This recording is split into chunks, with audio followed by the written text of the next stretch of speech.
My father went to find the Tyler. Then this chicken. Yunfu noticed that Old Man Jing looked unhappy and thought he might have misunderstood. Old Man Jing, don't worry. We definitely want these chickens. My father originally planned to wait until the farm was built before you brought the chickens over. I didn't expect you to bring them so soon. Hearing Yunfu say this, Old Man Jing slowly exhaled, and his shoulders relaxed. As long as he wasn't being played with, that was fine. With her father not at home, Yunfu had to go inside to call her mother. When Lu Shi saw so many chickens, she was also worried. She really didn't have much experience raising chickens. How about we keep them in the yard first? No, Mom.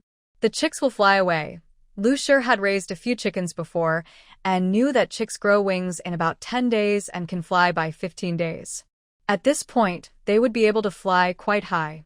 Old Man Jung, who had been hatching chickens for years, noticed Lu Shi's worry and said, "Why not clip the chicks' wings? If you're still worried about them getting lost, you can dye them a color. That way, if they run away, you can find them easily." Lu Shi's eyes brightened at the suggestion. Yes, yes, yes. That's a good idea. Fu, go call Aunt Ching to come help. Yunfu didn't dare to delay and hurried to find Aunt Ching. Aunt Ching lived next door, and normally, calling her from the wall would work, but the Yun family preferred to go over in person to show sincerity when asking for help. Aunt Ching was washing clothes at home. When she heard Yunfu, she quickly set down her work and followed her to the Yun house. Wow. Why are there so many chickens? And they're all roosters. Aunt Ching had heard about Yun Jingqing's plans to build a farm and thought he was just talking. She didn't expect him to actually buy chickens. But why buy so many roosters? The Yun family was quite peculiar. Lu Shi, having little experience living in the countryside, often asked Aunt Cheng for advice. She asked, "Sister Cheng, what do you think we should do with these chickens?" Aunt Cheng's suggestion was similar to Old Man Jeng's: clip the wings and dye the chicks. If they ran away, the markings would help find them. She looked around the Yun family's yard and added, "The farm isn't built yet, right? Then we can only keep them in the yard for now. But we can put up a fence so that when we open and close the gate, the chicks won't run out." Without wasting time, Aunt Cheng called her two sisters-in-law to join Lu Shi in getting to work. Uncle Zheng first brought the chicken cage into the yard, which had about 30 or 40 chickens inside. 4 women were there. 3 were trimming feathers, and 1 was dyeing colors. Soon, all the little roosters had a splash of red on their heads. Meanwhile, Uncle Zheng sat under a big tree in the yard, enjoying an ice pop that Yunfu had given him, looking relaxed and happy. Yunfu was just a child and couldn't do much work, but she didn't want to be idle, so she started taking chickens out of the cage and handing them to the 4 women. One rooster, seeing Yunfu, pecked at her hand in disdain, leaving a big red mark that made Yunfu cry immediately. Lu Shi, seeing this, rushed over and threw the rooster to the ground. Thankfully, it didn't draw blood. She held her daughter's hand and blew on it until Yunfu felt better. "Fu, go sit in the shade under the tree. I can handle the work here," Lu Shi said. Yunfu looked at the 3 women helping her family and thought it wasn't right to relax while others worked, so she replied, "Mom, it's okay. I was just accidentally pecked by the rooster."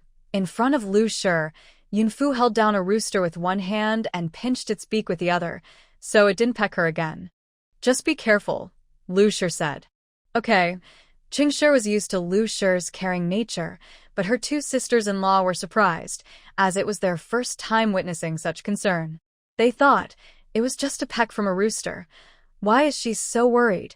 They also had daughters and didn't understand Lu Shi's reaction. After finishing 2 ice pops, Uncle Zheng noticed that the 4 women were still busy, so he joined in to help. Half an hour later, all the little chickens were dyed a bright red. "Thank you all for your help today," Qingshi said. Qingshi's husband's family name was Niu, and the 2 women were her sisters-in-law, known for their kindness. Sister-in-law Niu said, "Oh, Lu Mei, don't mention it. We're neighbors, just a wall apart. If we took down that wall, we'd be one big family," sister-in-law Niu too added. "Exactly. Besides, you're always kind to our 3rd daughter-in-law. The food you send over is shared by everyone in the family, so helping you out is no trouble at all." Both women, like Qingshi, were very down-to-earth. Yunfu felt grateful, thinking that there were still many good people in the countryside, though a few bad ones could spoil the village's spirit. The three of them finished their work, and Lu still needed to settle things with the old man. They stood up and stretched their backs, saying, "Lu, you keep busy. We'll head back now. If you need our help, just call us from the other side of the wall." Lu didn't hold back this time, replying, "Sure." After Chung and the others left, Lu went inside and took out 2 coins to give to Old Jung. Yunfu said, "Old Jung, please hold off on bringing us chickens for now. Once my dad finishes building the farm, my brother will send you a message, and then you can bring them." Old Jung realized that this visit was indeed a bit sudden. However, since the farm would be built quickly, he decided to wait a few days. "All right, you tell me how many you want and I'll collect accordingly." Yunfu smiled and said, "Of course, the more, the better. What about the little roosters from other families?" "Yes, we want as many as you have." Hearing this, Old Jung was filled with joy, his face breaking into deep wrinkles from smiling. Ever since he announced that he would buy any little roosters found among the chicks sold from his home for 8 coins each, his chicks had been selling even faster. He bought back the little roosters for 8 coins, and sometimes stubborn customers would offer 9 coins. Some people even came directly to him to exchange for roosters, which reduced his costs. The Yun family offered him 10 coins each, and while the price difference wasn't much, they ordered in large quantities. The Yun family needed many chickens. There were quite a few people in Shiqiao town involved in hatching, and he knew several of them. If he could collect all their little roosters, he would surely profit alongside the Yun family. At that moment, Yun Zhengqing returned. Before he even entered the door, he heard the sound of chickens and thought he must have misheard. Once he stepped inside and saw the little roosters in the yard, he understood that Old Jung had brought them chickens. Lu instructed Yun Zhengqing, "After you have lunch, go to town and buy some rice bran and corn to feed these little chicks." "Okay, I'll go this afternoon." While the Yun family was discussing their chicken-raising plans, the Zhao family was already in a panic. Yingzi's father, Zhao Jintian, paced back and forth in the room, looking anxious. 2 middle-aged men were also sitting inside. "Are you saying the Yun family bought 20 acres of land to build a farm?" Yingzi's uncle, Zhao Jindi, replied. "Yes, brother. Just now, Yun Jingqing was looking for a bricklayer in the village, saying they want to build a brick house on the farm." Yingzi's third uncle, Zhao Jingshu, added, "Not only are they building a brick house, but they also bought a cart. Our Zhao family is going to lose face now. They never intended to make things so extreme. Breaking down the door of the Yun family was just meant to scare them." Recently, everyone in the village has been upset with the Yun family for their actions and sympathizing with the Zhao family.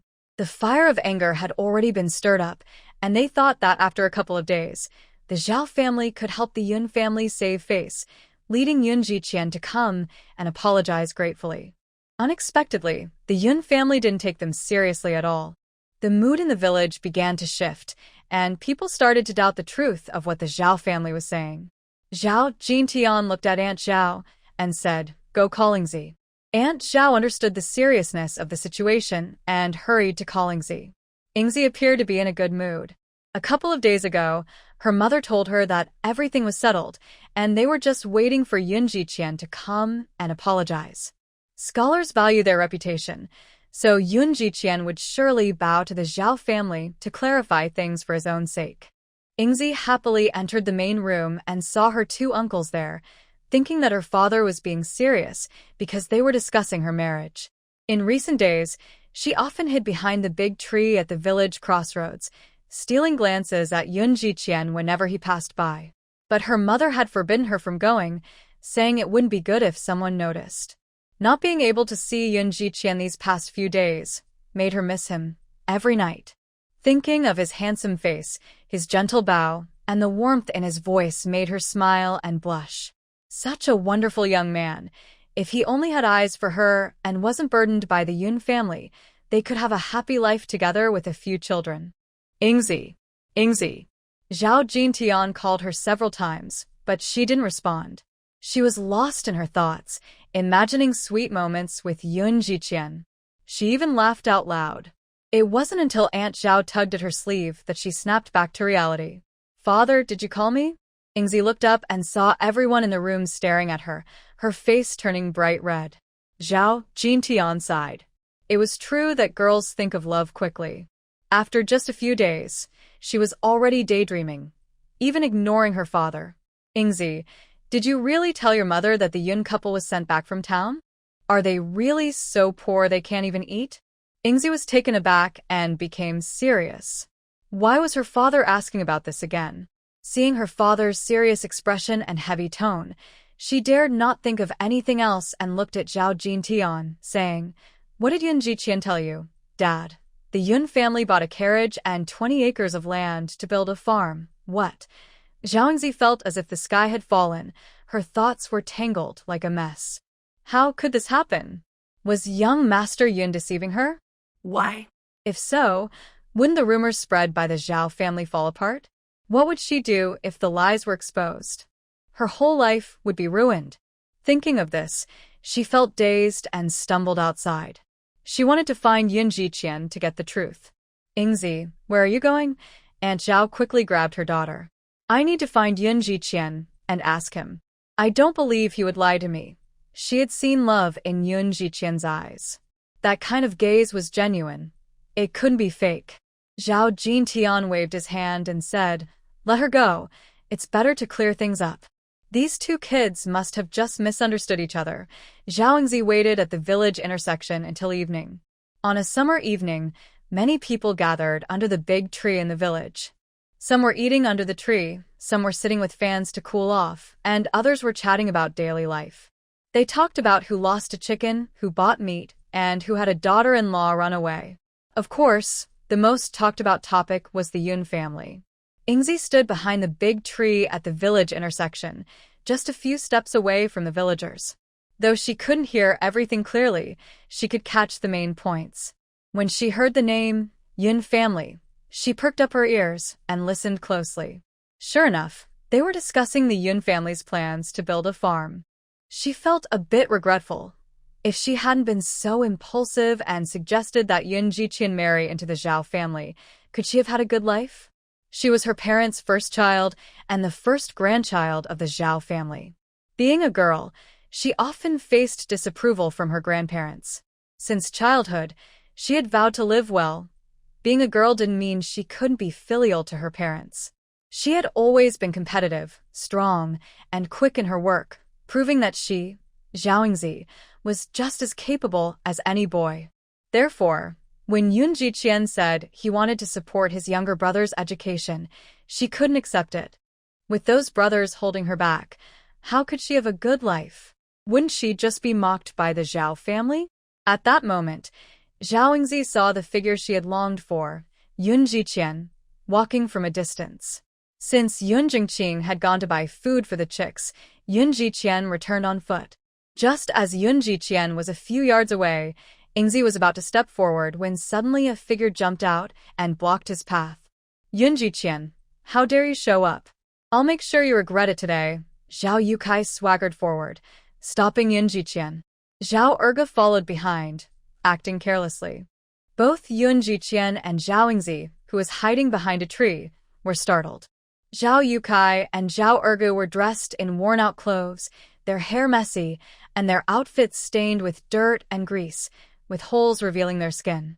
Zhao Erge pointed at Yun Jiqian and shouted, "Yes, beat him up. How dare you get involved with my brother's woman? You must be really bold." His loud voice attracted the attention of villagers standing nearby. Involved with Zhao Youcai's woman. Wasn't Yun Jiqian the one who wanted to be with Zhao Ingzi just days ago? Wait. Zhao Yukai has a woman? When did that happen? He's an old bachelor, 30 years old, and still single. Zhao Ingzi, hiding behind the tree, felt a bad premonition. Yun Jiqian recognized Zhao Yukai and Zhao Ergo from their previous encounter while picking chestnuts.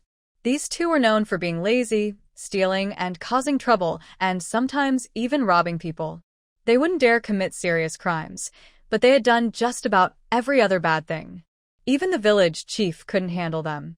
Because they were so lazy, their fields had become overgrown, and they survived by stealing from others. The village chief had tried to persuade them to farm properly, but they ignored him and even argued back. "You're so free. Why don't you farm yourself? To maintain peace in the village, the chief had to compromise. How about I send 2 people to help you? When they heard this, they realized it wasn't someone to do the work for them, just to help. They wouldn't lift a finger. So, they simply ignored the chief, almost causing him to lose his patience. The village chief was furious, his face turning pale and his neck reddening. However, as the leader of the village, he couldn't let these 2 brothers hold the village back. So, he asserted his authority and tried to persuade them with both stern and gentle words. Zhao Yukai then gave the village chief a disdainful look and said, "We haven't taken anything from you, so why are you so anxious? Mind your own business." This infuriated the village chief, causing his temples to throb. He shook his sleeves and walked away, never to bother with the 2 again. However, the brothers were still afraid of one thing, that the village chief might one day kick them out of the village. When they blocked his path, Yun Jiqian frowned. "Excuse me, Brother Zhao, who is your wife?" Zhao Erge shouted angrily. "Yun Jiqian, stop pretending to be confused. Are you saying you don't know Zhao Yingzi? I just visited my brother, and in the few days I was away from the village, you want to get close to my brother's woman?" As Zhao Erge spoke, he tried to grab Yun Jiqian by the collar, but being half a head shorter, he couldn't reach, making him look quite silly. Zhao Erge's words attracted a crowd of villagers who were eager to hear more. What? Did I hear that right? Yingzi and Zhao Yukai? Aren't they both surnamed Zhao? No, they share the surname but aren't from the same family. Even if they were, it's fine. Family ties are important. That can't be true. Zhao Yingzi is so proud. How could she like Zhao Yukai? Those brothers never speak the truth. They must be slandering her. There's nothing impossible about it. Yun Jiqian is talented and well-read. Maybe he likes Zhao Yingzi. Who knows? Maybe she even likes someone like Zhao Yukai. I don't think they're faking it. Look how anxious those brothers are. They seem ready to fight Yun Jiqian. It's just a matter of revenge for them. Zhao Erge's words also surprised Yun Jiqian for a moment. Hidden behind a tree, Zhao Yingzi was shocked, as if struck by lightning. When did she become Zhao Youcai's woman? It was clear that Zhao Yukai and Zhao Erge had come prepared to tarnish her reputation. Yun Jiqian did not want to hear the name, Zhao Yingzi, but regardless, he did not believe Zhao Erge's words. However, whether he believed them or not was no longer his concern. Yun Jiqian broke free from Zhao Erge's grip and replied, "I don't know anyone named Zhao Yingzi. Stop pretending, Yun Jiqian. Others have told me you wanted to be with her."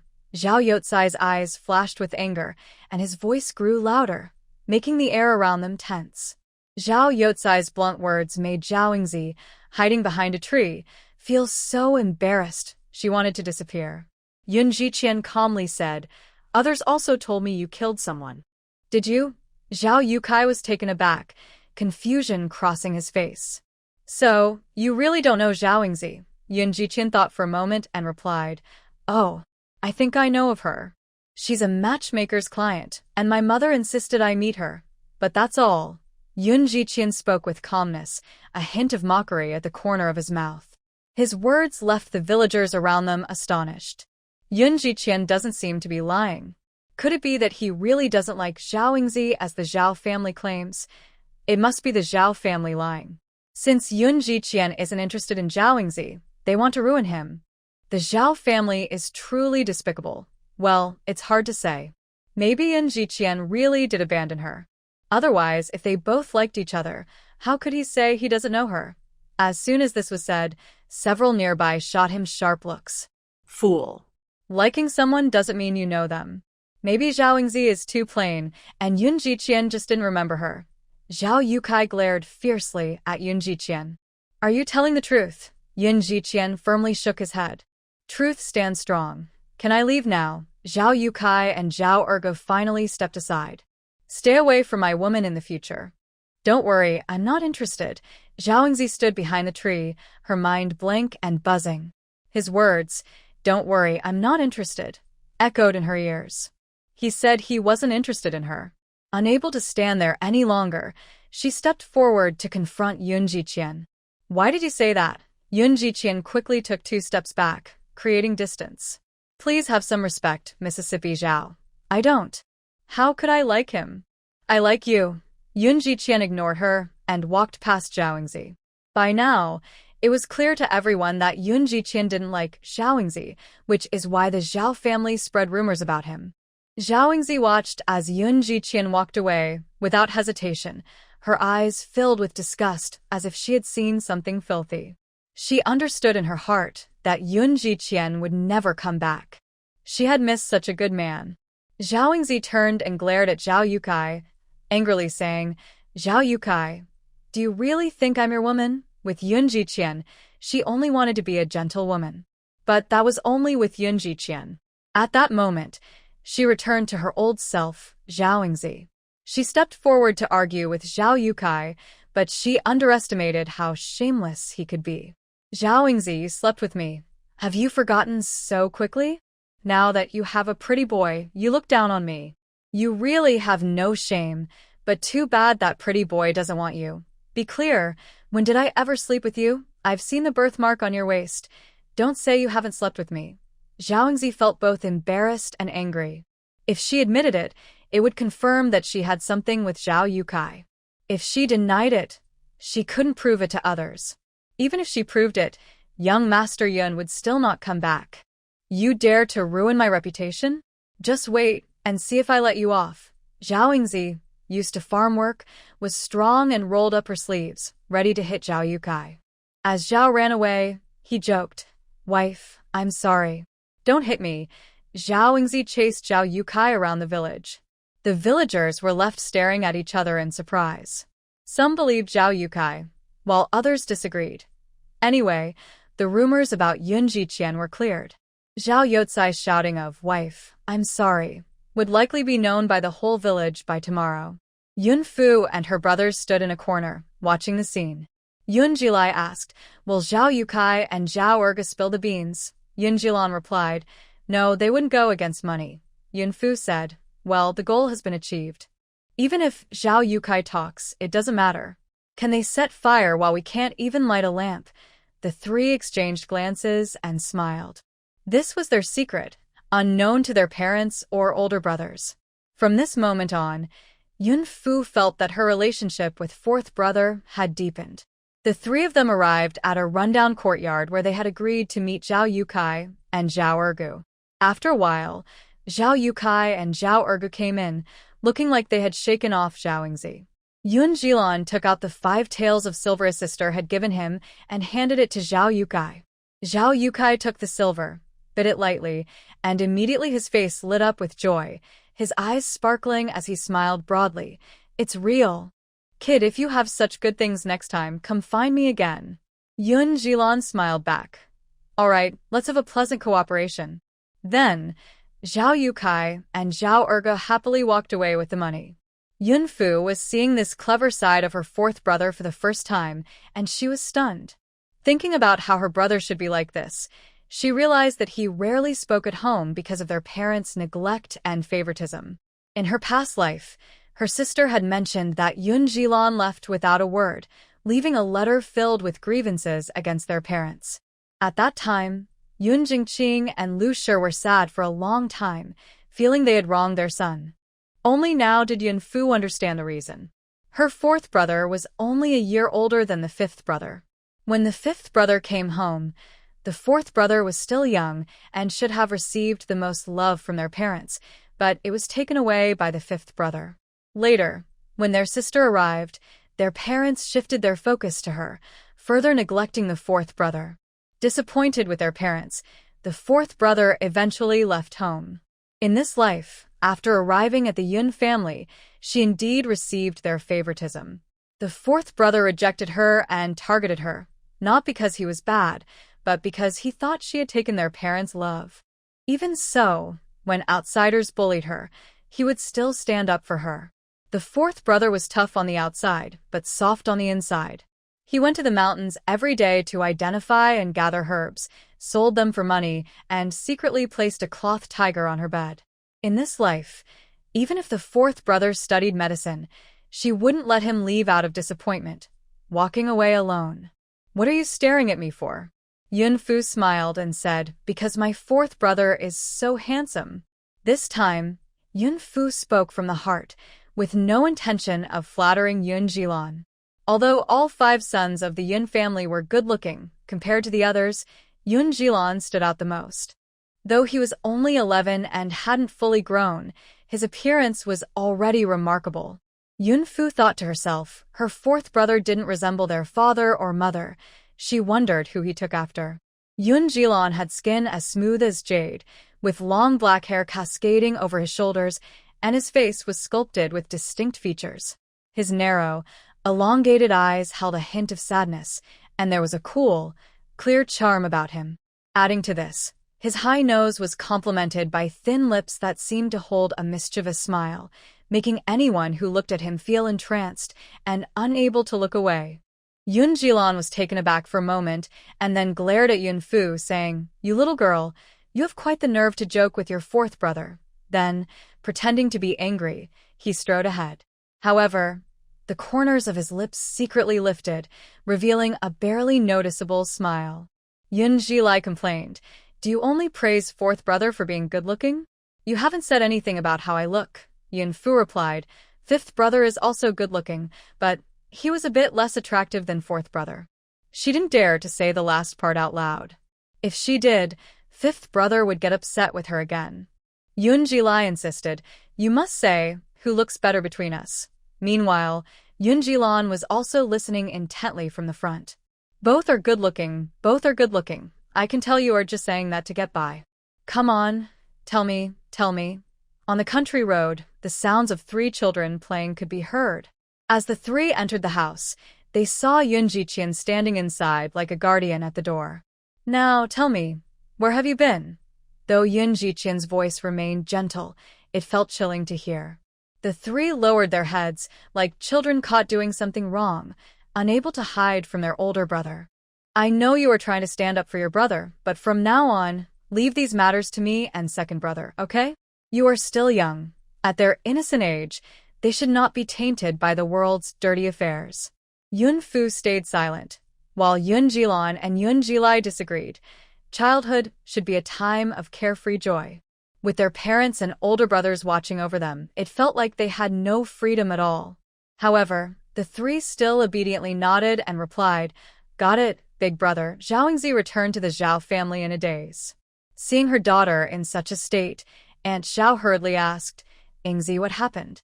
At that moment, hatred surged in Zhao Yingzi's heart like a tidal wave.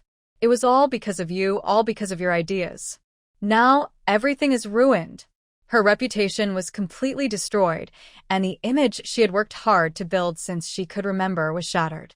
If her parents and grandmother didn't value boys so much, she wouldn't have to live such a hard life. Zhao Yingzi went straight to her room and slammed the door. Aunt Zhao was confused and didn't understand what had happened to make her daughter look at her with such resentment. She quickly left the house to find out what was going on in the village. The next day, after the Yun family bought a carriage, they felt it was much more convenient. Yun Jingqing had already found a craftsman and planned to build 10 brick houses on the farm first, and then enclose the farm. The ice drink shop had daily income, so they could afford it. In the future, they will move to the farm, so the children will each have their own room. Currently, they have found a skilled worker and a few helpers, but it is the busy summer season, and many people are occupied with field work. Working in the heat is tough, so it is indeed hard to find workers. Fortunately, the pay from the Yun family is high. The bricklayer earns 60 coins a day, and the helpers earn 40 coins. They only work for a couple of hours in the cool morning and a couple more in the evening, so it is not too hard on them. With good pay and not having to work in the heat, many people are interested in the jobs available, including the family of Aunt Chung and the 3 brothers from the Niu family. The Niu family has many members but not much land. The old man Niu heard about the Yun family's plan to build a farm and knew that his daughter-in-law Chung was close to the Yun family, so he wanted her to ask if they needed more helpers. Chung also had this idea, especially since her husband is a bricklayer and has been idle at home for 3 months. Old man Niu said, "Third daughter-in-law, if you go to the Yun family, could you ask if they still need helpers? Your older brothers could earn some money to help with the household expenses." The Niu family has not split up.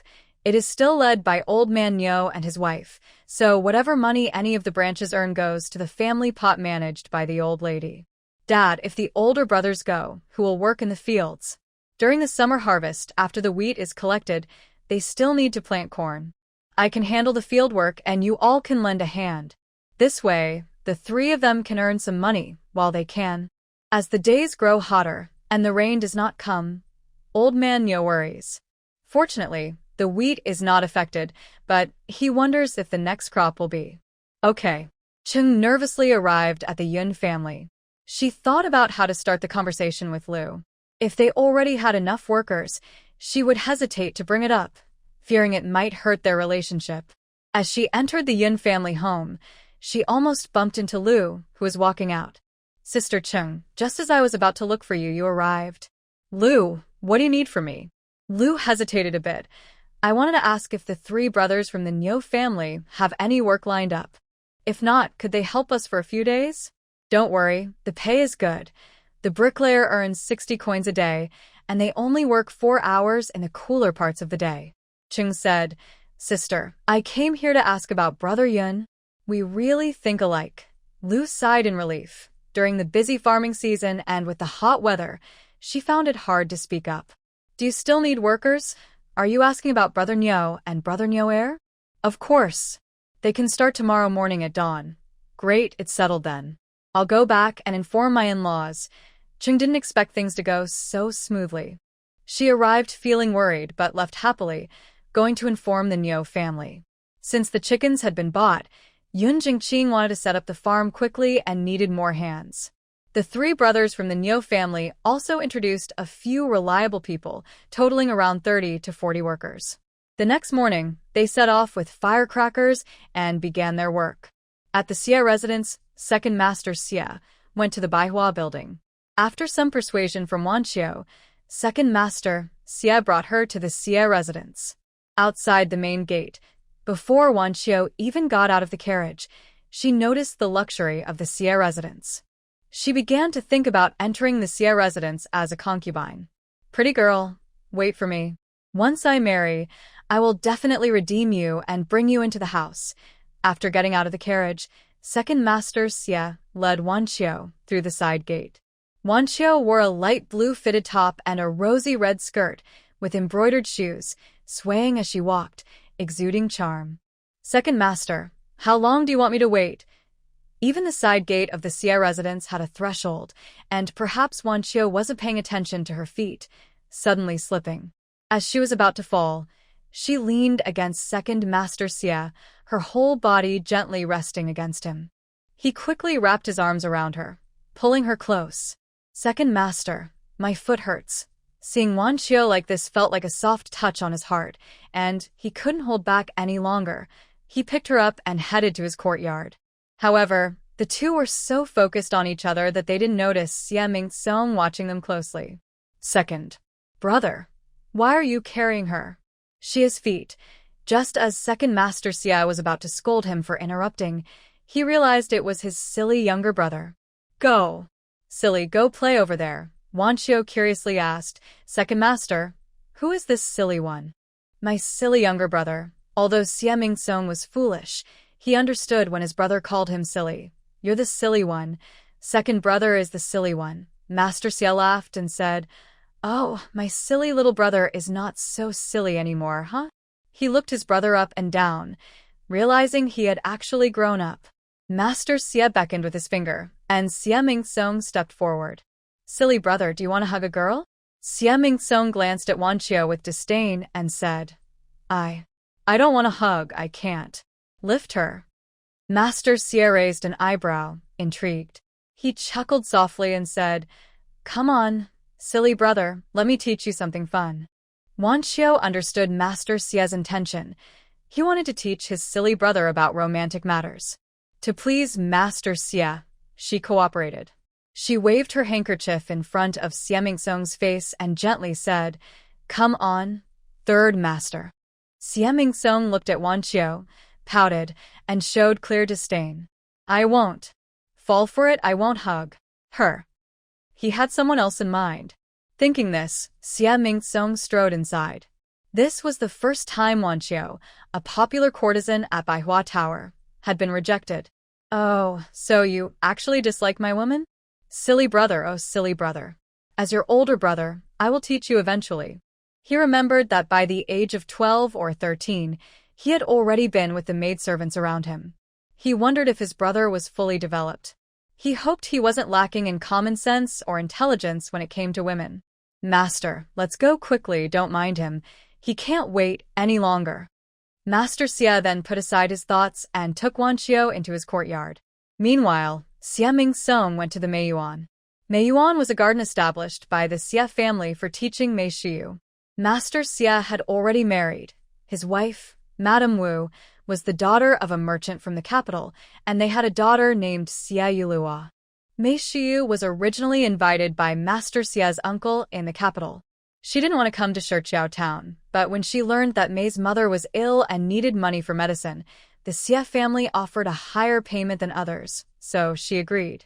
Master Xia invited Mei Shiyu to teach his 7-year-old daughter, Xia Yulua. After Mei Shiyu arrived at the Xia residence, even Xia Urge and the maid's daughter, 6-year-old Xia Yuhua, insisted on learning in Meiyuan with Aunt Lin. Not only that, but daughters from wealthy families in Shichiao town also sent their girls to the Xia family to study together. Even the county magistrate, after hearing the news, sent his daughter to the Xia family's Meiyuan, hoping to secure a good future for her through Mei Shiyu. The second daughter of the Xia family, Xia Qiding, and the third daughter, Xia Qian, often visited Meiyuan to learn about music, chess, calligraphy, and painting from Mr. Mei. Recently, Mei Shiyu returned to the capital to visit her mother and was not at Meiyuan. Xia Mingsong arrived at Meiyuan and found it locked. He then turned and went to the residence of Uncle Xia. Xia Yulua, being young, currently lived in the side room of the house where Grandma Xia resided. When he reached his niece Xia Yulua's door, he was stopped by a maid. "Third master, you cannot go in. I'm looking for Yulua to play. Miss Yulua is taking a nap." Understanding that Yulua was asleep, he had to leave and went to Aunt Lin's room instead. Xia Erya's illegitimate daughter, Xia Yuhua, was born to a maid. After giving birth, Aunt Lin resented the maid for attracting her son and mistreated her to death. Although the child was born of a maid, she was still the flesh and blood of her son. With the mother gone, Aunt Lin had to take Xia Yuhua in to raise her. After all, she was still her granddaughter. Third master, Aunt Lin took Miss Yuhua out to buy summer clothes. Xia Mingsong had no choice but to leave his mother's courtyard, feeling down, and kept thinking about whom to hold. His second brother said he was foolish and wouldn't know how to hold a woman. He wanted to prove to his brother that he wasn't foolish. He could hold a woman too. Suddenly, a figure flashed in his mind. He turned and left Aunt Lin's courtyard, heading outside the Xia residence. A servant named Manhwa had been searching for Xia Mingsong for a long time and finally spotted him. Just as he was about to catch up, he saw Xia Mingsong walking out of the estate and quickly stopped him. "Third master, where are you going?" "My second brother said to hold a woman." Xia Mingsong pushed Manhwa aside and walked out. Manhwa had no choice but to follow him. Xia Mingsong arrived at Yunji Ice Drinks. Upon entering, he began looking for the little girl he had seen the other day. He wanted to prove to his brother that he could hold a woman. An Fu hurried over and asked, "Young master, what would you like to order?" Xia Mingsong glanced at An Fu and then ignored him, continuing to search elsewhere.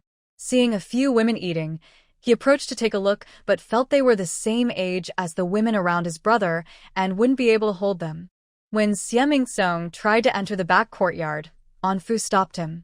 "Young master, the back courtyard is a restricted area. Only authorized personnel may enter." Xia Mingsong stood on tiptoe to peek inside, but did not see An Fu. She guessed that she might have taken a nap like her two nieces, or perhaps gone out to buy a summer shirt. She thought about coming back to hug her tomorrow. Xia Mingsong hurried in and out, leaving the people at Yunji Ice Drinks confused. Not long after Xia Mingsong left, Yun Ziqian and Yun Fu entered the shop. Manager Zhao felt it was necessary to report this to the owner. When he saw the Yun siblings come in, he quickly approached them. "Owner, last time there was a problem with that young master from the Liu family, and he has come to our shop again." Yun Fu had already asked Gu Che about it these past few days. The last time someone came to the shop, it was indeed young Master Xie, the silly son of concubine Lin. Yun Fu asked, "Is he here to look for Lu again?" The person didn't say. He searched around the shop and then left with his servant. Yun Fu went to the back courtyard to find Gu Che. "Is there any news from the Xie residence?" While asking Gu Che to look for hiding, she also wanted him to keep an eye on the Xie residence. Yun Jiqian came in and said, "The head of the Xie family has found a female doctor who can treat headaches for the old lady. This doctor not only knows basic medicine but also does hair styling and massages. The food she prepares is also to the old lady's liking, so they probably won't seek our mother anymore." Yun Fu looked at Yun Jiqian and asked, "How do you know this, big brother?" "I bribed a servant from the Xie residence." Yun Fu was surprised for a moment and couldn't help but praise, "You're amazing, big brother." While she was still thinking of ways to bribe the servants, her brother was already a step ahead. Indeed, the talented young Master Qian from her past life was not as simple as he seemed. Yun Jiqian continued, "That silly boy is indeed the third young master of the Xie family, born to concubine Lin. The old lady no longer needs our mother, so I wonder why he came to our shop again?" After pondering for a while, Yun Jiqian had no clues. Yun Fu asked Gu Che, "Have you still not found that crazy woman?" Gu Che replied seriously, "Reporting to you, my lord, we have searched almost the entire Shichiao town these days, but we haven't seen the crazy woman you mentioned. Thank you for your hard work. Let's keep watching." "Yes." After Gu Che left, Yun Fu and Yun Jiqian did not continue discussing the matter. Today, Yun Fu came to the shop with her brother to handle other issues. Xuanji had released a new drink, priced at just 5 coins a cup, which was 10 coins cheaper than the sour plum soup sold at their shop.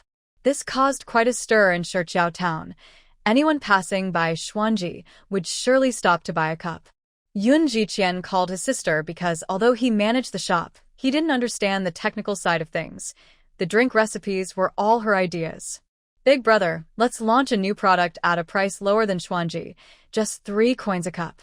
Yun Jiqian frowned slightly. "Isn't that price too low? 3 coins might not even cover the costs." The ingredients they used for the drinks were quite expensive and most needed sugar. Yun Fu gently said, "Big brother, as long as the new product breaks even, it's fine. We want to beat Xuanji and attract customers. Even if the new drinks don't make money, it's okay. Besides, the new products will not only break even but also make a little profit." Yun Jiqian understood immediately what his sister meant. Attracting customers with new products would boost overall sales. If customers came to the shop and ordered other items, Yunji would profit. Even if they only sold the new drinks, it would still bring in a decent profit. He no longer saw his sister as just a 7-year-old child. She felt more like a mentor guiding him in business. He couldn't help but give her a thumbs up. "That's my sister. I struggled for 2 days, and you solved the problem with just a few words. Come on, big brother, let's go buy the necessary ingredients." "Not so fast. Right now, there's something more important." Yun Fu quickly asked, "What is it, big brother?" "Before we opened the shop, we borrowed 200 taels from someone. We should repay it. Now that we are making money, even if we don't go in person to thank them, we need to return the money." Yun Jiqian didn't know why that person had given his sister money. He guessed that his sister had something on that person. He hadn't seen the faces of those people clearly that day and didn't know who had given his sister the money, but he couldn't let her be in danger. If that person found out it was Fuer, she could be in trouble. Returning the money might ease that person's anger. Yun Jiqian took out the money. "Here are 200 taels in notes, and the extra 10 taels can be considered interest. We borrow and repay, so we don't owe anyone anything." Yun Fu thought something serious had happened, but it turned out to be this. She twitched her lips. "Big brother, that person's money is so much that they wouldn't even care about 200 taels.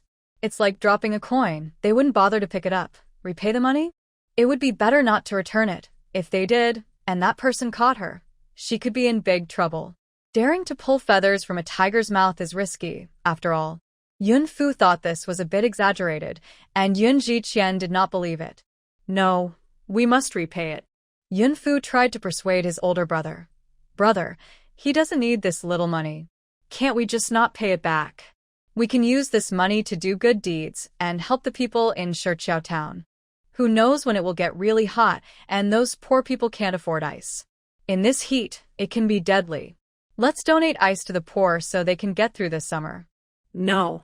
Yun Ji-qian firmly rejected. Yun Fu looked at his brother with pleading eyes. Yun Ji-qian turned his face away, unmoved. Tell me who that person is, and I will find a way to repay the money quietly. Seeing his brother so determined, Yun Fu had to say, Brother, you've seen this person before. It's from a shop we first liked in Yaxing, the one that person bought.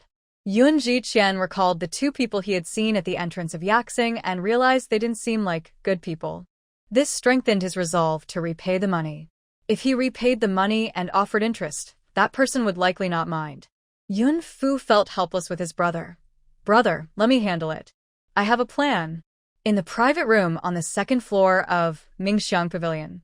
Master, we found out that the owner of Yunji is indeed surnamed Yun, and the Yun family is not from Shichiao town. They moved here, from another place. Qing Nan replied respectfully. Prince Qi Junyi took a sip of ginseng tea and said slowly, Oh, Mingxiang Pavilion was the tea house that Qi Junyi had taken from Yun Fu and her brother, right next to Qianwei Tower. They had bought the shop not for profit. The original decoration was for a tea house, so Qi Junyi naturally opened a tea house. Most shops here had a lot of foot traffic, but Mingxiang Pavilion did not have many customers. These little beggars were taken in by Yunji because the young owner saved 2 little beggars a year ago. They were very grateful and convinced others. A year ago? Qi Junyi asked, frowning. Could it be related to that note? My subordinate also found out that the Yun family moved here from Qingshu town, which is 200 miles away. They have no relatives here. The Yun couple has 5 sons, and a year ago, they suddenly had a daughter, claiming she was brought back from their maternal family.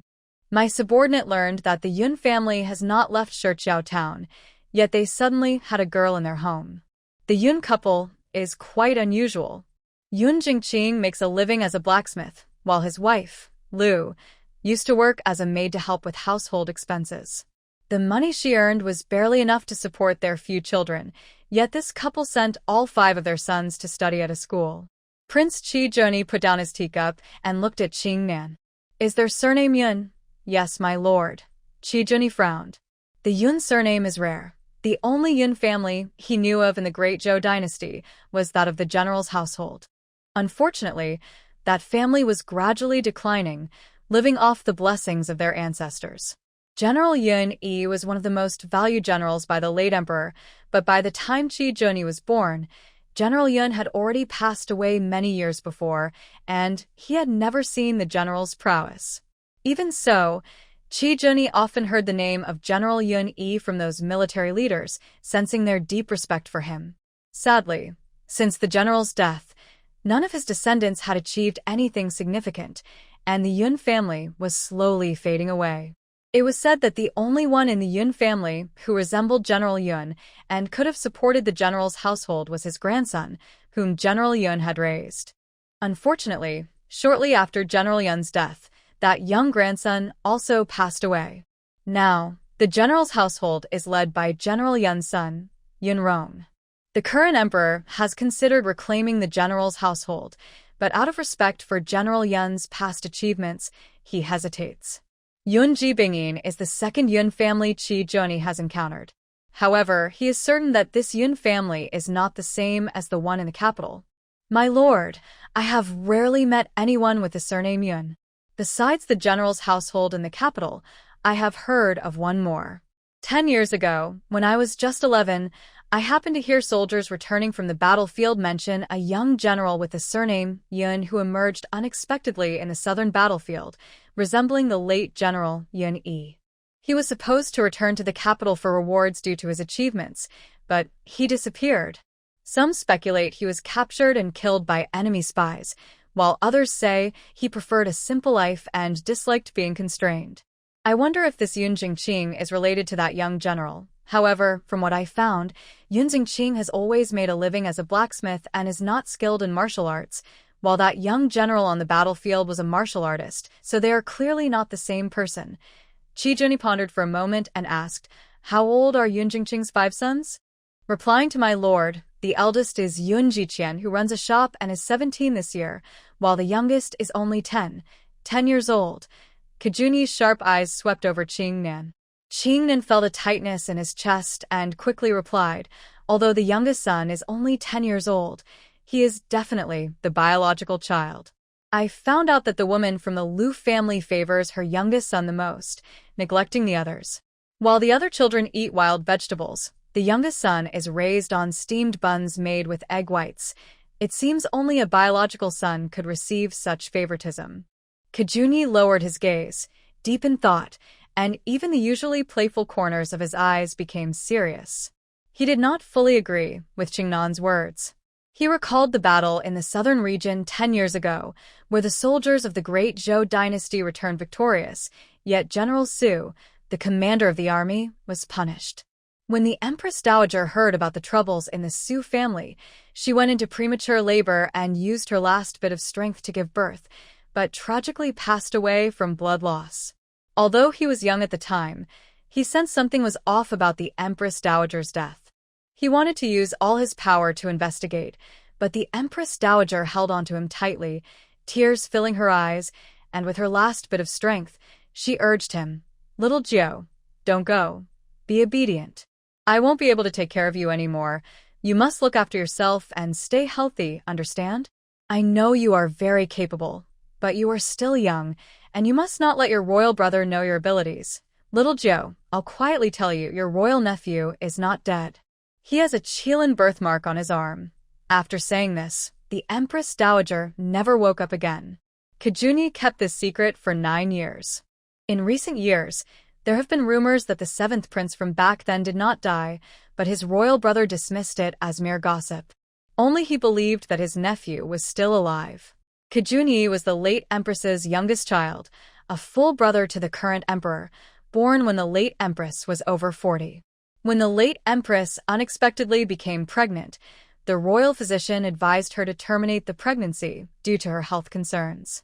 The late emperor was also worried about her health and did not want her to keep the child, but the late empress, being kind-hearted, could not bring herself to end a life.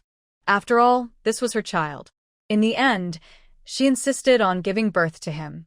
However, after Kajuni was born, the late empress fell ill, and he himself was weak and close to death. At that moment, Su Wan, who was still the crown princess, appeared. "Mother, you should take care of yourself and not worry about little Jiao. I will take care of him." Although the former empress did not trust anyone, she felt at ease with her daughter-in-law, Su Wan. Thinking about her own health, she held Su Wan's hand and said, "Waner, I know you care for me. You must take good care of Xiao Jiao and ensure his safety."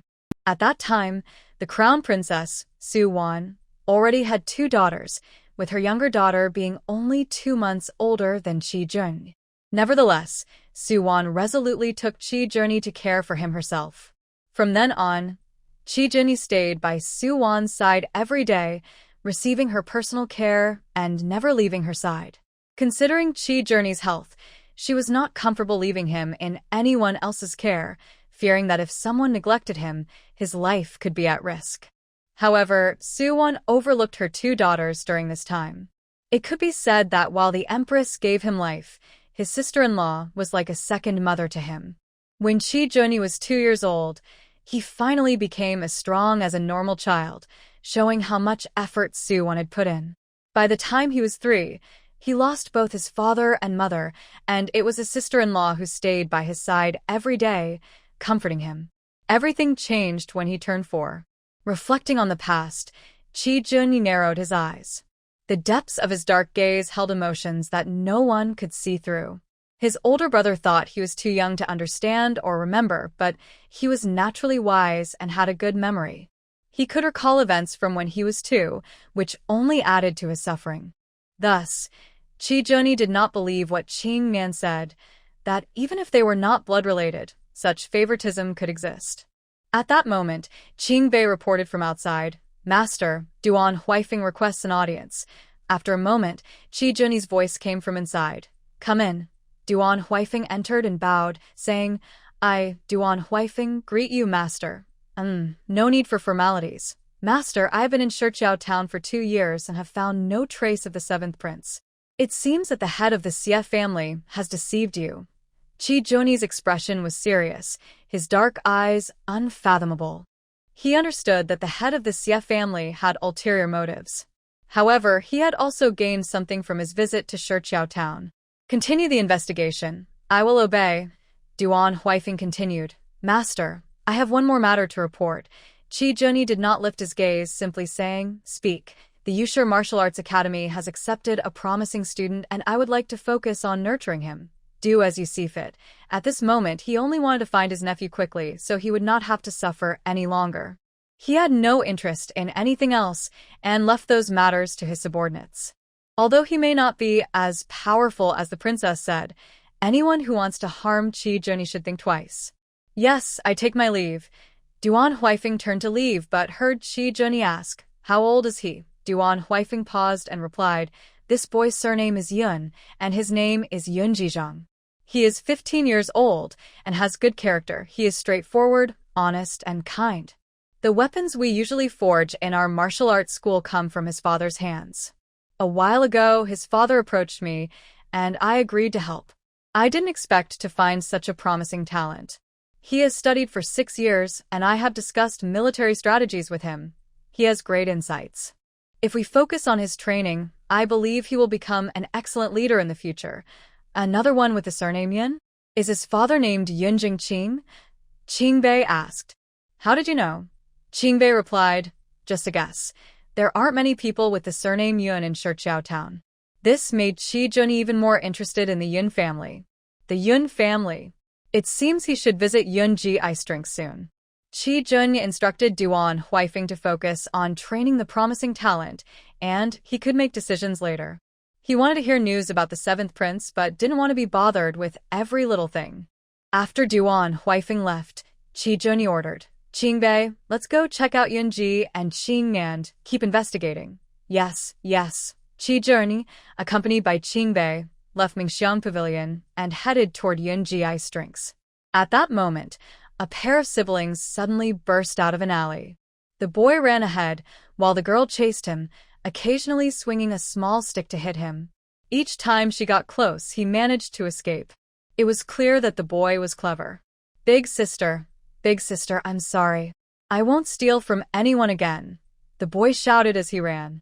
When he reached Qi Joni, he looked up with pleading eyes and said, Brother, please help me. My sister has gone mad. Just as he tried to hide behind Qi Joni, Qingbei stopped him, saying, How dare you? Qi Joni ordered Qingbei to step back. He didn't dislike the boy. If only he were his royal nephew, but unfortunately, the ages didn't match. This gave the boy a chance to slip behind Qi Joni, clutching his robe tightly. His trembling hands showed that he was genuinely scared of the girl. Feeling a surge of protectiveness, Qi Joni stopped the girl and asked, Why are you hitting him? The woman put her hands on her hips and said, He's my own brother. I can discipline him as I wish. Who are you to interfere? She was tall and graceful, with a complexion like jade and eyes as clear as autumn water, making her look elegant and unique. But when she spoke, both Qi Joni and Qing Nan were taken aback. Her voice was a bit rough, almost comparable to a man's. Since he was already involved, Qi Joni felt he couldn't just walk away. What if his royal nephew was being harmed? Thinking of this, he advised, if he is misbehaving, as his older sister, you should patiently teach him right from wrong. He is still young and shouldn't be treated so harshly. The woman rolled her eyes and replied, What you say makes some sense, but he stole money, which is serious. If the person catches him, will they let him go? I am disciplining him for his own good.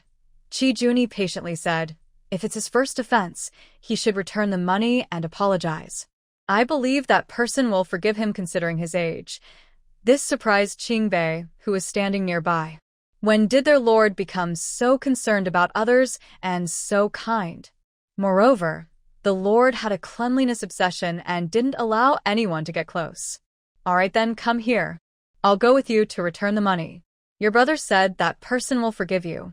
Don't worry, your sister is here.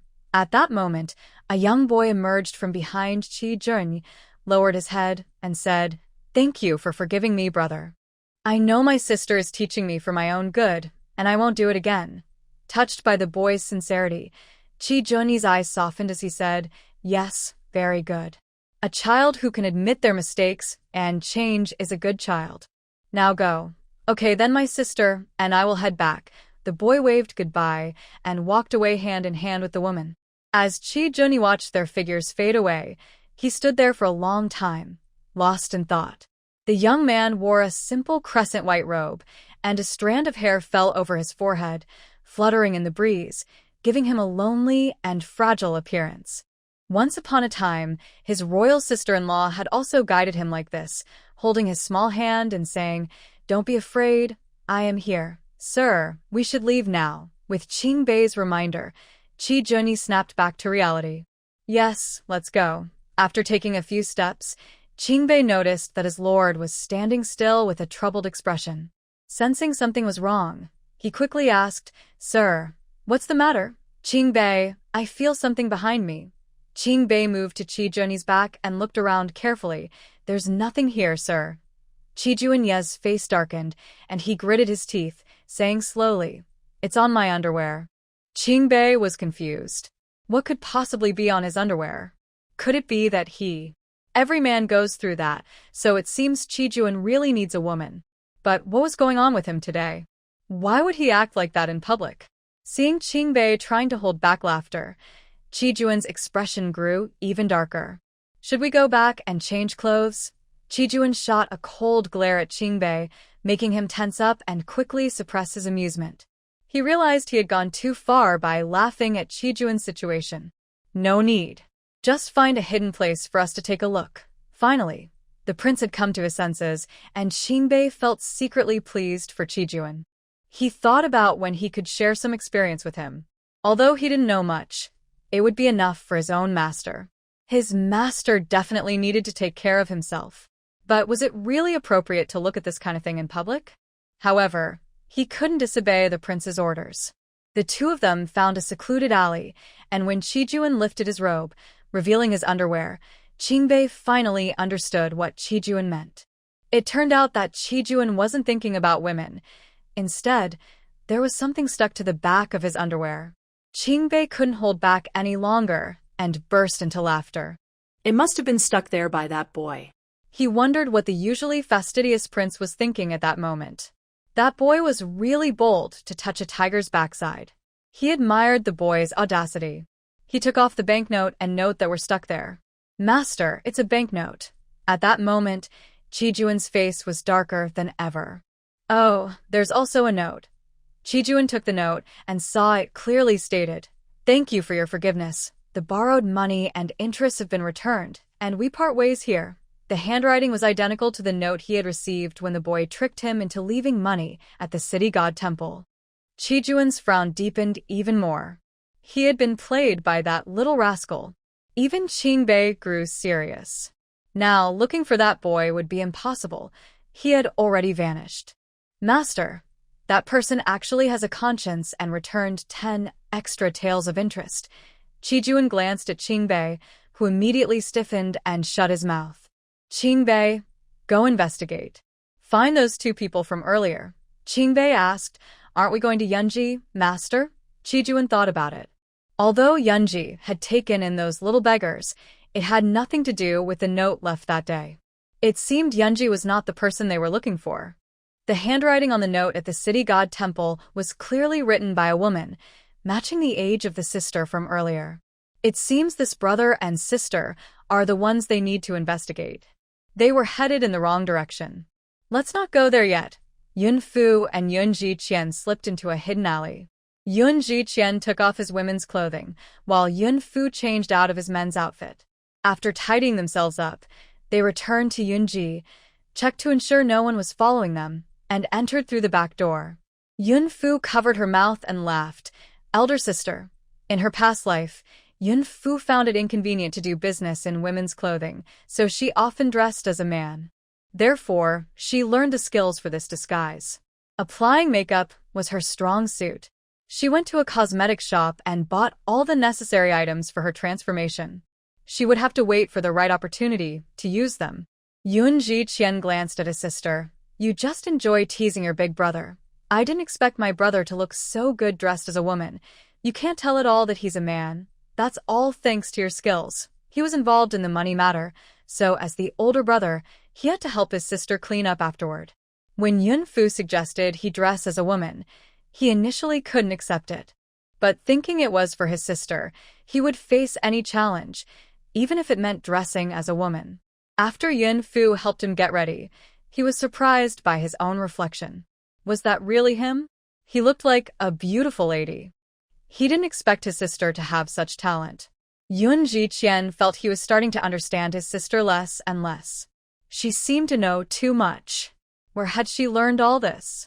When their father brought her home, he said she was an orphan, but she didn't seem to fit that description at all. However, remembering that his sister had never harmed their family and treated everyone sincerely, he felt ashamed for doubting her. Anyone could harm the Yun family, but Yun Fu would never do that. He decided to keep his sister's secret safe as the older brother. Yun Fu looked at Yun Ji-qian with bright eyes and said, "Big brother, why don't you just be my elder sister? If I were a man, I would definitely fall in love with you when I see you dressed like this. Didn't you see how everyone on the street stared at you?" Yun Ji-qian was at a loss with his sister and could only poke her nose. "You little trickster," Yun Fu sniffled and said, "Big brother, we've returned the money and even paid the interest, so we owe that person nothing now. You can rest easy, right?" At that moment, Prince Chun was still out on the streets looking for the brother and sister, but of course, he couldn't find them. After Yun Fu and Yun Ji-qian finished their errands, they went out to the street. They needed to gather materials for their shop's new products to compete with Xianji. Yun Fu and Yun Ji-qian took Gu Che and In Fu with them to shop. When they returned, they let Gu Che and In Fu go home with the items while they continued to browse and buy some household goods and meat. Since they were building a farm, they didn't need to worry about lunch and dinner, but they still had to prepare breakfast. Every morning before dawn, these workers came to the farm. After 2 hours of work, the sun would be up, and they could have breakfast at the Yun family before heading home. Lu Shi usually cooked well for the family, but making meals for so many people was too much for her. So, she called Cheng Shi over to help find 2 reliable villagers to cook breakfast for the workers, offering 15 won for each person. Cooking for 40 to 50 people was no small task, but 15 won seemed fair. When Cheng Shi heard about the pay, she quickly agreed. Although she was supposed to help the Yun family find someone, she hurried home to discuss it with her in-laws. In the end, Old Man Yo decided, "It's just cooking a meal. You 3 can go. No need to find anyone else. We shouldn't pass up this opportunity." Cheng Shi asked, "But who will work in the fields? You can cook for them and then help out in the fields afterward. We don't have much land, so there's no rush." Cheng Shi's 2 sisters-in-law, Sister Nyoda and Sister Nyoer, supported their father-in-law's decision. Old Lady Nyo smiled at Cheng Shi and said, "It seems you have a good eye, my dear. You've done a great job this time. In the future, you should get along well with Lu Shi. Once the farm is built, they will need someone to oversee it, and it's not easy for us farmers to find work." Cheng Shi understood her in-laws and sisters-in-law were similar to her, warm-hearted and kind, avoiding trouble, so she agreed.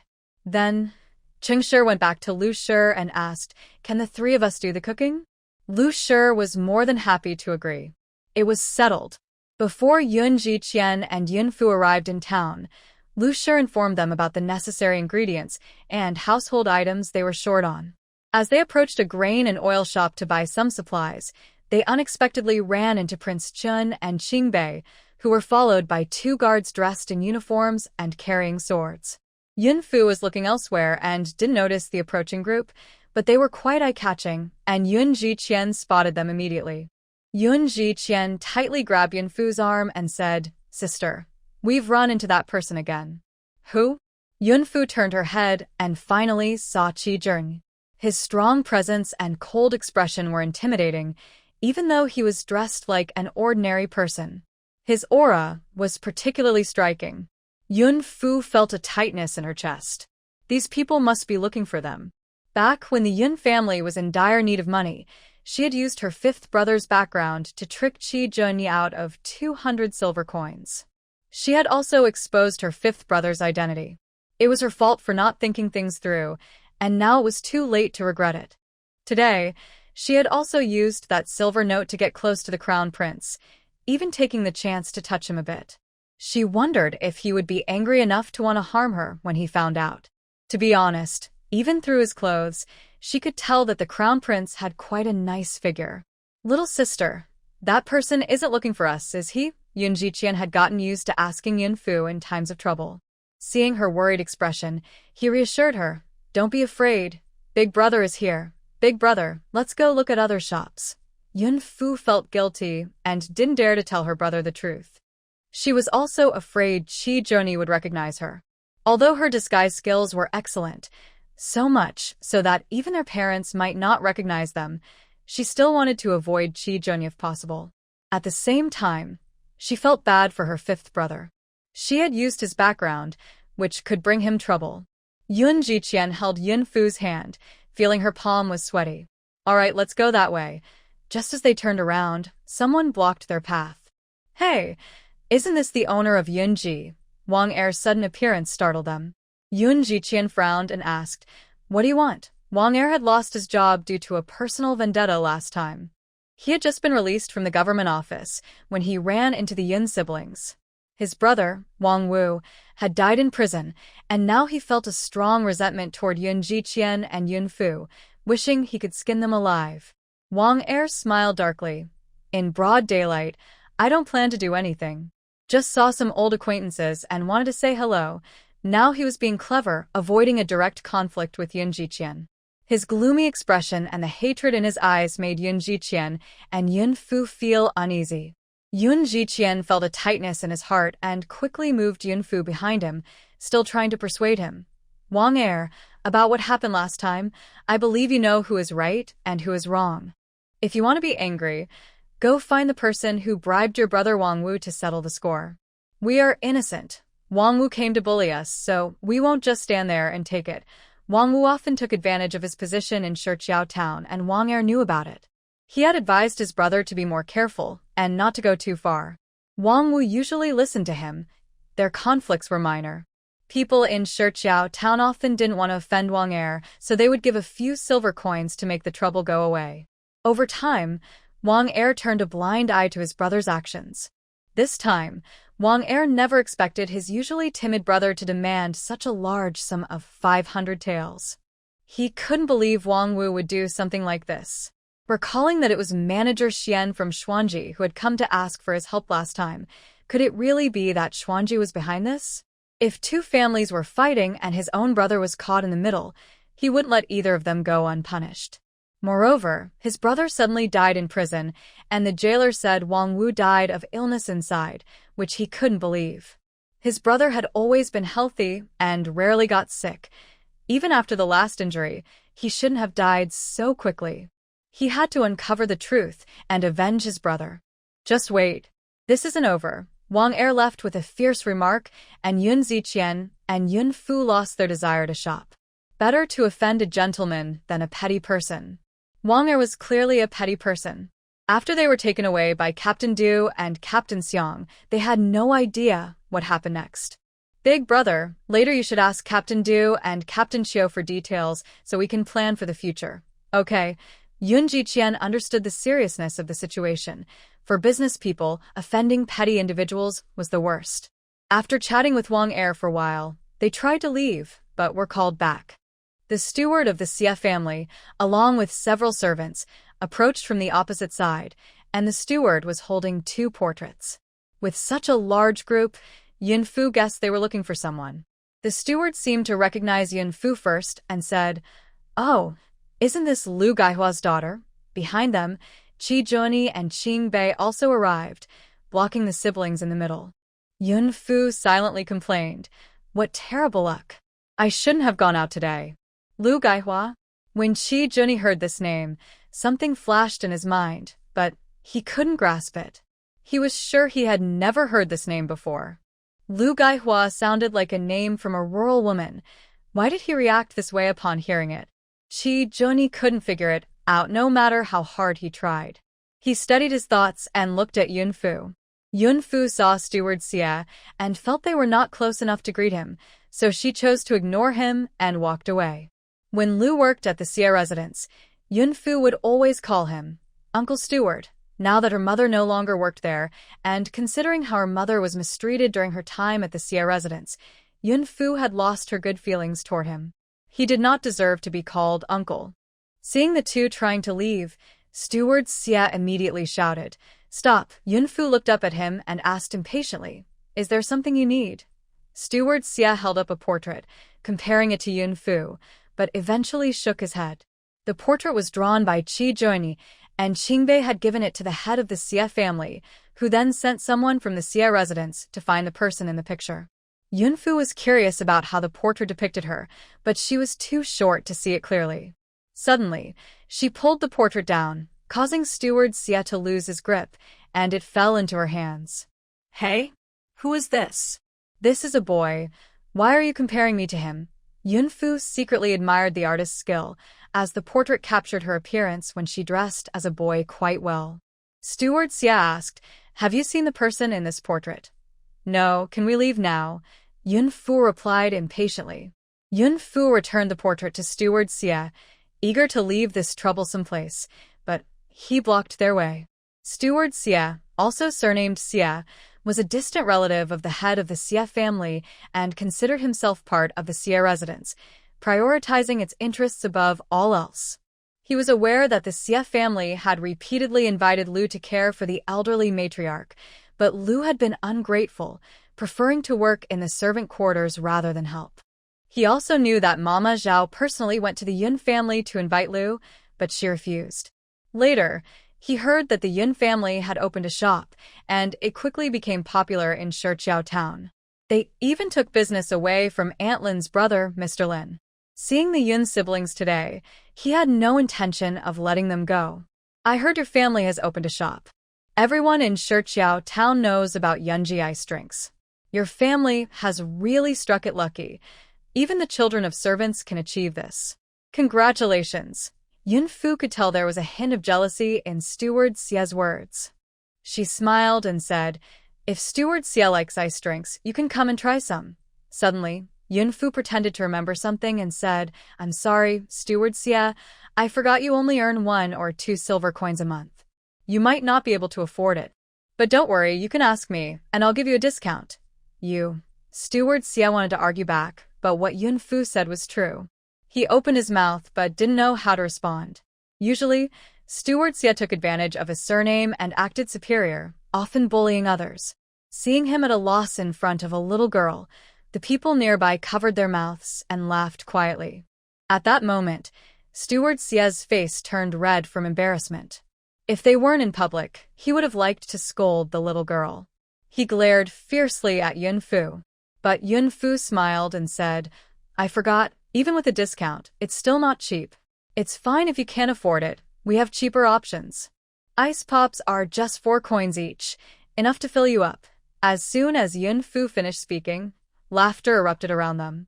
Qi Junyi stood not far away. When he heard Steward Xia mention Yunji ice drinks, he immediately realized these two were Yun Jingqing's children. Hearing Yunfu cleverly retort to Steward Xia made him smile. A little girl was making Steward Xia flustered. She really had some talent. Qingbei, standing nearby, noticed that today His Highness was breaking the rules again, not only getting involved but also getting closer to the situation.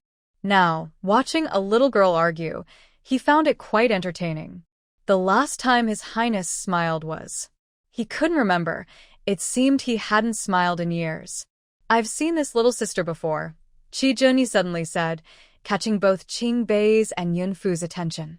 Yunfu thought, "He doesn't know, does he?" As she felt anxious, Prince Chen continued, "At the entrance of the Yaxiang Gate." Yunfu calmed her racing heart. Thank goodness. Thank goodness. As long as he didn't discover she was disguised as a boy. Qingbei carefully observed His Highness. What was going on today? His Highness usually struggled to remember faces. But he has a great memory for those he likes or cares about. Just a glance, even if it's been 10 years, He can clearly remember what that person looks like.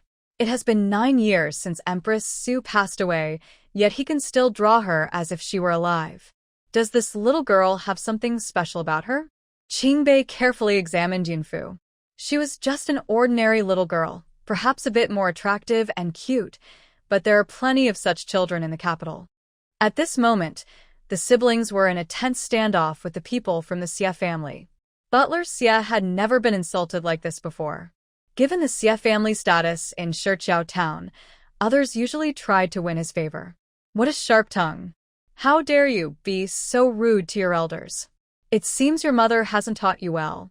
Today, I will teach you a lesson on behalf of Lu Meizi. What a presumptuous claim to be an elder. Who do you think you are? Yun Jiqian had been protecting his sister the whole time. When he saw Butler Xie reaching for Yunfu, he stepped forward and grabbed Butler Xie's hand, pulling it back. Butler Xie lost his balance and took a step back. The people of the Xie family really like to bully others. With this move, Yun Jiqian gave Butler Xie a reason to retaliate. He ordered, "Aren't you all blind? They are bullying us right in front of you, and you just stand there." The Xie family servants exchanged glances, knowing that if they didn't act, Butler Xie would surely make things difficult for them later. Qi Junyi noticed the Xie family was about to strike, and he gave Qingbei a look. Qingbei immediately understood. His master was going to intervene again. Today's sun must have risen from the north. Something was off with his master. With his master's command, he didn't dare to hesitate and quickly drew his sword. The sword gleamed coldly, its blade incredibly sharp, leaving Butler Xie frozen in fear. "Sir, we have no grievances or enmity. What are you doing?" Before Butler Xie could make a move, the sword was already at his throat. "We have no grievances, but I cannot stand by while you bully a little girl," Qingbei said calmly. Butler Xie stared at the sword that reflected his image, terrified that the swordsman might accidentally harm him. "Do you know who I am? Do you dare to offend the Xie family? The Xie family? Ha! Open your eyes and see who I am." Butler Xie was initially intimidated by the sharpness of the sword and didn't look up to see who was speaking. It was only when Qingbei spoke that he finally raised his head. Upon realizing he had said something wrong, he quickly put on a flattering expression and smiled, saying, "Lord Qingbei, it's a misunderstanding, just a misunderstanding." Butler Xie stood frozen, afraid to move. "Lord Qing, could you please put away the sword for now?" Although Butler Xie didn't know what the noble in the mansion looked like, he had seen Qingbei before. Qingbei sheathed his sword. Yunfu, seeing Qingbei meddling, quickly acted innocent and complained, "Brother, this old man is bullying children in public. Can't you do something about it?" Yunfu's words made Qingbei laugh. This child really doesn't see himself as an outsider. However, since she is someone the prince values, he had to step in, even if he didn't want to. If he didn't, the prince might give him a hard time. He remembered having been stern with this little girl earlier and hoped she wouldn't hold it against him. Since it's a misunderstanding, step aside. Next time you bully a child like this, watch out for your own safety. Qingbei showed no mercy to Butler Xie. Yes, it's my fault. I won't do it again." Butler Xie and the others quickly moved aside. Seeing the path clear, Yunfu and Yunskian wanted to leave quickly, so they waved at Qingbei. "Thank you, brother. I'm leaving now." Yunfu smiled and said goodbye to Qingbei. All right. Qingbei waved back in agreement. Yunfu hurriedly whispered to Yunskian, "Brother, let's go quickly." They were worried these people might change their minds and stop them again. The two siblings walked away, and Qingbei returned to Qi Junyi's side, only to find his lord looking very displeased, shooting him a couple of sharp glances. Qingbei stiffened, feeling a chill from head to toe. His heart sank. Not good. He didn't even know where he went wrong, and he didn't dare to ask. He was just following the prince's orders. Are those two siblings the children of Yun Jingqing? Qingbei held his breath and replied slowly, "Yes, my lord. The Yun family's ice drink shop is run by this young Master Yun." Seeing the prince move forward, Qingbei hurried to catch up. Qi Junyi suddenly stopped and asked, "Qingbei, do you have a sister?" Qingbei quickly stopped as well, almost bumping into Qi Junyi. He was confused. He didn't understand why his lord was asking this. Didn't the prince know he only had an older brother, Qingnan? But he quickly replied, "No, my lord, I do not have a sister." Qi Junyi looked deeply at Qingbei, who shrank back again. "Well, even if I don't have a sister, I can't just call someone else's sister, Qingbei." What does that even mean? He didn't call anyone his sister. It was that little girl who called him brother. At that moment, Qingbei just wanted to shout to the heavens, "What did I do wrong? Can someone please tell me?" He felt like he was losing his mind. Seeing that his lord had already walked away, he hurried to catch up. "Sir, wait for me." Yun Fu and Yun Jiqian finished buying what they needed and returned to the shop. Since the ice bowls and drinks were quite expensive, the shop was only crowded during the half-price promotion in the first 3 days. After those 3 days, only a few customers came in. After all, ice bowls can't replace meals, and their prices aren't cheap. Only wealthy families bought more. The poorer families couldn't even afford meals, so they wouldn't spend on treats. However, ice cubes, popsicles, and milk pudding were more affordable and sold quickly. Many shops on West Street also came to buy ice from Yun Shop daily to keep their own places cool. Some larger shops had their own ice cellars, so they didn't need to buy ice from outside. Because Head Constable Du and Head Constable Xiang often visited, no one dared to cause trouble for Yun Shop anymore. Not long after Yun Fu and Yun Jiqian returned to the shop, Head Constable Du and Head Constable Xiang arrived. "Where's your boss?" Manager Zhao quickly welcomed them, but seeing their serious expressions, he said, "Our boss is busy inside. I'll arrange for someone to notify him right away." Manager Zhao instructed Dong Lai to inform Yun Jiqian in the back courtyard. He then led the 2 constables to a private room on the 2nd floor and served them 2 cups of ice drinks. Head Constable Xiang was also very hot and gulped down his drink, feeling refreshed after 1 cup. Having an ice drink in summer is really nice. Head Constable Du, feeling thirsty, finished his drink in 1 go, and the heat on him eased a lot.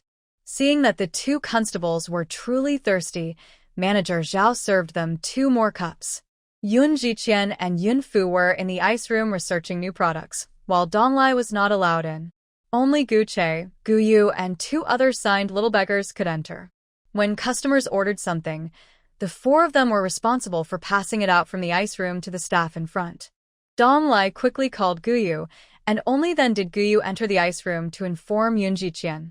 The new drink made by Yun Fu, lemon fruit tea, costs only about 1 coin. The ice from Xianji is very expensive, which raises the cost significantly, while the ice from Yunji has little to no cost, so the price is much lower. "Little sister, I'm going to step out for a bit." "Okay, go ahead, big brother." After Yun Jiqian left, Yun Fu felt that the visit from Head Constable Du and Head Constable Xiang was not just for the ice drinks. Since Yunji opened, most of the customers enjoying ice bowls have been women. Men usually order a drink, finish it quickly, and leave after cooling off for a bit. Head Constable Du and Head Constable Xiang usually do the same. When passing by Yunji on a hot day, they would call out to Manager Zhao, "Quick, bring me a drink." Yun Jiqian instructed that Manager Zhao should not charge them. However, the 2 constables always left some coins behind. Later, Yun Jiqian told the 2 constables, "It's our own business. You can pay, but just leave enough for the cost." Giving so much is like slapping your brother in the face. The 2 constables were straightforward and smiled at each other in agreement. The cost of drinks is generally low, and the few coins they left not only covered the cost but also provided extra. Du's wife, Mrs. Du, also occasionally visited Yunji, not just for the coolness but also because the staff were friendly. Recently, Mrs. Du had even mentioned a marriage proposal to Yun Jiqian, but he had declined. Yun Fu recalled that in the past, when Head Constable Du and Head Constable Xiang visited, they never looked for her brother. Whenever her brother offered to take them to the private room on the 2nd floor, they would wave him off, saying, "You go ahead. We came for the ice drinks, not to find you." But this time, the 2 constables seemed to have come directly to speak with her brother. She suspected it was about Wang Er and Wang Wu. Today, when Wang Er saw them, the hatred on his face was unmistakable, indicating something had happened. She hoped her brother could handle the situation well. Yun Jiqian had clearly grown a lot during his time working in the shop. He went to the second floor, pushed the door open, and saw the two constables sitting there, staring at him intently. This made his heart skip a beat. It seemed his intuition was correct. It must be about Wang Er. Brother Du, Brother Xiang, you're here. Du Jin and Xiang Qiu nodded. Du Jin got straight to the point and said, Wang Wu is dead. What? Yun Jiqian was shocked. Xiang Qiu said, he died in prison, but his death is suspicious. Yun Jiqian, only 17 and having spent most of his time studying at the academy, felt a bit anxious upon hearing Xiang's words. However, he quickly regained his composure. Although Wang Wu had come to rob them, his crime did not deserve death. Remembering how Wang Er looked today, filled with anger and a desire for revenge, Yun Jiqian felt troubled. It wasn't that he was afraid. It was just that his younger siblings were still small, and he was not yet strong enough. If Wang Er used any tricks against him, he would indeed be at a disadvantage. Du Jin said seriously, we came to warn you, Brother Yun. Wang Er is someone who holds grudges. You must be very careful. He has lost his job, and his brother Wang Wu died in prison. Although it is not your fault, it is still related to you. In my opinion, Wang Er will not let this go easily, but you don't need to worry too much. If anything happens, just let us know. We will keep an eye on the situation, but how could Yun Jiqian not worry? If it affected Yun's business, that would be one thing, but if it truly threatened his family's lives, he couldn't take that risk. Brother Du, Brother Xiang, do you know where Wang Er's family lives? Du Jin looked at Yun Jiqian with a serious expression and asked, are you thinking? Yun Jiqian replied calmly, yes, just as Brother Du thinks. I want to talk to Wang Er in person. As the eldest brother, he should take on the responsibility. If Wang Er wanted revenge, he could come after him alone. He would first clarify things with Wang Er.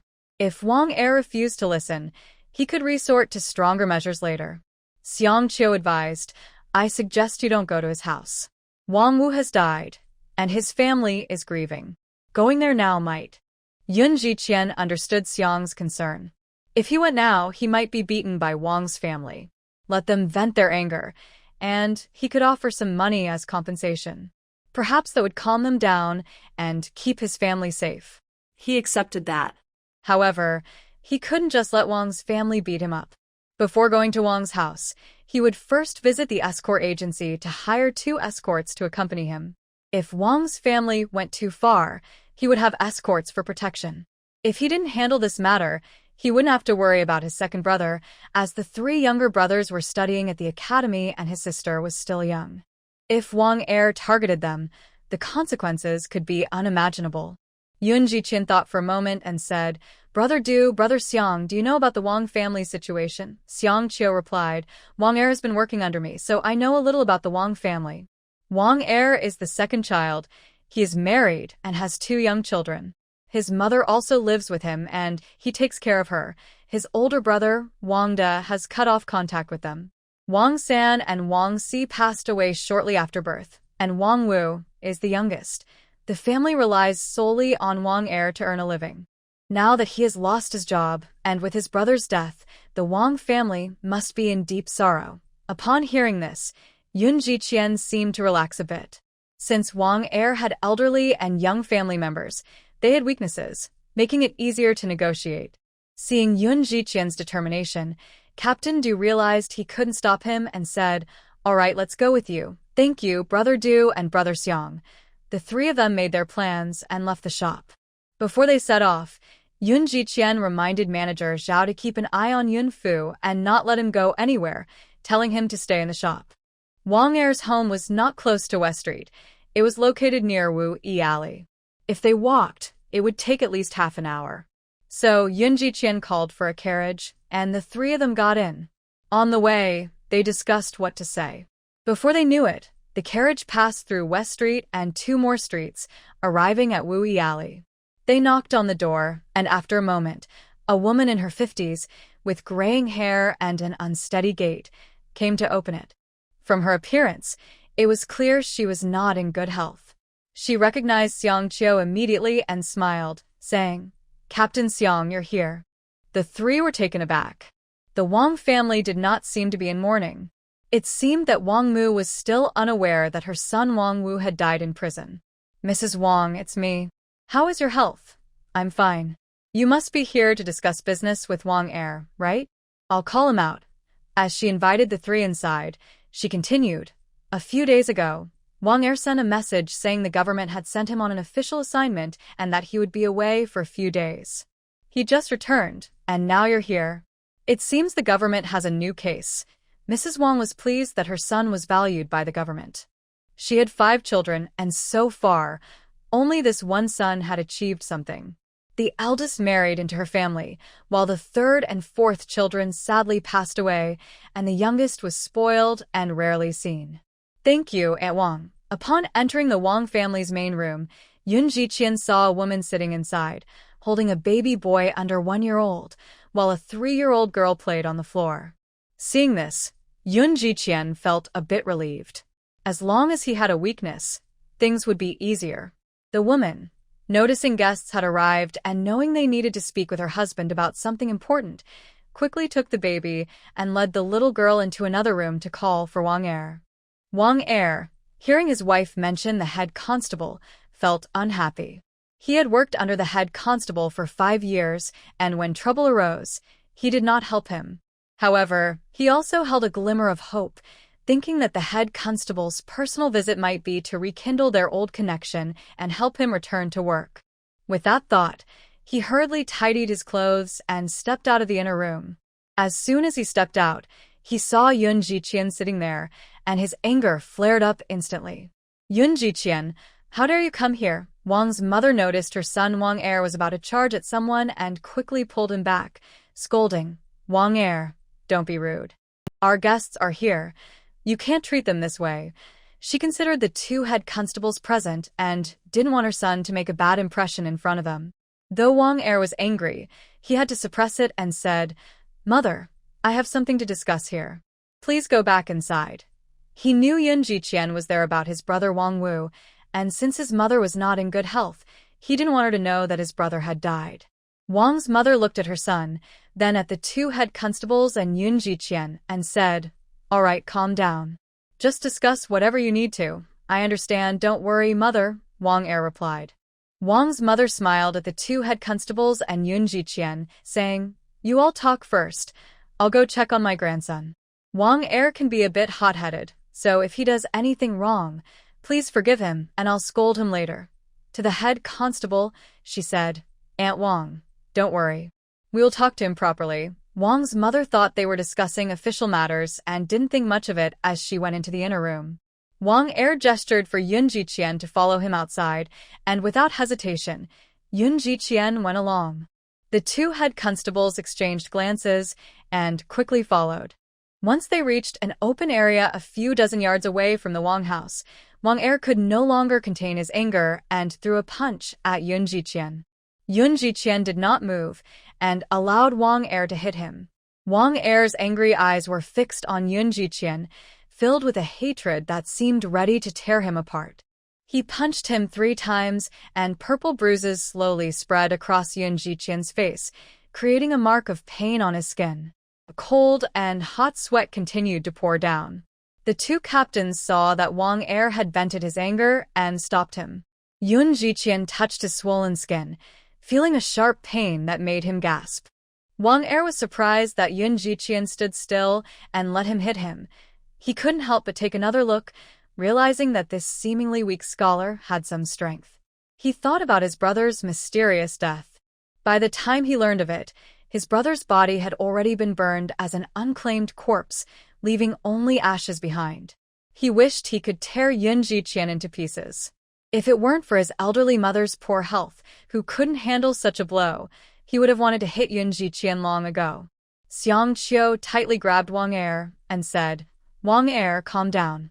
Your brother's death was not caused by the Yun family. His injuries are not serious, and I even called a doctor to treat him." Wang Er's slightly reddened eyes turned to Xiang Qiu. "Captain, are you still defending this guy?" He couldn't believe that his 5-year friendship with Xiang Qiu was less important than a few days' acquaintance with Yun Jiqian. "We understand your feelings about your brother's death, but it is very suspicious. We haven't even seen his body. which means he was likely harmed by someone. You were released right after your brother died. Think about it. If you were out, would you go after the Yun family? Who benefits from that? Besides, if someone could secretly bribe the jailer, even I and Captain Du were kept in the dark. How many people in Shichiao town could pull that off? After Xiang Qiu's reminder, Wang Er finally calmed down and began to analyze the situation. Although he still harbored resentment towards the Yun family, after venting his anger on Yun Jiqian, he felt much more at peace. Xianji, though he didn't want to admit it, what Captain Xiang said made sense. His brother Wang Wu had indeed been harmed by someone. Yes. If you can accept that, it shows you have some sense. Seeing that Wang Er was finally listening, Xiang Qiu continued, "There's one more thing we didn't want to tell you, but it seems we have to. You were dismissed from your job by County Magistrate Kong. I went to plead for you, and got scolded for it." Wang Er widened his eyes at Xiang Qiu. "County Magistrate Kong?" Xiang Qiu nodded. That day, Wang Wu went to the Yun family to rob them. It was clear that someone was behind it, and your brother's group all confessed they were instructed by someone. In such a clear case, we should have questioned the person behind it, but instead, your brother lost his life, and that person remains free. We suspect your brother's death is related to Lin Yukai. Otherwise, why is County Magistrate Kong still delaying the investigation? Who has the power to influence him? Following Xiang Qiu's line of thought, Wang Er said, "No, Lin Yukai doesn't have that much power. Lin Yukai may not have that power, but the Xie family is related to the Lin family by marriage. Moreover, County Magistrate Kong's daughter studies poetry and music with the two young ladies of the Xie family in the Meiyuan." Captain Du added, "They just want to use your brother's death to make you hate the Yun family. If you and the Yun family fight to the death, the Lin and Xie families can sit back and benefit without getting involved." Wang Er was furious, but after hearing the captains, he calmed down completely. Captain Xiang continued, "Think about your two young children and your elderly mother. We came here not just for Yun Jiqian, but also for your sake. Do you think if you seek revenge on the Yun family, they will just sit back? With their wealth, they could easily hire someone to take your life. Do you think no one would accept that job?" Wang Er frowned at Xiang Qiu. Indeed, there were many cases like this where someone was killed instantly, but the killer could not be found. Even if they found the killer, there was no evidence to prove it. From the wound, it was clear that the killing was swift and precise. Without years of training, it would be impossible to achieve that. "Wang Er, although your brother's death has nothing to do with my Yun family, I feel deeply sorry. I am willing to offer 100 taels as compensation, hoping this matter does not involve your family. If you truly want revenge, you should find the real killer. That way, your brother can rest in peace. Both our families are victims. Why make things difficult for each other?" Yun Jiqian took out 100 taels in silver notes from his pocket, enduring the pain from his injuries as he spoke. Although this situation felt frustrating, it was better than Wang Er acting rashly and harming his young siblings. At this moment, Wang Er had clearly restrained his hatred, replaced by overwhelming anger. Lin Yukai, just wait." Seeing Wang Er frowning in thought and not taking the silver note, he continued to persuade the captain. "You work at the yamen, earning only a couple of taels. This money could support you for years, Wang Er. You need to think carefully. Although the yamen job doesn't pay much, it has its perks, which is why many people want it. But now that Wang Er has lost this job, he may never get another chance." 200 taels. Deal, Yun Jiqian said without hesitation, pulling out the prepared silver note. He didn't want to argue with Wang Er anymore. Even though it felt a bit humiliating, this was the best outcome. This all started because of the Xie and Lin families. His rivals and enemies should be them, not Wang Er. Wang Er had his faults, but he had learned a lesson. He lost his job, and Wang Wu lost his life because of it. Meanwhile, the Lin family, the true instigators, remained unharmed. This made Yun Jiqian determined to grow stronger quickly to stand against them. Wang Er took the money, gave Yun Jiqian a deep look, and turned to leave. That look made Yun Jiqian uneasy, and he asked, "What does that mean?" Did Wang Er not listen to their conversation? If he really sought trouble, they might be caught off guard. Xiang Qiu said, "From what I know, Wang Er is different from his reckless brother Wang Wu. As long as he accepts the money, it means he agrees to settle things. Yun Jiqian finally felt relieved. Even so, he couldn't let his guard down. He also looked gratefully at Du Jin and Xiang Qiu, clasping his hands and saying, "Thank you both for accompanying me today. If you ever need my help, I will do my best." Xiang Qiu smiled and said, "Sure, if you face any difficulties in the future, just let me know." Captain Du patted him on the shoulder and said, "You don't need to be so formal. Your Aunt Du praises you all the time in front of me. I'm starting to feel a bit jealous." The three shared a smile.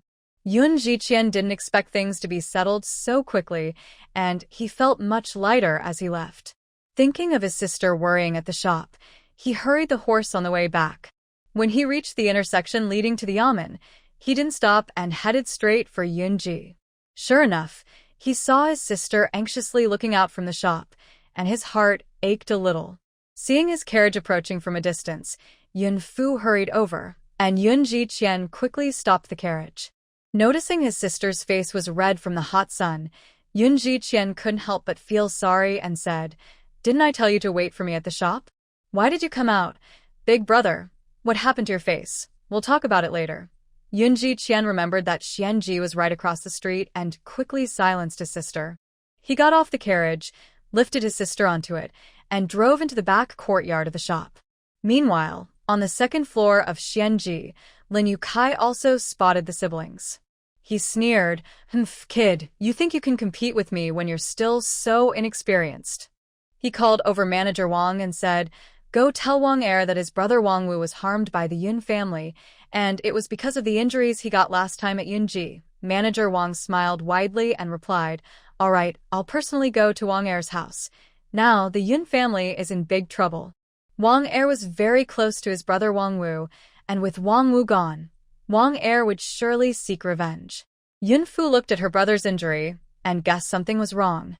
"Big brother, how could you take such a risk? Does it hurt?" Yun Fu's question made Yun Jiqian remember his own pain. "It hurts. Big brother's face really hurts." He couldn't help but want his sister to feel sorry for him, curious to see her cry. It seemed that since she came to this family, he had never seen her shed a tear. She always appeared calm, even more so than him. This disappointed Yun Jiqian, but Yun Fu scolded him like an elder. "If it hurts, why would you take such risks? You must have been beaten by the Wang family. What exactly happened, big brother? Did something happen to Wang Wu?"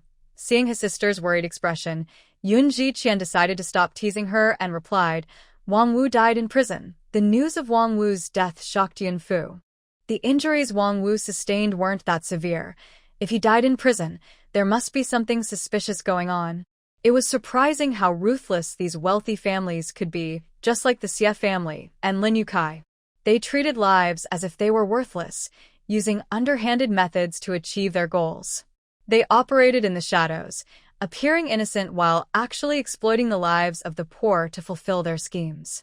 The cruelty of his heart is truly shocking. Big brother's injury was caused by Wang Er, right? I had Wang Er hit him 3 times to release his anger. Only then could he calm down and listen to our reasoning. I also gave him 200 taels as a settlement. This surprised Yun Fu. Did Wang Er agree to that? Doesn't he treat this brother like his own life? This was the result of discussions with the 2 captains. We first tried to persuade Wang Er, and then offered him money. If he still disagreed, we would have to take a tougher approach. I didn't expect the talks with Wang Er to go so smoothly. He must be considering his elderly mother and young child. At this moment, Yun Jiqian no longer saw his sister as a child and shared the details of the negotiation with Wang Er. After hearing this, Yun Fu felt that her brother's actions were appropriate. She mainly considered fifth brother's background and knew she couldn't let him fall into danger. Moreover, someone like Wang Er is not easy to deal with. He has worked in the government for many years, building connections and handling numerous cases. If he wanted to use any tricks, they would surely be caught off guard. Recalling that in her past life, there was no Wang Wu in the Yun family, but in this life, because she opened a shop that became very successful, she not only helped the Yun family live well, but also put them in a difficult position. That 200 taels could be seen as a way to ensure the safety of the Yun family. Big brother, does your face hurt? We still have some wound medicine left from the opening day. Let me help you apply it. Okay. Yun Fu took the wound medicine and, while blowing on the injury, applied it to her brother's face. Yun Jiqian instantly felt that the pain was gone. Manager Wang went to the Wang family with the 50 taels of silver that Lin Yukai had given him. He knocked on the door, and it was still Madame Wang who came to open it. Seeing that he was looking for her son Wang Er, Madame Wang felt pleased. She had always been proud of Wang Er. Since he started working in the government, many people had come to seek his help. Surely this person was also looking for her son's assistance. She quickly invited him into the main room. Madam, is Wang Er not home? Seeing that the Wang family showed no signs of mourning and that Madame Wang's face lacked any sorrow over losing her son, Manager Wang felt curious. Oh, I sent him to buy some meat. He has been working hard these days, so I wanted to make dumplings for the children. Please sit and have some tea. He will be back soon, Madame Wang said with a smile. When Wang Zhonggui heard this, he was shocked. Your son has died, and you still have the heart to eat meat? This old lady really has no feelings at all. Madam, you didn't know your son Wang Wu has died. Wang Dama was very angry. How can you curse someone to death? What are you joking about? Wang Er just told me that Wang Wu has been promoted. He found him a job in the next town, earning 2 taels of silver a month, which is even more than Wang Er makes. Wang Zhonggui then realized that Wang Dama had no idea about her son's death. Wang Er had kept it from her. Wang Er tricked you. Your son Wang Wu is dead. He was harmed by someone from Yunji. Wang Dama stared blankly at Wang Zhonggui. Seeing that Wang Zhonggui seemed serious, she recalled that around noon, 2 constables brought in a young scholar, and Wang Er had gotten angry, calling him Yun Jiqian. That person must be from the Yun family. Wang Dama finally believed it. Is what you said true? My son Wang Wu is dead. Wang Zhonggui nodded seriously and replied, Yes, Wang Dama. Wang Wu is really dead. Wang Dama could hardly believe her ears. Her health was already poor, and this sudden shocking news felt like a lightning strike, leaving her in a daze as she sat on the ground. Wang Er's wife quickly put down the child and rushed to support her mother-in-law, angrily asking, What did you say to my mother? Wang Er had just returned from buying meat and heard his wife's cries. Before he could enter the house, he heard a man's voice. I didn't say much. I just told her that Wang Wu is dead. I didn't do anything to her. She can't handle the news of her son's death. That's not my fault. Wang Er recognized that voice. It was the same voice that had informed him about Wang Wu's accident at the Xuanji cold drink shop. Wang Er hurried into the house, forgetting the meat in his hands. He threw the meat to the ground and rushed to support his mother. Wang Dama asked in a daze, Xiao Er, tell me the truth, is Wang Wu really gone? Wang Er closed his eyes, realizing that the secret he had worked so hard to keep was finally out. Mother, you will still have a son to honor you. Once she confirmed the answer, Wang Dama could no longer hold on and fainted. Wang, the shopkeeper, noticed that Wang Er looked unwell and added, Wang Er, you saw it too. The Yun family is trouble. They not only caused your brother's death, but almost made your mother sick too. You must take revenge for your brother. Otherwise, your mother won't find peace. A fierce look flashed in Wang Er's eyes, but quickly disappeared. He first carried his mother to the bed in the inner room, and then came back out. Shopkeeper Wang, what brings you to my home? He asked. At that moment, the shopkeeper remembered the task Lin Yukai had given him. He quickly took out 20 silver notes from the 50 Lin had given him and handed them to Wang Er. Our master is kind-hearted. He knows that Yun Wu harmed your brother and that you lost your job. He sent me to give you 20 silver coins to help you get by. Wang Er glanced at the shopkeeper and accepted the money. Thank you to Master Lin. I have matters to attend to at home, so I won't keep you. The shopkeeper quickly reassured him. No need to see me off. I can leave on my own. Take care of yourself and your mother. After the shopkeeper left, Wang Er looked at the 20 silver coins in his hand, and his expression changed drastically. He gritted his teeth, filled with anger. Lin Yukai, you think these 20 coins can buy my brother's life and make my mother sick? I won't let this go. His wife approached, startled by his demeanor. With teary eyes, she asked, Is my brother really gone? Wang Er's eyes turned red as he replied firmly, We're moving. Pack our things. That night, Wang Er rented a cart, loaded his mother onto it, and took his wife and 2 young children out of the city. He planned to settle them first before returning to settle scores with the Lin and Yun families. Meanwhile, Yun Jiqian had been injured that day, and Yun Fu wanted her brother to come home and rest. After applying medicine, his face looked much better after an hour, though there were still bruises. The siblings agreed to tell their parents the truth if asked about their day. They loaded the cart with groceries, meat, spices, and oil before heading home. They drove the cart straight into the yard, and as soon as they entered, they heard a familiar voice say, Oh, the siblings are back. I heard you got a cart. It's true. Seeing it was matchmakerly, Yun Ziqian and Yun Fu exchanged glances, but said nothing. Mom, I bought the ingredients. I'll put this meat in the icebox first, and you can marinate it when you have time. Yun Jiqian said while moving things down from the cart. Okay, just put it in the kitchen, replied Li Meipa. Seeing so much meat and vegetables being brought into the kitchen, her eyes nearly popped out. Indeed, the Yun family was not as poor as they seemed. While Yun Jiqian was moving things, Lu Shi noticed the injury on his face and quickly came over to ask, Qianna, what happened to your face? Mom, my face is fine. My sister already put some medicine on it. I'll explain later, he said, as there were outsiders present and it wasn't the right time to talk. Li Meipa saw the 3 of them moving things and hurried to help, but the Yun family politely declined. Still, she insisted on helping. Although the Yun family felt it was a bit inappropriate, they didn't want to drive her away and let her assist. Once everything was moved, Lu Shi felt a bit embarrassed and invited Li Meipa inside, pouring her a cup of tea. After taking a sip, Li Meipa noticed that the tea was of much higher quality than last time, and she secretly wondered if the Yun family had come into some money. Li Dinyang, if you have something to say, just say it, Lu Shi prompted. Li Meipa hesitated at first, but then decided to be straightforward. I'll get right to it. The Zhao family asked me to come and talk to you about Zhao Yingzi and your Yun Jiqian. Since Zhao Yingzi's reputation was ruined by Zhao Yukai, she spent her days crying at home, feeling hopeless. At this point, the Zhao family finally realized what had happened. They knew Yingzi well. How could she possibly like Zhao Yukai? Yingzi's father, Zhao Jintian, called her uncles and a few other relatives to confront Zhao Yukai and Zhao Ergu. However, after taking the money, Zhao Yukai and Zhao Ergu had already left the village, planning to enjoy themselves for a few days before returning.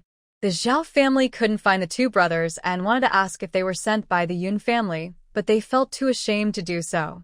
After all, they had tarnished the Yun family's reputation first, and it was only natural for the Yun family to retaliate. Even if they went to confront them, they wouldn't have the face to ask. Now, Yun Jiqian's name had been cleared during their previous conversation, while Yingzi's reputation had suffered. The Zhao family truly felt they had made a mistake, and now they were worried. Zhao Yukai spread rumors about Zhao Yingzi having an affair with him. Most villagers didn't believe it, but a small group did, saying that although Zhao Yingzi seemed honest, she was actually quite flirtatious. Aunt Zhao couldn't stand the gossip from the village women, so she called together a group of chatty women to come to Zhao's house. To prove that Zhao Yingzi was being slandered, she had Zhao Yingzi take off her outer clothing in front of them. The women surrounded Zhao Yingzi and looked closely, but they didn't see any birthmark on her waist. I told you, how could Yingzi be so foolish as to like Zhao Yukai? One woman said. Oh, I think this is what happens when you do bad things. They get their comeuppance. It's normal for them to spread rumors about others, another added. That's not fair. Yingzi only said that because she likes Yun Jiqian, someone else chimed in. Exactly, Zhao Yukai truly loves Yingzi, which is why he said that, another woman agreed. With so many women talking, Zhao Yingzi felt like she wanted to disappear. Aunt Zhao, annoyed by the noise, shouted, If anyone spreads rumors about Yingzi again, I'll make sure they regret it. Although everyone fell silent, they still looked down on Zhao's family for their actions. They thought it was unfair for Zhao's family to complain about rumors when they spread them about Yun's family. Even though Zhao Yingzi's reputation was somewhat cleared, the harsh gossip about her spread throughout the village. After this incident, Zhao's family realized it would be impossible for Yingzi to marry well. So, they called for Matchmaker Li again and offered her a generous fee. Matchmaker Li had heard about Zhao Yingzi and Yun Jiqian, but after Zhao's mother pleaded with her, she raised the fee to 2 taels and agreed to help. In the village, she usually received only a few hundred coins for matchmaking, so 2 taels was a big temptation for her. She then went to Yun's house.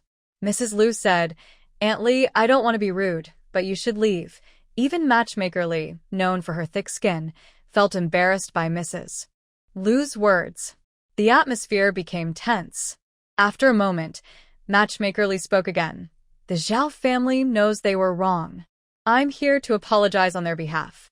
"Should I have them come and apologize in person?" Mrs. Liu replied. "That's not necessary." Liu did not want to offend the matchmaker, but thinking of the previous incident, she couldn't help but confront her. The matchmaker should not have taken on this task. Her son Qian almost faced a bad reputation, even though he had said that the innocent would clear their name and did not want to get involved with those people. However, facing the outside world's gossip, Qian was still just a 17-year-old boy. No matter how well he hid it, she could see the worry on his face. Fortunately, Qian cleared his name in the end. Otherwise, not only would he be affected, but the other children would be too. The matchmaker was still somewhat unwilling to give up. "I want to hear your eldest son's thoughts." Liu did not want her son to suffer any more harm, but since this was his matter, and Qian was now grown up, she should respect his choice. The only thing she could do was silently support him. Without saying a word, Liu called for Yun Jiqian. Upon learning the matchmaker's intention, Yun Jiqian said firmly, "I already have someone I like, so please find another suitable match for Miss Zhao." After speaking, he politely bowed to the matchmaker and returned to his room. At this point, the matchmaker felt there was no reason to stay and left, feeling embarrassed. She said apologetically, "Liu, I was reckless today. I will go back to the Zhao family now." At this moment, Zhao Yingzi sat anxiously at home. She had no desire to do any work and just waited for the matchmaker's response. When her 2 younger brothers returned home, they seemed tired from playing and loudly complained about being hungry. Seeing the empty pot while her sister Zhao Yingzi sat there as if in a daze, Zhaoda, the eldest brother, imitated their grandmother's tone and said, "You lazy girl, why are you still sitting here? Hurry up and cook." Zhao Er, the second brother, echoed, "We're hungry. Go cook." Their tone was full of disdain. Zhao Yingzi was the eldest daughter in the family. After she was born, her mother did not conceive again for several years, and it was not until Yingzi was 8 that she had another child. During this time, she faced her mother-in-law's disdain and the judgment of others. It was only after she had sons that she gained a position in the Zhao family, and her in-laws treated her much better.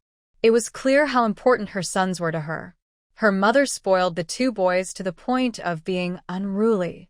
While Yingzi was important to her mother, she was still secondary to her sons. She wanted to keep Yingzi close because she believed her daughter was capable and could continue to take care of her younger brother. Since childhood, Yingzi's mother had constantly emphasized the importance of their family and her brothers. Occasionally, she would give her daughter small favors and praise her, leading Yingzi to see her family as her lifeline. This belief became deeply rooted in her mind. This was also why Yingzi wanted Yun Jiqian to join their family. First, Yun Jiqian was already a scholar and could teach her 2 younger brothers without needing to pay for their education. Second, she could continue to stay at her family home to care for her younger brother. Third, if Yun Jiqian passed the exams and became a successful scholar, it would benefit her family, the Zhao family, rather than the Yun family. Her 2 brothers always spoke to her this way, and she never held it against them, as her mother had taught her that boys should be a bit rougher. Otherwise, they might be bullied in the village. Once she got married, having these 2 brothers backing her would make her in-laws respect her more. Yingzi thought her mother was right. Yingzi often felt proud of her 2 brothers, believing that with them around, not only did the Zhao family gain confidence, but she also felt stronger herself. She was used to her brothers speaking to her like this, so it didn't surprise her. However, Now feeling upset and disrespected by them, she snapped and shouted, "Go away, don't bother me." Zhao Dadi was furious that Zhao Yingzi dared to speak to them like that and pointed at her, saying, "Zhao Yingzi, how dare you talk to me like that? Be careful, I'll tell Mom and Grandma."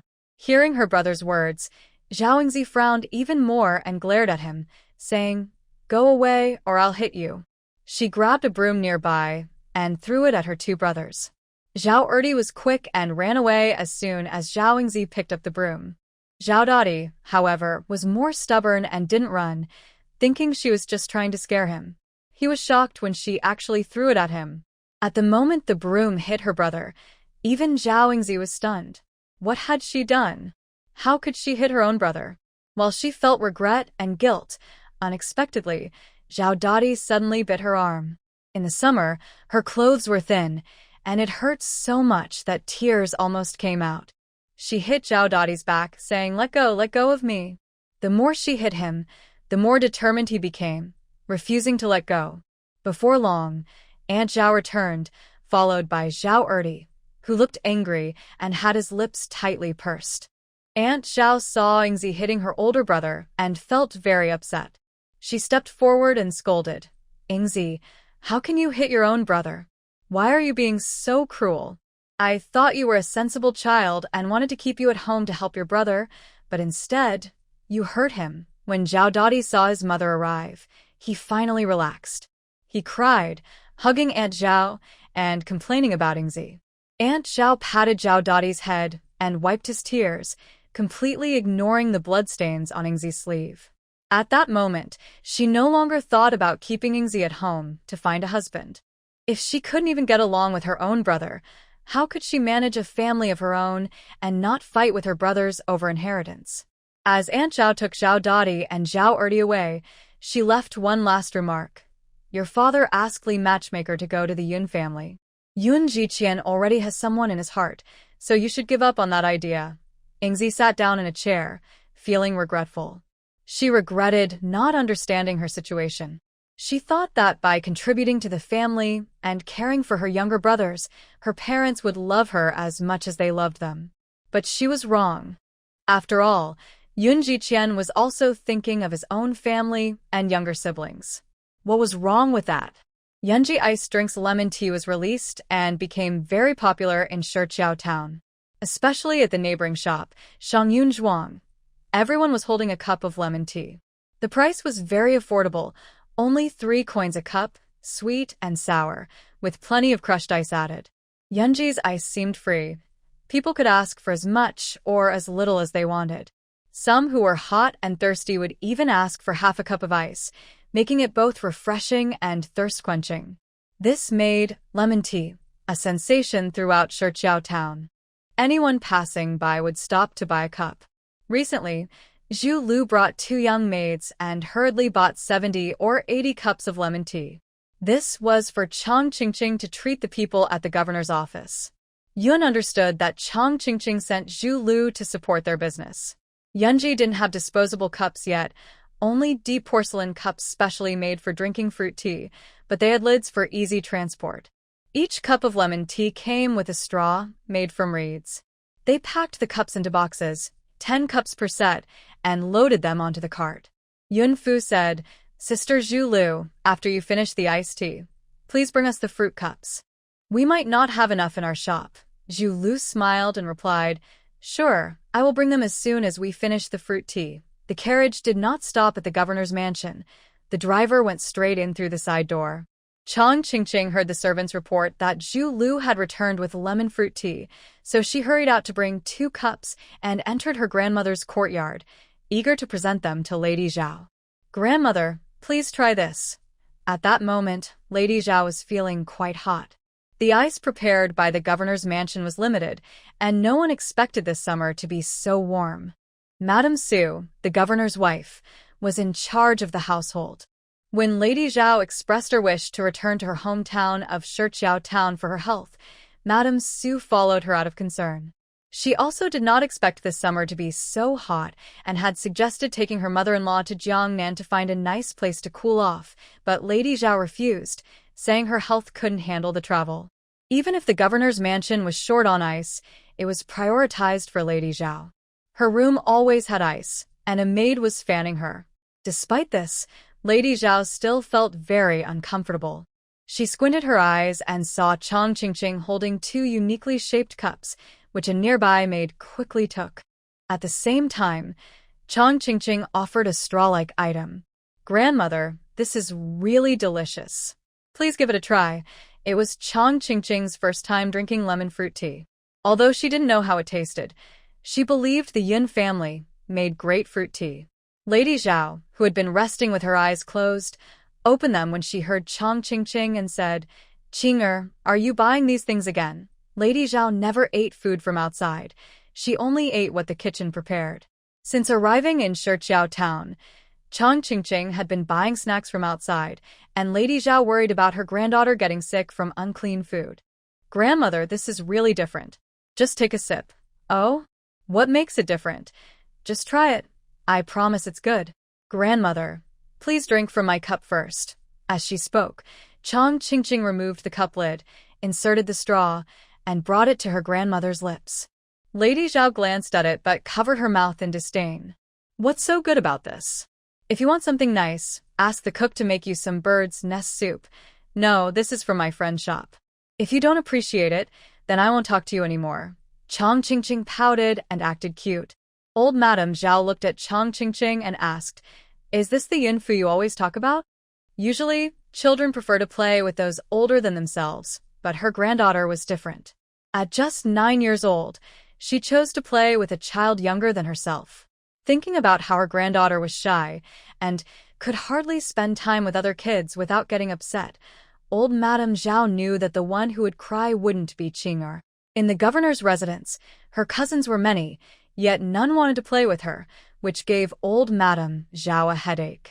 Fortunately, the child named Yunfu, regardless of age, could play with Qing'er, and it didn't matter if she was from a merchant or farming family. Otherwise, it would be very sad for her granddaughter. When Chang Qingqing saw her grandmother remembered Yunfu, she happily said, Yes, it's my sister Yunfu." Old Madame Zhao felt helpless with her granddaughter and said, "All right, I'll just take a sip. If it's not good, you won't leave the house for a month and will focus on learning music, chess, calligraphy, and painting." Hearing this, Chang Qingqing felt a bit unhappy, but she had confidence in the drink. The last time Yunfu gave her an ice bowl, it was indeed delicious. Of course, she wanted to share good things with her loving grandmother. Thinking that her grandmother would feel cooler after drinking, she agreed. "Okay." Old Madame Zhao reluctantly took a small sip, preparing to pretend it was bad to trick her granddaughter. But she accidentally took a big sip and felt a refreshing chill. In this hot weather, a cool drink made her feel less hot, whether it was psychological or not. Her eyes brightened, and she couldn't help but take 2 more sips. Just as she was about to drink more, Chang Qingqing took the cup away. "Grandmother, is it good?" Old Madame Zhao snapped back to reality, realizing she almost fell for her granddaughter's trick. It's okay. Well, since you don't like it, I'll just take it for myself. Jingzhu, please bring me the other cup too." Upon hearing this, old Madame Zhao quickly held the cup tightly with both hands.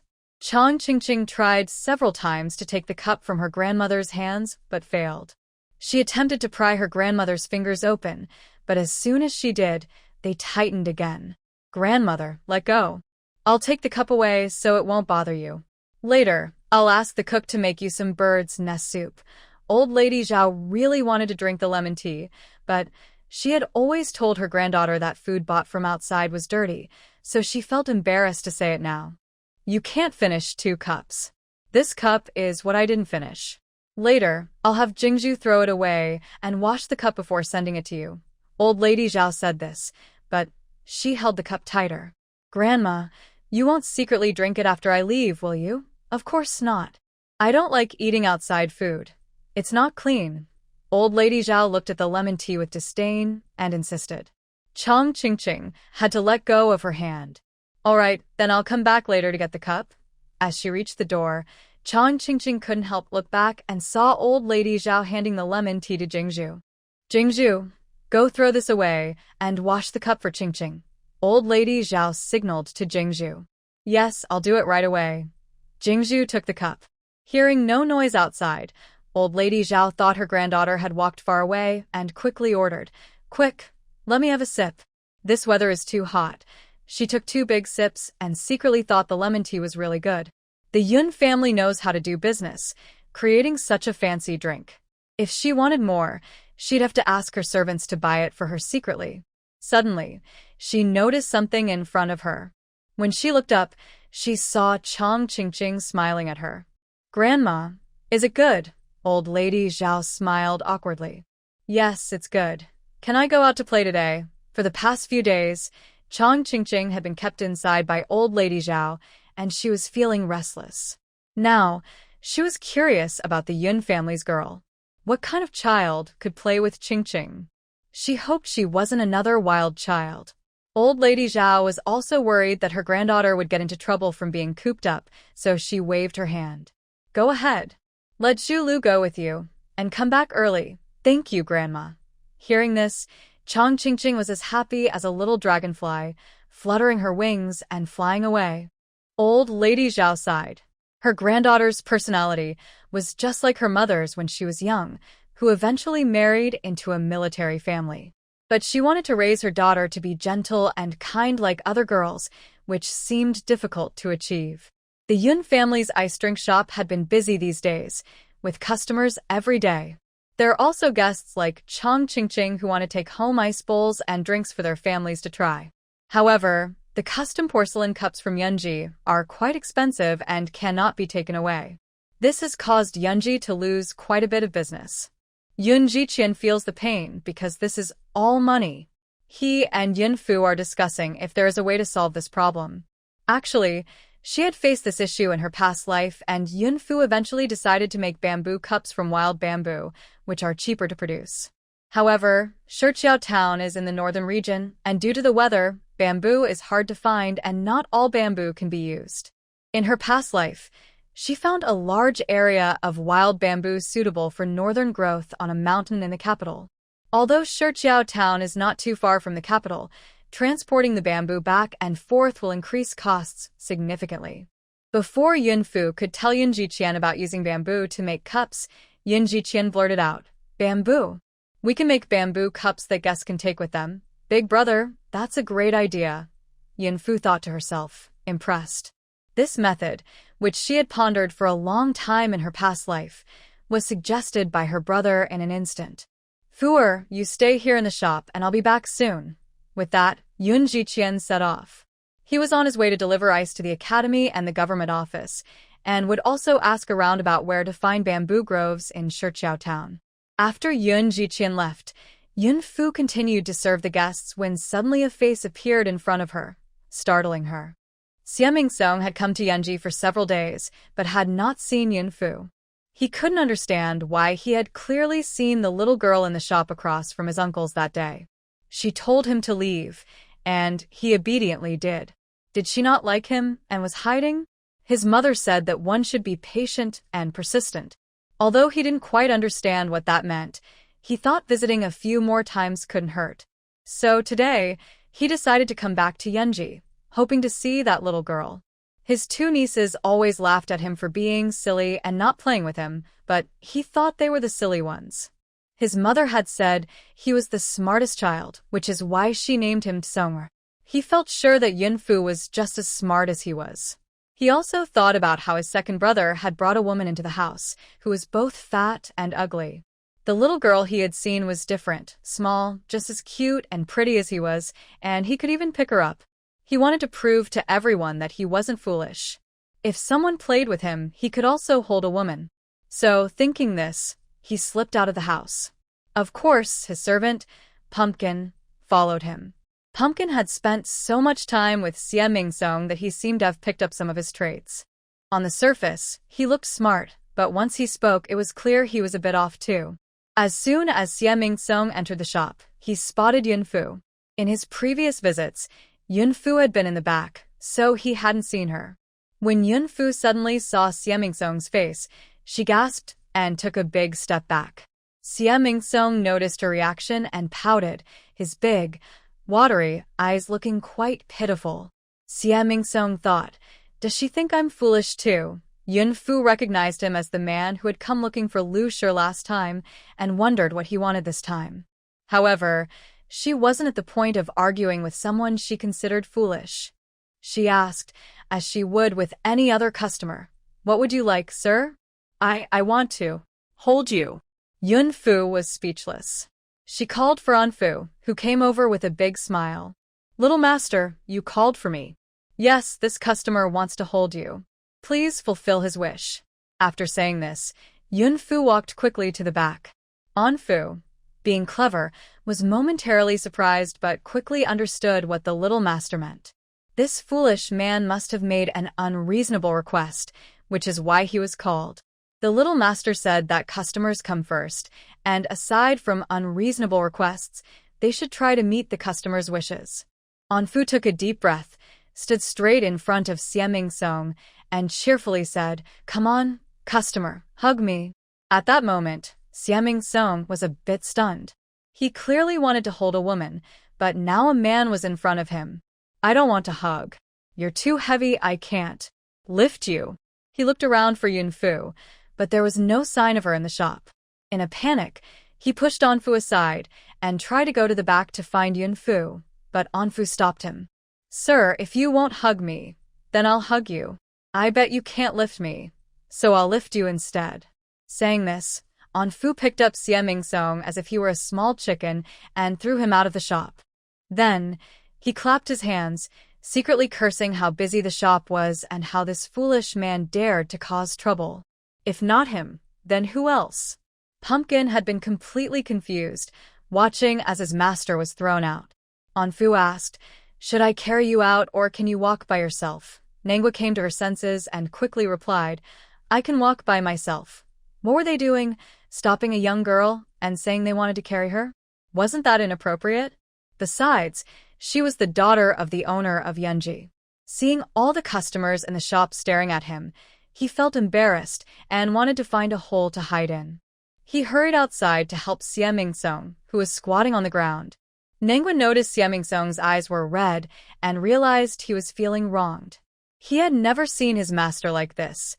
Even when others called him little fool, he would retort that they were the foolish ones. Today, just because the girl wouldn't let him carry her, he felt upset for no reason. However, his responsibility was to take care of Master Xie, so he needed to advise him properly in this situation. The head of the Xie family had noticed his cleverness and allowed Manhwa to follow Xie Mingsong. "Master, what you did was wrong. That girl doesn't even know you. If you just go and try to carry her, she definitely won't let you. Look, we got kicked out." "Isn't that embarrassing?" Xie Mingsong looked confused and asked, "But what about carrying women?" "Master, that's different. The women at Manhwa Tower are paid for. If you have money, you can carry them." When Manhwa mentioned money, Xie Mingsong pulled out 5 taels of silver from his pocket and said, "I have money. I'll give it to her." As he spoke, he stepped toward Yunji. Manhwa quickly pulled Xie Mingsong back and advised, "Master, please don't go over there." Xie Mingsong, still confused, said, "I have money." Manhwa sighed, "Oh, my master, do you think that 5 taels of silver would impress her? Look around, this whole shop belongs to her family." Just then, Xie Mingsong's attention was caught by 2 young ladies walking past him and entering Yunji Ice Drinks. When he saw the golden and silver hairpins on one girl's head, he suddenly understood. He remembered that his mother had many beautiful pieces of jewelry, and that little girl didn't have any. He decided to bring some of his mother's jewelry to give to her. He thought that would allow him to carry her. Without hesitation, Xie Mingsong headed home. Manhwa, seeing him walk toward the Xie residence, thought his advice had worked and hurried to catch up. Chang Qingqing, just getting off a carriage, noticed a little fool staring at Yunji and instinctively felt he wasn't a good person. She was just about to ask when she saw that silly boy walking away. This made Chang Qingqing feel cautious. She remembered that someone had come to Yunji looking for trouble last time, and that day, Yun Fu must have been quite scared. She decided she needed to remind Yunfu about it later. Chang Qingqing turned to Zhu Lu beside her and asked, "Who is that silly boy?" He looked like a rich young master. Zhu Lu replied, "That is the third young master of the Xie family, and he is also the nephew of Boss Lin from the restaurant across the street. But don't worry, he is a bit silly and won't cause any trouble." Zhu Lu was a local and knew all about the people in Shiqiao town. Hearing this, Chang Qingqing was even more puzzled. Oh, if he has cold drinks at his uncle's place, why does he come to Yunji? That's strange. Chang Qingqing shook her head, not wanting to think about someone unrelated. She was here to have fun with Yunfu and didn't want anyone to spoil her mood. Manager Zhao spotted Chang Qingqing as soon as she entered and hurried over with a big smile, saying, "Miss Chang, you're here. Would you like something to drink?" Chang Qingqing didn't want to be polite and directly asked, "Where is Yunfu?" The young lady went to the back courtyard. "I'll send someone to call her," he replied. Chang Qingqing waved her hand, saying, "No need, I'll go find her myself." Since she was a friend of the young lady, Manager Zhao didn't stop her. The back courtyard was a restricted area for outsiders, but Miss Chang was not an outsider. She had helped their shop last time. At that moment, Yunfu was helping Gu Che make ice. However, she accidentally got her clothes wet, and since the ice room was quite cold, wearing wet clothes was uncomfortable. Just as she was thinking of stepping out to dry her clothes, she unexpectedly bumped into Guyu, and they both fell to the ground. Guyu was fine, and quickly got up to help Yunfu. When Chang Qingqing arrived at the back courtyard, she saw Yunfu sitting on the ground, her clothes covered in dirt and looking quite messy. Seeing Chang Qingqing, Yunfu stood up and said shyly, my mistake. You can't wear those clothes anymore. Go change into something else," Chang Qingqing advised. Yunfu looked at her clothes, which were wet and dirty, and realized she couldn't wear them again. However, all her spare clothes were at home, and there was nothing suitable to change into at the shop. She wasn't used to wearing someone else's clothes, but she remembered that the nearby Shangyun Zhuang sold fabrics and custom-made clothing, so they might have ready-made clothes for sale. Although their shop is right next to Shangyun Manor, she has never been inside. It would be nice to take a look. She just bought 2 pieces of good fabric to take home so her mother can make clothes for her 5 brothers. Qingqing, I want to check out the neighboring Shangyun Manor. Would you like to come with me? Yunfu thought about how Chang Qingqing had helped her last time. If she had time, they could stroll around together, see what she likes, and buy something for her as a gesture of friendship. She had never asked Chang Qingqing about her family background, but from her clothing, it was clear she came from a wealthy family. Ordinary things probably wouldn't interest her. When Chang Qingqing heard Yunfu call her Qingqing, she felt a bit displeased. Shouldn't she be calling her sister? But then she thought in the governor's mansion, she had plenty of sisters, none of whom she liked. Yunfu was her friend, so it was fine to call her whatever. Chang Qingqing quickly agreed. Sure. I've never shopped in the stores of Shiqiao town before, so let's go together. Yunfu called over Manager Zhao and Gu Che, taking out 20 taels of silver from the accounts. Manager Zhao was in charge of managing the shop's accounts, while Gu Che temporarily kept the silver. Only when the shop closed would Yun Jiqian do an inventory and take the silver away. Gu Che had been following Yun Jiqian to learn reading and accounting. Although he wasn't yet capable of managing the accounts, he understood the daily income and expenses. After receiving the silver, Yunfu said, "Let's go." Yunfu and Chang Qingqing held hands, with Zhu Lu following behind. Gu Che was worried about Yunfu going out alone, so he called his sister Guyu to accompany her. Guyu was just an 11 or 12-year-old girl with a childlike heart. Hearing they were going shopping made her very happy. Yunfu noticed that Guyu was still wearing the clothes she had bought for her when she first arrived at the shop, and said, "Guyu, come along." Guyu quickly stopped her, saying, "Miss, please don't call me sister. It's too much for me. My brother told me the other day that I didn't understand the rules before. You are the master, and I am the servant, so just call me Guyu." Guyu noticed that Zhu Lu, who was behind Chang Qingqing, referred to her as Miss Chang, while Miss Chang directly called Zhu Lu by her name, indicating they also had a master-servant relationship. Yun Fu understood the principle that if a square is not right, it cannot be a square, and if a circle is not right, it cannot be a circle. So she said, "All right, from now on, I will call you Guyu." The four of them chatted and laughed as they left Yunji's shop. "Sir, look. It's that girl from Yunji. She has entered Xiang Yunzhuang," Qingbei quickly reminded Qi Junyi, who was walking ahead. Since the day his underpants were stuck with a banknote and a note, Qi Junyi had sent people to search for 5 days, but the brother and sister seemed to have vanished without a trace. This made Qi Junyi feel that the family who took away the royal nephew was not simple. No wonder he had searched for years without finding any trace of the royal nephew. However, Qingbei noticed that his master seemed to have changed recently. He was talking more. Occasionally, he would suddenly ask, "Qingbei, what does it feel like to have a sister?" This left Qingbei speechless. He lost his mother at a young age and had never had a sister. He couldn't even remember his mother.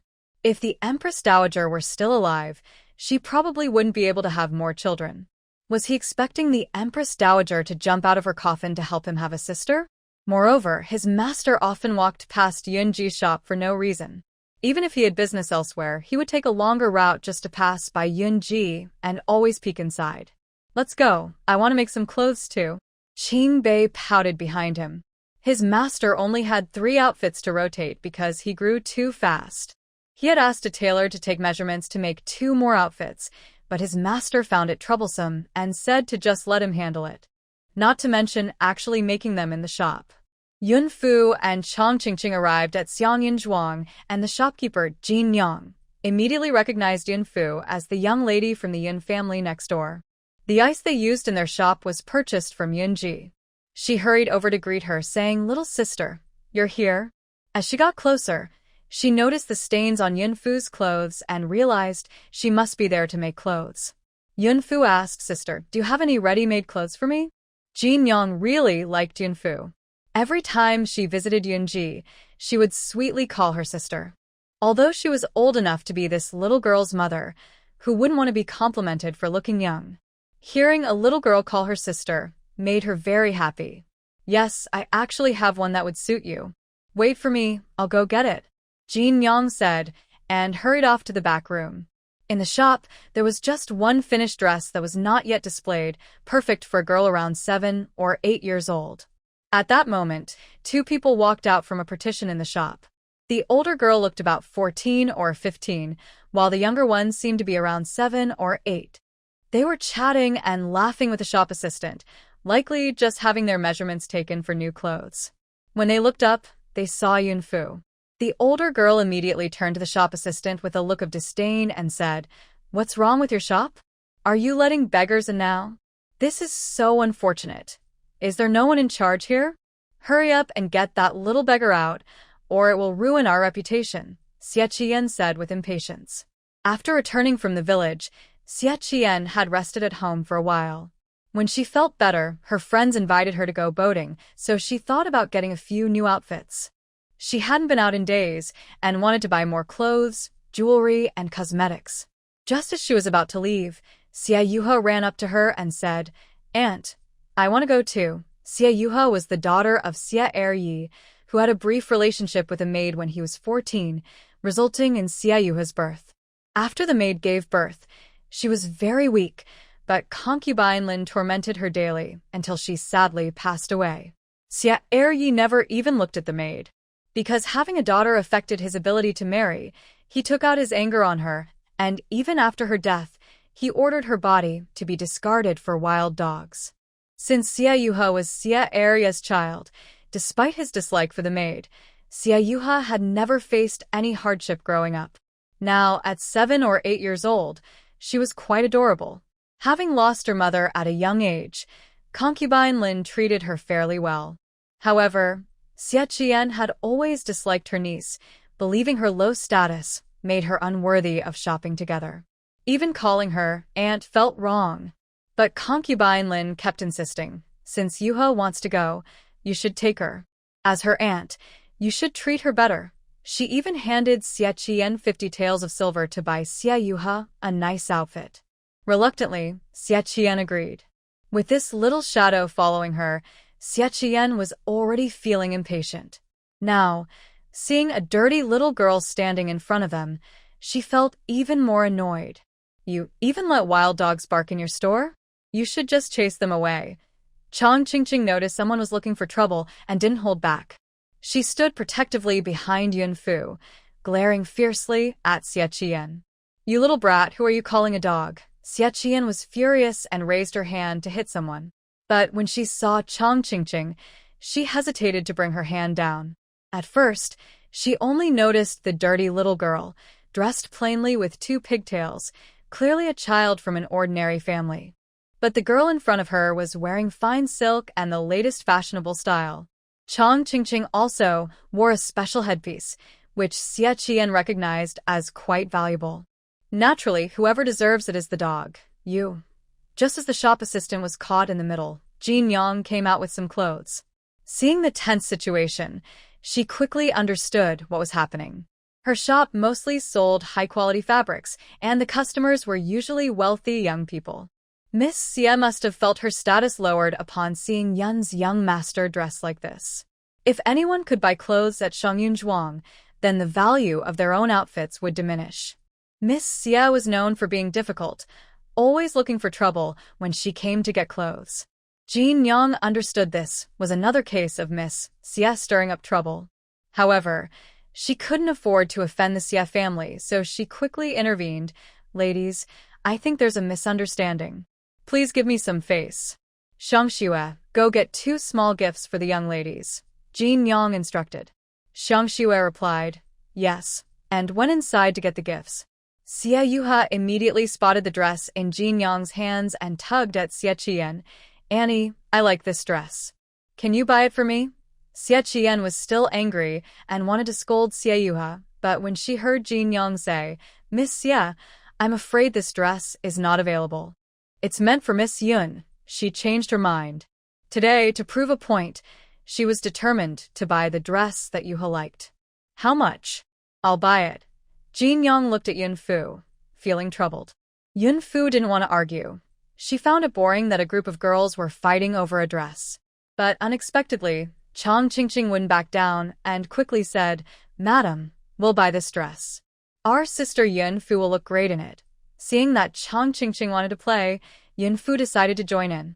Jin Yang replied, this outfit is very intricate, priced at 20 taels.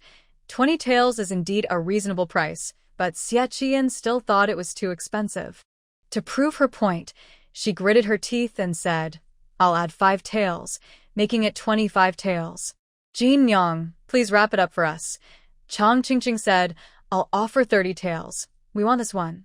Xie Qian glared at Chang Qingqing. You. Chang Qingqing smiled lightly. What's wrong?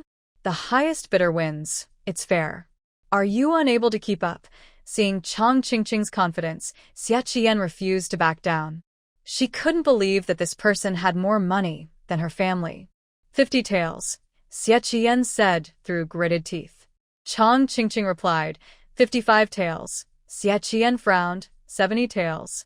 Chang Qingqing smiled, 80 taels. As long as Xie Qian raised the price, Chang Qingqing would always bid higher. Xie Qian clenched her teeth, 150 taels. Deal. Shopkeeper, please help her with the payment. At that moment, Xie Qian realized she had been tricked. This outfit was not worth 150 taels. It was more like 15 taels. Her face turned red with anger, and she had no way to vent her frustration except to pinch Xie Yuha hard. Xie Yuha knew this was all because of her, so she didn't dare to say a word and just gritted her teeth in silence. Meanwhile, several people in the nearby fitting rooms peeked out to see what was happening.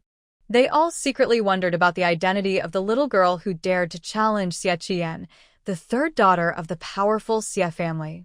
Even though Xie Qian was a concubine's daughter, her mother was favored, so she lived more luxuriously than even the legitimate daughters.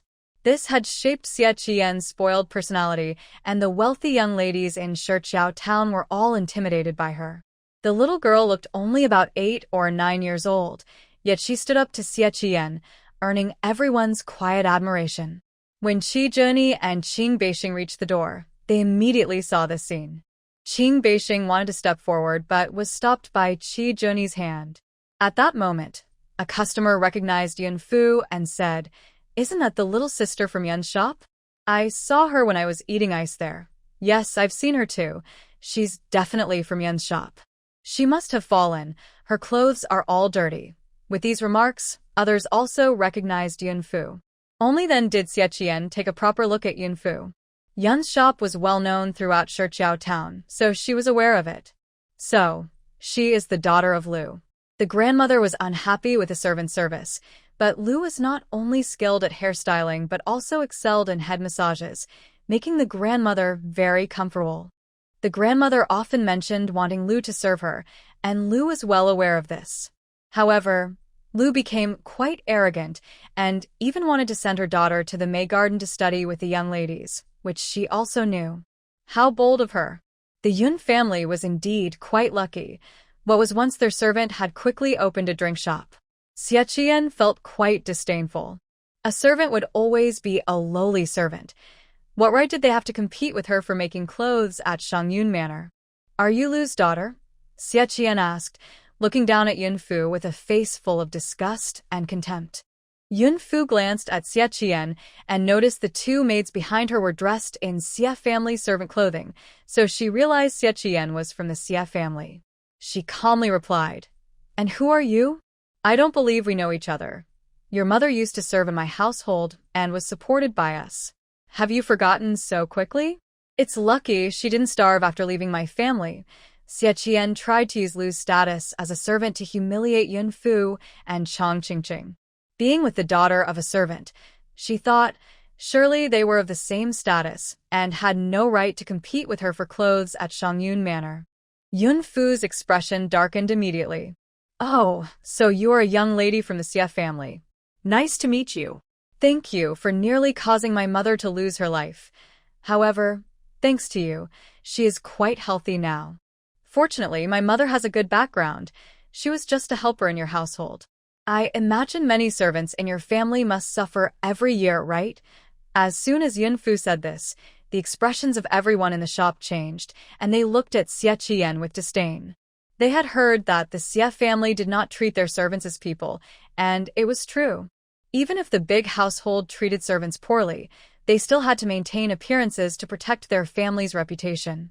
The Xie family had been exposed in front of so many people, showing they cared for neither dignity nor reputation. At that moment, everyone suddenly felt a chill. They turned to the entrance and saw two people standing there.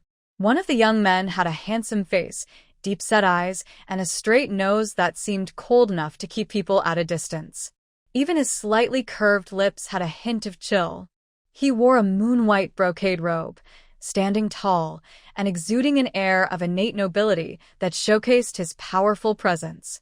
Jean Yang was initially stunned but quickly regained her composure. She handed the clothes in her hand to the shop assistant and smiled as she approached Qi Junyi, saying, "Welcome. Are you here to buy fabric or to have clothes made?"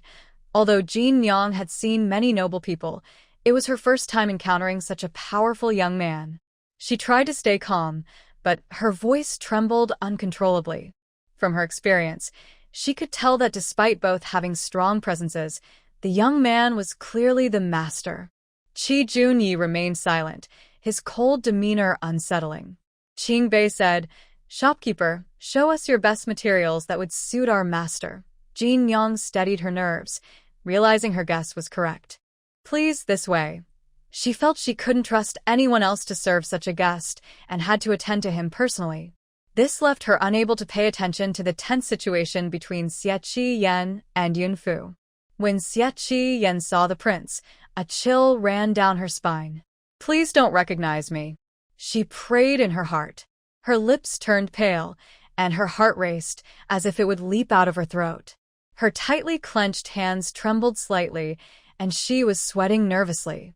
Her father had said that the prince was bad at recognizing faces and hadn't seen who the woman was that day, but she didn't believe it. That day, while Qi Junyi was out, Xie Qian had secretly lit an enticing incense in his room and then slipped under his covers. Unexpectedly, Qi Junyi noticed right away and, fearing for his hands, ordered Qingbei to throw her out. Qingbei reluctantly picked up the bedding and tossed Xie Qiyan directly into the lake.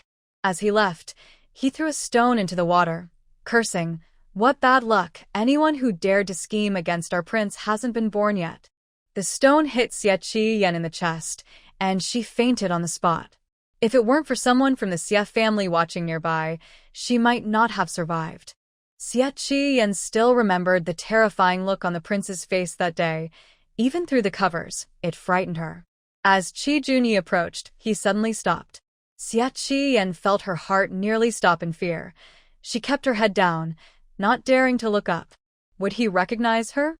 If he knew she had plotted against him that day, would he kill her on the spot? Of course, Yunfu was also feeling scared and guilty at that moment. But she was mentally strong and appeared calm on the outside, so no one could see her panic and unease. She thought to herself, "What bad luck today, I keep running into him." Seeing Qingbei following behind Qi Junyi, she remembered how Qingbei had helped her before and smiled, greeting him. "Brother, it's you." When Qingbei heard the word, brother, he almost jumped in shock. No. He couldn't handle that title. Seeing the prince's gaze, he had to muster up the courage to respond to Yunfu. "Yes, I'm here to help the prince make some clothes." "Are you also here for clothes?" Yunfu smiled and replied, "Yes, I'm here to buy ready-made clothes because I accidentally got mine dirty." Qingbei had already noticed the dirt on Yunfu's clothes. He forced a smile and said, "All right." When the prince walked away, he quickly followed, thinking, "I want to take a look too." Last time, the prince had given him a cold shoulder for days after Yunfu called him brother a couple of times. His cold expression was even colder than usual. He was really afraid that if he talked too much with Yunfu this time, he would face the prince's wrath. When Prince Chen walked by, Yunfu sighed in relief, but his glance made her uneasy. He truly wasn't a good person. Even a few words with his subordinate seemed risky. It would be best to keep her distance from him in the future. At the same time, Xie Qiyan was also relieved. Just as she was about to pull Xie Yu away, she was stopped by Chang Qingqing. "Hey, you haven't paid for your clothes yet. It's 150 taels. Hurry up, you." Xie Qiyan glared angrily at Chang Qingqing. Chang Qingqing glared back without backing down. At that moment, she was furious. 150 taels was a lot of money she didn't have. She couldn't believe that at her age, she was being tricked by a little girl of 8 or 9. She wanted to slap Chang Qingqing, regardless of her status. But thinking about Prince Chen being nearby, she had to hold back her temper. And that little girl from the Yun family, it was clear that Prince Chen didn't look kindly upon her. She didn't know how the girl had offended him. Strangely, Lord Qingbei seemed to know her well. That girl was truly remarkable. She turned to the shop assistant and said, "Come with me to the mansion to get the money." The shop assistant packed the clothes and was ready to go with Xie Qiyan to get the money. As she left, Xie Qiyan shot a fierce glare at Chang Qingqing and Yunfu. Chang Qingqing, in turn, made a funny face at her. Xie Yuha, feeling upset, turned around and made a face at Chang Qingqing. Yunfu, witnessing this, felt a mix of emotions. She thought this was how children should act, but sadly, even though she had a child's body, her childlike spirit was almost gone. No matter how much she tried to act like a child, she could never return to her childhood. At that moment, Xiang Shui ran out and handed a gift to the attendant who went to get money from Xie Qiyan. When Xie Qiyan saw that it was just some small snacks, she became even angrier. She felt that spending 130 taels only got her these little treats, and she feared they would make her so upset she might feel sick. She couldn't help but pinch Xie Yuhe again, saying, "It's all your fault." Xie Yuhe knew she had made a mistake and didn't dare to speak. If she hadn't wanted that piece of clothing, her aunt wouldn't have lost so much money. Xie Qiyan thought that when she got home, she would definitely send someone to find out who the girl from the Yun family was that had been with them. She wanted to settle the score for both this and the Yun family's account.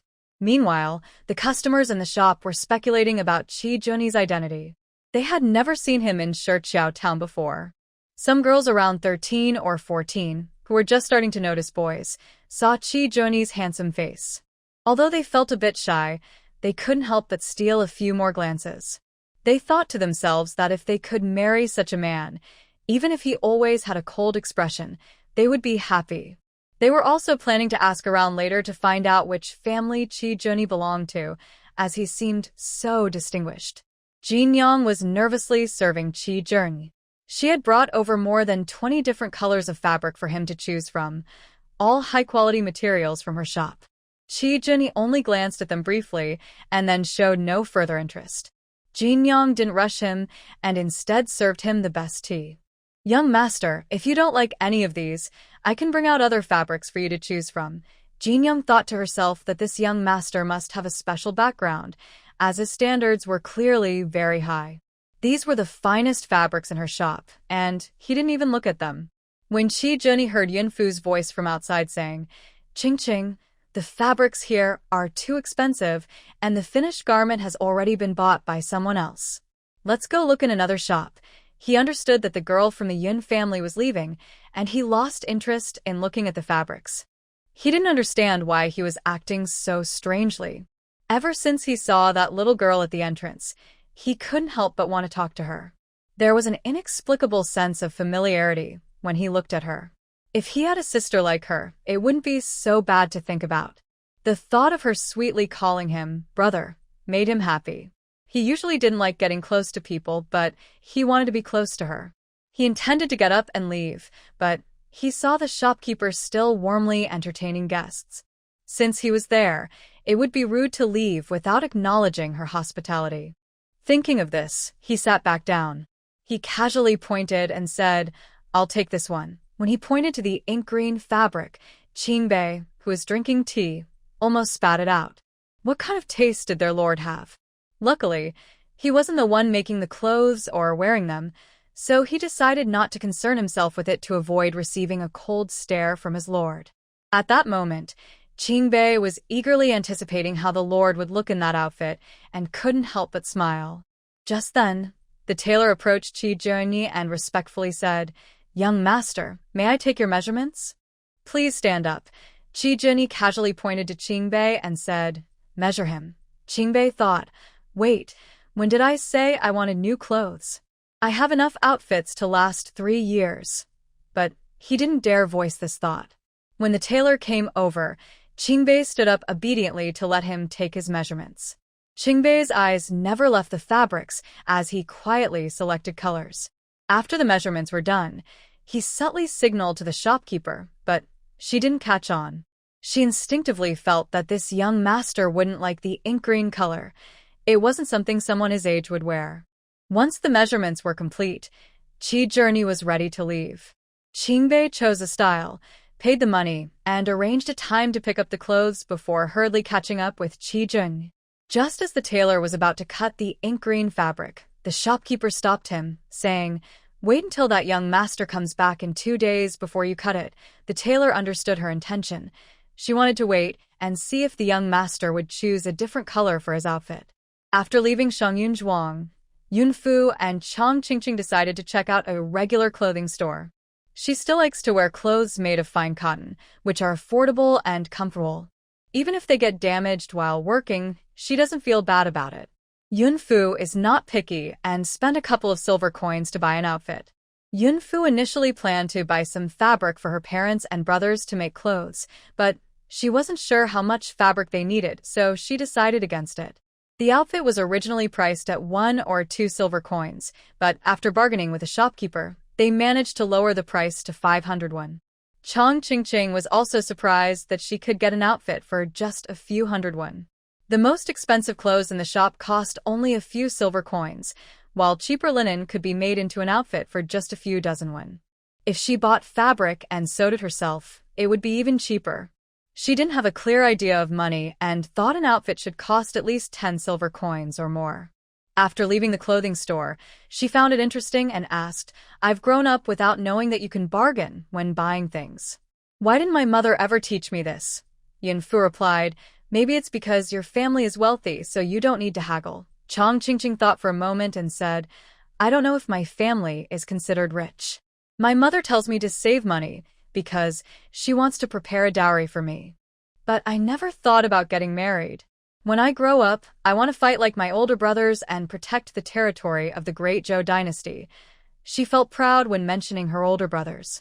However, my mother always wants me to learn manners, music, chess, calligraphy, and painting so I can manage the household and finances when I grow up. That's why I escaped. I'm now living with my grandmother and don't want to go back. Previously, Chang Qingqing hadn't mentioned this, and Yun Fu hadn't asked. Now she learned that Chang Qingqing was staying at her maternal grandparents' home. Seeing the determination on her face when she talked about protecting the great Zhou dynasty, it was clear she had been influenced by her ancestors and understood the importance of defending her home and country at such a young age. This reflects the social order of their time, where scholars, farmers, artisans, and merchants were ranked. Scholars not only broaden their own horizons, but their descendants are also influenced from a young age to prioritize family and country. This is why ordinary families want their children to study, hoping to change their fate. Merchants are ranked last, but that doesn't mean they are lowly. While merchants have a lot of knowledge, they often prioritize profit. However, there are exceptions. Some officials may exploit the common people for their own gain, while some merchants are charitable and willing to donate their earnings to help their country in times of need. My mother says I am different from other girls. I don't act like a proper girl, but more like a wild child. And they don't like me either. They say I'm a strange kid and don't want to play with me. As Chang Qingqing spoke, her eyes turned slightly red, and it seemed she was about to cry. After all, she was still just a 9-year-old child. Yun Fu sighed. Yes, being born into a wealthy family comes with certain rules. Especially for girls, not all restrictions can be escaped. Just like in her past life, she was also trapped within the walls of a big house. Yun Fu took Chang Qingqing's hand and said, "Qingqing, don't pay attention to them. We just need to be ourselves, okay? We won't pay attention to them." The four of them unknowingly walked to Yui Pavilion. Yun Fu thought that girls usually liked little accessories, so she wanted to go in and take a look. If there was something that Chang Qingqing liked, she would buy it for her. Thinking alike, Chang Qingqing also wanted to check out Yui Pavilion. Although she didn't like the fancy jewelry at all, feeling that it would get in the way when she swung her whip, she noticed that Yun Fu had no decent accessories and thought about buying something for her. Perhaps Yun Fu would like it. With that in mind, she said, "Let's go to Yui Pavilion." Unexpectedly, Yun Fu echoed, "Let's check out Yui Pavilion." Seeing that they had the same thought, they both smiled. Yui Pavilion had 2 floors. The jewelry on the first floor was quite ordinary, suitable for common people. Wealthy families usually wouldn't even look at the first floor jewelry and would go straight to the second floor. At that moment, there weren't many people on the first floor, so Yun Fu and Chang Qingqing stood out as soon as they entered. The shopkeeper saw 4 little girls, the oldest looking no more than a teenager, and initially didn't want to pay them any attention. But then he noticed Chang Qingqing's outfit and thought she must be a young lady from a wealthy family, accompanied by a few little maids. So he approached them. "Miss, do you need help with anything? I can show you around." Chang Qingqing replied, "We're just looking." She walked around the counter to take a look, just able to see well enough. But Yun Fu, unfortunately, was too short to see anything. The shopkeeper noticed their situation and quickly had a chair brought over for Chang Qingqing to stand on. However, Chang Qingqing directly offered the chair to Yun Fu. Yun Fu accepted it without hesitation and stood up. The shopkeeper thought to himself how generous this young lady was to her servant. But that little maid was too bold, climbing up without any hesitation. "Shopkeeper, let me see that waist chain." This waist chain was made of jade and had little bells hanging from it. Yun Fu looked around and felt that none of the jewelry matched Chang Qingqing, except for that waist chain. If it were worn at the waist with today's outfit, it would surely enhance her appearance. The shopkeeper glanced at Yun Fu with some dissatisfaction, thinking that a little maid accompanying her young lady shouldn't be picking out jewelry for herself. Looking at her, just a few years old, could she really afford it? But no matter what he thought, out of respect for the customer and the store's reputation, he still took out the waist chain. Yun Fu held it in her hand and gestured towards Chang Qingqing, and it looked quite nice. "Shopkeeper, how much is this?" 30 taels. Yun Fu frowned. "So expensive?" When she came, she had taken 20 taels from the account, and with the 2 taels she already had, after spending 500 won on clothes, she only had a little over 21 taels left. It seemed she couldn't afford it. She had thought this small piece of jewelry would cost at most 10 taels, but it turned out to be so pricey. The shopkeeper shot Yun-Fu an annoyed look, thinking she was pretending to be wealthy when she clearly couldn't afford it. Just as he was about to snatch the jewelry from Yun-Fu's hand, Chang Qingqing said, 15 taels, no more, shopkeeper. Were they here to cause trouble? Did they think this was a small market stall where they could haggle freely? After hearing Chang Qingqing's words, the shopkeeper's face darkened even more. The shopkeeper heard Chang Qingqing continue. Just 15 taels. You can earn a little less, it's fine. Selling more at a lower profit is better. This made the shopkeeper so angry, he could hardly breathe. Who buys jewelry in bulk at a discount? Chang Qingqing still thought she was offering too much. When they bought clothes earlier, they had bargained down to half the price. Yun-Fu had even whispered to her that if they haggled a bit more with a shopkeeper, they could probably get it for 3 or 400 won. She understood that in the future, when buying things, they should always negotiate, aiming to cut the price by at least half. The shopkeeper snatched the waist chain from Yun-Fu's hand and said grumpily, "This store does not negotiate." Seeing the shopkeeper's displeased expression, Chang Qingqing thought she had bargained too much. Realizing that this jewelry store might be different from the clothing store, she added, "Then how about 18 taels?" When they were kicked out of Yixuan, Chang Qingqing was a bit dazed. She looked confused and said to Yun-Fu, "Didn't you say we should bargain down to half the price?" Yun-Fu replied, "It was her fault for not explaining clearly." Zhu Lu said, "Cousin, this is Yixuan, one of the best jewelry shops in our town. They don't allow bargaining." Chang Qingqing seemed to still be enjoying the thrill of bargaining. Since Yixuan wouldn't negotiate, only a fool would buy from them. Thinking this, she pulled Yun-Fu and said, "The greedy shopkeeper won't bargain, so let's go look elsewhere." So, Chang Qingqing took Yun-Fu back to the South Street where they had bought their clothes. After an hour, Zhu Lu's hands were full, and Gu Yu's hands were also full. These were all trophies from Chang Qingqing. There were trendy paper paintings, imitation hair accessories bought from small vendors, combs, collars, shuttlecocks, fragrant pouches, rattles, spinning tops, and more. There was even a strong pill she had taken from an old Taoist priest. She was having a great time. Chang Qingqing held a soft scarf and said happily, "This will be great for my cousin." Zhu Lu behind her was almost laughing out loud. If this cheap thing was given to the young master, he would surely laugh at her. The 4 of them had a fruitful day and returned home loaded with items. Influenced by Chang Qingqing, Yun-Fu also bought many little things. At that moment, Yun-Fu remembered that she had wanted to give Chang Qingqing something nice, but it seemed she wouldn't be able to buy it today and would have to wait until later. After saying goodbye to each other, they went back to their own homes. Once separated from Chang Qingqing, Yun-Fu realized what she had done, buying a bunch of useless items. When she returned to the shop, Gu Yu asked, "Miss, where should we put these things?" Yun-Fu was also troubled. They took up too much space in the shop. She waved her hand and said, "Just give them away to the kids." Gu Yu was very happy to hear this and cheerfully took the items back to the courtyard. Song Mansion in the past year, Song Yao had been doing fairly well. After being locked in the woodshed a few times, she had learned to be clever. She acted obedient and understanding in front of Wei Shi. Since Song Yao could also act cute and charming, Song Jingshan had indeed stayed in Wei Shi's room 3 times. Compared to before when he never visited her room, this reignited Wei Shi's hope of having a child. Gradually, Wei Shi accepted Song Yao, feeling that keeping her in her room was finally somewhat useful. But sometimes, when she was in a bad mood, she couldn't help but scold and hit her.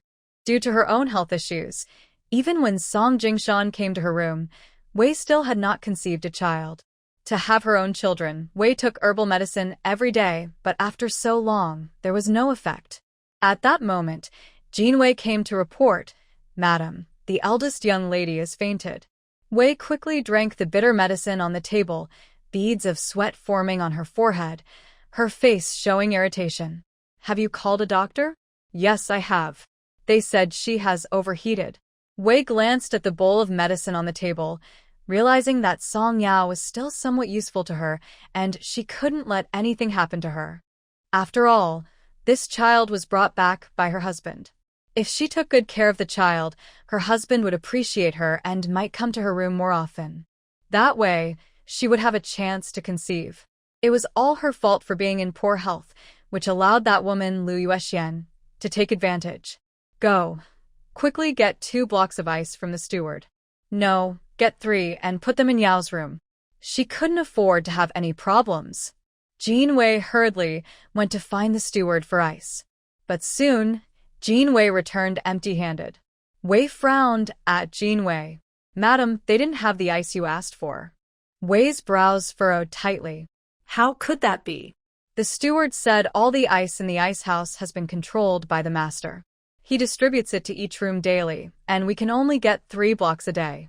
Today's have already been taken, and if we want more, we'll have to wait for tomorrow.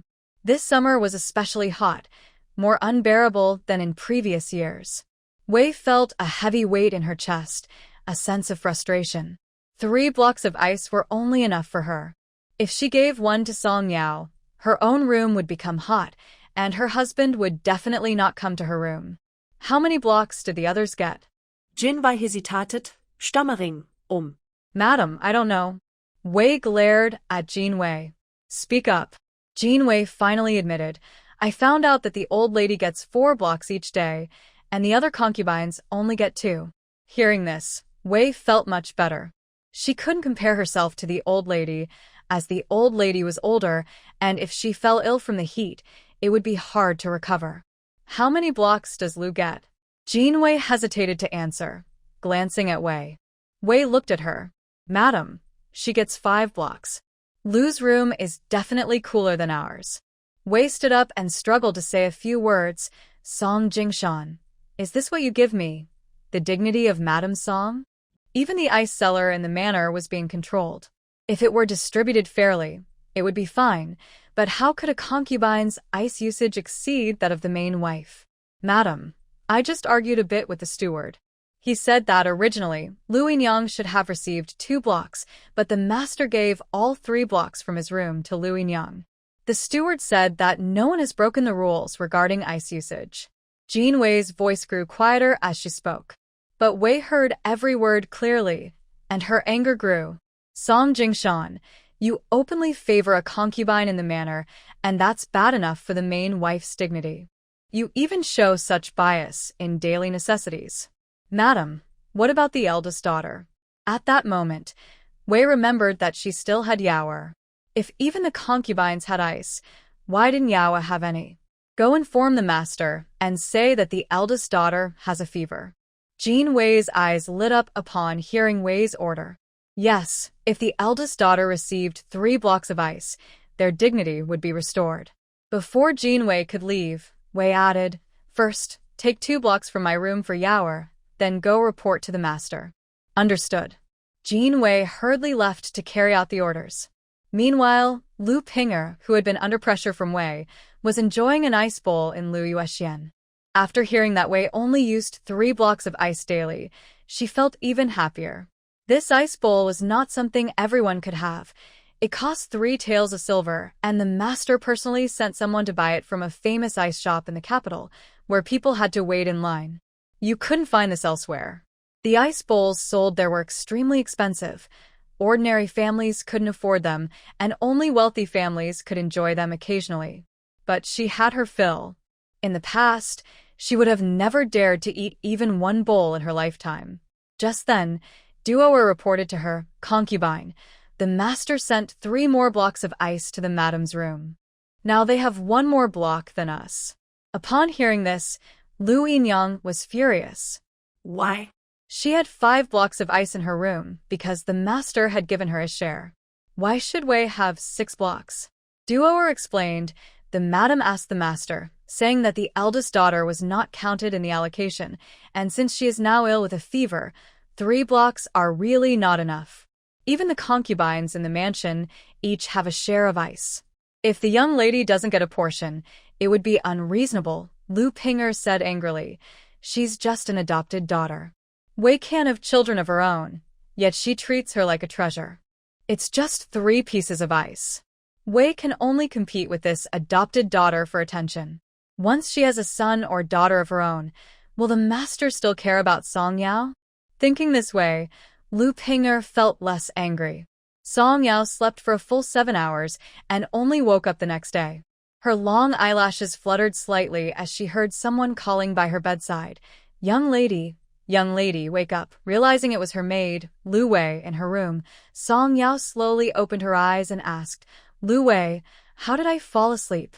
"Did you deliver the medicine to my mother?" Song Yao remembered that she had prepared the medicine for Wei and instructed Lu Wei to take it to her mother first, planning to go later.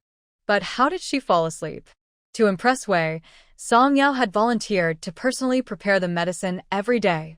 She couldn't leave the stove for a moment until the medicine was ready, and after sweating a lot, she thought of changing her clothes before going back to her mother. She had told Lu Wei to make sure the medicine was delivered. Struggling to get up, Song Yao found herself weak. With a little effort, she felt dizzy, as if the whole room was spinning. "Lu Wei, what's wrong with me?" Lu Wei hurried over to support Song Yao and placed a cushion behind her, advising, "Young lady, you shouldn't get out of bed. The doctor said you have a fever and need to rest. You've slept for a full 7 hours. Don't worry, the medicine for your mother has already been delivered. That was yesterday. Today's medicine was prepared by Yin Wei. Your mother has come to check on you several times, and she sent this ice for you." Lu Wei pointed to the ice basin by the bed and reported to Song Yao. "Young lady, it seems your mother still cares about you. She was very worried when she heard you fainted and even asked the master for the ice basin to bring it herself." Song Yao looked at the ice basin beside her bed. With this ice basin, summer wouldn't be so unbearable. But Song Yao didn't believe a word of what Lu Wei said. Since arriving at the Song residence, she has been trying hard to win over Madame Wei. With her small frame, she has taken on the task of preparing medicine for her. Sometimes, she even fetches water at night to help wash her feet. Despite her efforts, Madame Wei has never truly acknowledged her, only praising her when Song Jingshan visits. She understands that Madame Wei is only using her, just as she is using Madame Wei. If it's just a matter of using each other, there's no reason to feel sad. However, this path is one she chose for herself, and she has no choice but to continue. It's much better than the meager life she had with the Yin family in the countryside. As long as she can endure these days, she will marry into the Marquis's family and become the Marquis's wife, enjoying a better life. She must persevere. She is determined to live better than her sister. At least she has ice to use now, while her sister in the countryside probably doesn't even have that. Thinking of this, she felt much more at ease. "Miss, please lie down and rest.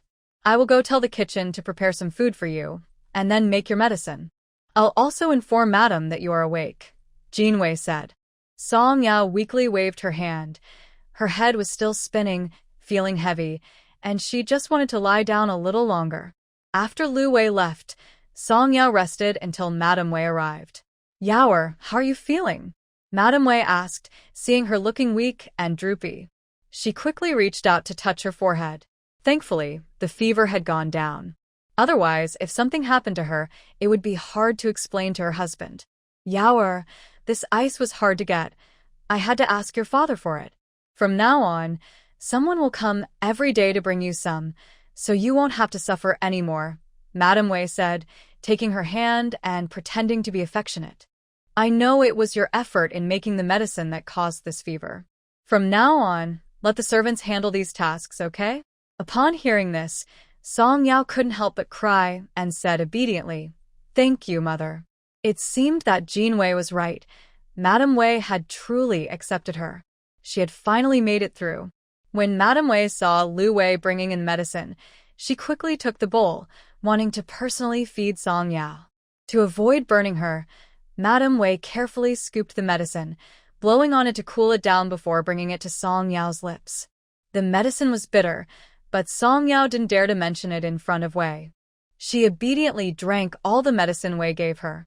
After finishing the medicine, Wei helped Song Yao lie back down on the bed and gently said, "Yaoer, you must get better soon. If you want to eat something, just tell your mother, and I will have someone prepare it for you." Just when Song Yao thought Wei was showing concern for her health, she heard her say, "Yaoer, your father hasn't visited our room for some time. He has always cherished you. Once you recover, invite your father over so we can have a family reunion. Only when your mother is secure in her position can you stand firm in this household. Otherwise, if that Lu Pinger has a child, there will be no place for you here." I must say, Wei's words were indeed reasonable. If Wei was well, then Song Yao would be well. No matter how Wei treated her, they were tied together. Her status in this household and her future marriage were closely linked to Wei. As long as Wei was there, she was the legitimate daughter. If anything happened to Wei, she might lose her position as the legitimate daughter. "Mother, I will take good care of my health and take my medicine on time. Once I am better, I will invite father over." Hearing this, Wei nodded in satisfaction. Looking at her adopted daughter, Wei changed her mind.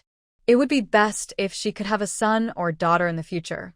If she was destined not to have her own children, she would have to rely on Song Yao to secure her position in the Song household. She decided to nurture Song Yao well. It was only at this moment that Wei carefully examined Song Yao. Seeing that she was quite pretty, she thought about finding a good match for her when she grew up. Even if she became a concubine, it would be fine if she could benefit the Song family. Even if she had no other children, her husband would surely treat her kindly because of this child. Raising Song Yao was much more reassuring than raising the children of those lowly women. Moreover, this was a child her husband had picked up, so spending money from the Song family to raise her was not a loss for Wei. After all, if she didn't spend, those lowly women would. She decided to train Song Yao to be her tool, a weapon aimed at the women around Song Jingshan. With this in mind, Wei ordered, "Jin Wei, go to Shi Jinfang and ask someone to come over to customize 2 outfits for the young lady." Jin Wei was momentarily stunned, thinking she had misheard. Seeing that Jin Wei didn't move, Wei repeated, "Go to Shi Jinfang and have 2 outfits customized for the young lady. Why are you still standing there? Hurry up and give the order." Only then did Jin Wei react. "Madam, this is the first time you have taken the initiative to buy clothes for the young lady. It is truly rare." Song Yao is skeptical about Wei's sudden change. Since she arrived at the Song residence, it was only after Song Jingshan's hint that Wei reluctantly bought her 2 outfits. The fabric of those outfits is not very good, just slightly better than what the maids wear. Song Yao thinks that Wei is just putting on a show to use her to call her father to Tsuehua Pavilion. However, she still needs to pretend to cooperate with Wei. Otherwise, how can she gain her trust? "Mother, I have clothes to wear. You don't need to spend this money." Seeing the sensible Song Yao, Wei feels even more certain that her decision is right. "Yaoer, don't worry about these things. Just focus on taking care of your health, okay?" Song Yao obediently nods. I will listen to mother." Manager Wang from Xuanji has visited the Wang family several times, but their door is tightly shut and locked. Seeing that Yunji's business is thriving, Lin Yukai is getting anxious. Their shop is counting on making money this summer. If this continues, even after summer, there won't be much profit left. "Have you not found Wang Er yet?" Manager Wang replies, "No. I asked the neighbors near the Wang family, and they all said that no one has been there for several days. No one knows where they went." Lin Yukai is pacing anxiously in the room. He just doesn't want to get his hands dirty or get into legal trouble, so he wanted to use Wang Er to deal with the Yun family. Now he has sent out 50 taels of silver, but can't find Wang Er. He feels he has lost a lot. "Boss, I have spoken to several neighbors near Wang Er's house. They agreed to notify us immediately if anyone from the Wang family shows up, and we will reward them handsomely." But Lin Yukai can't wait any longer. Who knows if Wang Er ran off with his money? He hasn't even avenged his brother Wang Wu. It seems he is also lacking courage. After all, the Yun family is just a rural family. What is there to be afraid of? "Order a half-price sale on all the items in our shop." Manager Wang quickly agrees and goes outside to post the announcement. From a distance, Manager Zhao sees Manager Wang from Xuanji posting a notice outside, calling out to passers-by about half-price cold drinks. Not wanting to waste any time, he rushes into the shop to report to Yun Jiqian. Yun Jiqian calmly says, "Don't pay any attention to them." Zhao, the shopkeeper, looked very anxious and said, "Boss, the store across the street is selling at half price. Why aren't you worried? Are you just going to watch them take all our business? After all, our boss is a good person and has to support so many people working here. If the shop loses business, he might be fine, but what about the children? Ingyang and sister Su also depend on him for their livelihoods." Yun Jiqian smiled gently and asked, "Uncle Zhao, how do our ice pops and lemon tea prices compare to Xuanji's?" Zhao was taken aback and replied, "These two items are not expensive." Yun Jiqian calmly asked again, "So, who are the customers for the ice bowls?" Zhao paused, then suddenly understood. He slapped his forehead, realizing that the boss had thought this through. Ice pops and lemon tea attract low-budget customers, and their prices are already low.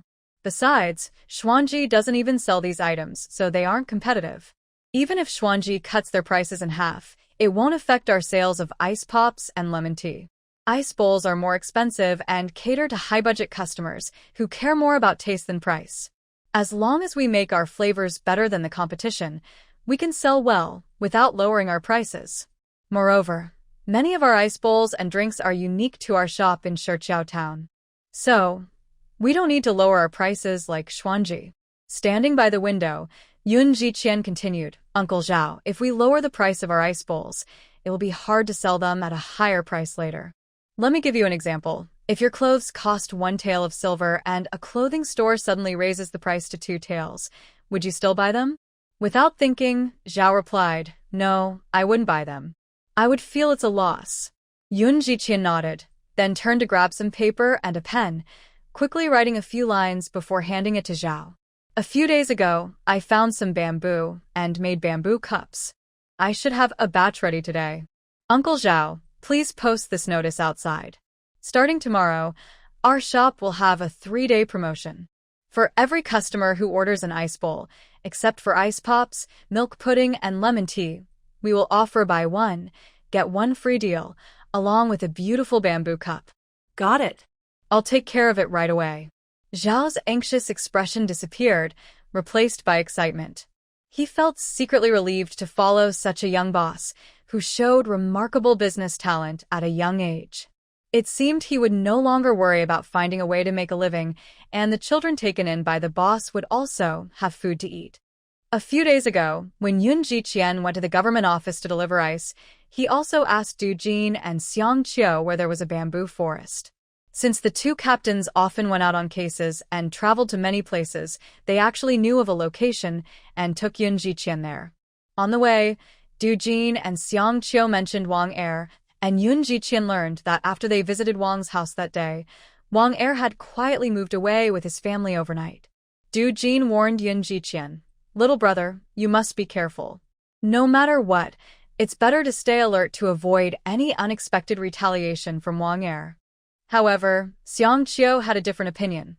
"Although Wang Er is not a good person, since he accepted the money that day, I believe he has accepted that Wang Wu did not cause the death of the Yun family. It's unlikely he will seek revenge against them. Moreover, that 200 taels is not a small amount. Even in the underworld, you can only buy a servant for about 30 to 40 taels.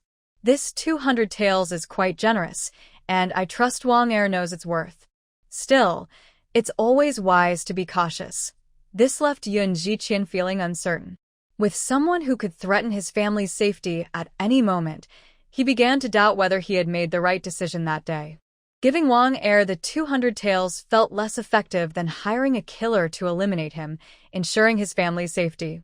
Du Jin and Xiang Qiu noticed Yun Jiqian's worries and reassured him, "Little brother, you don't need to worry too much.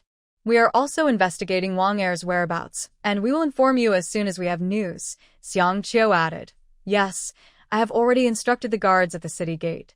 If Wang Er enters the city, they will notify me immediately.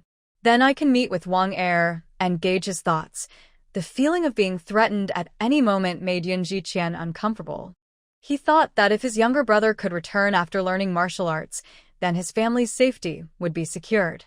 After more than half an hour of traveling in the carriage, they finally arrived at the place the two captains mentioned. As soon as Yun Jiqian got off the carriage, he saw a large bamboo forest. It was clear that most of these bamboo stalks had grown thick and had been there for many years. Yun Jiqian cut down a thick bamboo and measured it, finding that its size perfectly matched their cup-making requirements. He gratefully looked at the two captains and said, "I want to thank you both for your help today." Du Jin and Xiang Qiu patted Yun Jiqian on the shoulder and said, "No need to thank us, brother. We already consider you family. From now on, you shouldn't say thank you to us."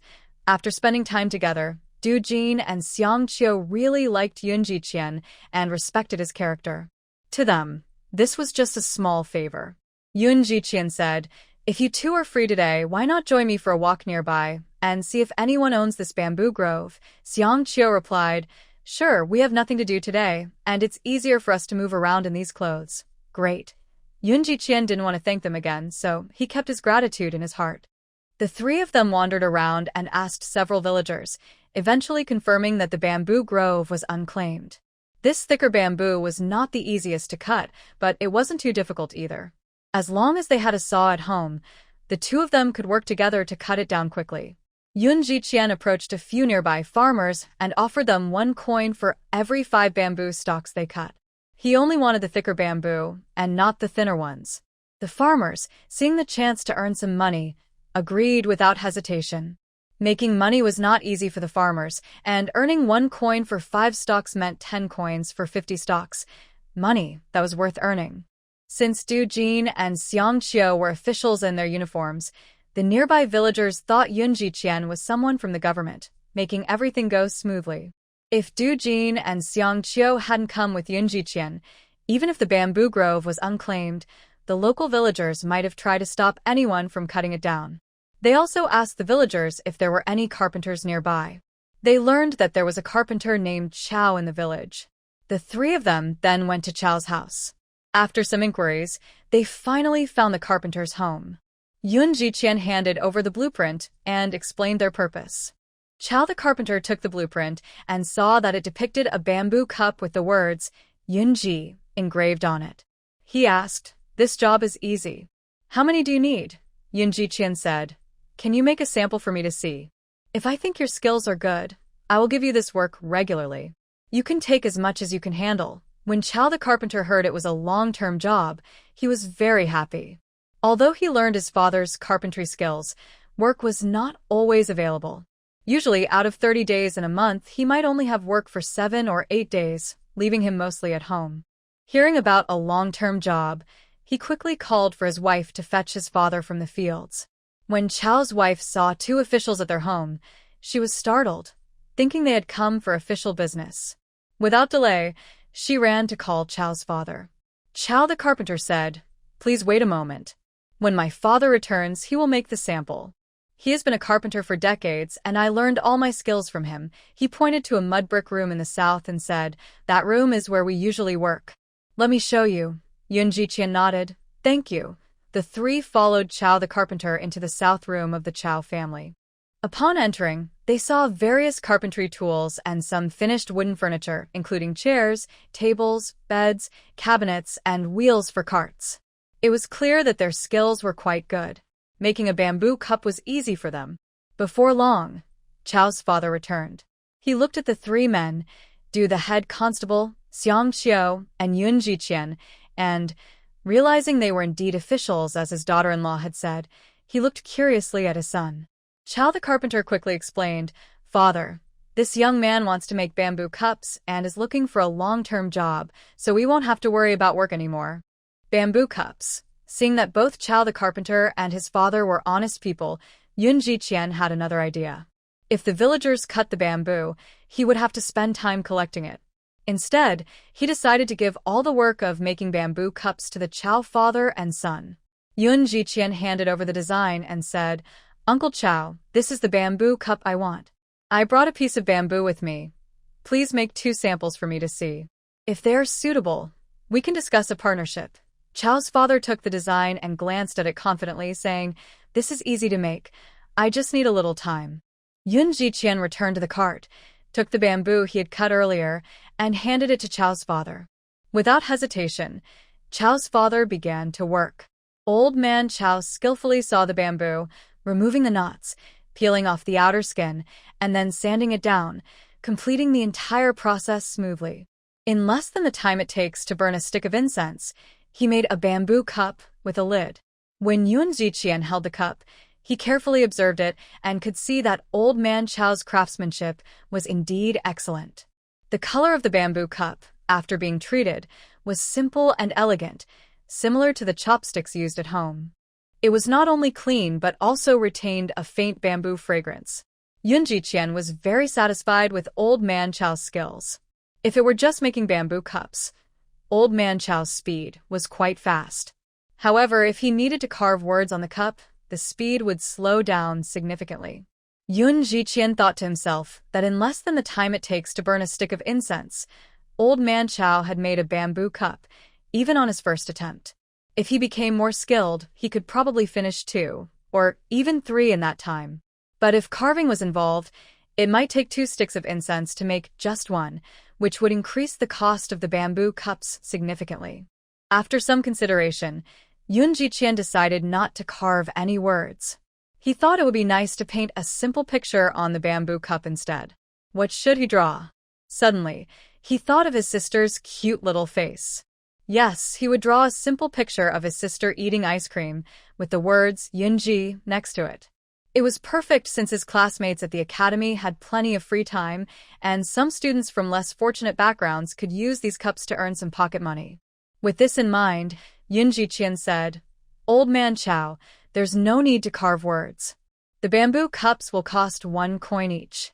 I've already asked the villagers to cut down 5 pieces of bamboo for 1 coin, and this payment will be settled separately, but you'll handle the collection. You can also find someone to cut the bamboo if you prefer. If you think this is fair, we can sign a contract, and in the future, we will give you the long-term work of making bamboo cups. You can take on other work, but making bamboo cups will be exclusive to our family." Old Man Chow pondered for a moment. Yun Jiqian guessed that Old Man Chow was weighing whether this deal was worthwhile. He waited patiently for Old Man Chow to respond. After a moment, Old Man Chow looked up at Du Jin and Xiang Qiu. The two immediately understood Old Man Chow's concerns. He was worried that if the bamboo cups were requested by the government and they defaulted on payment, his work would be in vain. Usually, only capable merchants dared to work with the government. Ordinary folks like them would rather not earn that money than risk getting involved with the authorities. Du Jin quickly explained, "Please don't worry, sir. We didn't have time to change out of these clothes when we came. The bamboo cups you made have nothing to do with the government. They are a personal collaboration with Brother Yun, who has a shop in Shiqiao town. You can trust us." Yun Jiqian understood Old Man Chow's concerns and reassured him, "These two are my friends. They are just accompanying me today because they have nothing else to do. This is a partnership between our 2 families, and they are not involved." Old Man Chow finally smiled. "All right, then I will take this job." With the agreement settled, Yun Jiqian felt his trip was worthwhile. He hadn't brought any writing materials, so Carpenter Chow borrowed some for him. Yun Jiqian wrote 2 copies of the contract, and both parties pressed their handprints, each keeping a copy. Yun Jiqian also added a deposit of 2 silver coins, finalizing the partnership. He then took Old Man Chow to the bamboo forest and informed the villagers to send the cut bamboo directly to Old Man Chow's home. Old Man Chow was filled with joy. This job was long-term, and they no longer had to worry about making a living. Although his skills were passed down from his ancestors, he usually only did simple woodworking and rarely received valuable jobs. Wealthy families looked down on him, so he could only make a living in the village by making tables and chairs. After a year, if it weren't for the few acres of poor farmland at home, it would be hard to support the whole family. However, no one in the village had spare money to buy new furniture every year, and it often took 10 to 20 years to make a single piece of furniture. If these bamboo cups became a long-term job, perhaps after a year of hard work, he and his son could even build a few brick houses. He silently resolved to do a great job and make this young man happy. The negotiations went smoothly, and after bidding farewell to Old Man Chow and his son, the 3 of them headed back to town. Once in town, Yun Jiqian remembered that the 2 captains had helped him several times, and he hadn't treated them to a meal yet. So he invited them to dine together. Qianwei Lu is the best restaurant in town, and to show his gratitude, Yun Jiqian chose Qianwei Lu. The two captains were also very pleased, knowing that Yun Jiqian's shop was profitable. If they didn't accept the meal, he might always remember their kindness. Great. We've never eaten at Qianwei Lu before, so today we will enjoy it thanks to you, young brother, they said. Yun Jiqian was surprised that the two captains had never been to Qianwei Lu. Although the monthly salary of the captains is only a small amount, the job has its perks. Anyone doing business in town wants to be connected with Captain Du and Captain Xiang. The two captains have never eaten at Qianwei restaurant, which shows how honest they are. This made Yun Jiqian admire them and feel lucky to have become friends with them. To avoid drawing attention, the three took a carriage to the homes of the Du and Xiang families. Du Jin and Xiang Qiu changed into casual clothes before arriving at Qianwei restaurant. They chose a private room on the second floor. Since it was their first time there, ordering food became a bit tricky. After the waiter recommended a few dishes, they picked some more and finally ordered 8 dishes in total.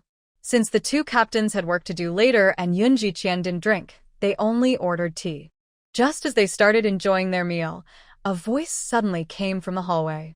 Although it was quiet, Du Jin and Xiang Qiu, being captains and trained in martial arts, heard it clearly. Du Jin quickly signaled for silence. Lord Kong, I know you are busy, so I have prepared food and drinks in advance. Please enjoy. Thank you, Master Xie. The three exchanged glances and realized that the two voices belonged to County Magistrate Kong and Master Xie. They listened closely, not daring to make a sound. It sounded like they were in the next room. Du Jin and Xiang Qiu had long suspected that Wang Wu's death was suspicious. After Wang Wu died, everyone who had entered with him seemed to have vanished. Although they were honest men, their limited power as captains made it difficult to investigate Wang Wu's case. They heard the two talking again.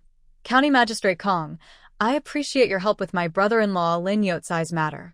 Master Xie, it was nothing. No need to be polite. However, I find this puzzling. Why go to such lengths against a powerless family like the Yun family? Master Xie fell silent for a moment. He didn't want to, but he had his own troubles. The matter concerning Prince Chun in Shichiao Town was something even County Magistrate Kong was unaware of. After being reprimanded by Prince Chun, he had threatened and bribed all his servants, so no one dared to mention Prince Chun anymore.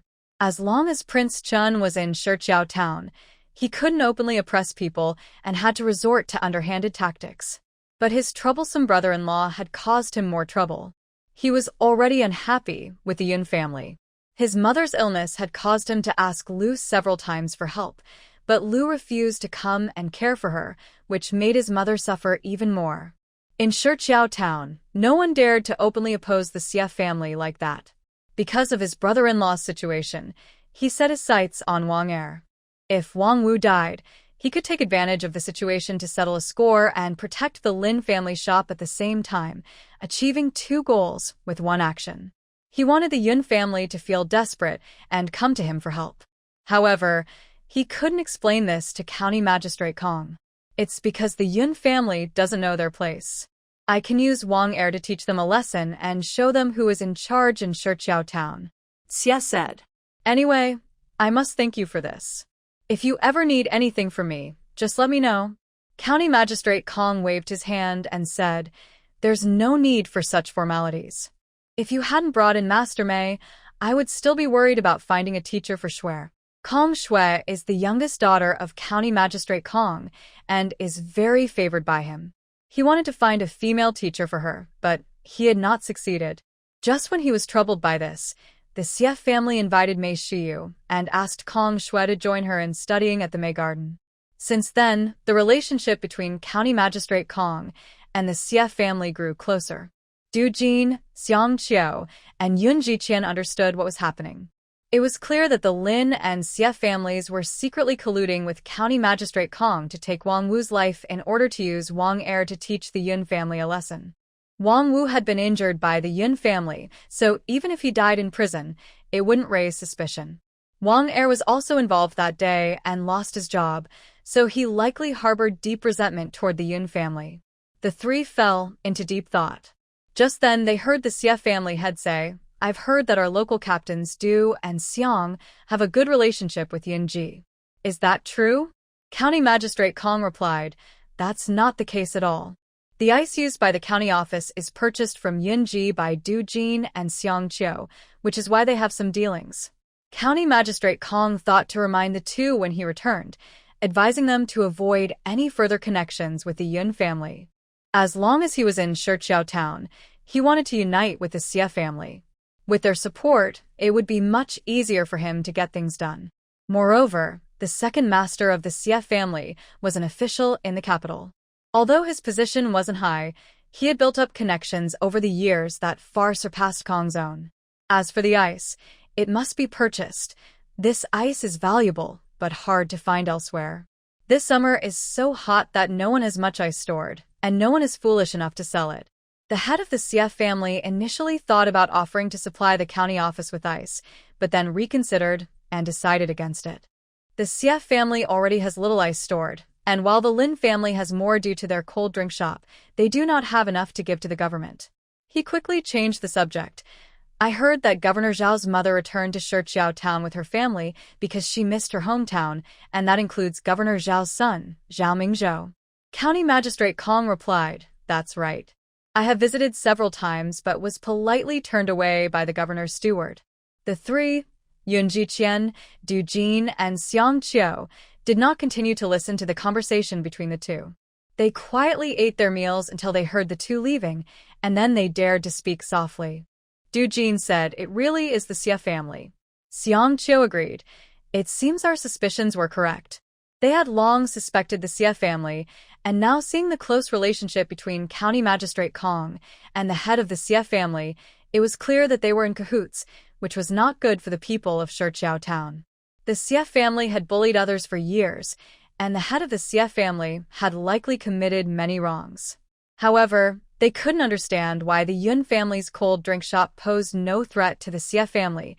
It was merely a competition with Xianji. There was no need for the head of the Xie family to be so determined to undermine a relative of a concubine. Du Jin asked, "Did you offend the Xie family in some way?" Yun Jiqian no longer dared to hide anything and recounted the conflict with the Xie family. Du Jin slammed his fist on the table. "This is too much." Du Jin had a good impression of the Yun family, not only because Yun Jiqian saved Aunt Du, but also because Aunt Du often spoke highly of him in front of Du Jin. Moreover, through his interactions with Yun Jiqian, he felt that Yun Jiqian was someone worth befriending. Just for taking in those little beggars and providing them with food, he deserved Du Jin's respect. Of course, if Du Jin were to say this, Yun Jiqian would feel embarrassed. Those little beggars were taken in by his sister, and he had to support her. Although his sister had a kind heart in taking them in, her main motivation was for the shop's business. Yun Jiqian did not want to involve Du Jin and Xiang Qiu. "Brother Du, Brother Xiang, you work at the county office and must follow County Magistrate Kong's orders. I don't want my issues to cause you to offend him and lose your jobs." Du Jin was taken aback by his words. Yes, as long as he works at the county office for one day, he will be under the control of County Magistrate Kong for one day. Although he sometimes disagrees with Magistrate Kong's actions, there is nothing he can do about it.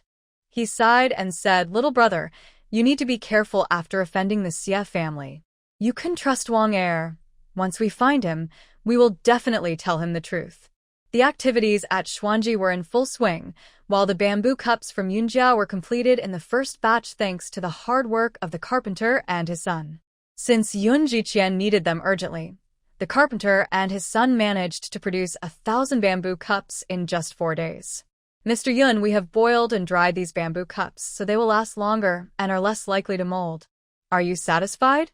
Old Man Chow introduced them. Yun Jiqian checked several cups one by one and was very pleased.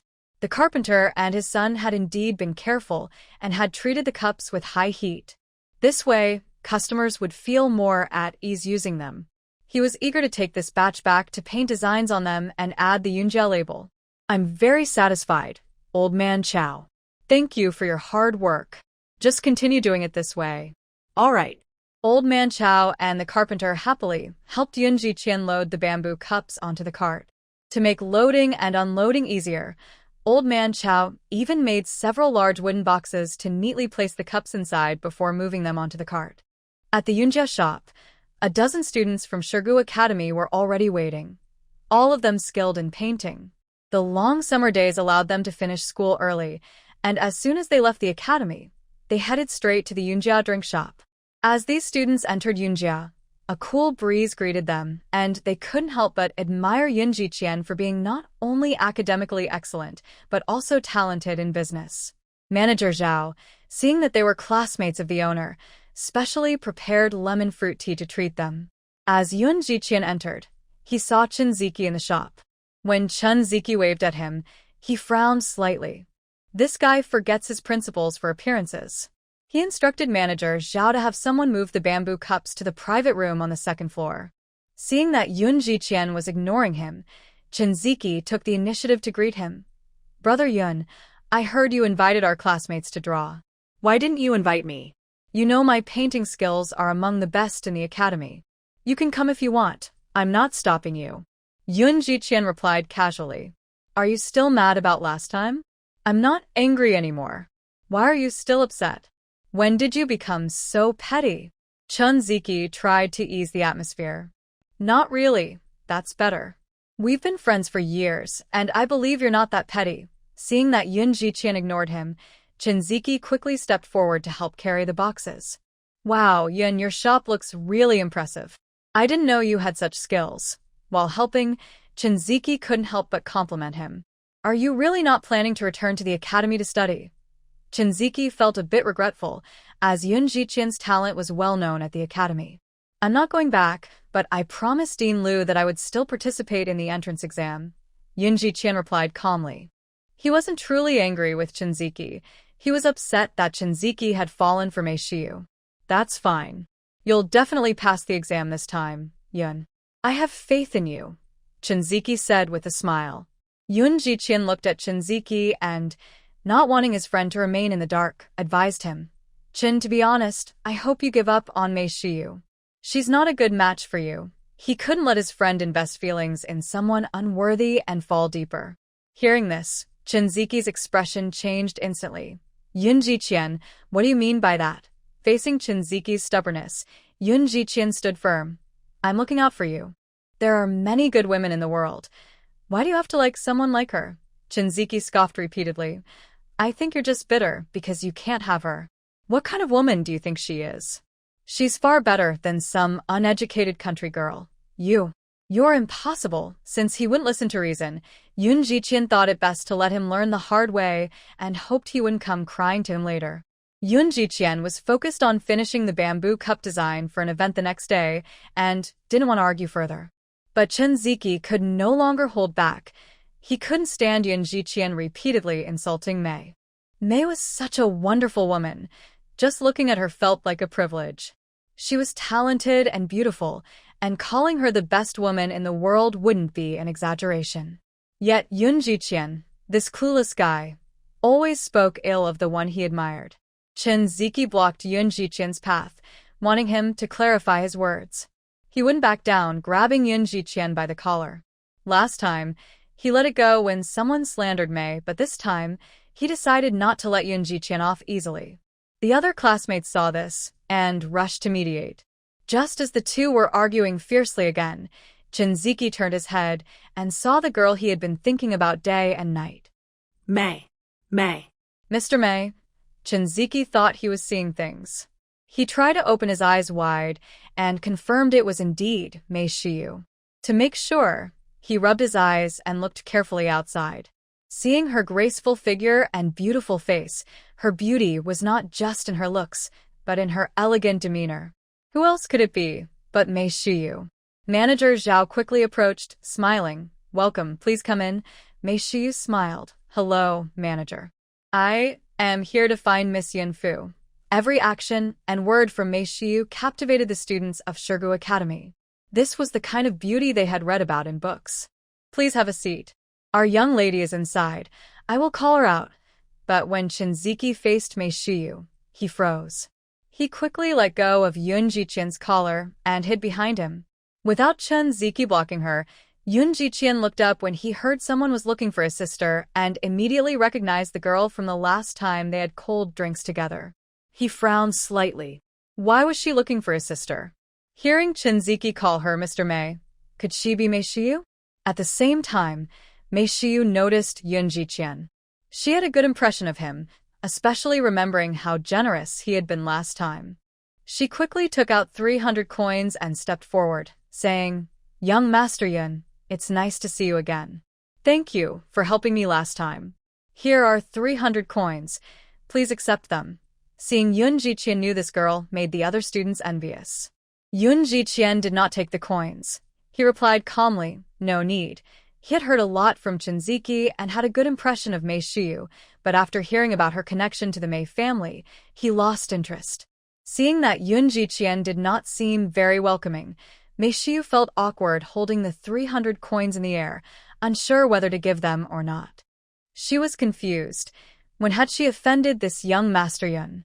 After thinking for a long time, she realized she had only met him once at the cold drink shop.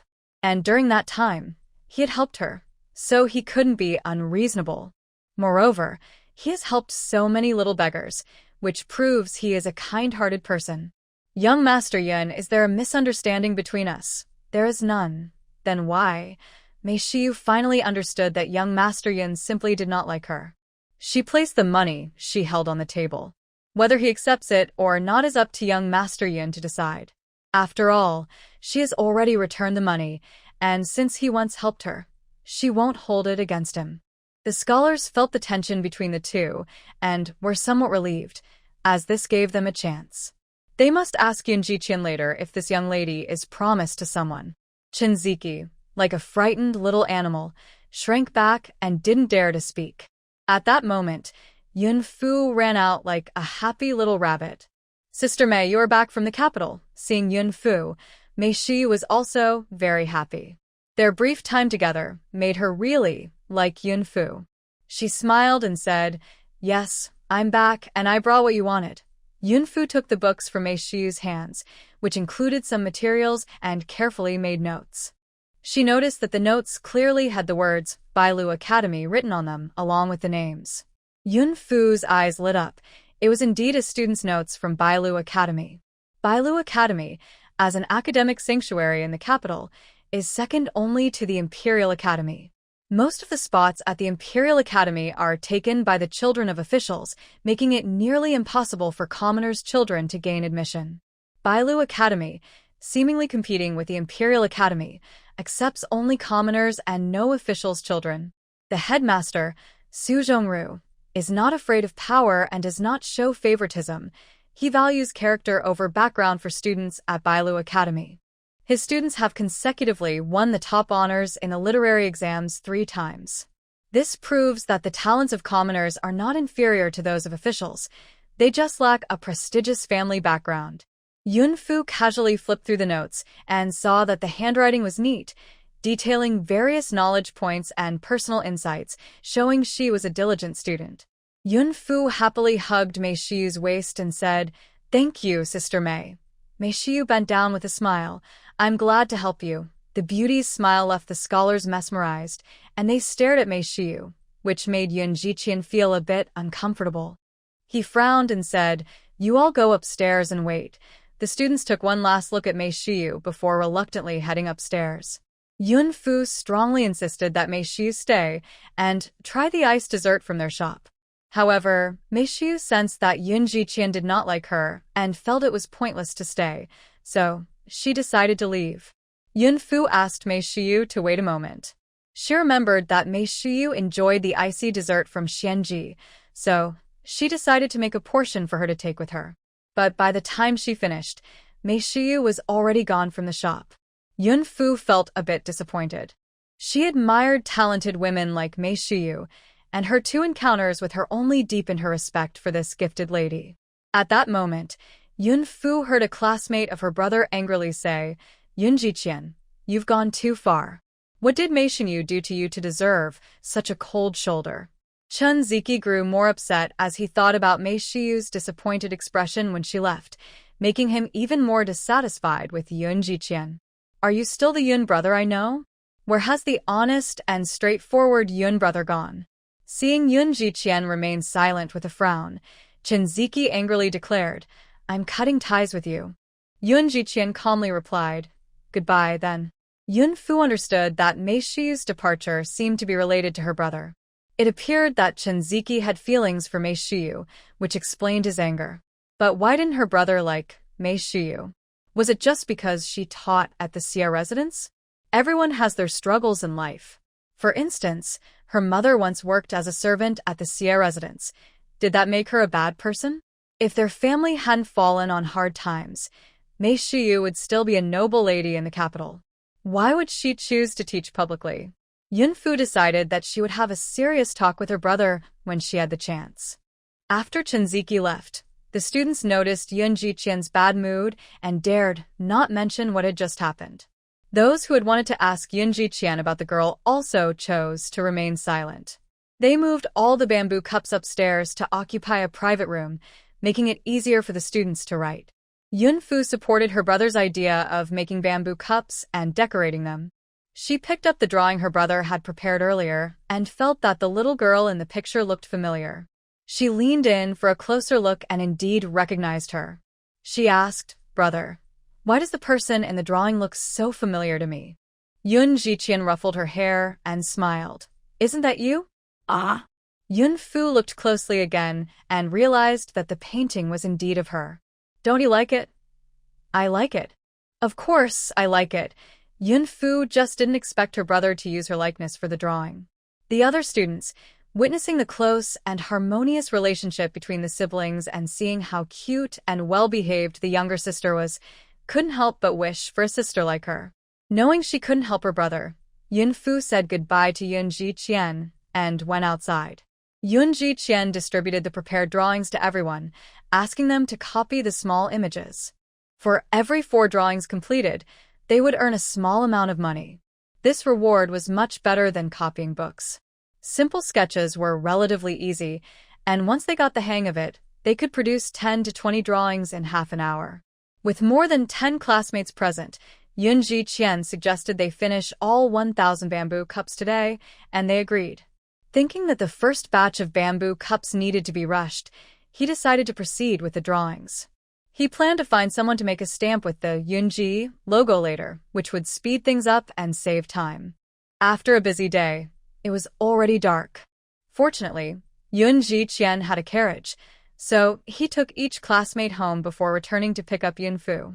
Yun Fu stayed at the shop for dinner with everyone, which was prepared by Aunt Sue and Aunt Ing. On the way, Yun Fu recalled the day's events and couldn't help but ask, Brother, do you dislike Sister Mei? It's not about liking or disliking. I just don't want to get involved with the Xia family. Even if Yun Fu didn't bring it up, Yun Jiqian intended to discuss this matter with her. You're still young, and you might not understand the darker sides of human nature. Listening to you, I'll try to avoid too much contact with her in the future. Yun Fu didn't expect her brother to have such a strong bias against Mei Shiyu. She advised, she's just a weak woman. Why have such a strong prejudice against her? Sister Mei teaches at the Xia family out of necessity, just like our mother did before. It's just life circumstances. Just as Yun Jiqian was about to persuade her again, he heard his sister say, Sister Mei's mother is ill. Yun Jiqian paused slightly and glanced at Yun Fu. His sister never lied and had no reason to speak up for Mei Shiyu. Could it be that he was being too judgmental? Brother, take a look at this. Yun Jiqian took the book and materials Yun Fu handed him, and he froze in place after just one glance. What is this? He scanned it with confusion. He remembered this was brought by Mr. Mei when he visited the shop. This is what Sister Mei brought back from the capital. I didn't expect her to be so thoughtful. She even borrowed student notes from Bailu Academy. Yun Jiqian casually flipped through a few pages and then fell into deep thought. So, this means that my little sister asked Sister Mei to help with the third brother's exam. And since Sister Mei could get notes from Bailu Academy, it shows she really cared. She came to the shop today just for this matter, making a special trip in the hot weather. Yet, despite her help, he had not thanked her and instead spoke harshly to her. His prejudice seemed to waver at that moment, and he couldn't help but reflect if he had been too one-sided. Remembering how he had been rude to her multiple times, Yun Jiqian felt a wave of shame wash over him. Seeing his older brother's guilty expression, Yun Fu comforted him, saying, "Brother, I believe Sister Mei is not such a petty person. Besides, you only misunderstood her. Next time you see her, just explain it well." "It seems that's all I can do." Yun Fu's words truly resonated with Yun Jiqian. He recalled their two encounters, and even when faced with his rudeness, Sister Mei remained calm, which was quite rare. A woman like Sister Mei could not be compared to those from the Xie family. If they were to meet again, he would sincerely apologize to her.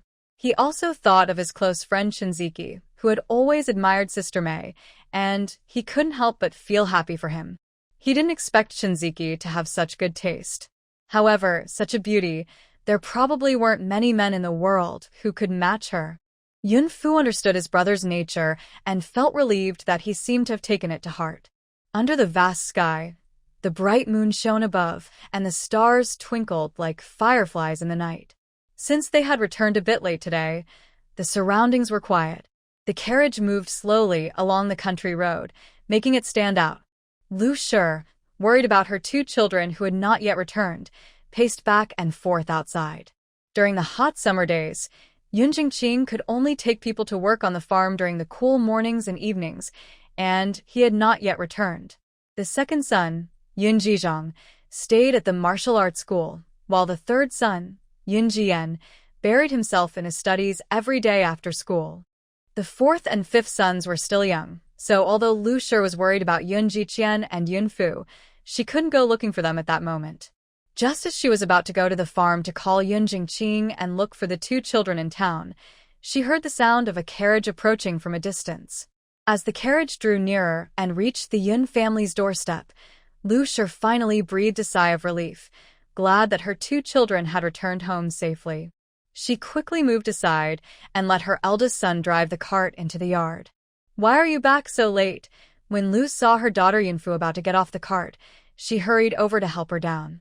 Yun Jiqian replied, "Mother, we made a new batch of bamboo cups at the shop, and it took us some extra time." "I see. Fuer must be very hungry. I'll go get you some food right away." Lu didn't understand much about business, so she didn't ask more questions. Just as she was about to head to the kitchen, Yunfu pulled her back. "Mother, my brother and I already ate at the shop. You don't need to worry about us. That's good." Children get hungry quickly, and Lu was genuinely worried about her daughter. "Have you and the brothers eaten yet?" Usually, Lu waited for them to come home before starting the meal. Then she remembered that she hadn't eaten yet. Yun Jingqing had a quick bite before heading to the farm. Yun Jian needed to study after dinner, and the younger boys ran out to play after eating.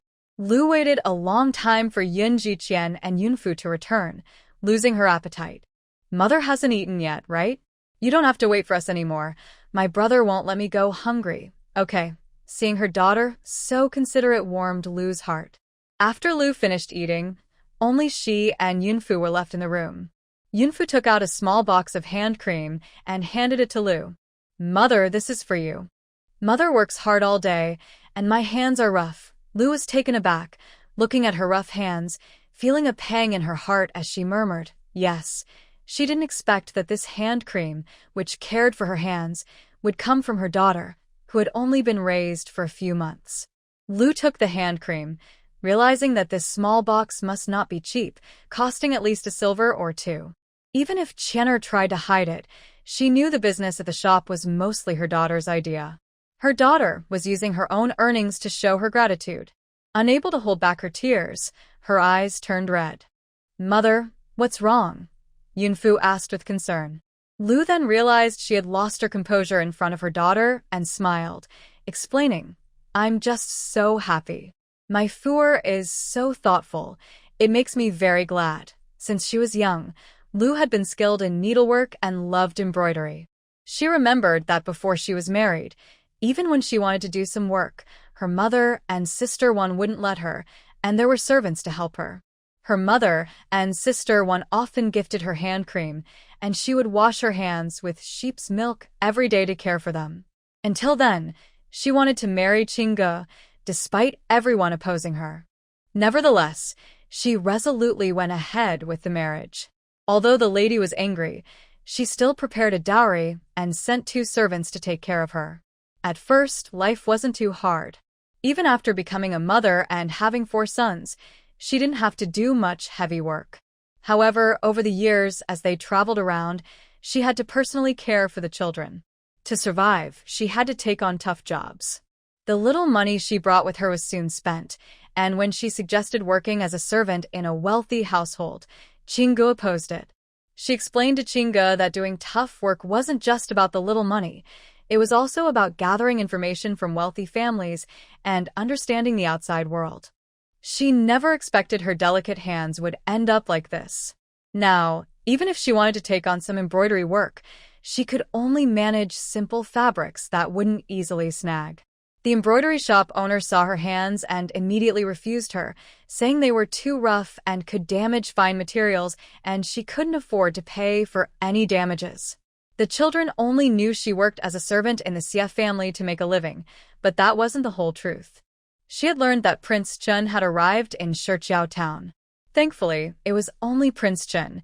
If it were someone else, they might have to move again. Hopefully, Prince Chun wouldn't find out. After all the hardships, if asked whether she regretted escaping with little Wu, her answer would be no. Not only was it for Sister Wan's dying wish, but also to repay kindness and for the love she felt. The Su family had helped her. Madame Su treated her like a daughter and the eldest brother, and Su Wan regarded her as a sister. Seeing Lu Shi in tears, Yunfu couldn't help but hug her tightly with her small frame. Though I wasn't born from you, you've been good to me, so I want to be good to you. Yunfu's words were unintentional, but Lu Shi felt them deeply. She smiled and said, "Silly child, you are like my own. Even if you weren't in my womb, you are in my heart." Upon hearing Lu Shi's words, Yunfu couldn't hold back and cried in her embrace. This cry made Yunfu feel as pure as a child. She experienced a kind of familial love she had never known in 2 lifetimes. Her biological parents and her adoptive parents in her past life only saw her as a tool. She had always thought that relationships between people were merely based on mutual benefit. If someone lost their usefulness, they would be treated like weeds. Lu Shi's words made her feel sorry for her past self, but also grateful for choosing the Yun family in this life. Yunfu thought about the moments she shared with Lu Shi, realizing that her mother truly cared for her deeply. Actually, mother was also an adopted daughter, and the master and mistress of that family treated me like their own child. Yunfu was surprised and stopped crying, looking at Lu Shi. Was mother like me? Yes, I was only 3 or 4 years old when the master of that family brought me home. Even though the mistress had her own children, she took me in as her adopted daughter because she felt sorry for my lonely situation. Of course, Su-won also played a part in this, holding my hand every day and telling others that I was her sister. However, there was much opposition from others in the Su family, especially the old lady of the Su family. Even as Lu Shi grew up, she was never included in the family tree. This made Yunfu think deeply. She sensed that her mother's background might be connected to the Su family. In her past life, she had heard that the Su family faced a downfall and the entire family was affected. However, married daughters were not impacted. Some married daughters from the Su family were very supportive, helping the family with money and effort. Yet a few others, seeing the Su family in trouble, were eager to distance themselves to avoid being looked down upon by their husbands. Among them, the most criticized was the adopted daughter of Madame Su. It was rumored that when the Su family fell, she quietly left the capital to reunite with her biological parents.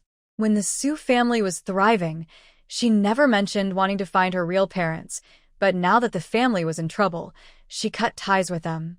When people asked Madame Su about her adopted daughter, she would grit her teeth in anger.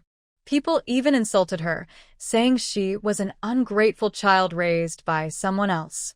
In her past life, during the first 2 years after Yunfu was adopted by the Song family, Wei Shi's family advised her to have her own child, even using the example of the Su family's adopted daughter, without caring that Yunfu was present. Yunfu was deeply impressed by that adopted daughter of the Su family. Could her mother be her? Yunfu wondered if her mother's name was also fake. Lu Gaihua. Madame Su seemed to have the surname Hua. Could she really be her mother? If she was right, some things would make sense. No wonder her parents were so upset in her past life when her sister seduced the heir of a noble family and became a concubine. It turned out her mother was also raised as a young lady from a prestigious family. But what about her father's identity? Seeing her daughter staring blankly at her, Lu Shi realized she had said too much and quickly changed the subject. Come on, Fuer, let's go heat some water for your bath. Okay, I'll go with Mom. Seeing that Lu didn't want to say much, Yunfu wisely chose not to ask further. Today's conversation seemed to bring the mother and daughter closer together. Before they stepped into the kitchen, they heard the front door creak open, and the torch lit up the area. They turned to see Yunji Lan and Yunji Li running in from outside. Yunji Li ran up to Yunfu and proudly said, "Sister, look. I caught some cicadas. Let's ask Mom to fry them for us." Yunji Lan scoffed and replied, "Xiao Wu, don't forget that out of these 20 cicadas, I caught 12, and you only have 8. Yunji Li argued, "Then let's compete again tomorrow." Lu then realized that her 2 younger sons had gone to the woods to catch cicadas. She worriedly reminded them, "You can catch cicadas, but be careful with the torch. Don't accidentally start a fire in the woods." Yunji Li shook Lu's arm and said, "We know, Mom. We'll be careful." Yunji Lan looked at his mother's gentle smile, holding Xiao Wu with one hand and his sister with the other, feeling particularly out of place. It seemed he was the most unnecessary person in the courtyard. He had never acted so spoiled with his mother before. Whenever he cried for her, she would impatiently say, "Go find your older brother." He had never received her love. Why didn't she like him? "I'm going back to my room." Yunji Lan felt a bit emotional and didn't want his younger siblings to see his disappointment, so he walked quickly toward his bedroom. Yunji Li called out, "Fourth brother, don't you want your cicadas? Fry them for my sister later." Yunji Lan replied casually. Yunfu sensed the sadness in her brother's tone and hurriedly ran to catch up with him. "I want fourth brother to eat with me. I don't like them. You can have them. I'm tired and want to sleep, so don't follow me." Yunji Lan shrugged off Yunfu and continued to his room. Seeing this, Lu frowned and scolded Yunji Lan's retreating figure. "Xiao Si, your sister means well. As an older brother, how can you treat her like this?" Hearing his mother's reprimand, Yunji Lan stiffened slightly and walked even faster. Yunfu opened her mouth, wanting to explain for her brother, but she didn't say anything in the end. The more she spoke, the more it might make their mother think that Yunji Lan was being unreasonable. She had good intentions, but ended up causing trouble. Now, their hard-won relationship was once again broken by their mother's favoritism. Lu frowned. Yunji Li saw his sister standing there, looking a bit lost, and quickly went over to comfort her, saying, "Sister, don't mind him. He won't eat. We will." Lu's voice carried a hint of impatience. "Ignore him. He always acts like this. If your father finds out, he will definitely scold him." At that moment, Yunji Lan was leaning against the door, with his ear pressed to it, listening to the sounds outside. He wished his mother would comfort him gently, like she did with Xiao Wu and his sister. But she didn't. It seemed like their parents loved other children but not him. Hearing his mother's words, his eyes dimmed, and tears began to fall. He lay on his bed, covering himself with a blanket, hoping to find some comfort in the small space. Even though he could hardly breathe and was sweating, he didn't want to take the blanket off. He thought to himself that he might as well suffer in the heat, since his parents didn't care. Yunfu glanced at her brother's closed door, wanting to persuade him but feeling she had no right to. Their mother had indeed neglected Yunji Lan because of Xiao Wu, and she was the one benefiting from it. Thinking about how Yunji Lan was only a year or 2 older than Xiao Wu, he was originally their youngest son, deserving of more love from their parents. But since Xiao Wu came home, their father was likely busy working, and their mother was focused on taking care of Xiao Wu, leaving Yunji Lan overlooked. After she arrived, their parents favored her even more, and Yunji Lan noticed it too. It was no wonder he was upset. Seeing their mother enter the kitchen with some cicadas, Yunfu quietly said to Yunji Li, "Brother, we should be nicer to Yunji Lan.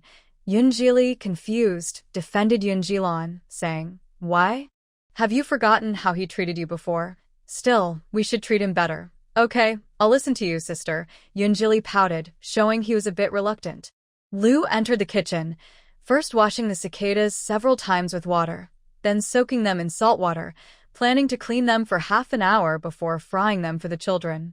Next, she filled a pot with water, preparing for the children to bathe. When Yun Jiqian returned home, he tied up the horse and fed it some grass before speaking briefly with Lu and heading to the river. He had a habit of bathing in the river every summer.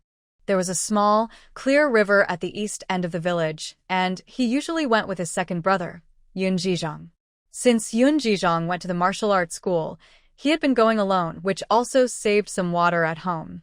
Yun Jiqian usually only dared to wash by the river, but after his brother Yun Jizhong learned to swim, he insisted on dragging him into the water. Unable to refuse, Yun Jiqian learned to swim as well. From then on, he got used to swimming in the river. As they approached the riverbank, he faintly heard someone calling for help. Listening closely, he indeed heard cries for help. Yun Jiqian hurriedly walked toward the riverbank. Under the moonlight, he saw a girl struggling in the water. She seemed to notice him and shouted, "Help! Help me!" Yun Jiqian wanted to jump in and rescue her, but he hesitated because he thought it wouldn't be proper to save a girl so recklessly, fearing it might harm her reputation. Just then, the girl spoke, "Please, big brother. Hurry. Help me." "I won't hold you responsible." Hearing this, Yun Jiqian looked around and saw that there was no one else nearby. He remembered that the spot he and his brother chose was quite secluded and rarely visited. Since there was no one around, saving her wouldn't ruin her reputation. Seeing her about to go under, he could no longer hesitate. He dove into the water, swam to her, and brought her safely to the shore. He placed her on the bank. Fortunately, she hadn't lost consciousness, just coughing up some river water. Otherwise, he would have had to figure out how to get her home, worried it might lead to misunderstandings later. After catching her breath, the girl thanked him, saying, "Thank you for saving me. I live in Shilling Village too. I just wanted to wash by the river, but I slipped. If it weren't for you passing by, I might have." Before she could finish, tears streamed down her face. Yun Jiqian rarely spent time alone with girls. The only ones he interacted with the most were his mother and sister. Now, the girl's clothes were soaked, revealing her figure, leaving Yun Jiqian feeling awkward. "It's just a small matter. Nothing to worry about. You don't need to be so polite," the girl shyly asked. "My name is Himiarong, and I'm also from Shilling Village. May I ask your name? I would like to repay you someday."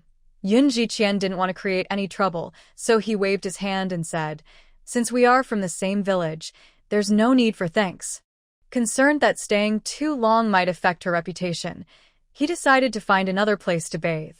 Seeing that the girl was no longer in danger, he advised her to go home early, and then left. After watching Yun Jiqian leave, Himiarong smiled slightly, revealing a hint of satisfaction. Another one caught.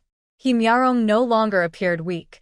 She quickly got up, found the clothes she had prepared behind the stone, changed out of her wet clothes, and tidied her hair. At that moment, Isong also stepped out from behind a tree, clearing his throat. Himiarong was startled and took a step back, but when she saw it was her brother, she relaxed. "Didn't I tell you to go ahead?" She thought Yun Jiqian had returned. "Since my sister is still in the river, how can I leave her alone?" Isong glanced at Himiarong and asked, "Did it work?" Himiarong chuckled and replied, "It's not that easy, but I've made a connection. No rush, there are still a few days until the exam. I believe in you, sister." Himiarong said, "Yes, let's go home first." All right. The He family is wealthy in Shilling Village. With many fields, they own several hundred acres of good land. Since their parents cannot manage it all, they rent the land to tenants in the village and only collect rent. With the rent collected, the He family sends their son to town for education while also teaching their daughter some letters. Isong is currently studying in Shichiao Town, attending Shirgu Academy, alongside Yun Jiqian. Although they are both in the same school, Isong is in Class C, while Yun Jiqian, with his excellent grades, is in Class A. Hee Isong often visits Class A to find people, so he knows Yoon Jiqian. However, Yoon Jiqian has not interacted much with the people of Shilling Village, so even if Hee Isong stands in front of him, he wouldn't recognize him. Hee Isong's sister, Hee Myarong, is 15 years old and of marriageable age. But they have always lived in Shilling Village. Although their family is wealthy and has some silver, it doesn't mean they can easily connect with the prominent families in Shirchiao Town. Matchmakers have proposed several times, but Hee Myarong has not been satisfied. Some families are wealthy, but have plain appearances.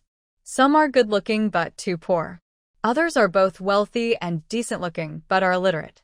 Hee Myarong is proud and has learned some letters herself, so she naturally looks down on these people. Her parents then set their sights on the students of Shirgu Academy. They advised Hee Isong to pay attention to the outstanding students there, especially those who have already passed the exam and become scholars, or those who are likely to pass this year. Hee Isong took his parents' advice to heart and began visiting Class A more frequently.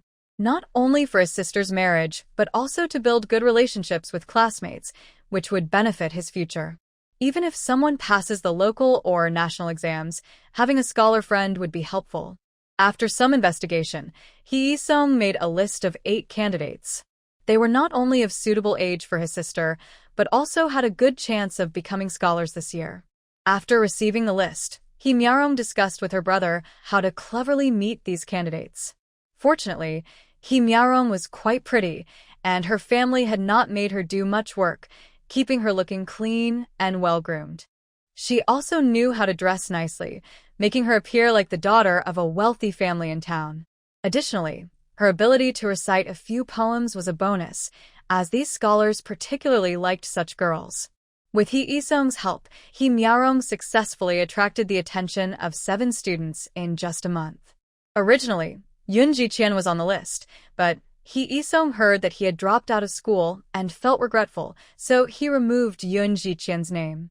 His sister had mentioned that her future husband should at least be a scholar. Hee Isong agreed with this. Recently, he heard someone mention that although Yoon Jiqian had dropped out, he still planned to take the exam in August. He thought about adding Yoon Jiqian's name back to the list.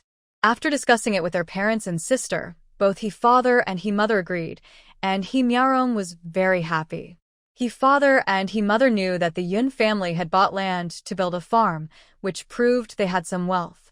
Hee father said, if the Yoon boy becomes a scholar, he would be a decent match for Myarong. Then, Hee father suggested, since they live in the same village, if Myarong agrees, I can find a matchmaker to propose to the Yoon family, but Hee mother firmly refused, saying, no. It's still uncertain whether Yoon Jiqian can become a scholar. We must choose someone from this list who is sure to succeed to match Myarong. Besides, I heard that the matchmaker has already visited the Yoon family several times to propose. After the incident with Zhao Yingzi, Mrs. Liu no longer lets matchmakers in, using her son's age as an excuse to delay the proposal for a couple of years. Do you think we could even get into the Yoon family to propose? Hee father argued, if we propose for our Myarong, the Yoon family would be secretly delighted. They might even wake up laughing in their sleep. How could they refuse? With our beautiful appearance, not to mention a scholar, even a higher official would be a match for us. Hee Isong said, Father, we all live in the same village. If we propose, and the Yoon family agrees, what if Yoon Jiqian fails the exam? If we have to break off the engagement later and she marries another scholar, what will happen to our family's reputation? Father, he thought for a moment and replied, then let's wait until he passes the exam before proposing. Hee Isong felt uneasy. The Yoon family hasn't had anyone pass yet, and so many people want to connect with them. If Yoon Jiqian passes the exam, my sister might miss her chance. Hearing this, Father, he became unhappy and said, what do you mean she might miss her chance? Your sister's beauty and grace have many families interested. Father, while my sister is beautiful, there are many who are even more so. We must be cautious. Mother, he interjected, why not stick to the original plan? Hee Isong agreed with his mother. Let my sister keep them interested, but she mustn't go too far. Until the last moment, she should remain pure. However, this matter still needs Myayong's approval. When Hee Myayong saw her parents and brother looking at her, her cheeks turned bright red.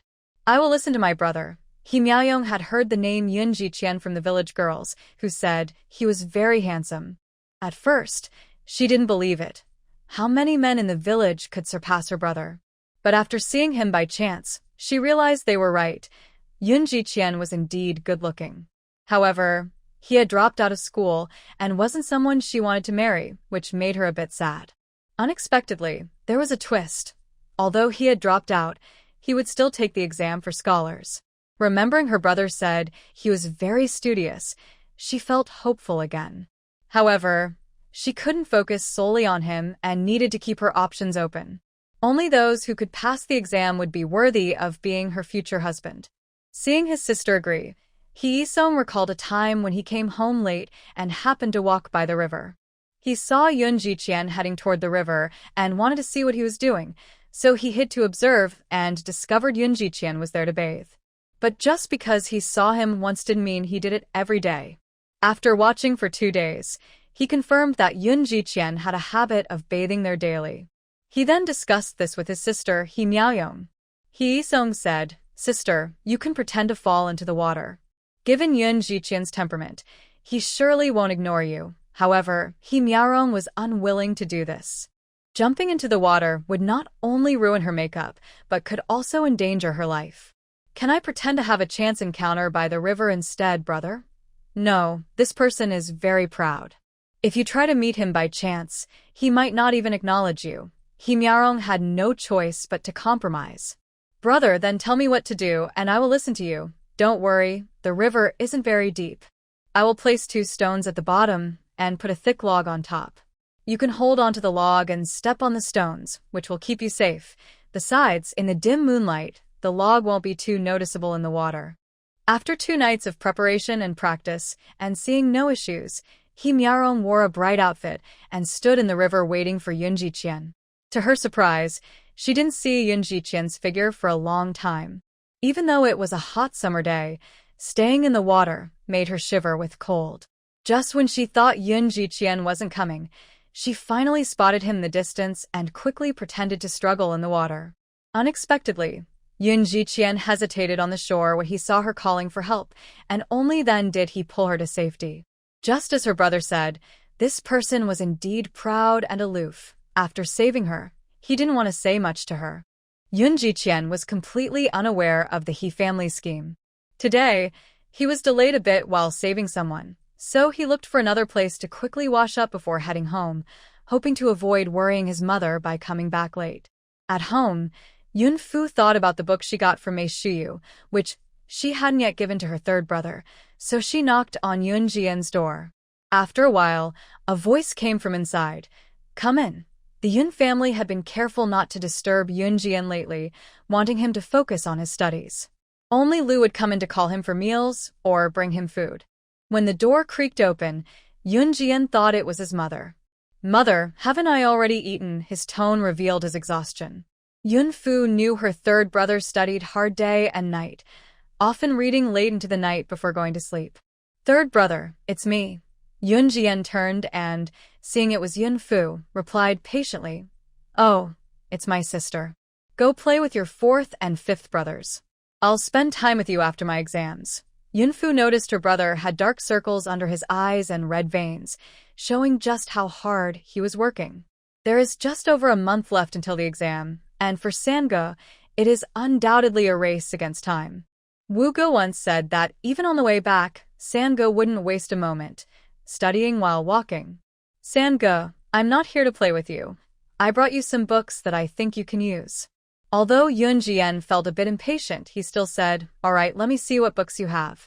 Yun Jian casually took the books from Yun Fu's hands and glanced at them without much interest. Just as he was about to send his sister away, he suddenly remembered something. He quickly bent down to flip through the materials, feeling a wave of shock wash over him. He even accidentally knocked over the inkstone on the table, splattering ink on his sleeve without noticing. These materials not only contained summaries of past exam experiences and a wealth of knowledge, but also included notes from students at Bailu Academy. It must have taken a diligent and talented student to write such insightful notes. Looking at the study notes, Yun Jian felt a sudden clarity. He completely forgot that his sister was still in his room, lost in the reading. Seeing Sangha so absorbed, Yunfu didn't want to disturb him further and thought about leaving quietly. Just as she tiptoed a couple of steps away, she heard Sangha say, "Sister, this is amazing." Yunjian hugged Yunfu tightly. "You've helped me a lot." Yunjian knew that his sister seemed different from others, possessing some extraordinary abilities, but he didn't expect her to bring him notes from Bailu Academy. Bailu Academy is the only institution in the Great Zhou Kingdom that can rival the National Academy, and it even produces more outstanding students than the National Academy. He heard that nearly half of the civil officials in the court came from Bailu Academy, which made even the emperor wary of it. The head of Bailu Academy, Su Zhongru, actively seeks out talented students from all over, sending invitations wherever there are good students. He looks forward to the day he might receive an invitation from Director Su. At this moment, Yunjian was sitting slightly higher than Yunfu, but they could almost look at each other at eye level. Yunfu smiled at Yunjian. "I'm glad I could help you." Yunfu knew that Yunjian was naturally gifted for studying. She had just pushed his destiny forward a bit. After all, in his past life, he hadn't entered Director Lu's inner circle, but still ended up as the top scholar. Yunjian was curious about the source of these books and wanted to ask his sister, but he worried that she might overthink it. He hadn't spoken yet, but Yunfu directly clarified for him. "Third brother, this is what I asked Sister Mei Shiyu to help me find. She is from the capital and returned home to visit family a few days ago. I mentioned your exam to her, and coincidentally, her cousin took the exam a few years ago, so she brought these books for you. You should thank her later." Yunjian looked closely at the books and saw the name, Mei Shizhong, written on them, guessing it must be that cousin of Mei Shiyu. If fate allows, he would like to meet this fellow student. "Okay, after the exam, I will personally thank her." Yunfu didn't want to disturb her brother any longer, so she said, "Third brother, you can continue studying. I'll head out now. All right, after I finish the exam, I will teach my sister to read and write." Yunfu thought about the money third brother earned from copying books to buy her beginner's books and playfully replied, "Then I will wait for you, but I hope you have the energy to teach me." That day, when she entered the room, she saw 2 beginner books on her bed. After asking her other brothers, she learned that third brother had taken on the task of copying books and spent 2 hours at home doing so after school. He didn't earn much, but he still used his own money to buy her gifts. It would be a lie to say she wasn't touched. Yunjian was taken aback. He understood that his sister was concerned about him. Indeed, he hadn't paid attention to his health lately, sleeping less than 2 hours each night. "Third brother, you must take care of yourself. Don't just focus on studying and neglect your health. Otherwise, even if you achieve success, it won't be worth it if you're not healthy." Yunfu's words were playful, like a gentle breeze, softly touching Yunjian's heart. Besides their mother, no one had ever said such things to him. Hearing them from his sister made him feel warmer. "All right, I will listen to you. I will rest early today." "Okay, then I'll go now, third brother."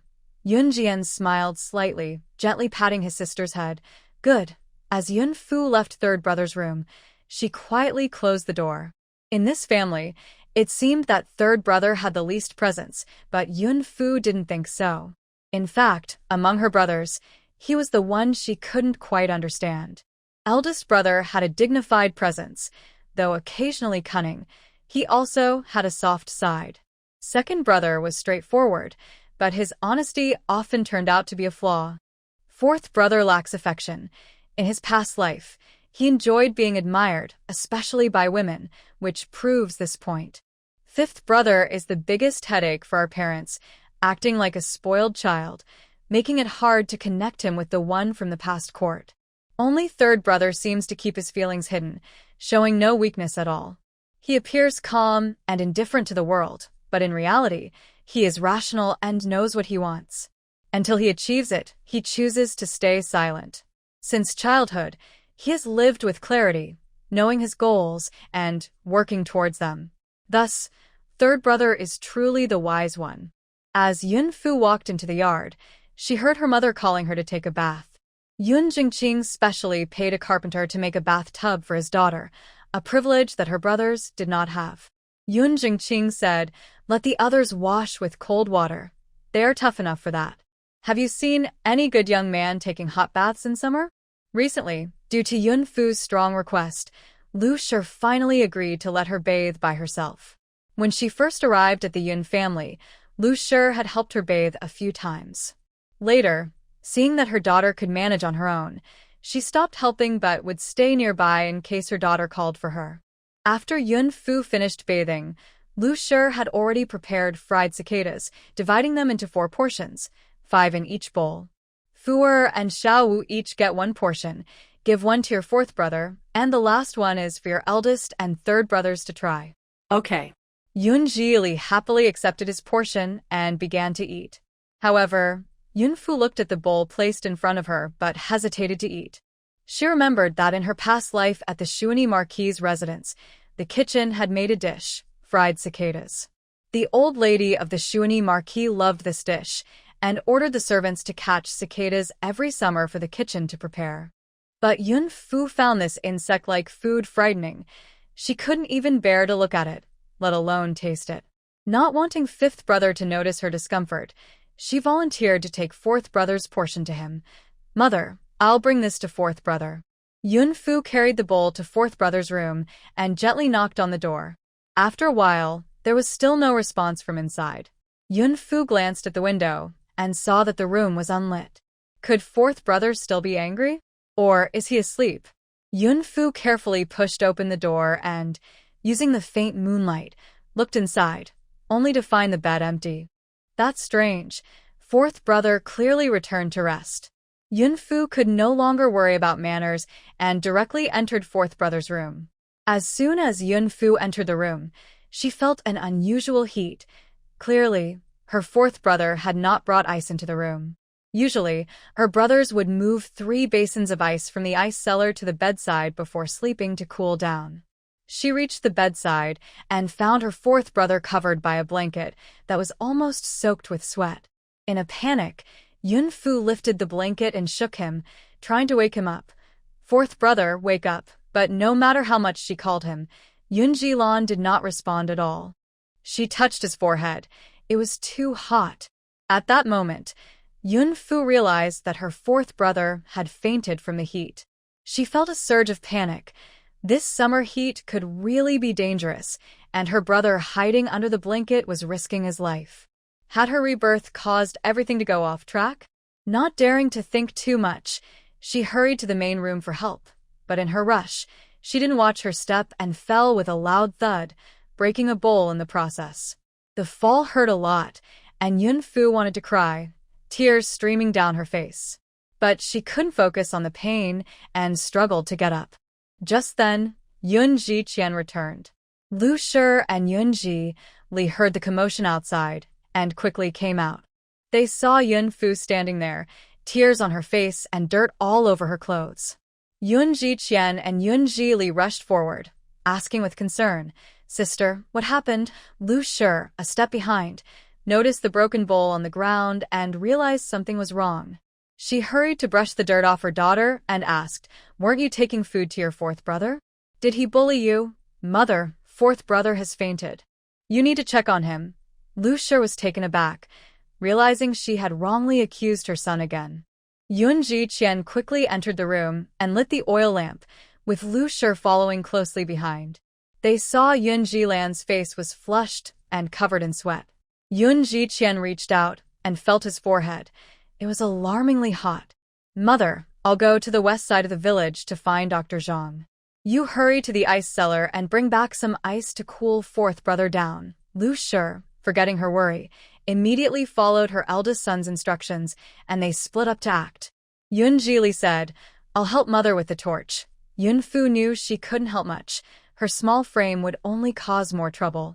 "I'll stay here to watch over 4th brother." In the next room, Yun Ji Yan heard the noise and quickly came out, nearly colliding with his elder brother, who was rushing out to find the doctor. He quickly asked, "Elder brother, what happened?" "4th brother is sick." "3rd brother, you should go back to your room and study. It's enough for me and mother to be here." Yun Ji Qian hurriedly led the cart away. Dr. Zhang was older, so it was much faster for him to drive the cart than to walk.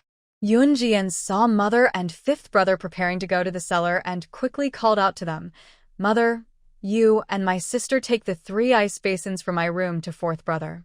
Fifth brother, and I will get 2 more from the ice cellar." Lu nodded. All right. Yoon Jian and Yoon Jilin went down to the ice cellar while Yun Fu and Lu took the ice basins back to the room where Yoon Jilin was. Seeing her lively son now so sick, Lu felt a wave of guilt, and tears fell from her eyes. If she had come in to check on him earlier, he wouldn't be in this state. Yun Fu brought warm water and a cloth. "Mother, let's wipe fourth brother's body to help reduce his fever." Lu was startled but quickly understood. She realized that she was getting older and was panicking, while her children remained calm. "Good child, let mother do it." Lu took the basin from Yun Fu and placed it on the table. She gently removed Yun Jilin's clothes and soaked the cloth, wiping him softly. Yoon Jian and Yoon Jilin returned from the ice cellar with 3 more ice basins and placed them on Yoon Jilin's bed, thinking that placing them closer would help lower fourth brother's temperature faster. Before long, Yoon Jiqian returned with the cart. "Mother, Dr. Zhang isn't home. I asked the villagers and found out he went to visit relatives. I need to take fourth brother to town to find a doctor quickly." At this moment, Lu had calmed down. She remembered the year she went to Qingyun Peak to seek the divine doctor, Dan Yuanzizi, for medicine. She had encountered someone with a high fever and remembered that Dan Yuanzizi had used wine to help cool the patient down. It was then that she learned massage techniques from Dan Yuanzizi to relieve Lady Sue's headaches. Thinking of this, she quickly instructed, "Qianer, go get your father's wine." Though Yoon Jiqian didn't understand, he knew his mother had her reasons. He brought back the wine, and Lu soaked the cloth in it, wiping Yoon Jilin's forehead and neck, and then his whole body. Afterward, she dressed him again. At this time, Yoon Jiqian had already prepared bedding in the cart and went inside to carry Yoon Jilin onto it. Lu's eyes were still red as she looked at Yoon Jian, Yoon Jilin, and Yun Fu, and said, "Yener, take good care of your younger siblings. When your father returns, tell him not to worry." Yoon Jian quickly replied, "Mother, you and elder brother can go without worry. I will take good care of the younger siblings." When Yoon Jingqing returned from the farm, it was already midnight. He saw the 3 children sitting quietly in the living room, without their usual chatter, and asked in confusion, "What's wrong? Where is your mother?" Yoon Jian answered, "Father, mother, and elder brother took the fourth brother to town to see a doctor. They asked you to wait at home for news." Yoon Jingqing frowned. "What happened to him?" "He has a fever." Yoon Jian didn't know the details, only that the fourth brother was burning up with heat. Yoon Jingqing's frown deepened. He wondered how someone could get a fever when they had ice at home. He looked at his daughter, noticing her red eyes, which showed she had been crying, and felt a pang of sympathy. In contrast, his 2 sons showed no signs of sadness. It seemed his daughter had a kind heart. "You 2 should go rest. I will wait for your mother and elder brother." What he didn't know was that Yun Fu was crying from a painful fall. In the hot summer, her thin clothing revealed a scraped and bleeding leg, which she had only managed to treat lightly while no one was watching. She didn't want anyone to worry about her since her fourth brother was already sick. At her young age, her tears came uncontrollably. The family had no medicine for injuries, so it seemed she would have to wait until tomorrow to get more from the shop. Yin Fu said, "Third brother, fifth brother, you should go rest. You need to wake up early for school tomorrow." Yun Jian replied, "All right, I will go read in my room." Yun Jili glanced at Yun Fu and said, "If my sister isn't leaving, then I won't either. You both should go to sleep." Yun Jingqing initially wanted to scold them, but seeing his daughter there, he forced a smile and said, "Be good. Go back to sleep." Just then, they heard the sound of a carriage outside. Yun Jingqing, Yun Jili, and Yun Fu all stood up at the same time. Yun Jili ran the fastest, opening the door just as Yun Jiqian arrived with the carriage. Yun Jingqing stepped forward and asked, "How is the fourth brother?"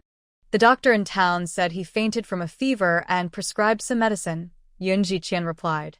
After Lu Shi and Yun Jiqian reached town, they found several clinics closed. Yun Jiqian had to knock on doors, promising extra payment before one clinic reopened. The doctor said they were fortunate to have caught it early and treated the fever in time. Otherwise, it could have led to serious complications or even death. The weather has been extremely hot these days, and many people are suffering from heat-related illnesses, resulting in several deaths. Lu was very scared after hearing this. She felt a lot of guilt and tears streamed down her face. She didn't understand why Xiao Si was being so harsh to her.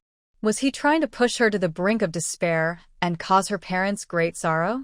Chun was used to waiting for her husband, Nyo-san, to return from the farm so she could prepare water for him to bathe before resting herself. While boiling water today, she vaguely heard the Yun family on the other side of the wall mentioning words like heat illness and fainting. Her heart sank. She sensed something was wrong with the Yun family. She went to their house, saw the door open with light inside, and peeked in. She found the Yun family standing in the yard, and her heart skipped a beat. "Lu, what happened? Do you need my help?" Lu felt warmth in her heart and replied, "It's nothing, Chung. The child has a fever. We just returned from town, and the doctor said some medicine will help." "That's good to hear." Chung knew it was late and didn't want to stay long, so she said, "If you need anything, just call me." "Okay, I won't hold back." After Chung left, Yun Jingqing carried Yun Jilan into the house and laid her on the bed. Seeing Lu still feeling guilty, he comforted her. "Don't worry. I heard that several people died from the heat in Shiqiao town. The best news is that Xiao Si is fine. I'll go prepare medicine for the child. You must be tired from this trip, so go rest." Yun Jingqing was also puzzled. With so much ice in the ice cellar, how could Xiao Si have gotten heat illness? He must have caused some trouble again, worrying his mother. Among his 5 sons, he was the most mischievous. Every mother cares for her own child, and if he wants to cause trouble, he can do it with his own wife when he grows up. If he hadn't fainted, he would have had to experience a spanking again.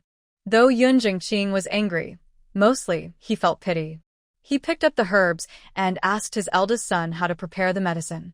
Yun Jiqian said, "Dad, you've worked hard all day and need to get up early tomorrow. Let me do it." "I'll do it. You should rest." Yun Jingqing realized he had never done anything for this 4th son before. Now that he was sick, he would take on the task of making the medicine as a father. Yun Jiqian knew that once his father decided to do something, no one could change his mind except for his mother, so he didn't say more. He returned to the bedroom where his 4th brother was, seeing his mother's tired face as she still fanned her son to keep him cool. He gently suggested, "Mother, let me take care of 4th brother. You should go rest." Seeing her son like this, Lu couldn't relax enough to sleep, so she instructed, "Qianer, take 5th brother to sleep with your 3rd brother. Tonight, I will stay with 4th brother." Yun Jiqian noticed how sad his mother was and realized that even if she went back to her room, she wouldn't be able to sleep. He had no choice but to agree. With 4th brother sick, all he could do was take good care of his other siblings to lessen their parents' burden and prevent them from getting more tired. Thinking this, he replied, "All right, Mother, I will take the younger ones to rest now." His most important goal was to earn more money so that his family could live comfortably. One day, he hoped to buy a big house like the Xie residence, hire many servants to care for his family, and even have a doctor on call. "Fuer, 5th brother, come with me." Yun Fu didn't want to leave just yet and said, "Elder brother, you and 5th brother go sleep first. I will stay with Mother a little longer." Yun Jiqian understood that his sister was thoughtful and rarely caused trouble at home. Since she said this, she must want to talk to their mother alone, so he agreed, "Okay, elder brother, I." Yun Jilai also wanted to stay, but before he could finish, Yun Jiqian picked him up and dragged him away. Yun Jilai felt a bit wronged and wanted to protest, but when he saw his elder brother's warning look, he pouted and stayed quiet. His elder brother was really biased. Why could his sister stay, but he couldn't? Yun Fu noticed their mother's gaze was fixed on 4th brother, guessing she was hoping for him to wake up soon.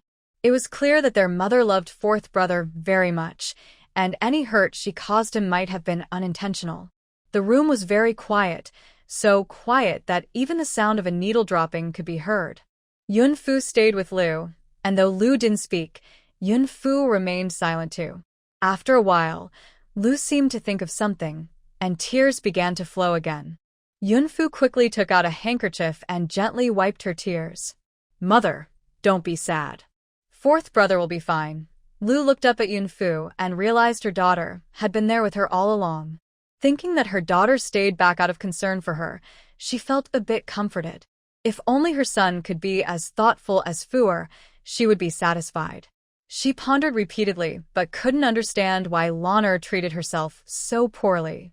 The only thing she could think of was that fourth brother truly didn't understand and needed a good talking to. Fuer has always been smart, and she is not much younger than Lanner. Perhaps she has a different opinion, so Lu asked, "Do you know why your fourth brother is pretending to be sick?" Yunfu had been waiting for this question from her mother. The situation can be confusing. Perhaps her mother unknowingly hurt her fourth brother.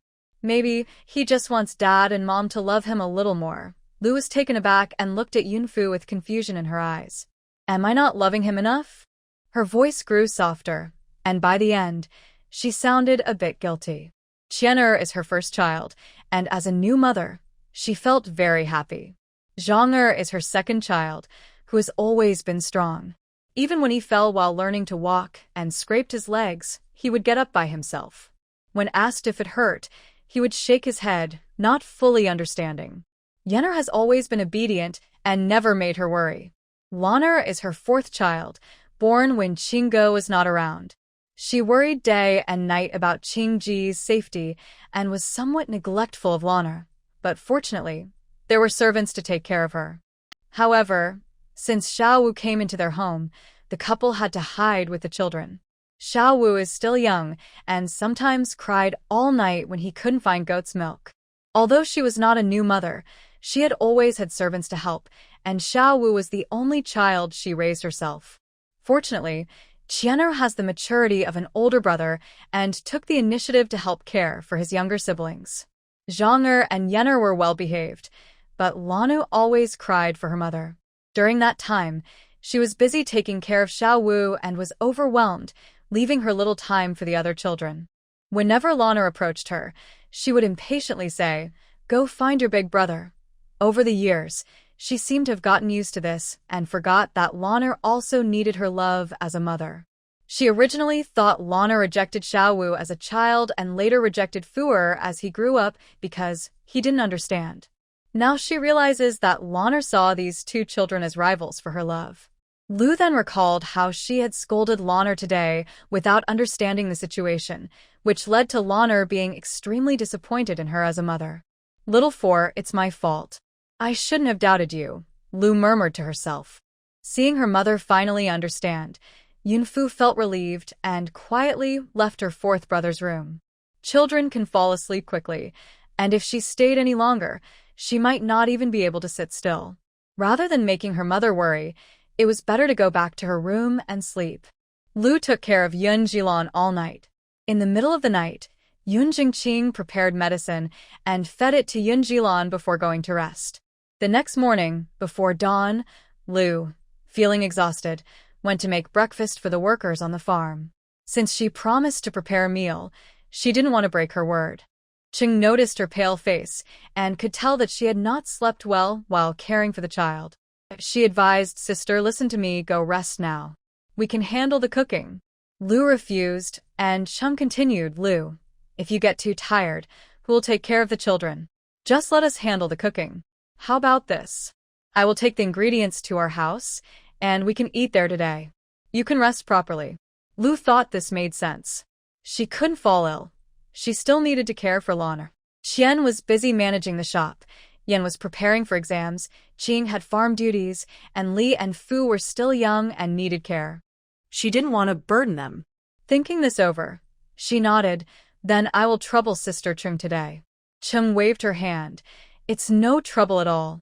You go rest now." As Chung spoke, she gently pushed Lu toward the bedroom, and Lu had to follow her lead. As soon as she entered the room, she heard, "Water, water." Lu thought she misheard and quickly approached, leaning over Yun Jilan. Hearing her son mumbling softly, she hurried to bring the water from the table and helped Yun Jilan drink. Yun Jilan didn't open his eyes, but seemed to sense the water. He drank eagerly, like parched land meeting rain.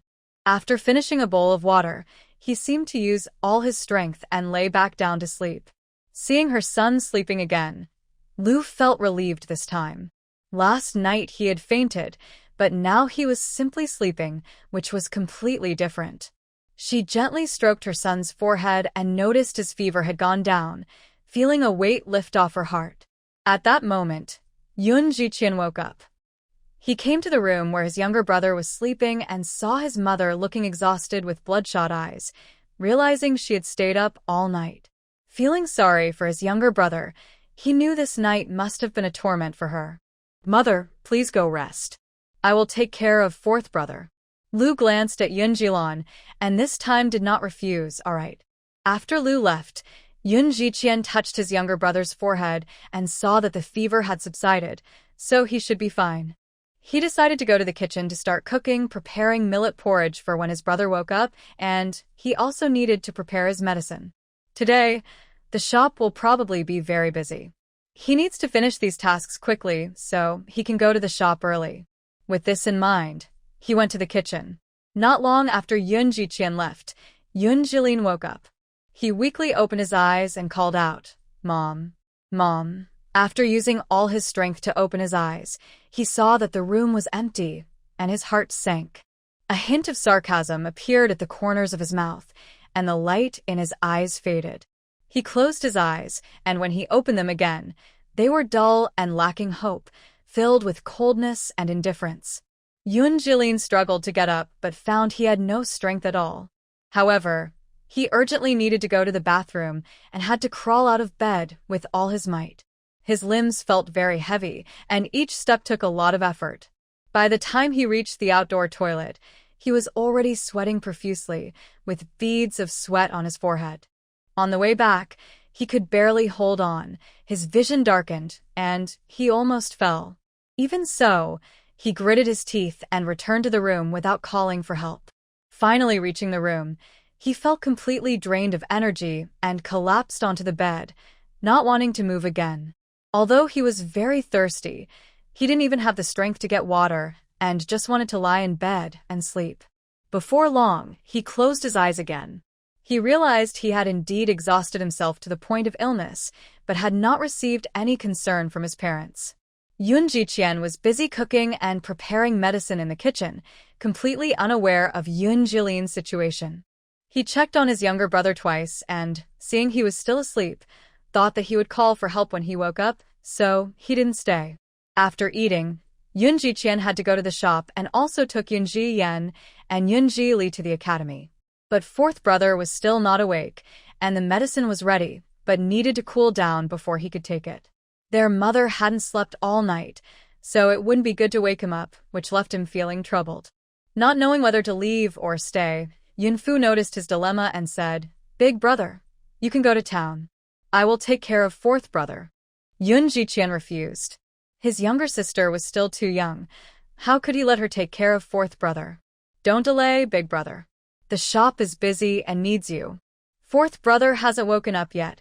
When he does, I will call for Mom." Yunfu thought that by then, their mother would probably be awake too. She then remembered her leg injury and said, "Big brother, when you come back, please bring some medicine for my wound from the shop." "Huh? What happened?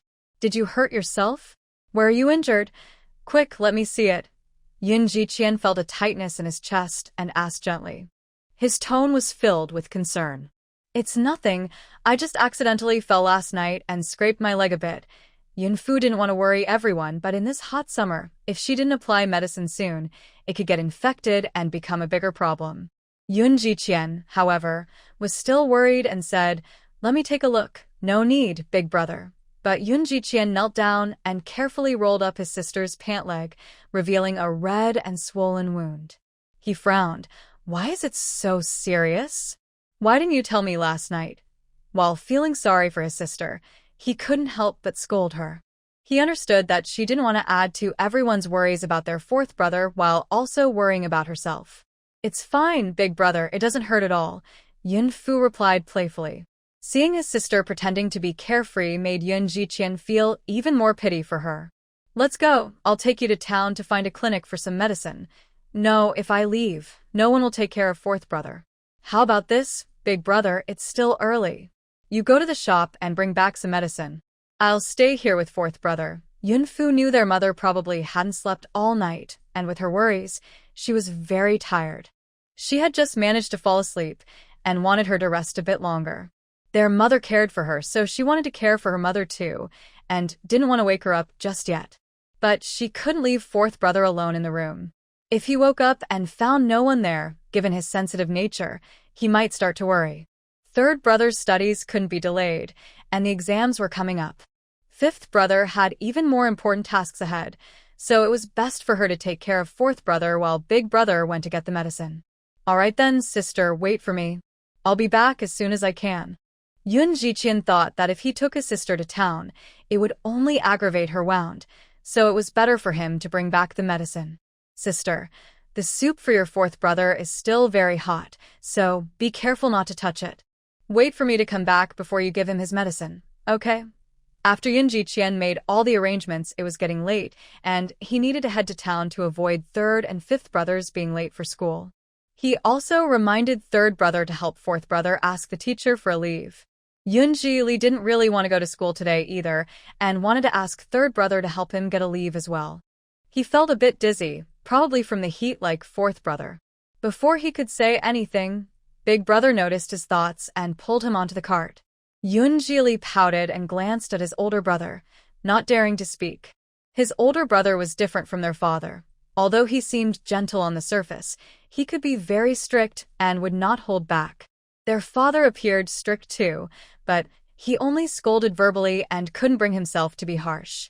Yun Jili, who understood his older brother's temperament well, would joke around in front of him, but if his older brother became serious, he would immediately back down. The morning weather was still quite cool. Seeing that the fourth brother was sleeping soundly, Yun Fu sat quietly in a chair, afraid to make any noise that might disturb him. She realized that in a few months he would leave this home, so she was determined to mend his relationship with their parents during this time. Even if he went to study medicine, she didn't want him to leave with resentment, like in their past life, when he only returned after their parents fell ill and passed away, leaving behind a lifetime of regret. She wasn't clear on the specifics of what happened in her past life, but based on her understanding of her older sister, she was sure that after her sister came to the Yun family, she would monopolize their parents' love and constantly stir up misunderstandings, deepening their parents' misgivings about the fourth brother. The fourth brother must have suffered a lot of grievances to have decided to leave with just a letter for a stranger. After her sister entered the Shuani Marquis's residence, she also tried to harm her and sow discord between her and everyone in the Marquis's household. Unfortunately, those people in the Marquis's residence relied on the money she earned, so even if they were unhappy with her, they could only secretly complain and didn't dare to show it openly. She could see their true colors clearly. They depended on her for income, or they would have long swallowed her dowry and tried to drive her out of the Marquis's residence. She could say she was the Marquis's golden goose, a treasure chest. Yet her sister foolishly tried to replace her and even poisoned her, nearly costing her life. Even if Xiao Su cared for her, he had to sacrifice her sister and expel her from the Marquis's residence to calm the anger of others. Xiao Su did expel her sister, but never thought of reporting it to the authorities to seek justice for her. In her past life, even as a blood-related sister, she suffered at her sister's hands, who took advantage of their family ties. It was easy to imagine how much the fourth brother must have suffered due to their parents' obsession with their daughters and their favoritism towards her sister. People often suffer more from what they care about the most. The fourth brother cared about their parents' love, which is why he was tormented by family ties. Thinking of this, Yun Fu decided to help her brother find their parents' love, not wanting him to leave alone like in his past life. After a while, Yun Ji Lan slowly woke up. "Brother, how do you feel? Are you thirsty? Hungry?" Hearing his sister's voice, Yun Ji Lan looked around and saw only her in his room. Seeing him trying to get up, Yun Fu quickly helped him sit back against the bed. "Brother, I will feed you some water." Yun Fu held up a bowl of warm water she had prepared earlier to feed Yun Jilan. But Yun Jilan wanted to take the bowl himself. "I can do it." Yun Fu pulled the bowl back and said, "Brother, you don't have the strength right now. Let me feed you."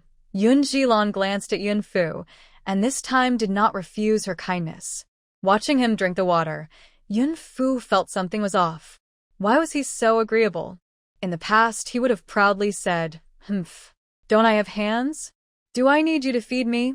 After finishing the water, Yun Fu said, "Brother, I will go get your medicine." Without waiting for his response, she ran off. Watching his sister busying herself, Yun Jilan couldn't help but smile slightly. Even his sister, who had no blood relation to him, cared more about him than their parents did. Soon, Yun Fu returned with the medicine. It was just the right temperature, warm. "Brother, don't be afraid of the bitterness. I have some candied fruit for you." As she prepared to feed him spoonful by spoonful, unexpectedly, Yun Jilan took the bowl and drank it all in one go. Yun Fu looked at him in surprise. Was he not afraid of the bitterness? "You are amazing, brother. Here's some candied fruit for you." Yun Fu clapped her hands in delight. "Okay." Yun Jilan took the candied fruit, looking much better. "Brother, I will go get you some rice," Yun Fu said and ran off, taking the medicine bowl with her. Yun Jilan opened his mouth to call her back, wanting to tell her he wasn't hungry yet, but he didn't say anything in the end. It seemed he really liked this feeling, appreciated his sister's care. He hesitated to call her back. Looking at the candied fruit in his hand, he couldn't bring himself to eat it. It was given to him by his sister. He took out a handkerchief and carefully wrapped it up. Seeing the white handkerchief he used, he remembered how he used to dislike it when his sister was embroidering, and how Xiao Wu had insisted on getting her to embroider a small pouch, and he had teased Xiao Wu. "This embroidery is terrible. It would be embarrassing to show it to anyone. Look at you, my dear little brother. You've never seen the world. Don't tell anyone you are my brother in the future." But now he actually envied Xiao Wu, who got to take his sister with him every day to collect money. After a while, Yun Fu came in with a bowl. First, she brought millet porridge, then 2 dishes, making 3 trips to get everything to fourth brother's room. Fortunately, eldest brother had kept the food warm in the pot, and there were still some glowing embers in the stove, so the food was still hot. "Fourth brother, I'm here to feed you." Yun Fu stood by Yun Jilan's bed. Since she couldn't hold the bowl steady with one hand, she placed it on the table beside the bed. She turned around with a spoon, feeding fourth brother porridge and occasionally offering him some vegetables, looking just like a little adult. Surprisingly, Yun Jilan did not refuse. He accepted his sister's feeding, obediently opening his mouth to eat. Noticing a leaf stuck in his sister's hair, likely from when she ran outside, he, who always liked to be clean, couldn't help but want to remove it. However, as he raised his hand to pluck the leaf, it came off, and his arm bumped into the spoon Yun Fu was holding, spilling millet porridge all over his sleeve. I'm sorry, fourth brother, I didn't mean to." Yun Fu knew fourth brother was always clean, and now she worried he might be upset. She remembered when she first came home and accidentally dirted the corner of his clothes. He had looked so angry, as if he wanted to eat her. If their parents hadn't been there, he would have scolded her. Thinking of this, Yun Fu hurried to find something to help clean him up. But Yun Jilan reached out and stopped her. "Sister, it's okay. This outfit was worn all day yesterday and is already dirty. You don't need to apologize to me. It should be me saying sorry to you." Yun Jilan's words left Yun Fu stunned. If it was just her imagination earlier, she was now sure that fourth brother had really changed and was easier to talk to. "Sister, it was my fault earlier. Yun Fu smiled and interrupted him. "Fourth brother, I don't remember the past. Let's eat, or the food will get cold." "All right." Since his sister said she didn't remember, he wouldn't bring it up. Yun Jilan looked at his sister, his eyes softening. Just after Yun Fu finished feeding fourth brother and hadn't yet taken the bowl away, Yun Jiqian came back. He pushed the door open and saw the bowl on the table. He asked, "Has Xiaoxi woken up? How is he feeling? Has he taken his medicine?" However, Yun Jilan had returned to her cold, emotionless gaze. Seeing that his younger brother was ignoring him, Yun Jiqian turned his attention to Yun Fu. "Fourth brother has taken his medicine and eaten. Don't worry, big brother." "Okay, that's good." Hearing this, Yun Jiqian felt a bit relieved.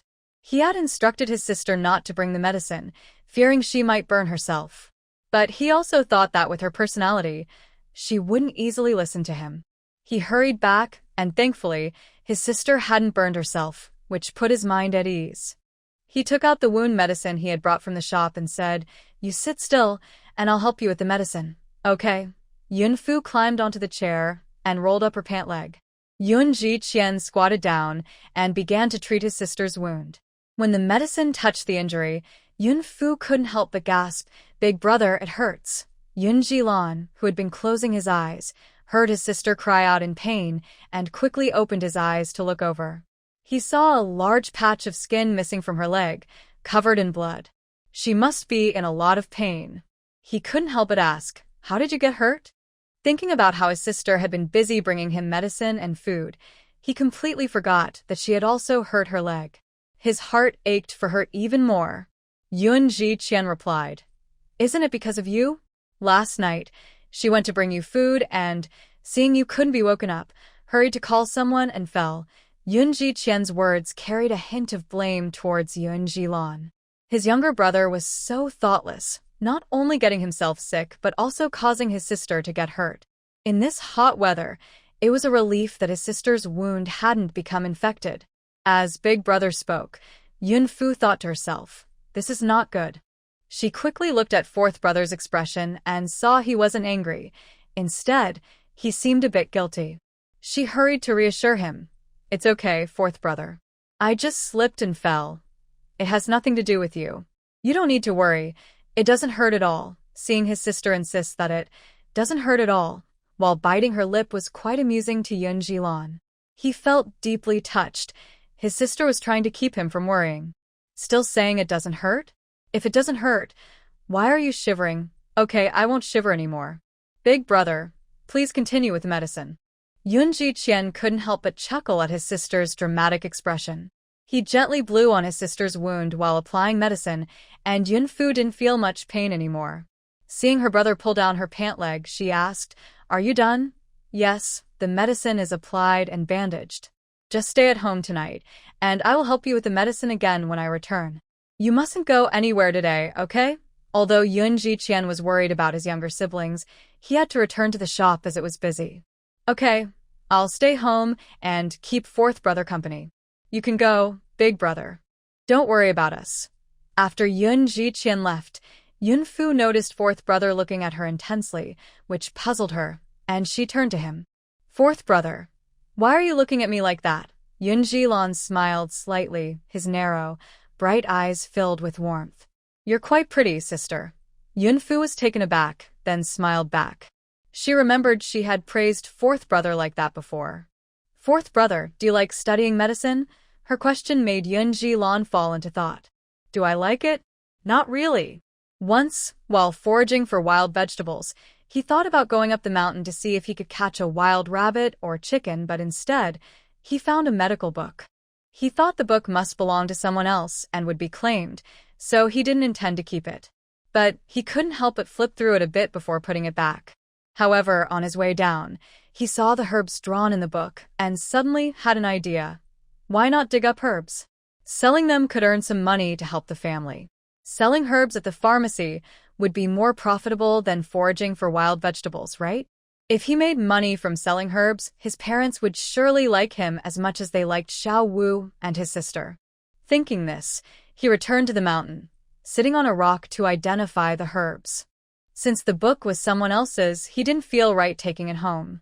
But he lost track of time, and when he got home late, his mother scolded him without asking for details. Seeing Xiao Wu and his sister cuddling with their mother made him feel particularly hurt.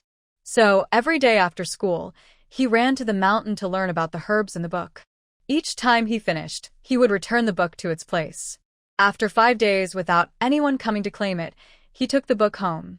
He remembered the first time he brought back herbs, his mother and brother scolded him in front of everyone, which made him feel embarrassed, and he didn't want to explain. It wasn't until he sold the herbs and earned money that his parents praised him. He thought his parents had started to like him, but he was mistaken. "I can't say I like it. I just sell herbs to help with household expenses." This surprised Yunfu.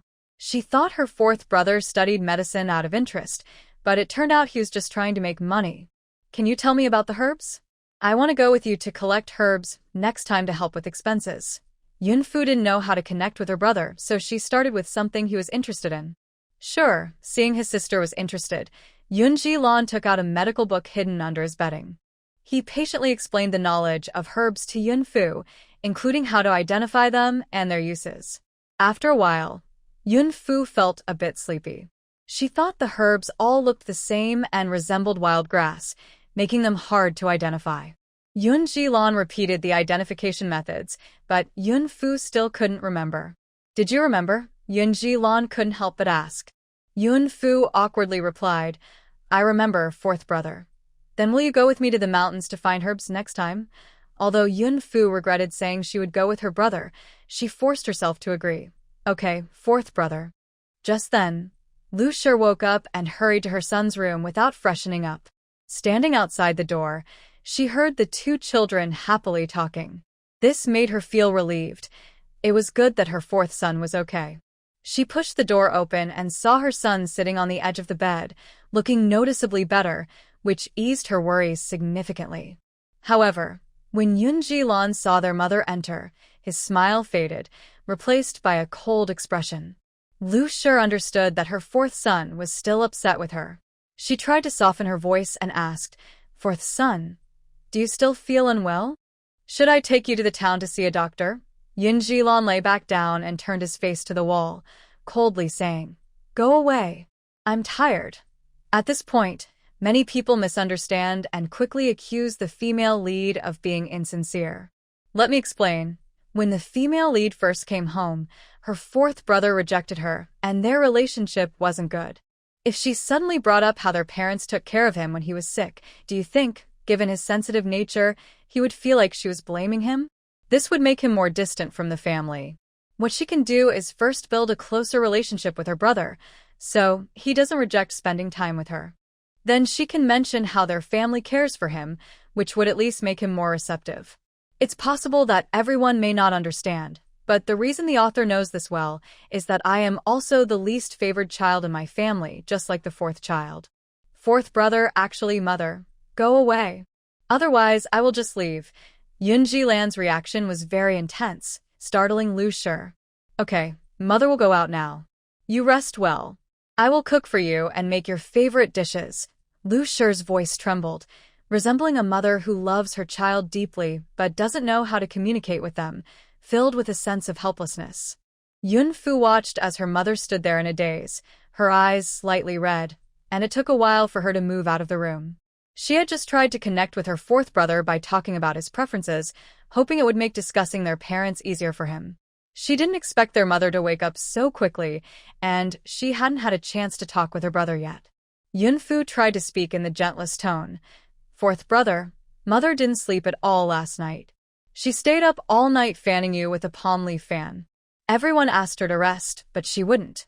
When father came home last night and learned you were sick, even though he was tired from working, he still personally made medicine for you.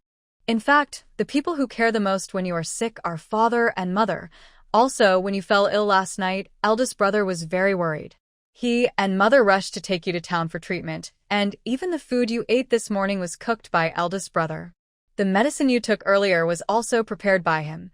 After Yunfu finished speaking, the room fell into a brief silence. After a moment, Yunji Lan said softly, I'm tired. Yunfu had no choice but to say, Then you rest first, fourth brother.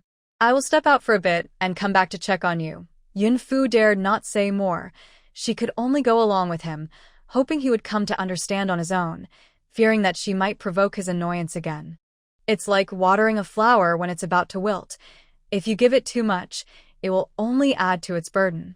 For now, all she could do was take it slow. Knowing she couldn't say much to her brother at this moment, she quietly left the room. She wanted to check on their mother, who she believed would be very sad right now. At the moment the door clicked, Yunji Lan, facing the wall, understood that his sister had left, and a hint of disdain appeared at the corner of his mouth.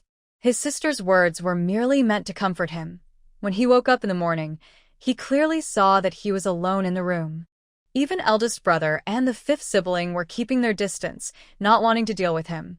Would father and mother take care of him? He didn't believe it. Remember when I was young, there was a time when he caught a cold and felt unwell, and Xiao was also sick. Mother took care of Xiao all night. When I got close to her, she immediately scolded me and told my older brother to take me away. She was just worried that her illness would pass to Xiao. This time, she must have asked Xiao to sleep in another room to avoid spreading her illness to him. Mother is so biased. After Yunfu went out, she indeed saw Lu Shi crying in the kitchen. She went up to hug her mother, reached out her little hand to wipe her swollen eyes, and comforted her, saying, "Mother, give fourth brother some time. He will understand. I know you love fourth brother, but you just didn't show it before, and he didn't know." Seeing her daughter understand her, Lu Shi cried even harder. She admitted that she hadn't taken good care of fourth brother when he was little. She thought he would understand her struggles like his 3 older brothers, but she overlooked each child's uniqueness. As a mother, she really felt she had failed. After crying for a while, Lu Shi realized she was losing her composure in front of her daughter and quickly said, "Fuer, I'm fine now. I'll go prepare medicine for your fourth brother and cook some of his favorite dishes." But Yunfu stopped her, saying, "Mother, fourth brother has already taken his medicine. It was prepared by elder brother before he went to town. Fourth brother has eaten, and I have too. Elder brother made it. There's still food left for father and you in the pot, so please eat something." "All right, I'll wait for your father to come back to eat together. At lunch, I'll make some of fourth brother's favorite dishes. Now I'll go feed the chickens and wash some clothes." As Lu Shi spoke, she walked outside. This time, Yunfu didn't hold her back, letting her find something to do to distract herself. Nothing touches a parent's heart more than their own children. No matter how harsh the outside world is, it cannot hurt parents as much as a simple word from their child. Thinking about how fourth brother loves mushrooms picked from the mountain, cooked with chicken, she hoped he could eat more. Since the weather wasn't too hot yet, she decided to go up the mountain to look for mushrooms. As for the chicken, the little rooster at home was too small and didn't have much meat, so she planned to ask Zhao the hunter if he had caught any wild chickens. If not, she would have to settle for pork instead. "Mother, I'm going to play with Sister Yue." Yunfu's voice sounded especially clear in the quiet courtyard. Lu Shi had her head down, seemingly lost in her thoughts, with a look of deep guilt on her face. Yunfu called her several times before she finally heard her. "Okay, go ahead and remember to come back early." Yunfu replied and took her small basket, planning to find Wang Yue. In Xiling village, Wang Yue was the only person she was familiar with. Wang Yue's house is located to the east of Yun's home.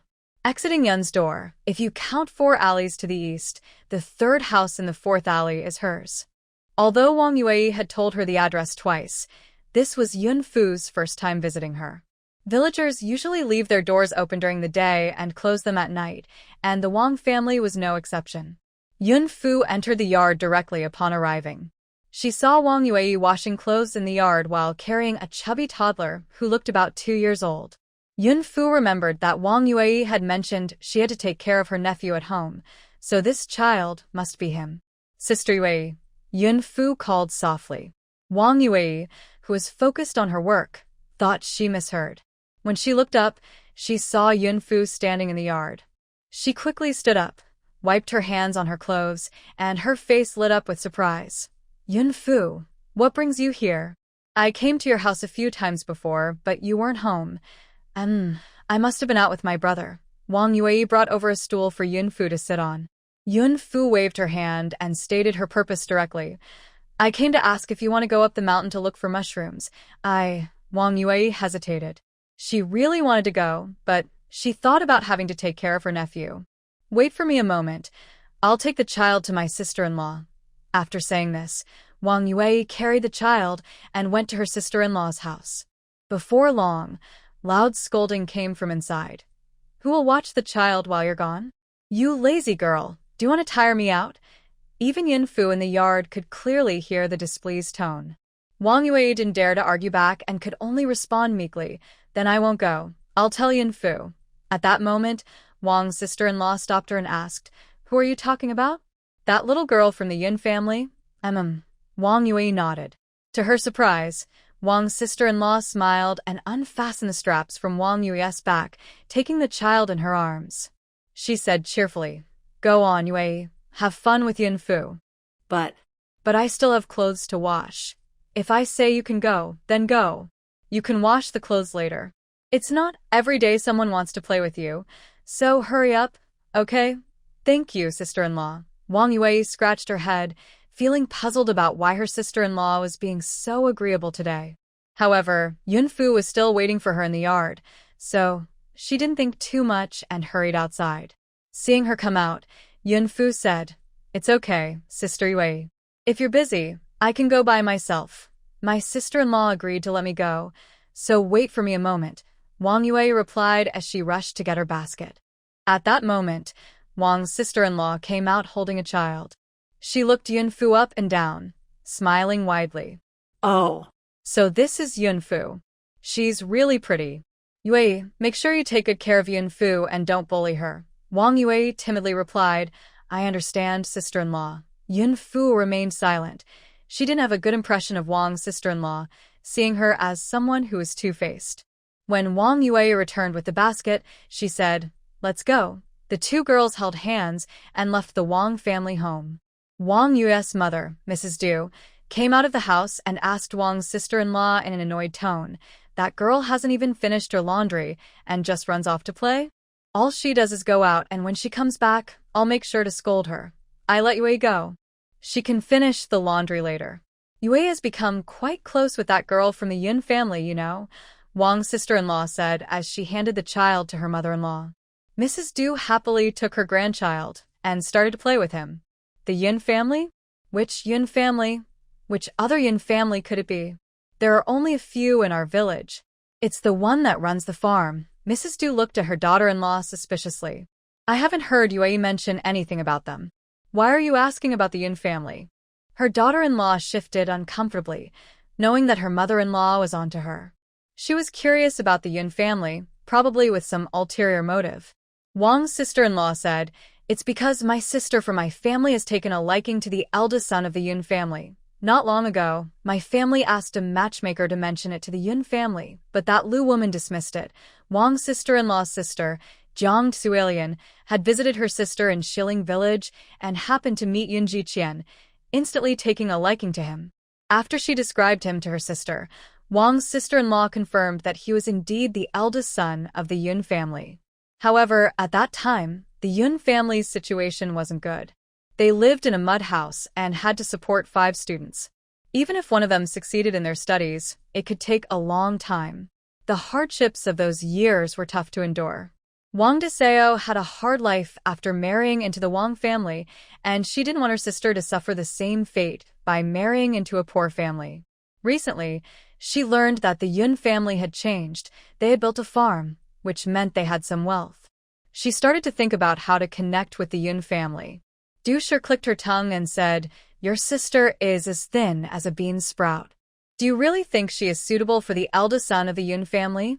Wang Deseo walked over and shook her mother-in-law's arm, saying, "Mother, even if Cui Lian is a bit thin, she can gain weight with some care. Besides, there's Yue. As long as Yue gets close to the Yin family, our families will also grow closer. Then we can have Yue take Cui Lian to the Yin family more often and spread the word. Don't do anything dishonest." Wang Deseo snatched the child away and said, "If you won't help me, I'll just go back to the Jiang family." Du Shi was frightened. It cost their family 10 taels of silver to marry off one daughter, and if she really left, they wouldn't be able to afford to marry another. Okay, I'll help." Du Shi quickly took her grandson back. "Mother, think about it. If we connect with the Yin family, I heard their farm will raise many chickens in the future. Well, we still need to buy meat." Du Shi realized the logic in this. A farm that big would likely raise a lot of chickens, and they probably wouldn't notice if a few went missing. Then, at that time, Yun Fu and Wang Yue went directly up the mountain, unaware that they were being followed by 2 little shadows. Once they reached the mountain, they began looking for mushrooms. It hadn't rained in a while, so there weren't many mushrooms, and some were inedible. After searching for a while, they didn't find many. "Are you looking for mushrooms?" When the voice called out, Yun Fu and Wang Yue already guessed who it was.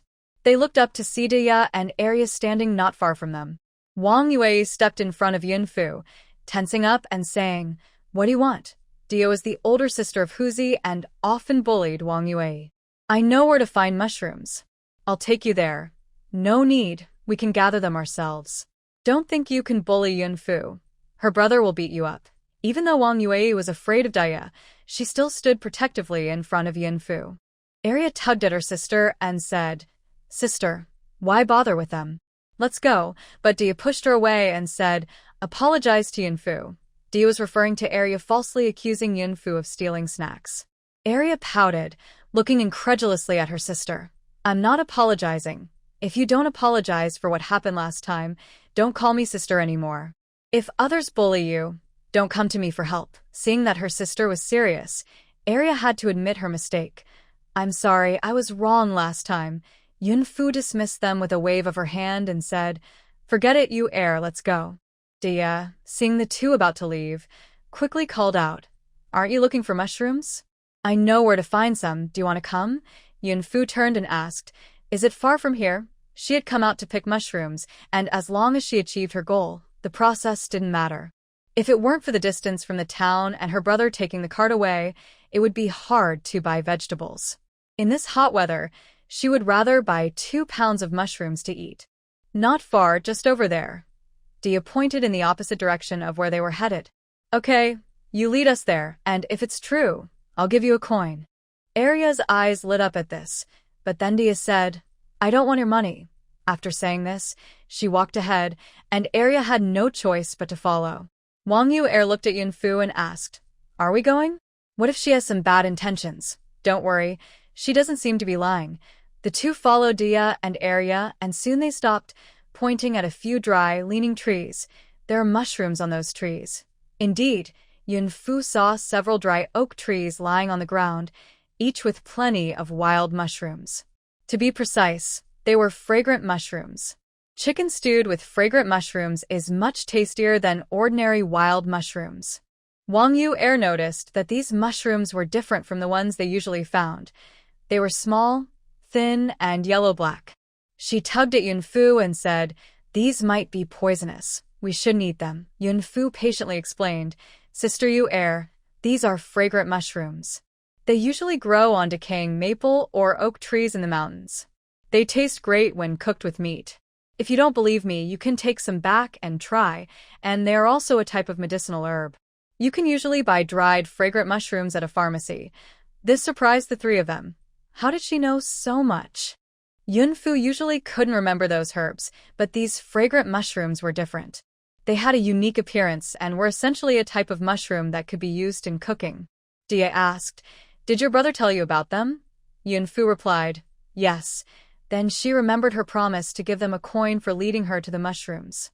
So, she took out a coin and handed it to Dia, but Dia didn't take it. Instead, Arya caught it. Dia glared at Arya, hoping she would return the money to Yunfu, but Arya pretended not to see and ran away. Dia had no choice but to say, "Let me help you gather mushrooms." "No need. You guide us, and I'll pay you. That settles it." Dia was surprised. She didn't expect Yunfu to be so organized and fair, not taking advantage of anyone. She decided to leave it at that. After Dia left, Wang Yue asked Yunfu, "Why is she being so nice today?" "Don't mind her. These people weren't worth her thoughts. It was better to gather more mushrooms." Each oak tree had 30 or 40 mushrooms. Wang Yue picked a few, but then stopped to help Yunfu. Yunfu said, "Sister Yue, just gather your own. You don't need to help me." She was worried she would gather too few and get scolded when she returned. "It's fine. Mushrooms are hard to find. I'll just say I didn't find any. If my mother wants to scold me, she can. She scolds me every day no matter how well I do." "Okay then. Find an excuse to come play with me at noon and have lunch at my house. We're making chicken with mushrooms." Wang Yue quickly waved her hands, saying, "I can't do that. Sister Yue, don't be shy. It's just me, my parents, my fourth brother, and me at home. The other brothers are at school. I'd be really happy if you came." "All right then." Wang Yue couldn't help but lick her lips and agreed. She hadn't eaten meat in a long time.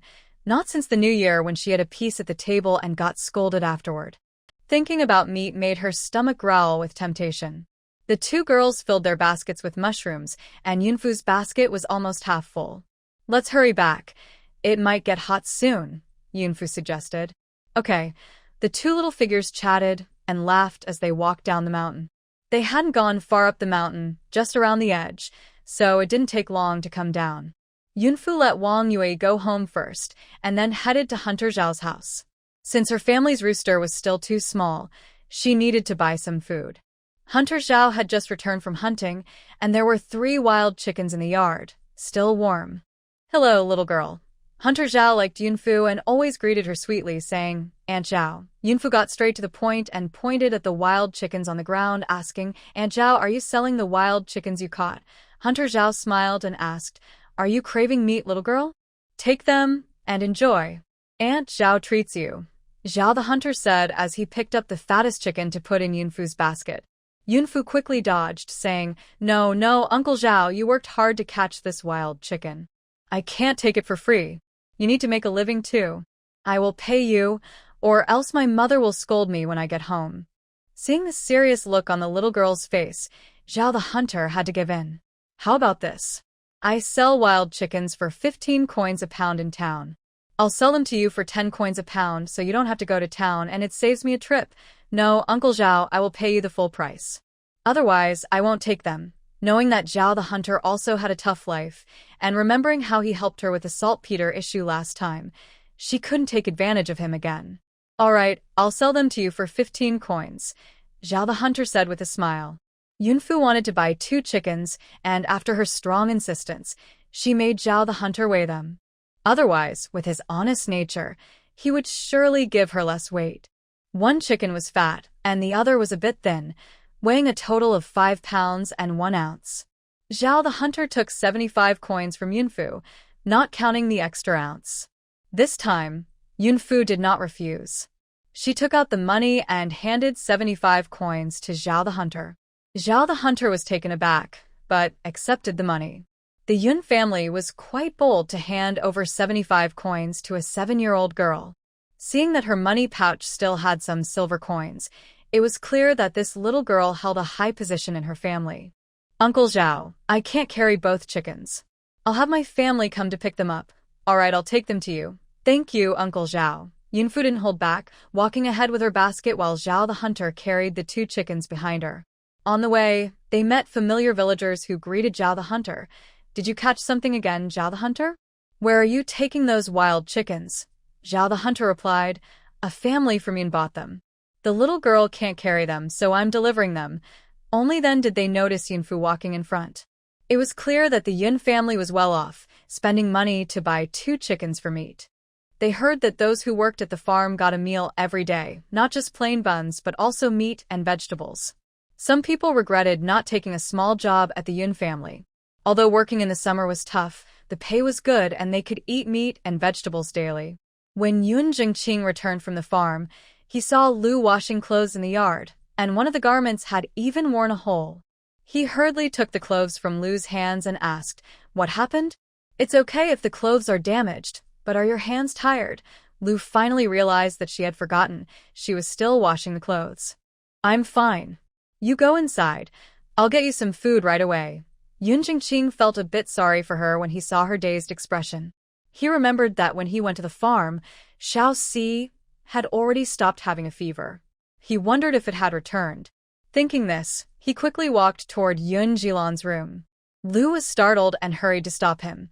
Xiao Si is sleeping. Don't disturb the child. Just go back inside. I'll heat up your food. But Yun Jingqing pulled Lu into the bedroom and asked, Tell me what's going on. Did the kids upset you again? It's not the kids' fault. I'm just not a good mother. I shouldn't have gone back to my room this morning. I should have stayed with Lanner and waited for him to wake up. Didn't you stay with him all night? That little rascal, when he wakes up, he just bothers his mother. He really doesn't know how lucky he is. I grew up without a mother. It seems a few days without a beating has made him a bit spoiled. Seeing she couldn't stop him, Lu decided to let it go. She understood her husband's temperament. He wouldn't really take it out on Xiao Si, especially since the child was still sick. Since they were both parents, he should also experience Xiao Xi's cold attitude. After Yunfu got home, she asked Hunter Zhao to leave the wild chicken in the yard and invited him in for tea. However, Hunter Zhao waved his hand, saying he had things to do at home, and left. As she saw Hunter Zhao off and turned around, she noticed her father looking upset as he strode toward fourth brother's room, clearly intending to discipline his son. Yunfu felt anxious, wondering what had happened. She quickly walked to fourth brother's bedroom door. Before she could enter, she heard her father speaking softly. "Xiaoxi, I heard from your mother that your fever has gone down. Is there anything you want to eat? I can go to town and buy it for you." His words were filled with affection, revealing a father's desire to please his son, even sounding a bit flattering. Yun Jilon, who had been leaning against the bed reading, closed his eyes and pretended to be asleep the moment Yun Jingqing entered. Upon hearing Yun Jingqing's words, his eyelashes fluttered slightly. In fact, Yun Jingqing had known from the moment he entered that his son was pretending to sleep. Seeing his son deliberately ignoring him, he patiently asked, "Tell me what dish you want, and I'll go buy it from the big restaurant in town. I remember you like the roast goose from Qianwei Lu. I'll go get it soon." Yun Jilon continued to keep his eyes closed, pretending to sleep. Seeing his son ignoring him, Yun Jingqing said with a thick face. Then it settled. "If you're tired, go ahead and sleep for a bit. I'll call you when I get back." At that moment, as Yun Jingqing stepped out of the house, he seemed to breathe a sigh of relief. This naughty boy really did upset his mother while he was away. Just as he took a step, he suddenly saw his daughter standing under the window, leaving him a bit flustered. Oh no, now his daughter had heard everything. "Dad, I just got back and didn't hear anything." Just as Yun Jingqing felt relieved, he heard his daughter ask, "Are you going to Qianwei Building to buy roast goose for fourth brother, Yun Jingqing? Didn't she say she didn't hear anything?" Yunfu stepped forward and tugged at Yun Jingqing's sleeve, signaling him to come into the main room to talk quietly. "Fu or Dad just. Dad, you might be mistaken. Roast goose is my favorite." "Ah? What should I do?" Yun Jingqing felt a bit frustrated. As a father, he was not doing well to forget such a thing. No wonder fourth brother was ignoring him. "I only know fourth brother loves chicken stew with mushrooms. I picked mushrooms and bought a wild chicken from Hunter Zhao's house. As for other dishes, I'm not sure, but it's best if you don't buy roast goose." Yun Jingqing understood his daughter's point. If he brought back roast goose, fourth brother might think too much. But this put him in a tough spot since he didn't know what fourth brother liked to eat. He had promised to buy dishes from Qianwei Building, so he had to go. Seeing his daughter so thoughtful at such a young age made him feel a bit guilty. "You went up the mountain?" Knowing her father cared, Yunfu replied, "Yes. But I went with Sister Yue, so it was fine, right? I'm back safely. You're still young. You must not go up the mountain again, understand? Leave these things to Dad in the future." "I understand, Dad. Good girl. I'll go ask your mother what dishes fourth brother likes." At that moment, Yun Jingqing didn't care if his daughter saw him trying to please her brother. What was a little embarrassment in front of his daughter? The ice drink event at Yun's was very successful. Many guests came specifically for the bamboo cups, mostly women. They found the bamboo cups quite unique, with simple paintings on them. The little girl depicted had 2 cute buns in her hair. The guests wanted to pay extra to buy a few more, but shopkeeper Zhao did not agree since the bamboo cups were limited in number. This left the guests feeling disappointed. If items not included in the event, like lemon tea, are to be taken away, an extra 2 coins must be paid, and it can be packed in a bamboo cup. Customers who were reluctant to eat the ice dessert were eager to buy the bamboo cup, which significantly increased the sales of lemon tea. In contrast, Xuanji had only a few scattered customers. Lin Yukai saw that all the customers had been taken by the nearby Yunji and looked a bit twisted with anger. He questioned manager Wang, "What's going on? Where is Wang Er? Have you not found him after searching for so long? Our business is being taken away. What use are you?" Manager Wang, bending his body, did not dare to look up. "Boss, I go to the Wang family several times a day, but there's no one there." He complained silently that it wasn't his fault Wang Er was missing. Who knew why Wang Er was so cowardly, not even avenging his brother? Lin Yukai angrily said, if no one is there, can't you find someone to ask about it? Manager Wang thought, does asking someone cost no money? You think it's that simple? Who sees you, Lin Yukai, as important? But he only dared to curse inwardly, keeping a smile on his face. All right, I will go find someone to ask. Little did they know, at that moment, Wang Er had disguised himself and entered the city after arranging for the elderly and children. The guards at the city gate did not recognize him, and by the time they realized who he was, he had already vanished. One guard, a close friend of Xiang Qiu, hurriedly found someone to cover his shift and went to the government office to inform Xiang Qiu. After successfully entering the city, Wang Er intended to seek revenge on Lin Yukai.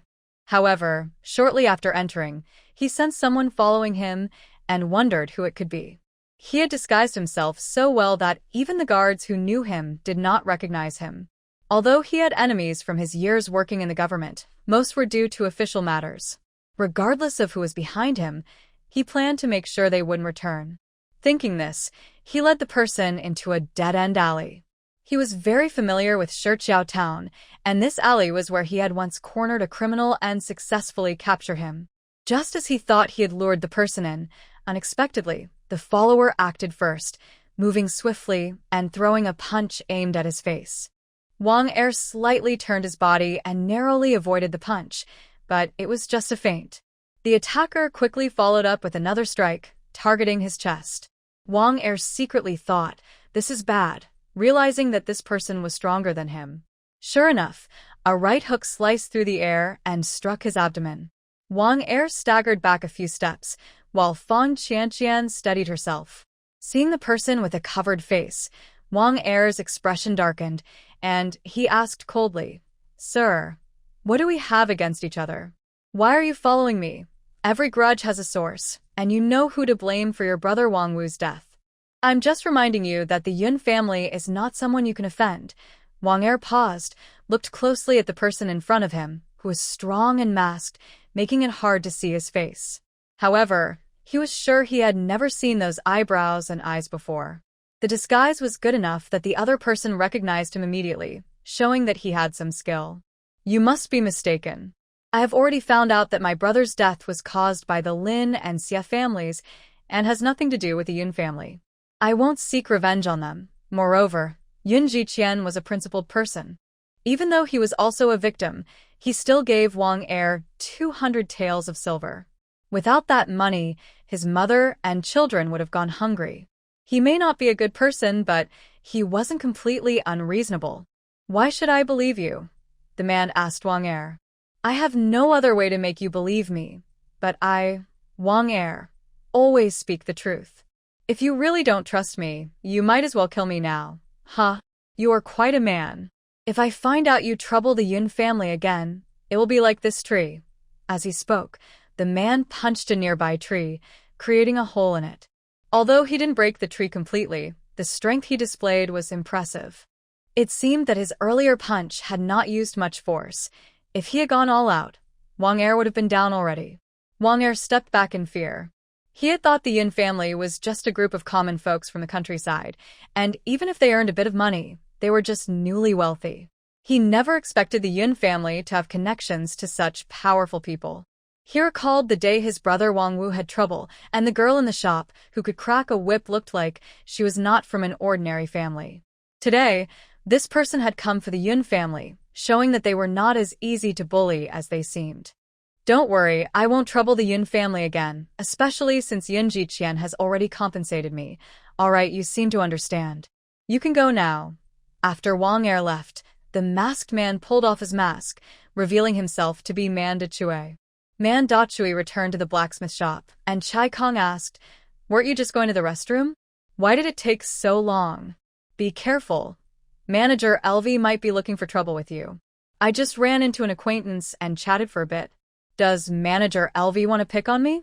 I won't stand for that. I don't have Brother Yun's good temper." Man Dachui, with his loud voice, startled Chai Kong. Keep your voice down. Didn't Brother Yun tell us to work quietly here? Well, I can't just take this nonsense. I'm a person too. Can't I have a little freedom? Alright, just focus on your work. Man Dachui reluctantly started working. He wondered why Brother Yun preferred to stay in this small place and endure such treatment.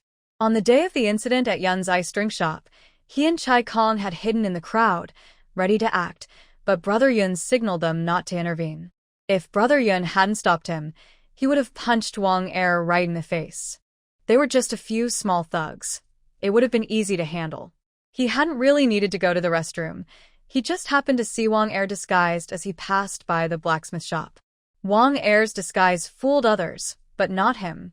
He could tell that the guy was up to no good. This time, he just wanted to scare him. If Wang Er dared to act up again, he would make him pay. Meanwhile, what Man Dachui was doing was unknown to Yun Jingqing, who had borrowed a donkey cart in the village and was heading to town. He planned to buy some dishes that his sons liked from Qianwei restaurant. Lu was stewing chicken, while Yun Fuzheng was busy feeding the little roosters.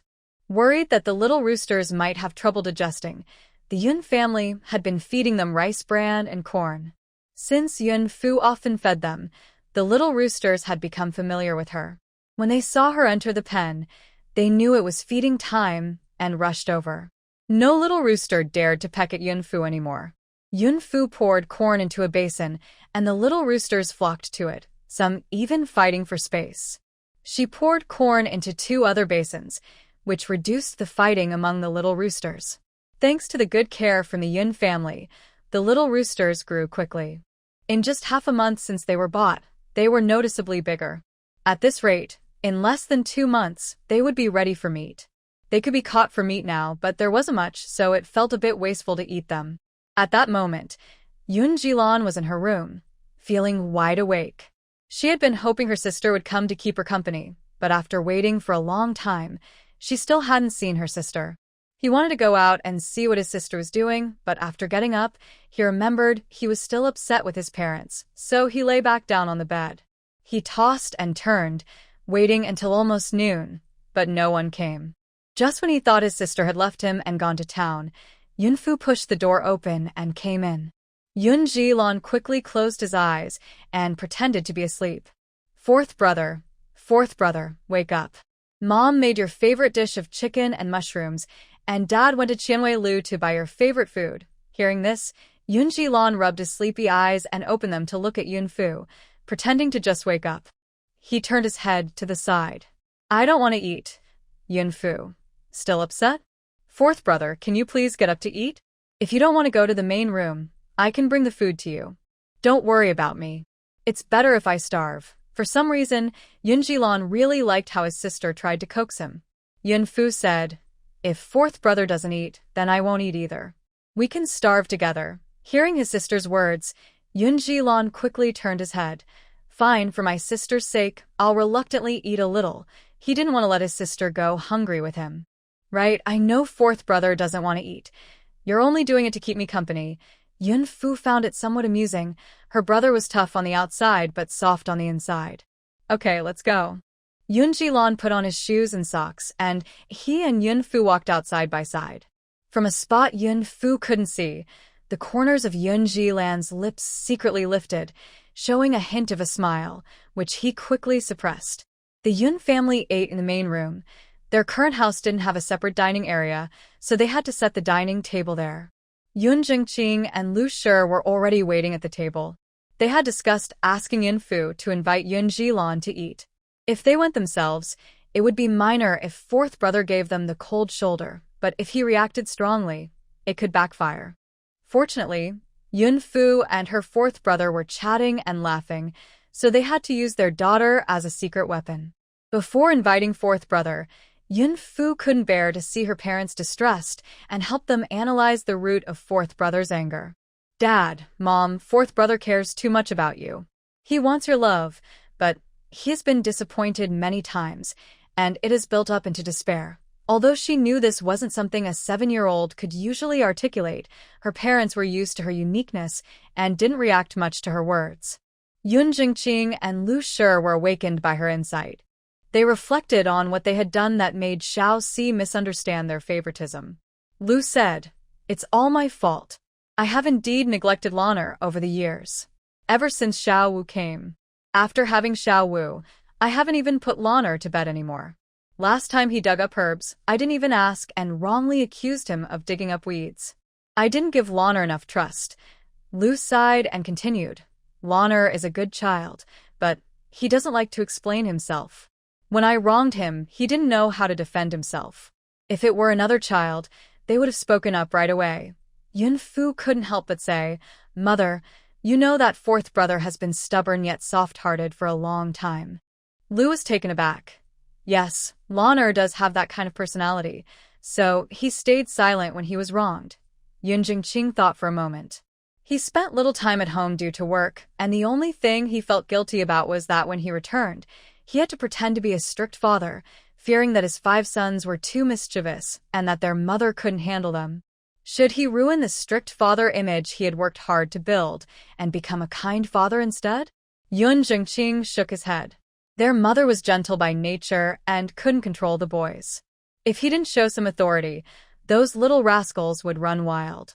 After Yun Fu went to Yun Jilan's room, the two of them felt a bit nervous.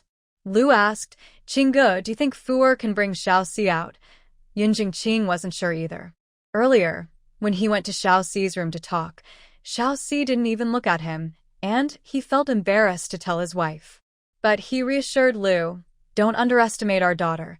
Fuer will definitely bring Lanu out for dinner. However, after waiting for a while without seeing them come out, their anxiety grew. At that moment, sitting at the dining table, they thought they heard the sound of a door opening and closing, and they immediately tensed up, looking towards the door. The footsteps of the two children grew closer, making them even more anxious. When they saw the two children enter the living room, the tension in their bodies finally relaxed. It was good that they came out. It was good that they came out. Seeing that Yun Jilan looked a bit unwell, Lu felt both heartbroken and guilty. Her son's illness shouldn't have happened. Originally, when Lawner climbed a tree to catch cicadas, instead of praising him, she had scolded him. Yun Jingqing and Lu both stood up, smiling as they said to Yun Jilan, Xiaoxi, your mother made your favorite dish. Your father went to Qianwei Lu and bought your favorite food. Yun Jilan takes his medicine twice a day, on an empty stomach in the morning and evening, and does not need to take it at noon. However, due to his health, he has no appetite at all when he sees a table full of dishes. There are a couple of dishes he likes, but seeing them now makes him frown slightly. He knows that the dishes from Qianwei restaurant are not cheap, and his classmates treat dining there as a status symbol. These dishes must have cost at least several taels of silver. But among these dishes, he does not see roast goose. Yun Jingqing and Lu Shi have been watching their son's expressions and feel a bit anxious when they see him frowning. Could it be that the food they bought does not suit his taste? Why isn't there any roast goose? Yun Jingqing, that Lu Shi, Yun Fu, that the three of them all look at Yun Jilan. Didn't he say he didn't like roast goose? Finally, Yun Fu asks, Fourth brother, I remember you said before that you didn't like roast goose. I told father and mother you didn't like it, so father didn't buy any. Who said I didn't like it? Mainly it's because his sister likes it. Ah? I remember. Yun Fu thinks carefully. Just a few days ago, when father brought home her favorite roast goose, and she was enjoying it, fourth brother mumbled, This roast goose tastes strange. What's so good about it? I wouldn't eat it even if it were free. She was enjoying it, but after fourth brother said that, she suddenly felt it didn't taste as good anymore. Could it have been fifth brother who said that? Is her memory mixed up? No, fifth brother wouldn't say something so discouraging. I'll go buy some right now, Yun Jingqing says as he strides outside. Yun Jilan replies, I suddenly don't want it anymore. Yun Jingqing stops in his tracks, and his remaining patience is worn thin by this son. He can't help but want to scold him, but then he remembers what his daughter said before. No matter what fourth brother asks for, they should fulfill his requests. They are not afraid of him asking. They are afraid he won't ask at all. Stay calm. Stay calm. He is your own son. Thinking positively, maybe fourth brother was just considering that his sister likes roast goose, which is why he brought it up. At the same time, he feels sorry for his son and doesn't want him to have to make a trip to town in the middle of the day. In the past, he always thought the worst of his son, but now that his son has changed like this, he feels he is mostly to blame. Yun Jilan catches a glimpse of his father stopping, his brow furrowed and not relaxing for a long time. He thinks his father will surely get angry with him. It might still hit him. If Dad gets angry, he will run away from home today and never come back. But unexpectedly, Yun Jingqing quickly changed to a kind expression and said with a smile, "Son, I will remember that you like roast goose. Next time I go to town, I will definitely buy some for you. This time, it's something I owe you." This surprised Yun Jilan. Lu Shi also said, "Lanner, you look weak. If you stand for too long, you might feel dizzy. Please sit down." Yun Jilan was very surprised. Shouldn't his parents be scolding him? Why are they different today? With their behavior, Yun Jilan felt a bit uncomfortable. Humph. If sitting down is what they want, then fine. Do they think he will forgive them just because they act this way? No way. After sitting down, Yun Jingqing and Lu Shi felt relieved. Once everyone was seated, Yun Jingqing kept an eye on which dishes his son was taking. He silently noted which ones were taken more. Lu Shi also kept serving food to Yun Jilan. Although he still had a cold expression, he did eat the food she offered. At that moment, Wang Yue arrived. Yun Fu. Wang Yue called from the doorway. Yun Fu slapped his forehead, realizing he had forgotten about her while focusing on his brother. Seeing Wang Yue standing at the door without coming in, he knew she was shy, so he quickly ran over and brought her inside. "Dad, Mom, fourth brother, today I picked mushrooms on the mountain and Yue helped me. I want to invite her to eat with us." Wang Yue timidly greeted Uncle Yun, Aunt Lu. Lu Shi smiled and said, "Yue is here.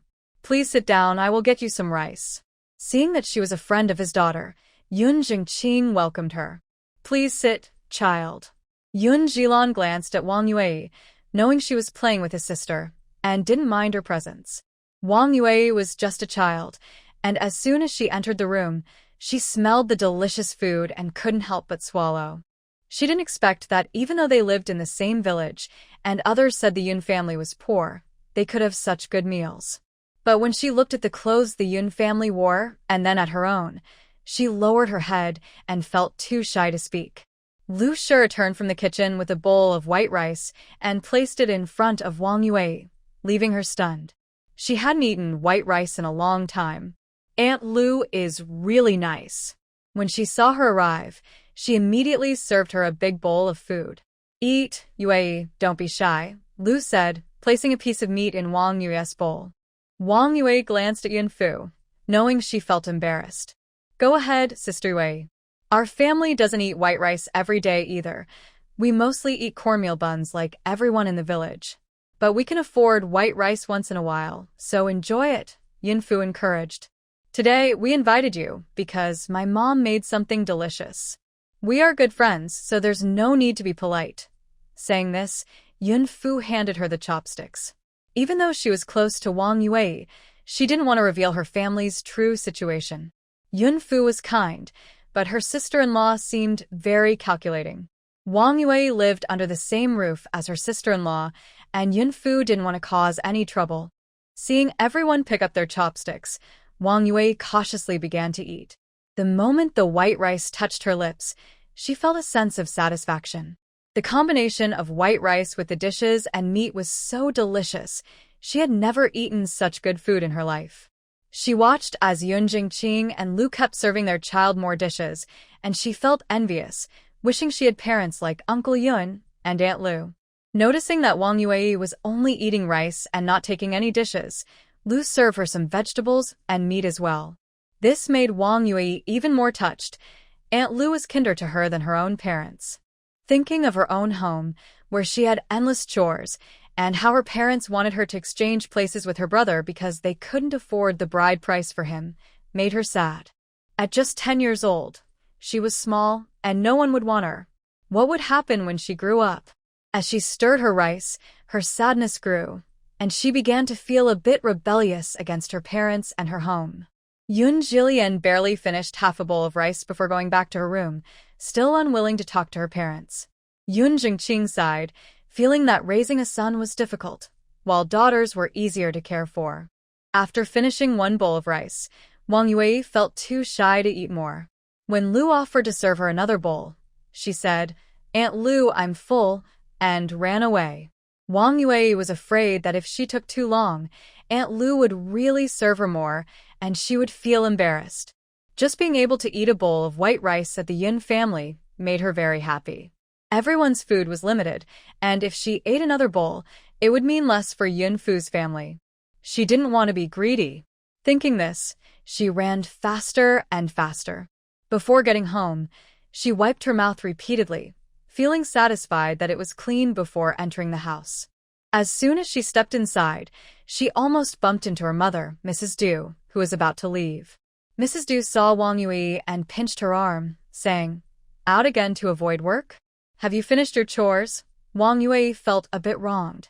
Why could other mothers be so gentle, while hers was always scolding or hitting her? "Mom, I haven't eaten yet." "What were you doing running out? Dinner is already over, and there's none left for you. Missing one meal won't kill you." Wang Yue was disappointed. "I cooked the meal, so why is there none for me? If there's no food for me, I won't cook dinner either. I don't have the energy." Mrs. Du was surprised that her daughter dared to talk back today. She raised her hand to hit Wang Yue. Wang Yue no longer stood still to accept the punishment.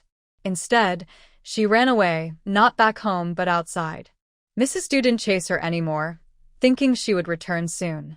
However, when dinner time came, Wang Yue was still missing. No one was cooking, and she couldn't bear to let her precious grandson go hungry, so she had to cook herself. She thought to herself that when Yue returned, she would definitely teach her a lesson. At that moment, Wang Yue was still on the mountain, having found a spot to take a nap. She only came down when it was time for dinner. When Yun Jiqian returned from the shop today, it was already getting late. He was driving his cart along a quiet country road when a figure suddenly appeared ahead, seemingly trying to block his way. It looked like a woman, and after the incident with Zhaoingzi, he preferred to avoid women to prevent any bad rumors. He had been practicing his cart driving skills lately, so he tightened the reins and passed right by her. After going a little further, Yun Jiqian felt uneasy.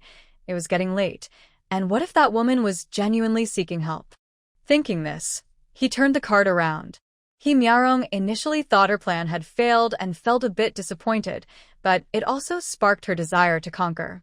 She had successfully won over 7 scholars. She didn't believe this one, Yun Jiqian, would resist her. She thought this time might not work out, so she decided to head back. But that was okay. She wouldn't give up. Just then, she heard the sound of hooves and looked up to see Yun Jiqian driving his cart back toward her. He Miaorong scoffed inwardly, thinking that the man was just the same as others, despite his pretentiousness. The carriage slowly came to a stop in front of her, and Yun Jiqian leaned out, asking, "Miss, did you need help with the carriage you stopped earlier?" He Miaorong quickly pretended to be surprised and said, "Oh, it's you, my benefactor. That's wonderful. I really owe you for last night." Yun Jiqian then took a closer look at the woman before him. She wore a light pink dress, and a jade hairpin adorned her hair, highlighting her fair skin with a rosy glow. Especially when she smiled and spoke to him, her expression was charming. So, he had saved such a woman last night. Seeing Yun Jiqian silent, he Miaorong continued, "Benefactor, please help me again. I accidentally twisted my ankle, and it's getting late. I'm afraid it won't be safe for me to walk home alone. Since we live in the same village, could you please take me back?" "Get in the carriage," Yun Jiqian replied calmly. Hearing this, He Miaorong felt secretly pleased and pretended to limp as she climbed into the carriage. While getting in, she stole a glance at Yun Jiqian, noticing he wasn't looking at her, and inwardly scolded him for being so unromantic. However, she thought that since she could ride in his carriage, her plan wasn't a failure. Her brother, He Song, had told her that these scholars often acted reserved but were actually quite flirtatious. He Miaorong pretended to search through her bag, but accidentally dropped a poetry book, which landed right behind Yun Jiqian. She thought this would catch his attention, but he seemed unaware and continued to focus on driving the carriage. Not willing to give up, He Miaorong pretended to pick up the poetry book, but accidentally fell onto Yun Jiqian. "Benefactor, I'm sorry." I didn't sit properly.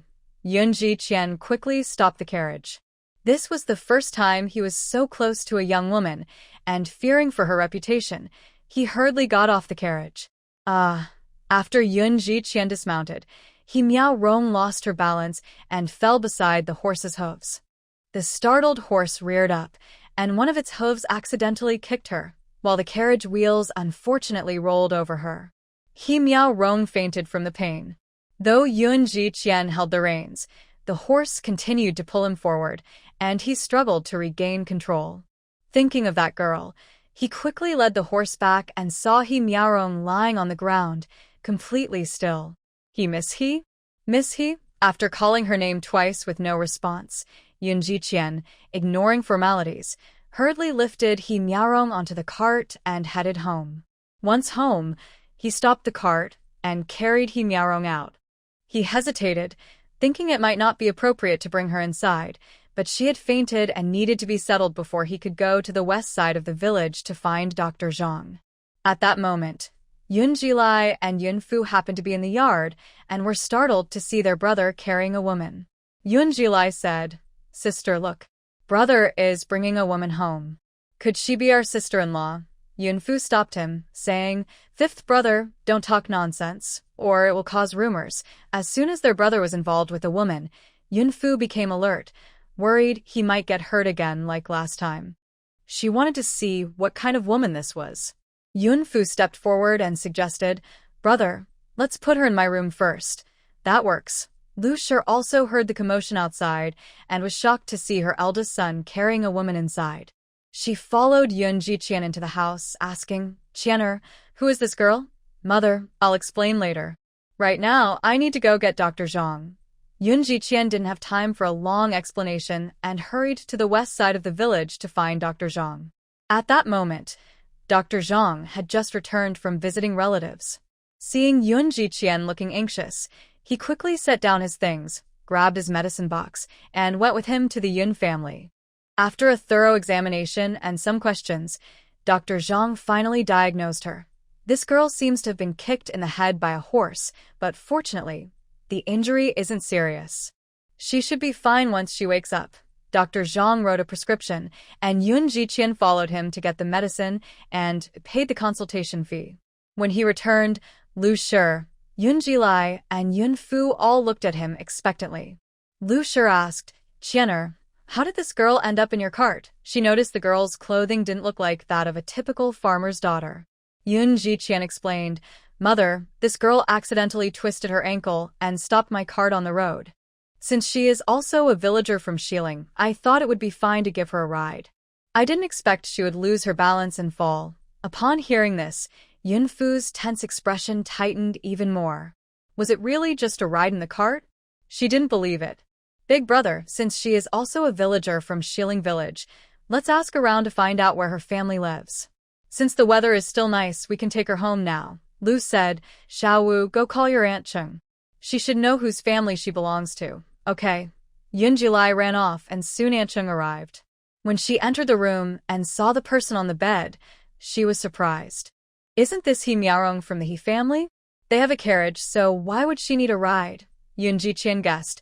Maybe her family's carriage was taken away by someone else. Aunt Cheng continued, "The He family is one of the wealthy families in Xiling village, owning hundreds of acres of good land. My husband and 2 brothers have worked for them before. He Miaorong's brother, He Yisong, is also studying in town now." Yun Jiqian thought for a moment and couldn't recall who He Yisong was. Lu spoke up, "Sister Cheng, do you know where the He family lives? We should return Miss He home quickly, so her family won't worry." "I know, let's go. I'll accompany you, all right." Lu looked at Yun Jiqian and said, "Qianer, you don't need to go." Yun Jiqian understood his mother's intention and replied, "Then I'll trouble Aunt Cheng to accompany my mother." Aunt Cheng smiled and said, "No need to be polite with your aunt. Just stay home and wait." At that moment, his parents and He Yisong were at home discussing plans. He Yisong said, "It's been a while since my sister returned. She might have succeeded." His mother showed a pleased expression. "Yes, our Miaorong is clever. Whoever among those 8 scholars passes the exam, Miaorong will marry." His father frowned. "If Miaorong's matter can be settled, it will relieve our worries." But the Yun family is still a bit poor. I heard they built this farm just to raise chickens. Isn't that foolish? His mother nodded in agreement. If Yun Jiqian passes the exam and wants to marry Miarong, we need to make sure the Yun family has a place in town so that Miarong won't suffer. He Sung interjected, Dad, Mom, I heard from the students in my class that Yun Jiqian runs a shop selling iced drinks in town. His mother exclaimed. Is it? Yun's iced drinks? Yes, that's it. Really? His mother was almost in shock. I didn't expect the Yun family, who seem insignificant in our village, to secretly run a shop in town. I'll tell you, if anyone in Shichiao town doesn't know about Yunji iced drinks, they will be looked down upon. There are only 2 iced drink shops in town, and just by hearing the name Yunji, it's clear that the owner's surname is Yun, which Mother He quickly guessed. Father He and He Song looked at Mother He in confusion. It's just a shop. Is it really that impressive? The He family could open one too if we wanted. He Song asked, Mom, what is ice drink? Ice drink is something like bowls and drinks that are very cold, like ice. Eating a serving in the summer is really refreshing. I heard it's quite expensive. 1 bowl costs a tael of silver. Even my sister-in-law can't afford to eat it often. She only tried it once and said it was delicious and refreshing. Although Mother He's family is from Shichiao town, they are an ordinary family and not wealthy. She heard from her sister-in-law that the wealthy ladies and young women in Shichiao town view spending at Yunji ice drinks as a status symbol. Anyone who hasn't tried Yunji's ice drinks would be looked down upon at banquets. Father He asked in surprise, Really? Is the Yun family that impressive? It seems Yun Jiqian has some business sense. He looked at Mother He and said, When Miarong comes back, tell her about this. The other 7 scholars are out of the question. I think it should be Yun Jiqian. Even if he doesn't pass the exam, it won't matter. Mother He agreed with Father He's words. The other scholars, although they have some family background, would suffer if their family wealth runs out and they can't earn money. But Yun Jiqian has some skills. Even if he doesn't pass this time, he can try again later. Thinking this, she said, I'll talk to Miarong when she returns. Just then, the He family heard a knock at the door. Father He instructed, Isong, go open the door quickly. It must be your sister coming back. Dad, the main door isn't locked. If it's my sister, she would just push the door open. I'll go see who is outside, He Song said as he walked outside. When he reached the door, he peeked through the crack and saw Aunt Chung, feeling quite puzzled. As he opened the door, he wondered why Aunt Chung was knocking on their door since the Nyo family doesn't visit them often. When the door opened, He Song saw that Aunt Chung was standing next to someone else. It was Yun Jiqian's mother. Behind them was a horse-drawn carriage. He Song felt a bad premonition. Could it be that his sister? Aunt Chung knew that the He family was not easy to deal with and felt uneasy at that moment. It's okay. She isn't afraid of the He family. If they are unreasonable, she can call the village chief and the villagers to discuss it. She didn't pay to ride in their cart, and if she fell, it was her own fault for not sitting properly. If anyone is to blame, it's those who stopped the cart on the road. Who would dare to park then? Besides, the Yun family is kind and even paid for a doctor to check on her. Chung said directly, Your sister, He Miarong, fell from the Yun family's cart because she wasn't sitting properly. Dr. Zhang just checked her. She's okay, but she has fainted and is still in the cart. He Song hurried to check on the cart. Sure enough, his sister was lying there, but thankfully, her face seemed fine. He frowned, realizing her plan had failed. Thinking about her fainting, he felt angry, but Aunt Chung had a point. This incident couldn't be blamed on the cart owner. Moreover, the He family has their own cart, and his sister was stopping others' carts by the roadside, which would be embarrassing if it got out. Plus, with Yun Jiqian's mother present, who would be his sister's future mother-in-law, he didn't want to leave a bad impression that could affect her marriage prospects. Thank you, Aunt Chung and the Yun family, for bringing Miarong back. It was indeed my sister's carelessness. We can't blame others. Aunt Chung was surprised. She didn't expect He Song to be so reasonable today. He carried He Miarong down from the cart. He and his parents heard the commotion outside and quickly came out. His mother saw him carrying Miarong into the yard and asked, Song, what happened to your sister? She fainted after falling from the cart. His father coldly asked, What happened?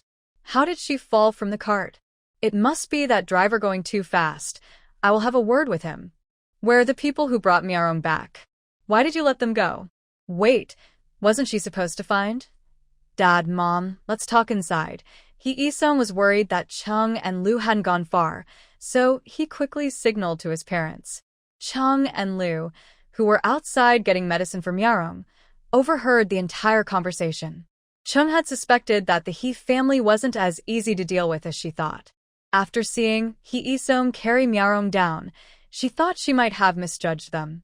Now, hearing Mr. He's words, she felt like pointing at his nose and scolding him.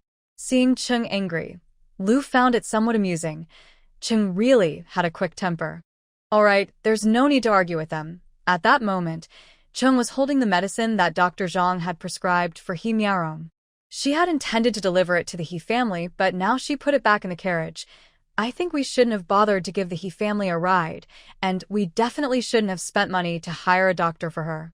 If she wants medicine, she should buy it herself. I won't let them have this medicine. The two parted ways at the door and returned to their own homes. Yoon Jiqian saw Lu return and stepped forward to ask, Mother, did you deliver it? Yes, I delivered it. Did they say anything? No. This isn't your fault. What could they say? Hearing this, Yoon Jiqian felt relieved. He thought about how he had saved that girl yesterday, and today she had fallen from his carriage. He considered it even, and she wouldn't need to call him her benefactor in the future. At this moment, everyone except Yoon Jingqin, who was still at the farm, had returned, and it was time for dinner. Lu called the children to the kitchen to serve the food. Since Yun Fu came to the Yun family, she didn't receive any special treatment. Every meal, she would go with her mother and brothers to help serve the food. Lu served Yun Fu the smallest bowl, which contained a few fried eggs. Now that the Yun family situation had improved, Lu wanted to make up for the past by giving her children fried eggs at every meal. The fried eggs had been ready for a while, and the bowl was no longer hot, so Lu felt comfortable letting Yun Fu carry it. However, today Yun Fu felt the bowl was a bit heavy. Even though she was just a child, she should be able to carry a few eggs, so she didn't think much of it. As Yun Fu walked into the yard, she suddenly felt lightheaded and unsteady. She lost her grip on the bowl, and with a loud crash, the bowl shattered, and the eggs fell everywhere. The Yun family heard the noise and rushed out. They saw Yun Fu squatting on the ground, trying to pick up the eggs. Mother, I'm sorry. I couldn't hold it properly. Lu quickly pulled her up. It's okay, dear. We don't need the eggs. I'll make more later. But after standing up, Yun Fu felt even dizzier. She stumbled and leaned against Lu for support. Fuer, what's wrong? Lu hurriedly touched her forehead and was startled. It was very hot. Mother, I feel dizzy. Let's get you back inside. Lu picked up her daughter, intending to carry her into the house, but accidentally brushed against the injury on her leg. Mom, it hurts. Yoon Jiqian remembered that his sister had a hurt leg and planned to help her with the medicine later that night. Carrying his sister like this must have touched her wound. I'll do it, Mom. My sister has an injury. Lu's heart tightened as she asked, Injury? What happened? She fell while calling for help last night. Yoon Jiqian carefully took Yun Fu from Lu's arms and carried her into the house. Lu and Yoon Ji followed them inside. Yoon Jiqian gently patted his sister's head and was startled. Lu asked, Fuer, do you feel unwell anywhere else? Tell Mom. Yoon Ji stepped forward and held Yun Fu's hand, saying, Sister, don't be afraid. Fifth brother is here with you. Mom, big brother, fifth brother, I'm fine, just a little dizzy. Yoon Jiqian said, It might be an infection. Fuer, don't move. I'll check your wound. He rolled up her pant leg and carefully unwrapped the bandage, discovering that the wound had indeed become infected. Mom, you take care of my sister. I'm going to get Dr. Zhang, okay? After Yoon Jiqian left, Lu looked at her daughter's wound, feeling heartbroken. She said, Silly child, why didn't you tell me? Yoon Ji also looked unhappy. He didn't know his sister was hurt, but he hadn't kept it from his brother. However, since his sister was feeling unwell, he couldn't blame her now. Seeing Lu's eyes red, Yun Fu comforted her. Mom, it doesn't hurt at all, really. Still trying to fool me. Dr. Zhang returned home and had just caught his breath when Yun Jiqian invited him back. After treating Yun Fu's wound again, Dr. Zhang said, "The little girl has a fever due to an infected wound. It was treated well initially, so it shouldn't have gotten infected. She must have been too active." After bandaging her up, Dr. Zhang prescribed some medicine and reminded them to take it on time, and Yun Jiqian saw him off. Lu couldn't even think about eating. She had just finished preparing medicine for Xiao Si when she had to start boiling more for her daughter. She felt careless for not checking her daughter for injuries yesterday. That fall had been loud. She had definitely heard it. Yun Fu felt drowsy, her eyes struggling to stay open, and she fell asleep before Lu finished preparing the medicine. Yun Jilan knew that his sister was also sick. Feeling anxious, he got out of bed without putting on his shoes and rushed to Yun Fu's room. Seeing her son running in barefoot, Lu was worried. She wanted to scold him, but remembered what her daughter had said earlier. No matter what the fourth brother did, it was better to understand the situation first before reacting. "Mom, how did my sister get sick?" At that moment, he completely forgot about being upset with his parents. Little Five angrily said, "It's all fourth brother's fault. My sister must have gotten sick from going up the mountain to pick mushrooms." Yun Jilan was taken aback. Yes, it was his fault. He had put his sister in danger. She had run to the mountain despite her injury, just to pick the mushrooms he liked. "Warner, it's not your fault. It's my fault for not taking care of you both," Lu said as she brought shoes and socks to put on her son. "Warner, you should go eat. I can stay here with your sister." "No, I want to stay with my sister." Seeing that Yun Jilan wouldn't leave, Lu understood he was worried about his sister and decided to let him stay. Since he was now willing to talk to her, she thought it might help to discuss things and open his heart. She sent Yun Jili away and carefully asked, "Warner, to me, you are just as important as your brothers and sisters. If you feel I am being unfair, please tell me. I want to correct it." Yun Jilan was silent for a long time before finally speaking. "Why did you only take care of my brother when I was sick with a cold? You pushed me away." He was only 6 years old then, suffering from a severe cold and high fever, almost losing his life. He had longed for his mother to hold him, but instead, she had harshly told him, "Go find your older brother." It was the first time he had seen her so angry, and he cried in fear. Meanwhile, she was holding his brother, Yun Jili. This unresolved feeling had troubled him for 5 years. Lu recalled the past and slowly said, "Lana, I have felt guilty about this for many years. 5 years ago, little Five went out to play and caught smallpox. You were also very sick and I was in a difficult position, so I had to take care of your brother first. That smallpox was highly contagious, and I didn't let you get close to avoid spreading it. You were still young and didn't understand how contagious smallpox was. At that time in Qingshi town, some people even died from it, and I was scared. Even though you had a cold, it wasn't contagious, and your brother could have taken care of you. If mother doesn't take care of Xiaowu, no one will be able to look after him. They are all her children, and she could only make that choice at the time." Hearing Lu's words, Yun Jilan widened his eyes and was stunned for a long time before coming back to his senses. Could it be that he had misunderstood his mother all these years? Yun Jilan shook his head repeatedly, looking at Lu with disbelief. Then why does mother never trust me? But when his older brothers and Xiaowu made mistakes, mother always seemed unconcerned. "I am already grown up, 11 years old, not a child anymore. Mother can't use this excuse to brush me off." Lu sighed and said, "Lana, I admit that sometimes I was wrong. I sometimes scolded you without knowing the truth and even misunderstood you. But you don't know that your older brothers were scolded more when they were young.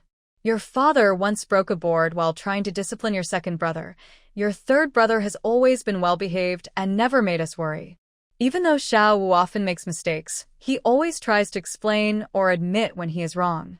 And you, whenever I misunderstand you, you always stand there with a cold face and never explain. Sometimes I couldn't help but scold you out of frustration. I promise you, I won't do that again." Before Lu could finish her words, she saw Yun Jilan had already run out. "Lana, where are you going?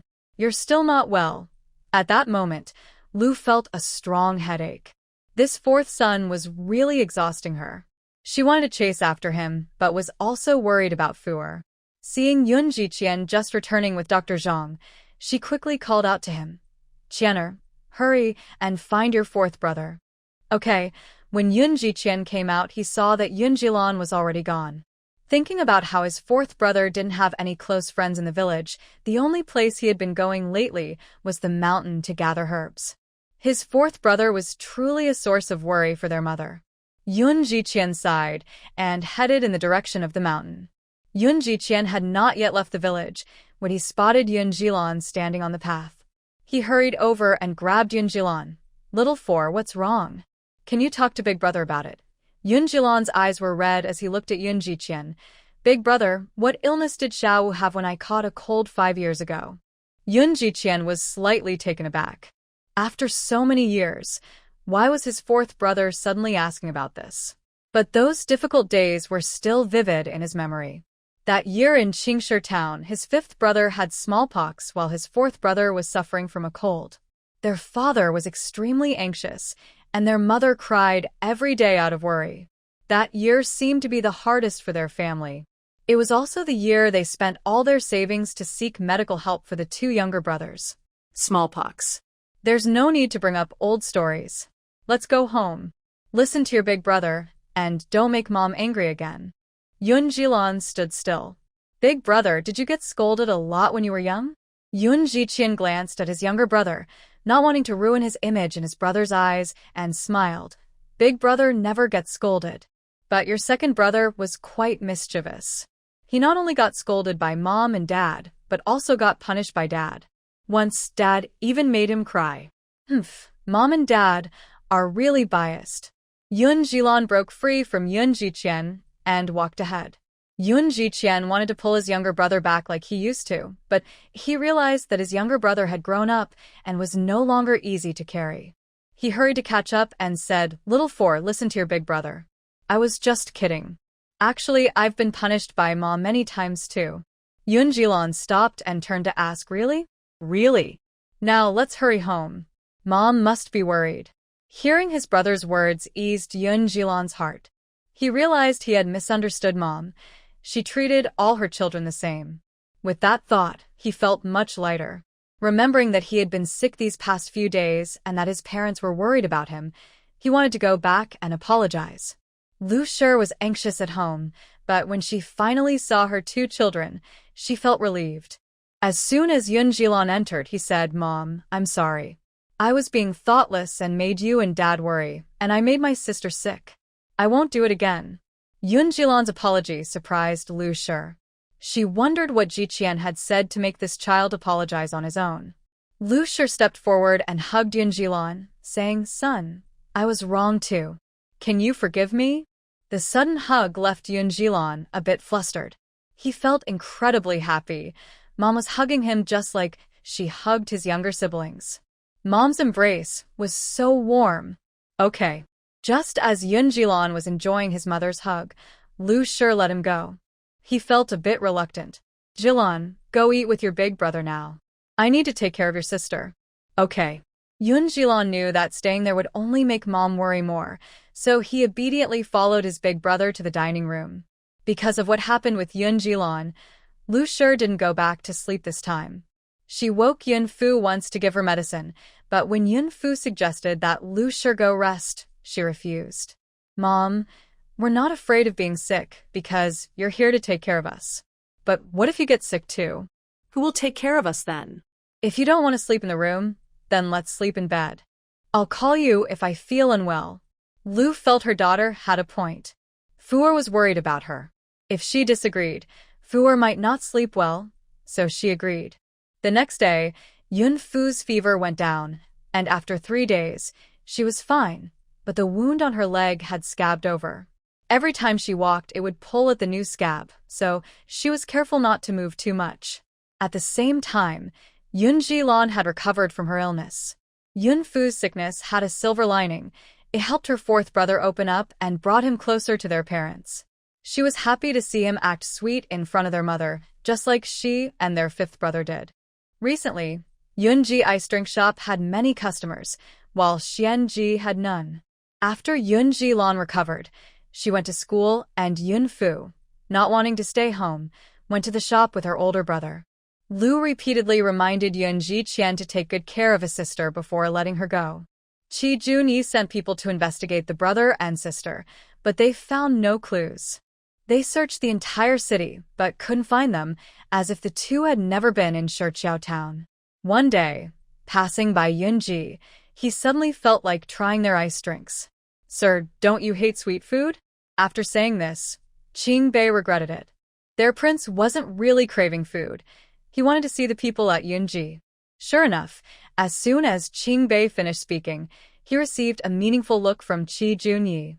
He quickly slapped his own mouth. "Sir, it was my desire for sweet food. You were just being considerate by wanting to go to Yunji." Qi Junyi replied calmly, The moment they stepped into Yunji ice drink shop, all the customers turned to look at them. Manager Zhao immediately noticed the young man's extraordinary status and hurried over, smiling as usual, and asked, "Dear guest, how many of you are there?" Qingbei replied, 2.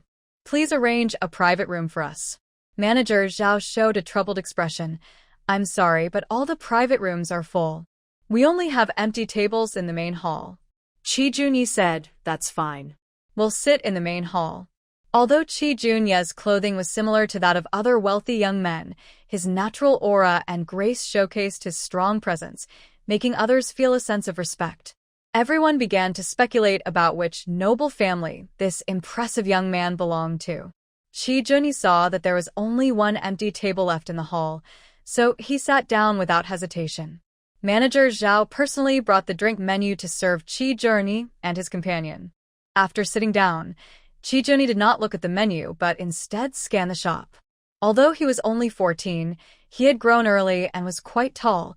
People who didn't know him might think he was 16 or 17. The young women in the shop felt Qi Junyi's gaze and mistakenly thought he was looking at them, causing their cheeks to flush, even reaching their ears. They secretly thought that if they could marry such a handsome and noble young man, their lives would be worthwhile. Some bold girls even glanced back, casting flirtatious looks at Qi Junyi. "Sir, what would you like to order?"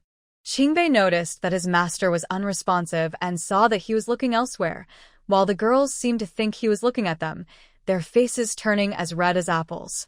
Well, his master's face certainly attracted attention. He might as well take charge. At that moment, Qi Junyi pointed at the drink menu without looking and said, "I'll have this one." Qingbei glanced at the menu and saw that his master had ordered bitter melon green tea. He was about to laugh, but then thought better of it.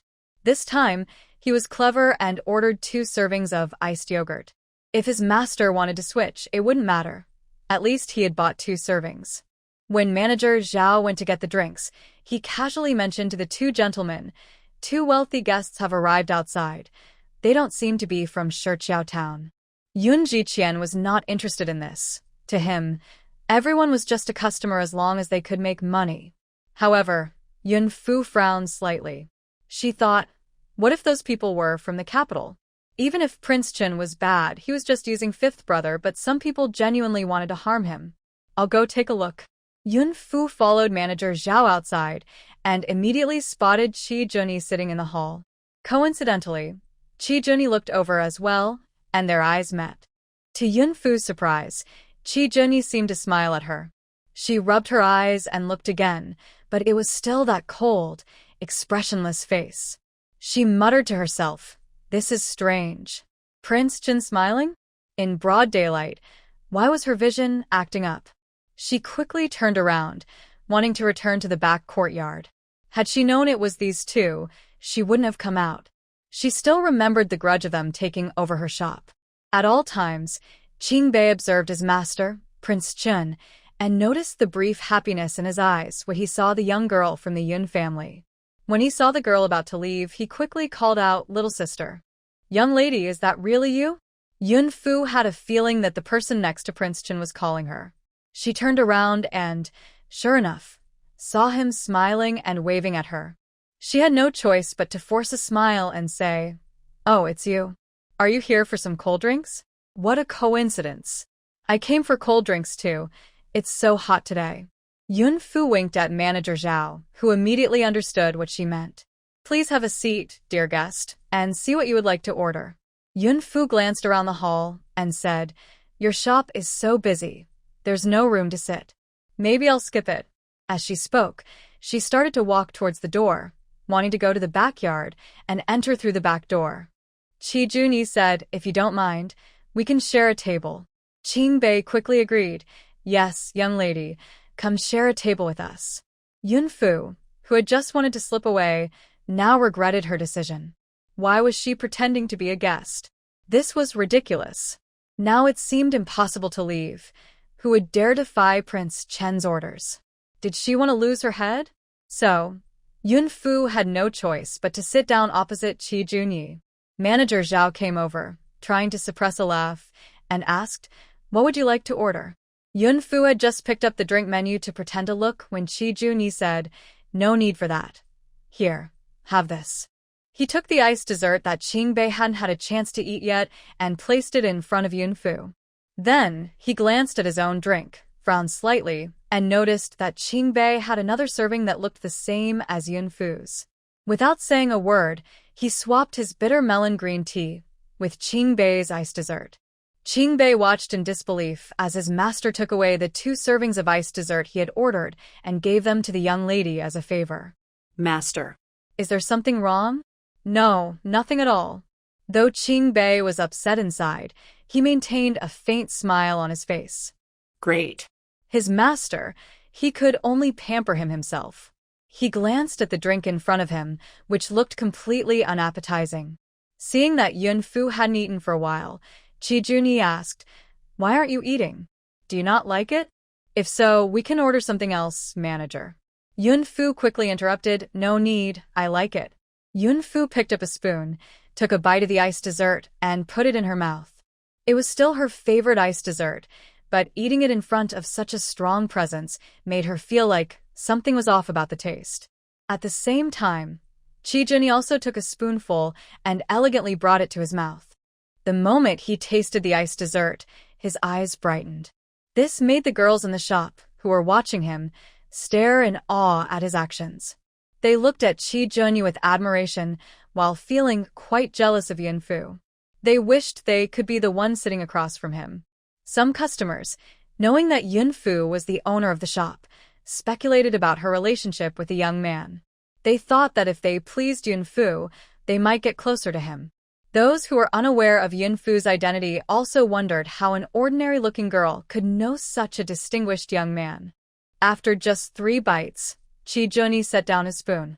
Yun Fu looked at Qing Bei and asked, Brother, why aren't you drinking the drink you ordered? Feeling his master's gaze, Qing Bei replied, I'll drink it now. He was determined to please his master.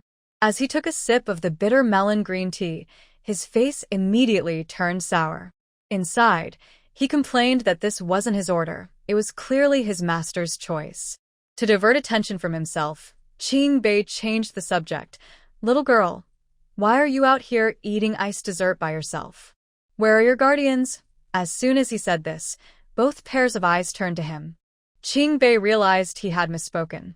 It was obvious that the shop belonged to the little girl, and asking about her guardians was a bit thoughtless. To cover up the awkwardness, Yun Fu smiled and said, I came out with my older brother. He asked me to wait here for him. Oh, I see. Since the prince was willing to play along, he would cooperate. Brother, although this drink isn't as tasty as others, it cools you down, clears heat, and is good for your health in summer. Qing Bei rolled his eyes, thinking it was back to that again. Qi Junyi glanced at Qing Bei. His look seemed to be a warning. Qing Bei quickly smiled and said, You really know a lot, little girl. Since it's good for health, I'll drink a cup. Without hesitation, he finished the bitter melon green tea in one go. Yun Fu glanced at Qi Junyi's bowl and noticed he hadn't eaten much. However, she didn't dare to comment. If he wanted to eat, he could, and if not, that was fine too. She began to enjoy her own iced dessert.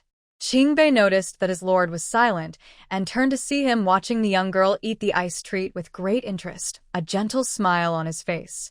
It was the first time he had seen his lord behave so unusually. Normally, his lord did not like to be close to others. What was different today? If his lord were looking at a woman, he might think his lord was finally understanding romantic feelings. But it was just a little girl. What was so special about her? Qingbei looked closely at Yunfu and saw she was just an ordinary girl. There were many like her in the capital, yet his lord treated her differently. He seriously suspected that his lord had been enchanted. He decided that when he returned, he would have his older brother, Qingnan, investigate the Yun family. Halfway through her dessert, Yunfu noticed someone staring at her, which startled her. Looking up, she saw Qi Junyi with his usual cold expression. She couldn't help but shiver and asked, "Brother, why aren't you eating?" The way she called him brother seemed to soften his demeanor a bit. Yunfu suddenly felt it wasn't so cold anymore and thought it must be her imagination. Qi Junyi smiled slightly and picked up his spoon again, surprising Qingbei. The prince had a habit of only eating 3 bites of any food. No matter how delicious, he would stop after 3 bites, never taking a 4th. Now, Qingbei watched in disbelief as his lord took a 4th and then a 5th bite. The prince's usual rules had been broken by a little girl.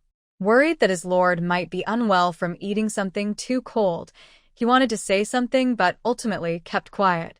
Yunfu quickly finished her dessert, eager to leave this awkward situation. "I'm done. Can I go now?" Qingbei observed his lord's expression and realized he didn't want the girl to leave. "Your brother hasn't arrived yet. Let us escort you. Where do you live?" Yunfu hurriedly waved her hands. No need to escort me. I'll just wait for my older brother here." Yunfu sat for a moment, feeling uneasy in front of a cold-faced person. She quickly signaled to the passing shopkeeper Zhao. Zhao, being clever, immediately understood the young lady's intention and went to the back to invite Yun Jiqian. Moments later, Yun Jiqian came around from the back door and entered the shop from the front. He approached Qi Junyi and Qingbei, cupping his hands in gratitude, and said, "Thank you both for taking care of my sister." Yun Jiqian called over the shopkeeper. "How much is the total for this table?" "I will pay. It's a total of 2 taels of silver and 10 coins." Yun Jiqian placed the money on the tray held by Zhao and then took Yunfu's hand, saying, "Sister, let's go." Okay. Yunfu happily waved goodbye to Qi Junyi and Qingbei, saying, "Thank you, brothers. I'm leaving now." Qi Junyi watched as Yunfu was taken away, returning to his previous cold demeanor. "Qingbei, let's go." "Yes." Qingbei noticed the brief look of disappointment in the prince's eyes. At that moment, he dared not say anything or ask questions, following Qi Junyi out of Yun Ji's drink. The people inside the shop were left confused, wondering why the young girl's brother, who seemed to be the owner, still called the shopkeeper to pay. Some speculated that the girl and the young man might not be very familiar, or else he would know that the shop belonged to her family. Those who had hoped to learn more about Qi Junyi through Yunfu quickly abandoned that idea. Yunfu was led back to the backyard by her older brother, Yun Jiqian. He spoke earnestly, "Fu heir, stay away from those people." Yunfu looked at Yun Jiqian in surprise, wondering if her brother knew something. "Why?" After a moment of silence, Yun Jiqian replied, "Those people don't seem like good people." He didn't want his young sister to worry about unpleasant matters, so he wouldn't tell her too much. He remembered that their mother seemed to come from a wealthy family, but for some reason, she rarely visited her maternal home. Once, their mother took him and his younger brother back to her family's house, which was large and rich, with at least 100 servants. When he called out grandmother, their mother quickly corrected him, telling him to say madam instead. At that time, he didn't understand and didn't dare to ask, only remembering that apart from their grandmother and uncle, no one in the Su family liked their mother, looking down on her with disdainful expressions. But these people seemed to be afraid of their grandmother and uncle, so they were very polite to their mother in front of them. He wanted to leave immediately, but was worried about making his mother sad. One day, his father returned home after being away for many days, and his mother brought little Five with her. The parents took them away from the capital city. Although they didn't say it, he knew it must be related to little Five's background. Otherwise, their family wouldn't have stayed away from the capital for so many years, and his mother wouldn't have avoided visiting her mother. He was worried that his little sister was too young. If those people try to trick her into talking, it could cause trouble. I understand, big brother. Seeing his sister obediently agree, Yun Jiqian felt relieved. By the time it was late afternoon, the weather had cooled down a bit. Yun Jiqian and his sister Yunfu discussed buying a house to accommodate the children from the shop, as well as Ing Nyang and her son, and Aunt Sue. They also wanted to leave rooms for their parents and themselves. If their parents were willing to move to Shiqiao Town, that would be great. If they prefer to stay in Xiling Village, they could still take care of the farm, depending on their parents' choice. The two of them returned to the original shop. Coincidentally, the person they had rented from was there. Upon seeing the siblings, he no longer underestimated them and quickly greeted them with a big smile. "Little girl, we meet again." He had a strong impression of the siblings and knew that the final decision would be made by the little girl, so he greeted her first. He had heard that their ice drink shop was doing very well in Shiqiao Town. "Are you two renting a shop again?" he asked. Yunfu replied, "Uncle, we want to buy a house." The shopkeeper's eyes lit up. The rumors were true. In less than 2 months, this brother and sister could afford to buy a house, which was impressive. "How big of a house does the young lady want?" he asked eagerly. "Uncle, do you have a larger house? It would be best if it could accommodate dozens of people." Hearing this, the shopkeeper was overjoyed and smiled widely. Business was coming. He actually had a large house available, but... Yes, I definitely have one. If he didn't, he would find a way to get one.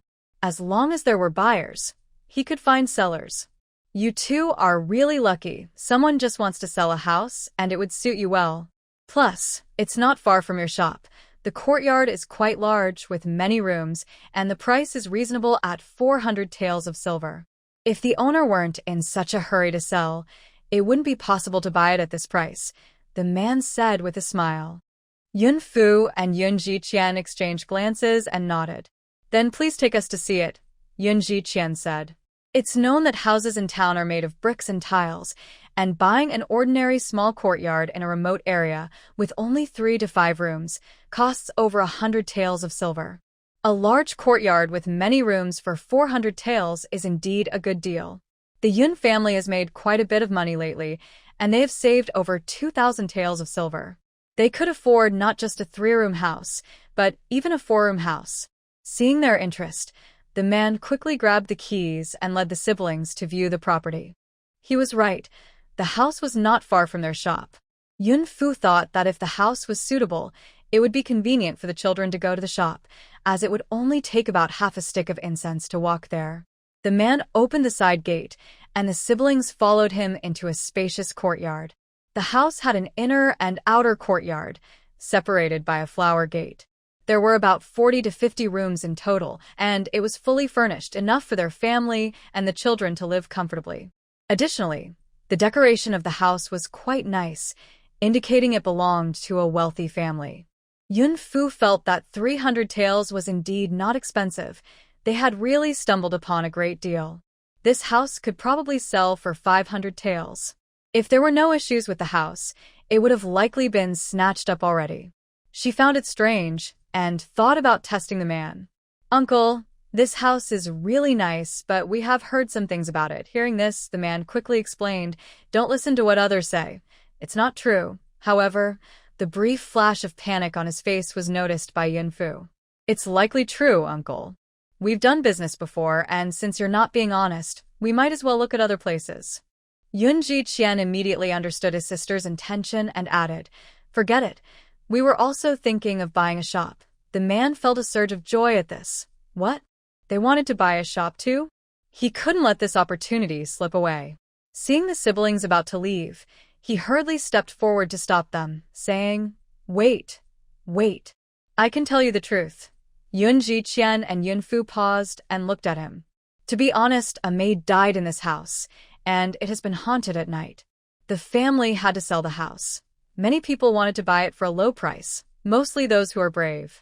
At first, the house was not hard to sell, but after 3 different families moved in, it became known as a haunted house." Yun Jiqian said, "Then let's forget about it." Although he didn't believe in ghosts, he didn't want to buy a haunted house. Yunfu thought differently. Why not take advantage of a good deal? She wasn't afraid of ghosts since she had already faced death once. Uncle, instead of letting this house fall into your hands, why not sell it to us for 300 taels? The young man shook his head vigorously. No, no, you little girl. Are you joking with your uncle? 300 taels is impossible. The asking price is 400 taels, and the last family lost 50 taels when they sold it. Uncle, be straightforward. 340 taels. If that's acceptable, we will buy the house. If not, we can look for another one. Let them keep this haunted house. After thinking for a while, the young man finally agreed. All right, I will discuss it with the owner and give you an answer tomorrow. But we must agree that if I can convince him to sell for 340 taels, you must buy the shop for me as well. Yun Jiqian initially intended to use the shop as a bargaining chip, but before he could refuse, his sister said, Okay, it's a deal. The young man, feeling encouraged by the promise, seemed more energetic.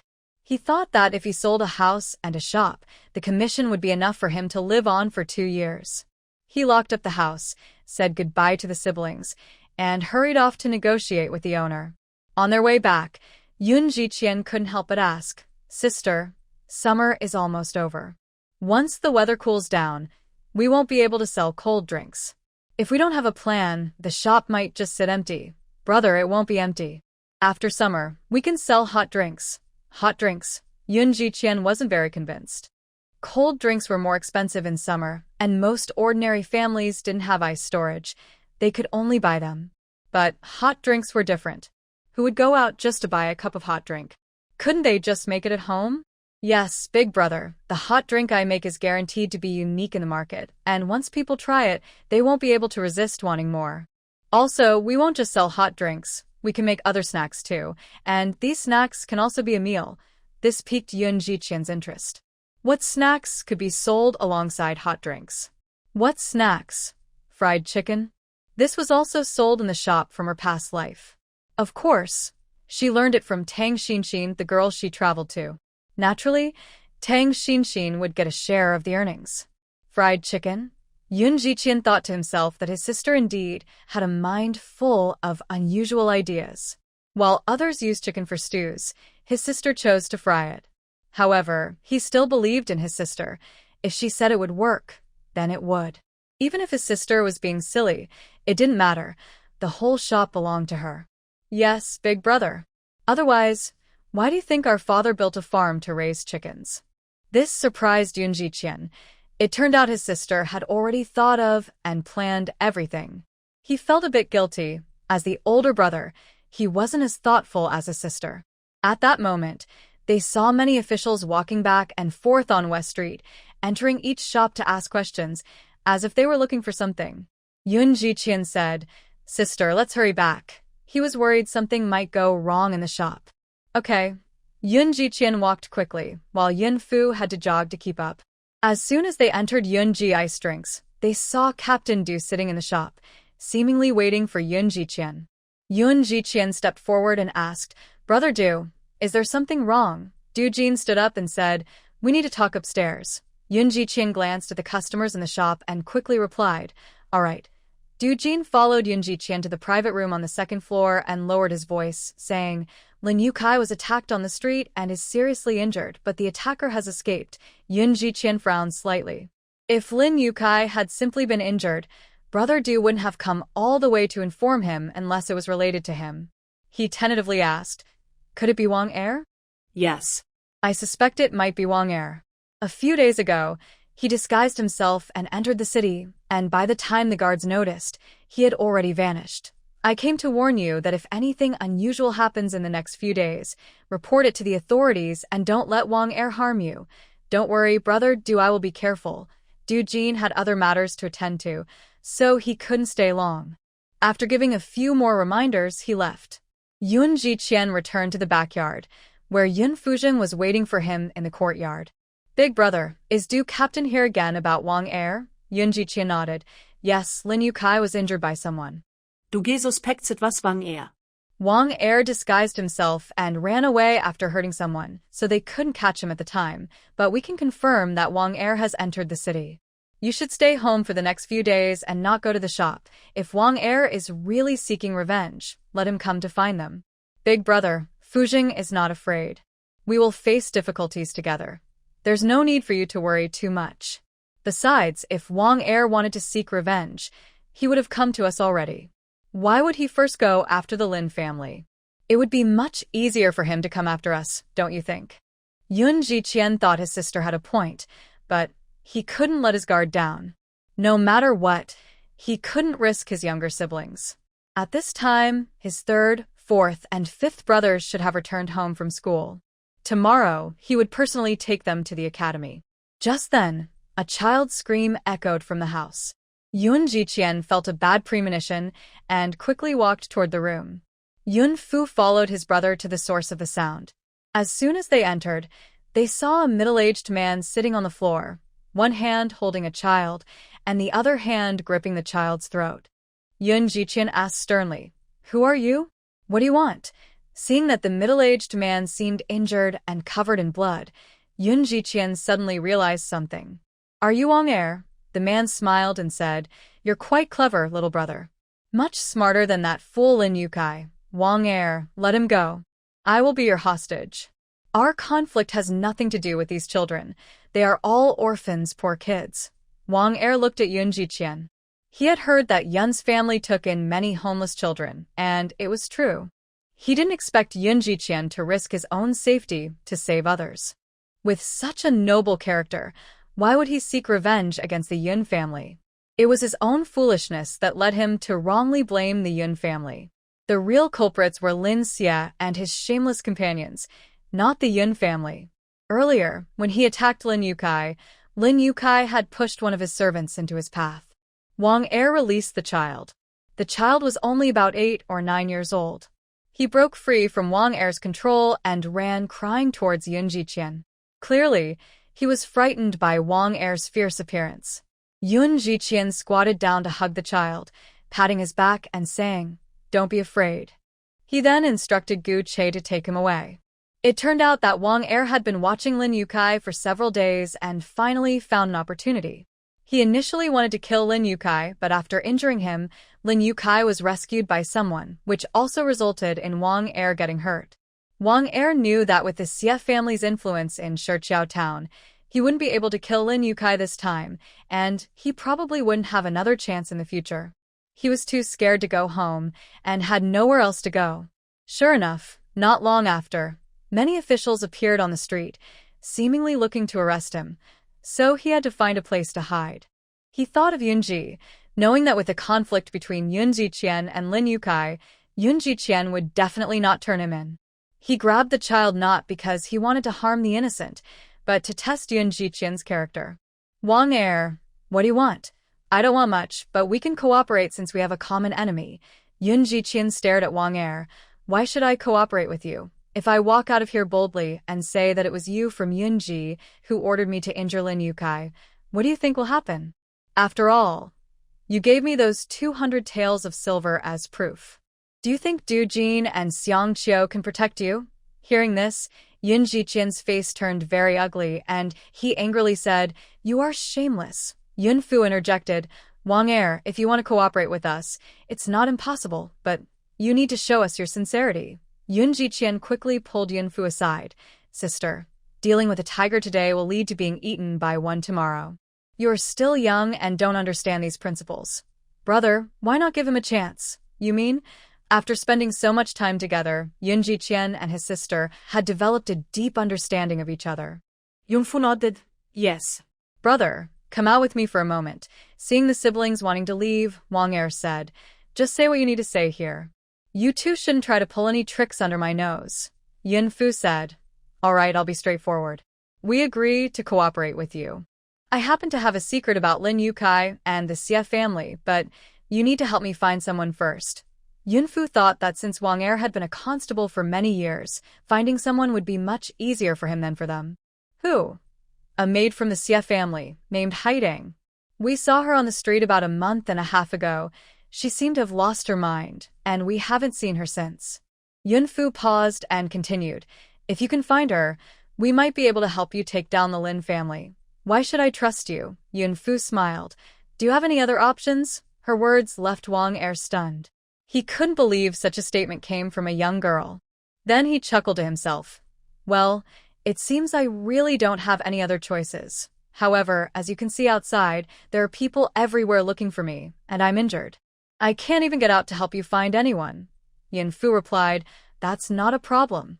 I have a plan. Brother, please help him with his wounds, and get him some new clothes. I'll be back shortly, okay. After Yunfu left, Yun Jiqian began to treat Wang Er's wounds and brought out a set of his own clothes for Wang Er to change into. Wang Er was slightly shorter than Yun Jiqian but had a sturdier build, so he could barely fit into Yun Jiqian's clothes.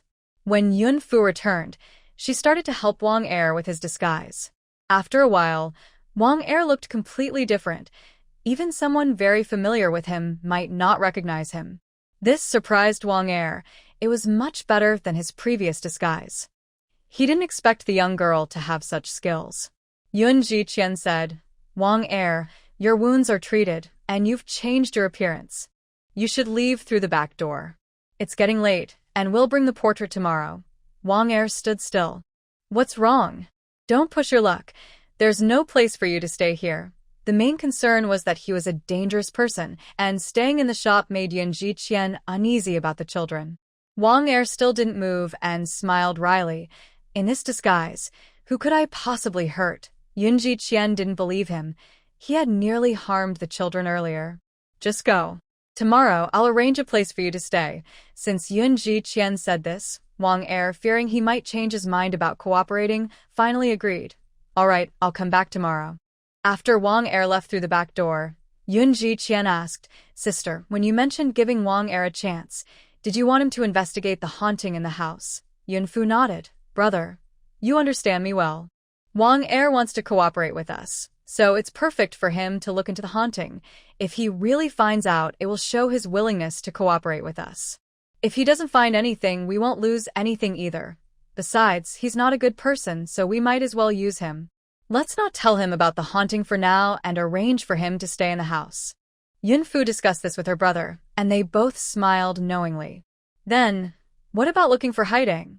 Yunfu didn't hide anything from Yun Jiqian and told him about Haidang poisoning someone at the Xie residence. However, she didn't mention her suspicions about the third master of the Xie family. It felt inappropriate for a child to speak of such matters. She only said that Haidang must have had some leverage over the Xie family, which is why she was almost silenced. Yun Jiqian was unaware of these issues with the Xie family until his sister mentioned them, and he felt a chill run down his spine, confirming that it was indeed a den of wolves. He was relieved that their mother didn't return to the Xie residence. At the same time, he worried about Mei Shiyu and wondered if Mr. Mei knew about the Xie family's dirty dealings. If he had the chance to see her again, he would definitely remind her in person. Because of Wang Er's intrusion today, Yun Jiqian decided to close up early. He instructed manager Zhao to secure the doors, ensuring the shop was locked up, and told Gu Che and the children to keep today's events to themselves and to stay safe before the two returned to Xiling village. As the carriage entered the courtyard, they heard a girl's voice coming from the main room. Big brother, it seems we have a guest. Yun Jiqian frowned slightly. He recognized that voice all too well. Do you know her? Yes, it's the girl who rode in the carriage. Yun Jiqian tied up the horse, and the siblings entered the house. As soon as Yun Jiqian stepped into the main room, he saw the girl sitting there. It was none other than He Miarong. He Miarong quickly stood up and smiled, saying, Young Master Yun is back. Oh. Is this your sister? She's really pretty. Yunfu politely replied, Hello, sister He. He Miarong grabbed a handful of osmanthus candy from the table and offered it to Yunfu, saying, Little sister, here, have some. Yunfu looked down and saw the osmanthus candy on the plate.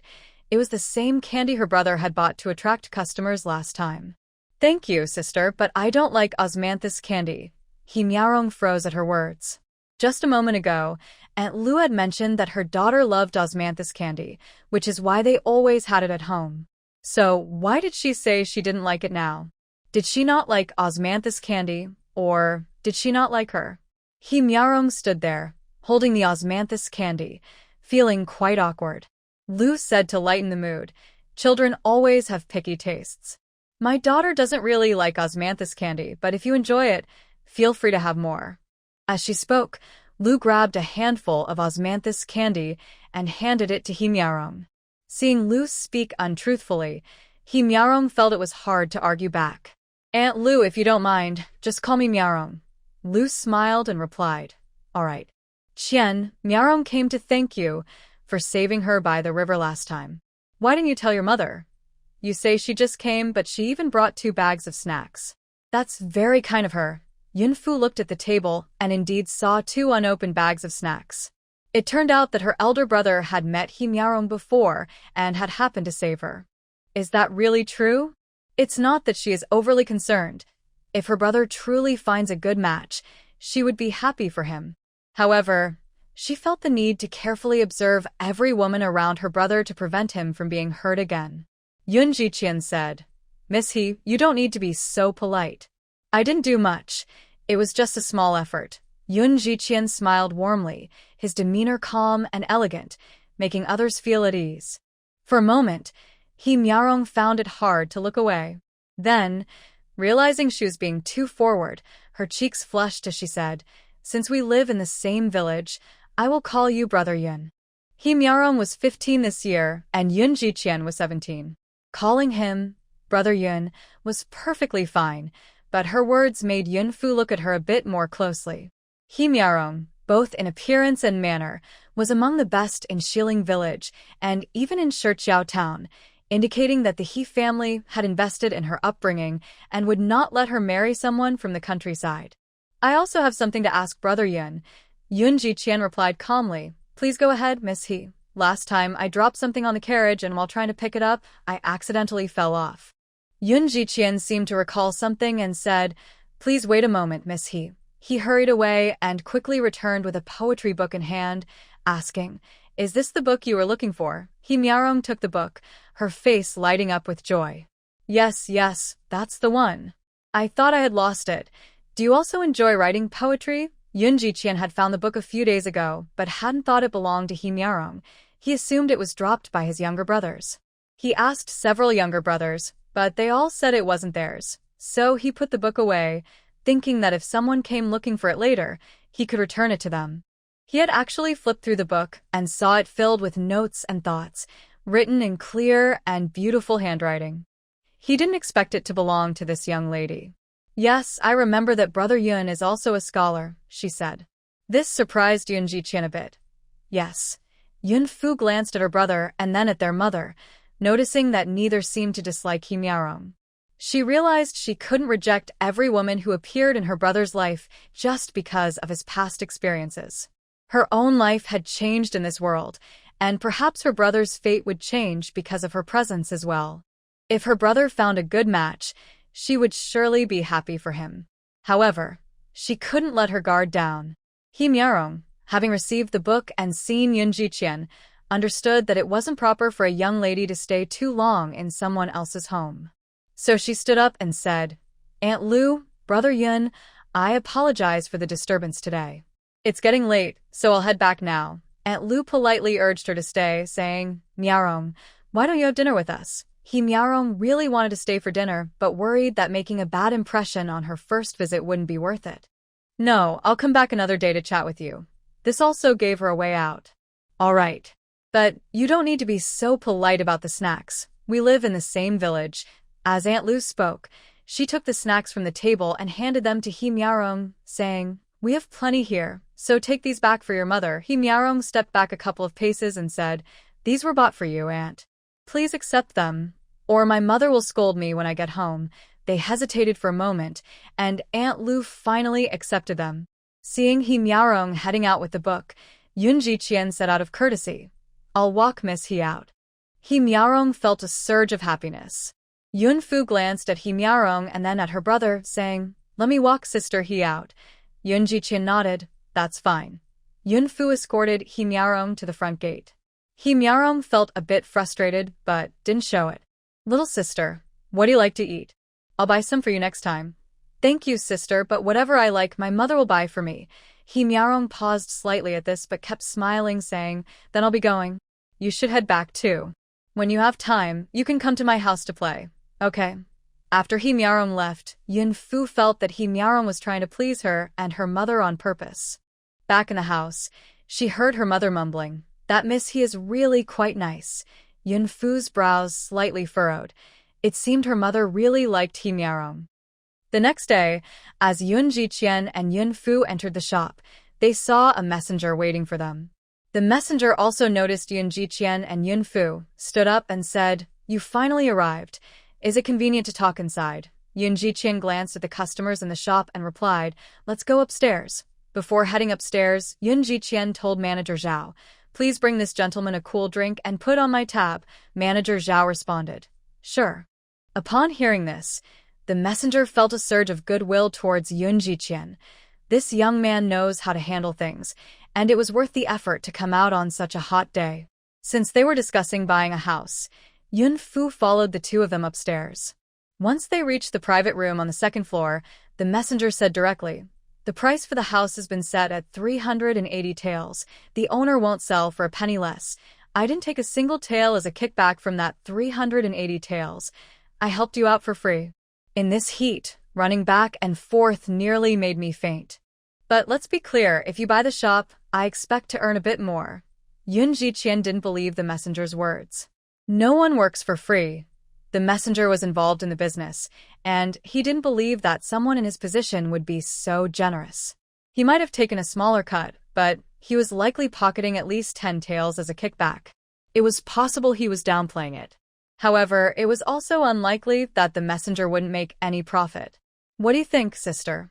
Although he felt the price was fair, he still asked Yun Fu. "That's fine." Seeing that both siblings agreed, the messenger seemed to relax a bit. At that moment, Manager Zhao brought up the cool drink. Once they reached an agreement, they planned to sign the contract after the messenger finished his drink and then head to the government office to finalize the property deed. Yun Jiqian, concerned about Yun Fu's leg not healing properly, asked her to wait in the shop. After her brother left, Yun Fu sat in the shop, feeling a bit bored. She thought about Chang Qingqing, wondering what she had been up to lately, as she hadn't come by to play. She remembered Chang Qingqing mentioned her family was in the capital. Could she have gone back? Next time she visits, she must ask Chang Qingqing where she lives, so she can find her again in the future. Just then, Xie Mingsong suddenly appeared in front of her, startling Yun Fu with his enlarged face. "How can you walk without making any noise? Are you trying to scare me to death?" Xie Mingsong felt wronged and was almost in tears upon hearing this. He had come here several times without finding her, and now that he finally saw her, she was being rude. Xie Mingsong, holding back his feelings, took out a hairpin from his sleeve, wanting to give it to Yun Fu to wear. He had asked Aunt Lin about it in the past, and she had mentioned that this was her favorite hairpin, so he remembered it. He was worried Aunt Lin wouldn't give it to him, so he hid the hairpin when she wasn't around, thinking Yun Fu would surely like it too. Seeing Xie Mingsong standing there awkwardly, Yun Fu realized they couldn't communicate well, so she asked the servant behind him, "Did you come here for a drink?" The servant had no idea why their master was here. He only knew that he liked this little girl and probably just wanted to play with her. Xie Mingsong said, "Here. For you to wear." Yun Fu saw that Xie Mingsong was holding a jade hairpin inlaid with rubies, which looked very valuable and was in the latest style. For me, Yun Fu seriously doubted the origin of the hairpin. If he bought it, given his silly nature, the Xie family wouldn't give him that much money. The only possibility was that it belonged to a female relative at home. "You don't have one on your head. No, you should take it back to give to your mother. I don't like wearing hairpins. If I wanted one, my brother would buy it for me." Yun Fu spoke too quickly, and Xie Mingsong didn't catch everything. He only heard, "My brother will buy it for me." Without saying another word, he directly placed the hairpin in Yun Fu's hair and ran away. Yun Fu quickly pulled the hairpin out, wanting to return it to Xie Mingsong, but he ran too fast and was out of sight in the blink of an eye. She looked at the dazed servant standing there and said, "Here, take it. Hold on to it." The servant was unsure whether to take it or not. If he accepted it, he feared their master would be upset. Others might not know, but their master could be quite harsh. If he didn't take it, considering the hairpin looked expensive, it might belong to some young lady in the household. If someone lost it and it was traced back, they would be in trouble, and he would certainly face consequences. Ignoring his thoughts, Yun Fu shoved the hairpin into his hands and said, "Hurry and go after your master. Aren't you worried he'll lose it?" The servant had no choice but to take the hairpin and chase after him. Zhao, the shopkeeper, came over and said, "I don't know whose young master this is. He seems a bit strange. When you and the owner are not in the shop, he often comes by, takes a look around, and leaves without asking for anything to drink. It's quite odd." Yun Fu paused for a moment. Could it be that Xieming Song was specifically looking for her? "Uncle Zhao, if these two come to the shop again, don't give them any special treatment. Just ask them to leave." Yun Fu thought to herself that she didn't want any trouble. If this peculiar person caused any issues in the shop, she wouldn't be able to handle it. "Understood, young master." An hour later, Yun Jiqian returned. He asked Yun Fu to go to the backyard, then took out a property deed and placed it in her hands, saying, "Sister, we have a house in town now." Yun Jiqian could hardly believe they had managed to buy a house in town so quickly. Just half a year ago, their family was struggling to get by, sometimes even going hungry. Since his sister came home, their lives had improved greatly, and now they had even bought a large house in Shichiao town, all thanks to the hard work of both him and his sister. His sister was truly a blessing for their family. Receiving the property deed made Yun Fu very happy. She carefully opened it and was momentarily stunned when she saw her name on it. "Big brother, why is my name here?" In recent days, her brothers had been teaching her to read, and Yun Jiqian knew she could recognize her own name. "This shop belongs to you, so the money it earns is yours too. What's wrong with putting your name on it? Not only should this house have your name, but if we buy a shop in the future, it should also have your name. I believe our parents would support this decision."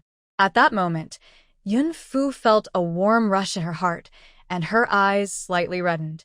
With her brother's words, everything she had done felt worthwhile. Not long after she arrived at the Yun family, Yun Jingqing went to the village chief's house to register her household, officially naming her Yun Fu. She understood that their father in the Shin family was also literate and knew the meaning behind the names he gave to his daughters. She knew why her sister was named Yao and she was named Fu. It was a hope that they would bring sons to the Shin family and support their younger brother. She had once disliked her name, but now she liked it more and more. However, the Fu in her name was no longer just about support, it was about helping to build a great cause. It was about lifting the family to new heights. "Third master, wait for me." After catching up with Xieming Song, Manhwa returned the hairpin to him. Xieming Song was happy to have given away the hairpin, but he was surprised when it came back to him. Not wanting him to get angry, Manhwa explained, "Third master, this hairpin isn't suitable for little girls." Xieming Song looked at Manhwa, confused. "Then what should she wear? Something like this is only suitable for women, not little girls." This left Xieming Song feeling troubled. He thought Manhwa had a point. His mother's hairpin really wasn't pretty. Right, his third sister had some hairpins. Thinking this, Xieming Song took the hairpin and walked faster. "Third master, don't walk so fast. You haven't explained why you wanted to give a hairpin to her. Others give hairpins to women. Why did you give one to a little girl?" Xieming Song stopped and said, You silly, women can't carry. Then why did you only give it to the girl from Yanji? We have many maids in our house. You could give one to them too." Nongwa's words left Xieming Song stunned. He stood there for a long time, unable to understand why he only wanted to give it to her and not to anyone else. He only remembered Yun Fu saying, "Brother will buy it for me. I want to be her brother." After finishing Lin Yinyang's hair, the maid Shuiqin couldn't find her favorite jade hairpin with red gemstones, so she used a gold hairpin instead. Lin Yinyang looked at herself in the mirror, noticing that even at nearly 40, she still had a youthful appearance. She had always been proud of her looks. Otherwise, the master wouldn't have been so infatuated with her for so many years. Suddenly, she noticed the gold hairpin and couldn't help but ask, "Shuiqin, where is my red gemstone hairpin?" That jade hairpin with red gemstones was a gift from the head of the Xie family, and even Madame Wang didn't have one. She loved showing it off in front of her. "Madam, didn't you take the jade hairpin?" Lin Yinyang looked at Shuiqin. "Why would I take the hairpin? Aren't you in charge of the jewelry box?" Shuiqin's mind buzzed. This was bad. Madam's favorite hairpin was lost.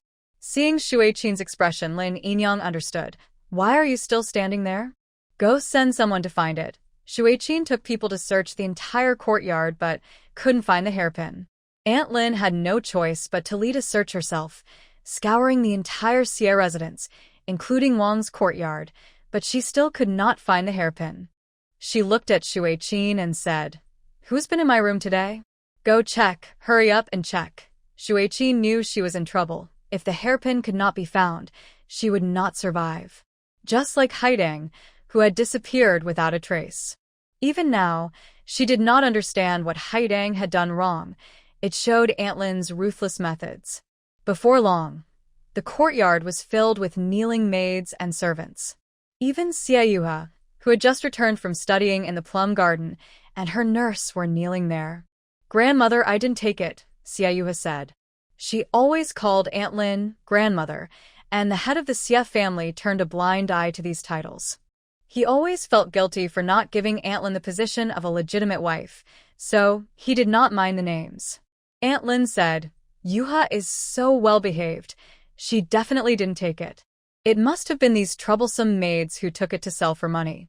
Yuha, come here, and I will teach you how to manage the household." When Xie Mingsong returned, he entered Aunt Lin's courtyard and heard the sounds of wailing. Two maids were being beaten badly, and Xie Yuha was clapping her hands in approval, saying, "Grandmother is amazing, even better than great-grandmother."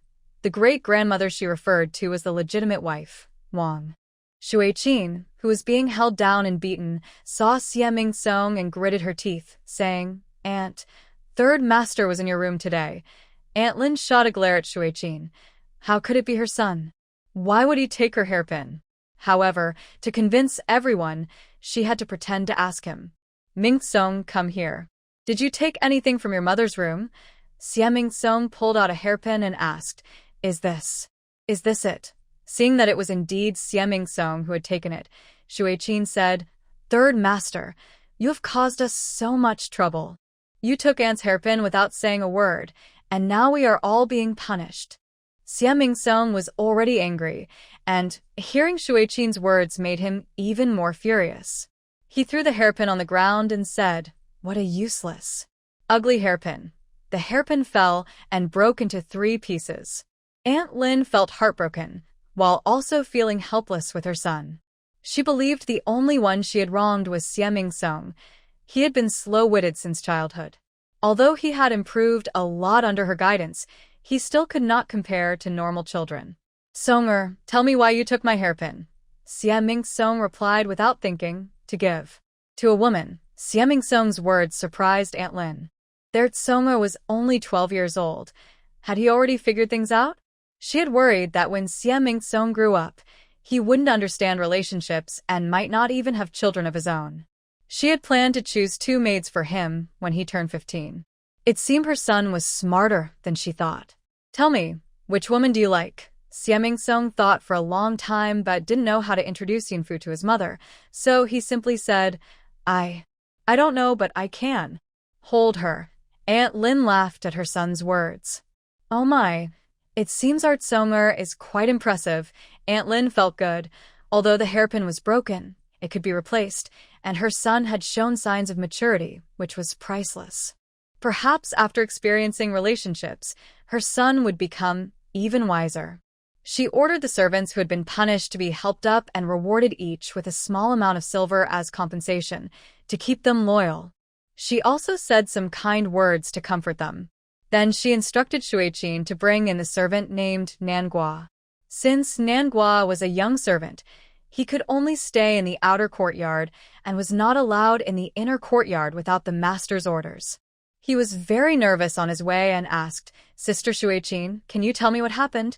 Manhwa knew that the main wife was the official lady of the house, but Aunt Lin lived even more splendidly. As long as she whispered a few words to the master, even the Xie family would be shaken. Although Shueqin had only received a few strikes, she was still upset. "Third master took our aunt's favorite hairpin and broke it. Be careful. We servants were punished, and since you are with the third master, you might also get in trouble." Manhwa turned pale at her words. unsure how to enter Aunt Lin's courtyard. When he saw Aunt Lin, he quickly knelt and bowed, saying, "I deserve to be punished." To his surprise, Aunt Lin smiled and said, "Get up and speak." She instructed Shuiqin to help him up. Nanhua stood up trembling and heard Aunt Lin ask, "Nanhua, who has your third master been visiting these past few days?" Nanhua finally relaxed. As long as it wasn't about the hairpin, he was fine. He replied, "Third master hasn't seen anyone." Aunt Lin asked with a smile, "Has your third master seen any women?" Nanhua shook his head and said, "No women, but there is a little girl." "A little girl?" "Yes, from the Yun family shop." "The Yun family shop?" Nanhua nodded. Aunt Lin recalled that Lu had brought a little girl when she worked as a servant at the Xie residence, around 6 or 7 years old. Although she had never seen her, she had heard the housekeeper mention her. She was surprised to learn that the child was a thief. How dare she encourage her son to steal a hairpin from their home? Aunt Lin thought about how Lu was just a servant, suddenly opening a shop in town. It was clear that the money was likely obtained through dishonest means, probably by stealing from the Xie family. "Tell me, how did she persuade your third master to come and steal?" Replying to Aunt, "No one persuaded third master. He came willingly." The little girl didn't intend to pay attention to him, but third master directly shoved the hairpin into her hands and ran away. Third master disappeared as soon as he turned around, and that little girl gave me the hairpin, which I returned to third master. This made Aunt Lin even angrier. How bold of him to ignore her son. She felt more disdain for the Yun family, who were stealing her brother's business and bullying her son. The Yun family better watch out. She had wanted to teach them a lesson for a while, but unfortunately, the old man had warned them to behave while the noble was still in Shiqiao town, promising to settle scores once the noble left. The old man really was something, inviting such an important person to Shiqiao town, and not only did they gain nothing, but it also intimidated their own people. "You can go now. Make sure to keep an eye on third master, so he doesn't get tricked by anyone." Yes. After returning to the shop, Yun Jiqian didn't wait for Wang Er, but he couldn't delay delivering ice to the Shirgu Academy every day. Yun Fu thought she had never been to the Shirgu Academy, so why not take the opportunity to visit while her brother was delivering ice? She wanted to see third brother, fourth brother, and fifth brother. If summer passed, it would be harder to visit the academy. Yun Fu said directly, "Big brother, I want to go too." Yun Jiqian thought for a moment and said, "If you want to go, you need to change into boys' clothes. The academy has a rule that girls are not allowed in." "Okay." After a cup of tea, when Yun Fu came out again, she saw a handsome little boy standing in the shop, astonishing everyone inside. Zhao, the shopkeeper, looked around and couldn't help but ask, "Is that really the young master?" Yun Fu replied, "Uncle Zhao, it's me." The voice was the same, but the appearance had changed. Zhao thought to himself that the young master was impressive for changing his looks. Yun Jiqian, worried about Wang Er, instructed Zhao to bring anyone looking for them to the private room on the second floor to wait. After discussing the shop matters, Yun Jiqian called his sister to get on the carriage and drove quickly towards Shirgu Academy. The carriage moved slowly on West Street. Once out of West Street, Yun Jiqian sped up to save time, and soon they arrived at Shirgu Academy. When they reached the academy, the doorman recognized Yun Jiqian and opened the main gate, allowing the carriage to enter directly. He sighed, thinking what a good child he was, coming every day to deliver ice so the students could study comfortably in the summer. Seeing Yun Jiqian get off the carriage with a young boy, he asked, "Isn't this your sixth brother?" Yun Jiqian quickly replied, "Yes, it's my sixth brother." "Call Uncle Li." Yun Fu obediently called out, "Uncle Li." The doorman chuckled and said, "I knew it. All brothers, it would be nice to line them up. You don't have a seventh brother, do you?" Yun Fu thought the doorman was quite nosy, but she had heard from her brothers that he was very caring, so she didn't mind him. "Uncle Li, I'm the youngest in my family." Yun Fu took out some candied chestnuts from the carriage and offered them to the doorman. "Uncle Li, please have some." Yun Fu thought that if she pleased the doorman, he would take good care of her third, fourth, and fifth brothers. Uncle Li accepted without hesitation, saying, "All right, this child is really sweet." When Yun Jizhong was at the academy, he had given Uncle Li candied chestnuts before. Uncle Lee had initially refused, but Yun Jizhong insisted they were homemade and meant as a little treat. Since they were made by the Yun family, Uncle Lee accepted them. The shiny, syrup-coated chestnuts tempted Uncle Lee, and he couldn't help but peel one open right away. The sweet aroma hit his taste buds, and he eagerly popped one into his mouth, enjoying it greatly. However, he only ate 2 before stopping. He stored the remaining chestnuts safely, and I came out to help Yun Jiqian carry ice blocks. Uncle Lee was busy with his hands, but still asked Yun Fu, "What's your name?"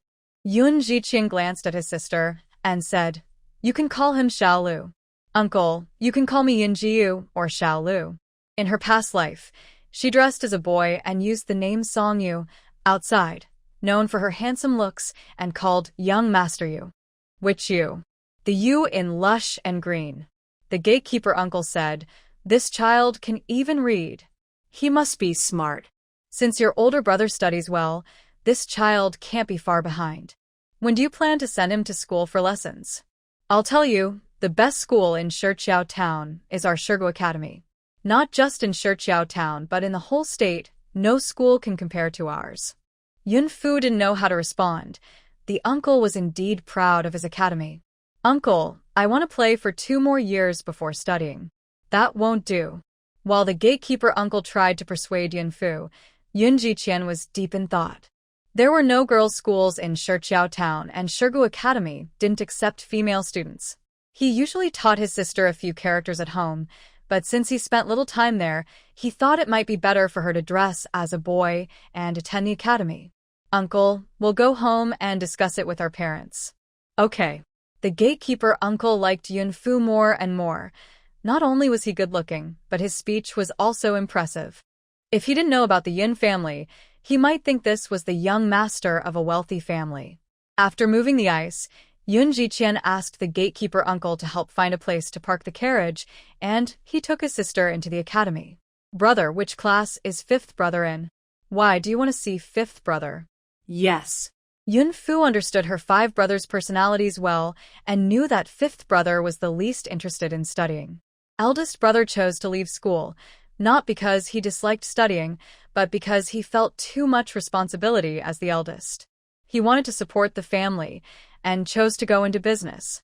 Second brother wasn't against studying either, but he preferred military books over regular texts. Third brother was the one who loved studying the most. Fourth brother was doing well academically, but his talent was in medicine. Only 5th brother had passed the beginner stage, but was said to be placed in the outer class C by his brothers. Shigu Academy had 3 levels besides the beginner class: outer, inner, and upper classes. Upon entering the academy, students could only stay in the outer dormitory. If their grades reached a certain level and they passed the exam, they could move to the inner dormitory. The outer dormitory was divided into 4 classes: A, B, C, and D. Yun Fu was most worried about her 5th brother. If he didn't study hard and continued to be mischievous like in his past life, he would only become a puppet of Prince Chun when he grew up. Yun Jiqian brought Yun Fu to the outer dormitory, where the 4 classes were still in session. Since Yun Jiqian often brought ice to Shigu Academy, he had unrestricted access to the academy, and the teachers there treated him with respect. He walked with his sister to the window of Class C, and the teacher inside noticed him and nodded. Because Yun Fu couldn't reach the window, Yun Jiqian had to carry her on his back. He silently pointed to Yun Jilai, indicating where he was sitting. This was Yun Fu's first time at the academy in either life, and she found it very interesting. She leaned over her brother's back to look inside and saw the teacher in a long robe, holding a book, guiding the students in their studies.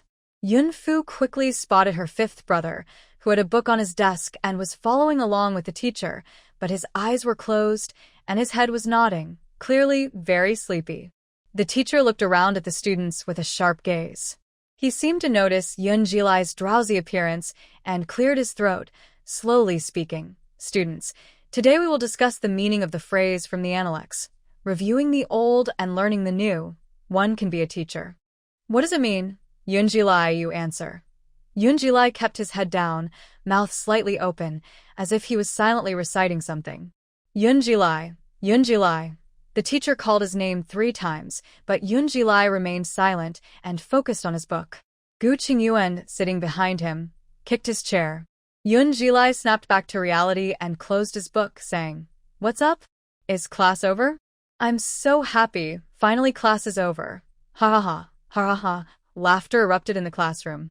After Gu Qingyuan's reminder, Yoon Ji-lai realized that class was not over.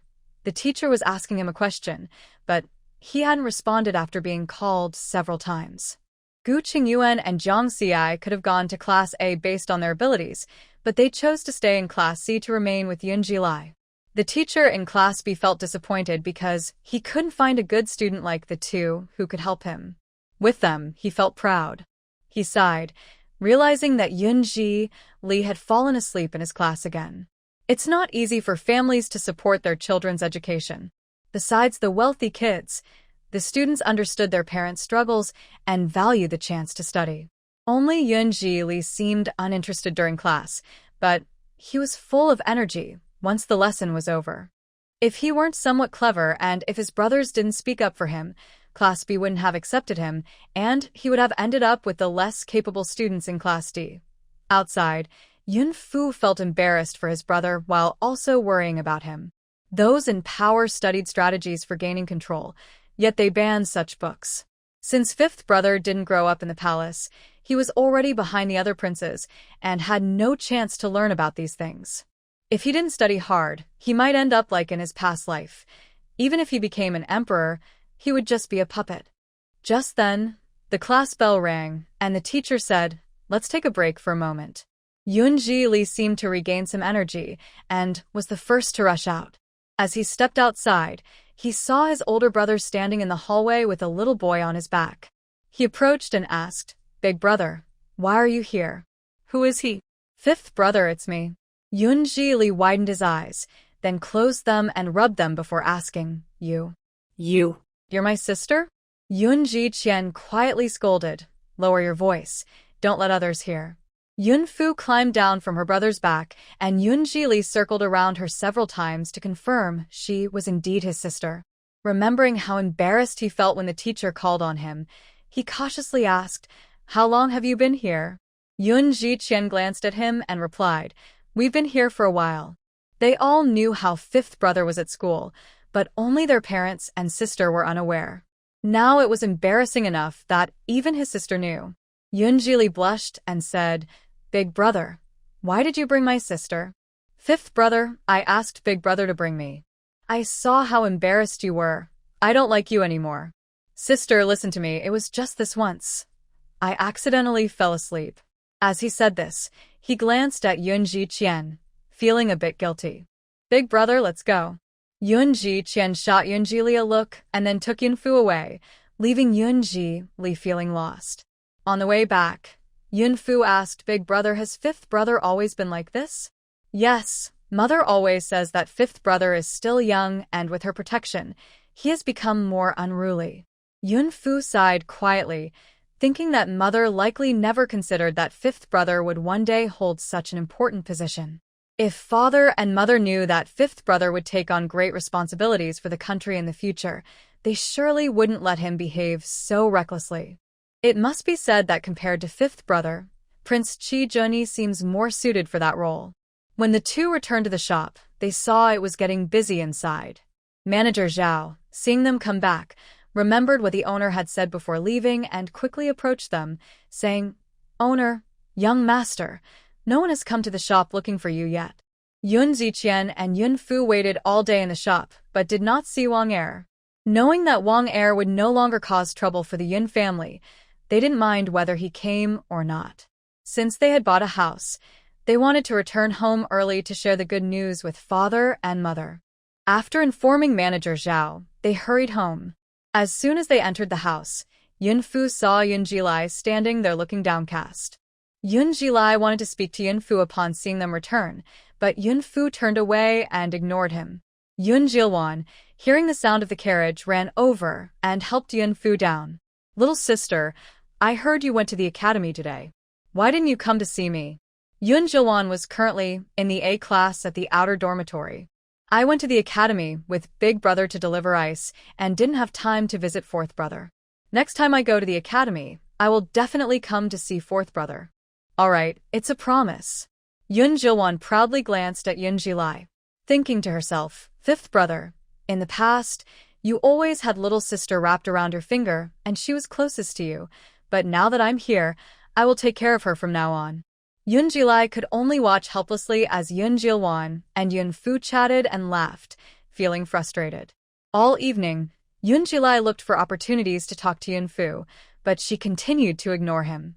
Later that night, when Yun Jingqing returned, Yun Jiqian gathered everyone in the main hall, except for Yun Jizhang, who was practicing at the martial arts school. Yun Jiqian took out the property deed and handed it to Yun Jingqing. Father, we bought a house. Yun Jingqing opened the deed, took a look, and said with satisfaction, well done. At the same time, he glanced at Yun Fu, feeling that this daughter was truly a treasure.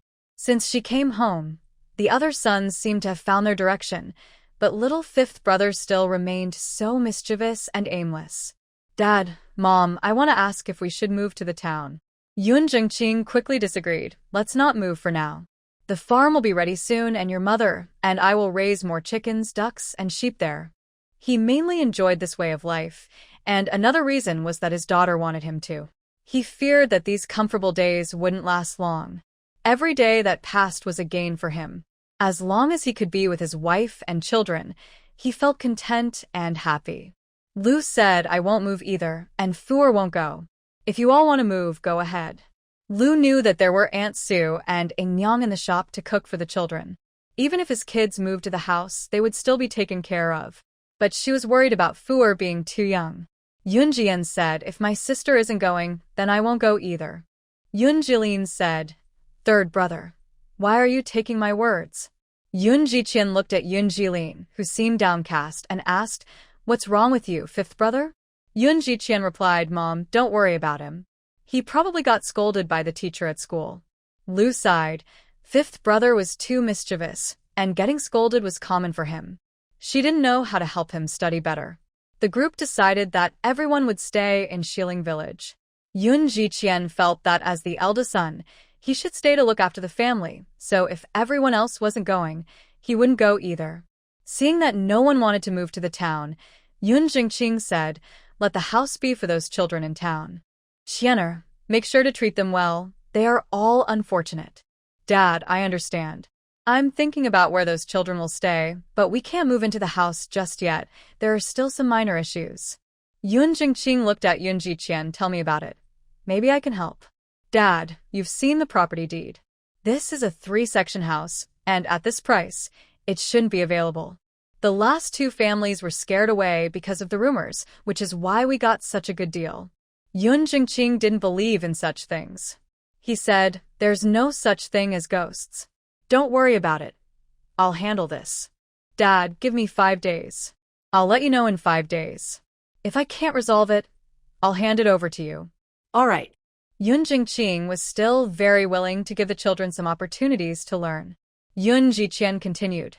Dad, Mom, there's one more thing I want to discuss with you. It's about Fuer going to school. I want her to attend Shirgu Academy. Just as Yun Jilian and Yun Jilai were pleased, they heard their mother directly refuse. That's not appropriate. How can Fuer mix with male students? She can dress as a boy. Lu firmly denied. No, Lu had many concerns. Fuer was a girl. It was fine most of the time, but what would she do if she needed to use the restroom? There were no girls at the academy, and even cooking and cleaning were done by men. There probably wasn't a women's restroom. If someone discovered she was a girl, it would be dangerous. Yun Jingqing spoke up. Listen to your mother. All right. I will find a suitable female teacher for my sister. Yun Jingqing pondered for a moment. I think that Mei Shiyu is quite good. Yun Jiqian thought for a while and said, Teacher Mei is indeed good, but she is currently teaching at the Xie family. Yun Jingqing said seriously, then forget it. The Xie family is influential in Shiqiao town. We should avoid provoking them. Yun Jiqian had agreed with his father in the past, but now he disagreed. He wouldn't provoke the Xie family, but would the Xie family let them go? Probably not. For Mei Shiyu's safety, he would eventually persuade her to leave the Xie residence. Yun Jiqian waited for 4 days, but did not see Wang Er. On the 5th day, The farm was completed. Yun Ziqian helped catch all the chickens at home, put them in the iron cages prepared by Yun Jingqing, loaded them onto the cart, and took them to the farm. He only returned to the shop in the afternoon. Manager Zhao saw Yun Jiqian enter the shop and hurried over, saying, "Boss, something happened at the restaurant across the street." Yun Jiqian looked over and saw that the restaurant's door was tightly shut. "What happened, Uncle Zhao? I heard their food was contaminated." A rich young man went there for a cold drink and ended up with severe diarrhea, almost losing his life. He came back with people to cause a scene. I suspect that young man was given a laxative. As food vendors, they feared such incidents the most. Now, business was already slow, and with this commotion, they would have to close down. Yun Jiqian's expression turned serious. "It's okay, Uncle Zhao. We just need to be more careful." Yun Jiqian went directly to the backyard, and at the same time, Wang Er appeared in the backyard, swaggering in through the back door, looking just as Yun Fu had dressed him. "Little brother, are you still serious about what you said?" Yun Jiqian glanced at Wang Er and asked, counting. "But I haven't seen you for a few days, you aren't? Have you gone to seek revenge?" To avoid being overheard, Yun Jiqian pointed to the opposite side and asked quietly. Wang Er didn't hide it.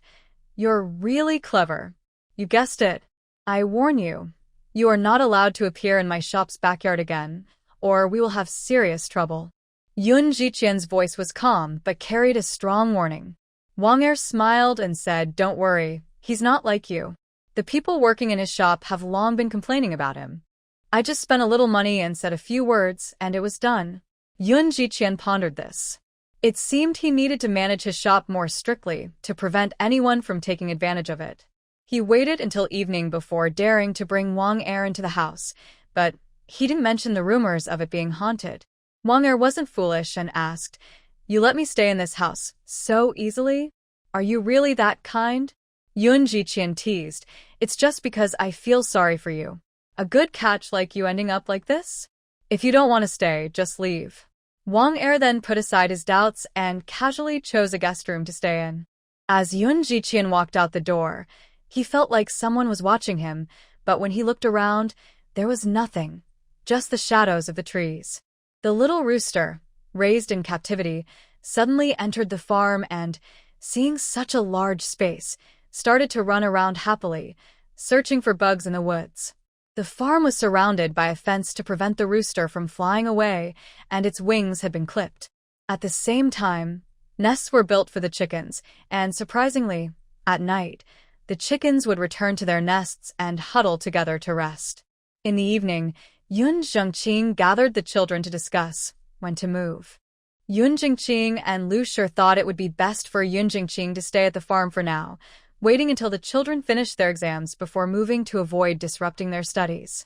Yun Jian said, "Dad, Mom, don't worry about me. I can move anytime." Yun Jian believed that strong people adapt to their environment, while only the weak are bound by it. Yun Jingqing nodded and looked at Yun Jiqian.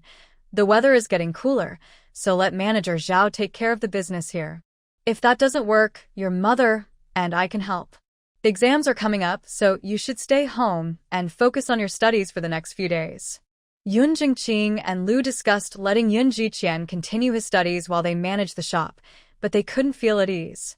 The reason was that although Yun Jingqing worked in the blacksmith shop, he rarely interacted with others. Lu also stayed hidden in the Xie residence. If they ran a shop, they would have to meet people outside, and if those in the capital found out, all their hard work over the years would be wasted. However, they couldn't delay their son's future. It was just for him to manage the shop for a month. With Manager Zhao there, he could visit the shop occasionally. Yun Jiqian replied, "Okay, I'll listen to Dad." It settled. Seeing Yun Fu with her head down, looking reluctant, he gently asked, "Fu, do you not want to move?" "Dad, I miss my second brother." Yun Fu truly missed her second brother, who always made her laugh at home. She wondered if he was adjusting well at the martial arts school. When Yun Jizhan left, he repeatedly told Yun Fu to visit him, as he couldn't come out, but she had forgotten his words since he entered the school. Now, as they prepared to move, she realized how much she missed him. Yun Jingqing also remembered he had another son at the martial arts school and wondered how that boy was doing. Once we move, I'll take you to see your second brother. Okay. Yun Jingqing turned to Yun Jilin and Yun Jilai and asked, do you want to go? They both replied in unison, we don't want to. When their second brother was home, he not only used his status to boss them around but also hurt them when he fought. They didn't want to see him. Yun Jingqing shot them a glance, realizing how ungrateful they were. They agreed to move the next day, and tonight was their last night here, making everyone a bit reluctant. Yun Jingqing waved his hand, sending the children back to their rooms to sleep. Yun Fu returned to her room, but Yun Jilai followed her. She hadn't paid attention to him for the past 5 or 6 days, and he felt quite sad. Yun Jilai remembered when his sister first came home. She would cling to him, her fifth brother, and only had eyes for him. But now, she got along well with her older brother, second brother, third brother, and fourth brother, while ignoring him. He followed her to her room, and when she went inside, she slammed the door with a bang, leaving him feeling dejected. At the same time, Yun Jilin followed Yun Jilai and sneered, serves you right. You slept in class, and now look, my sister is ignoring you. With your grades, you don't deserve to be her brother. Only I deserve to be Fuer's brother. Yun Jilan walked by Yun Jilai with a smug expression, clearly enjoying his misfortune, which made Yun Jilai stomp his feet in frustration. Who said he didn't deserve it? Yun Jilai secretly vowed to study hard. One day, he would not only surpass his fourth brother but also his third brother. Only he would deserve to be Fuer's brother. The next morning, after breakfast, Yun Jilai insisted on going to the academy. To avoid disappointing Yun Fu, he promised her, sister, I will definitely get into class next year. Yun Fu turned to look at Yun Jilai and said, I believe in you, fifth brother.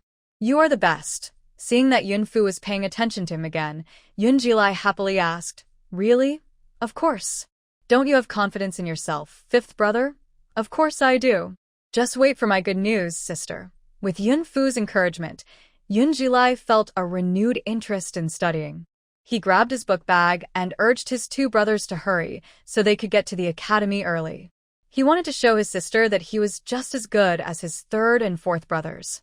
After Yun Jiyen, Yun Jilan, and Yun Jilai left, Yun Zhengqing and Lu Shi discussed moving today.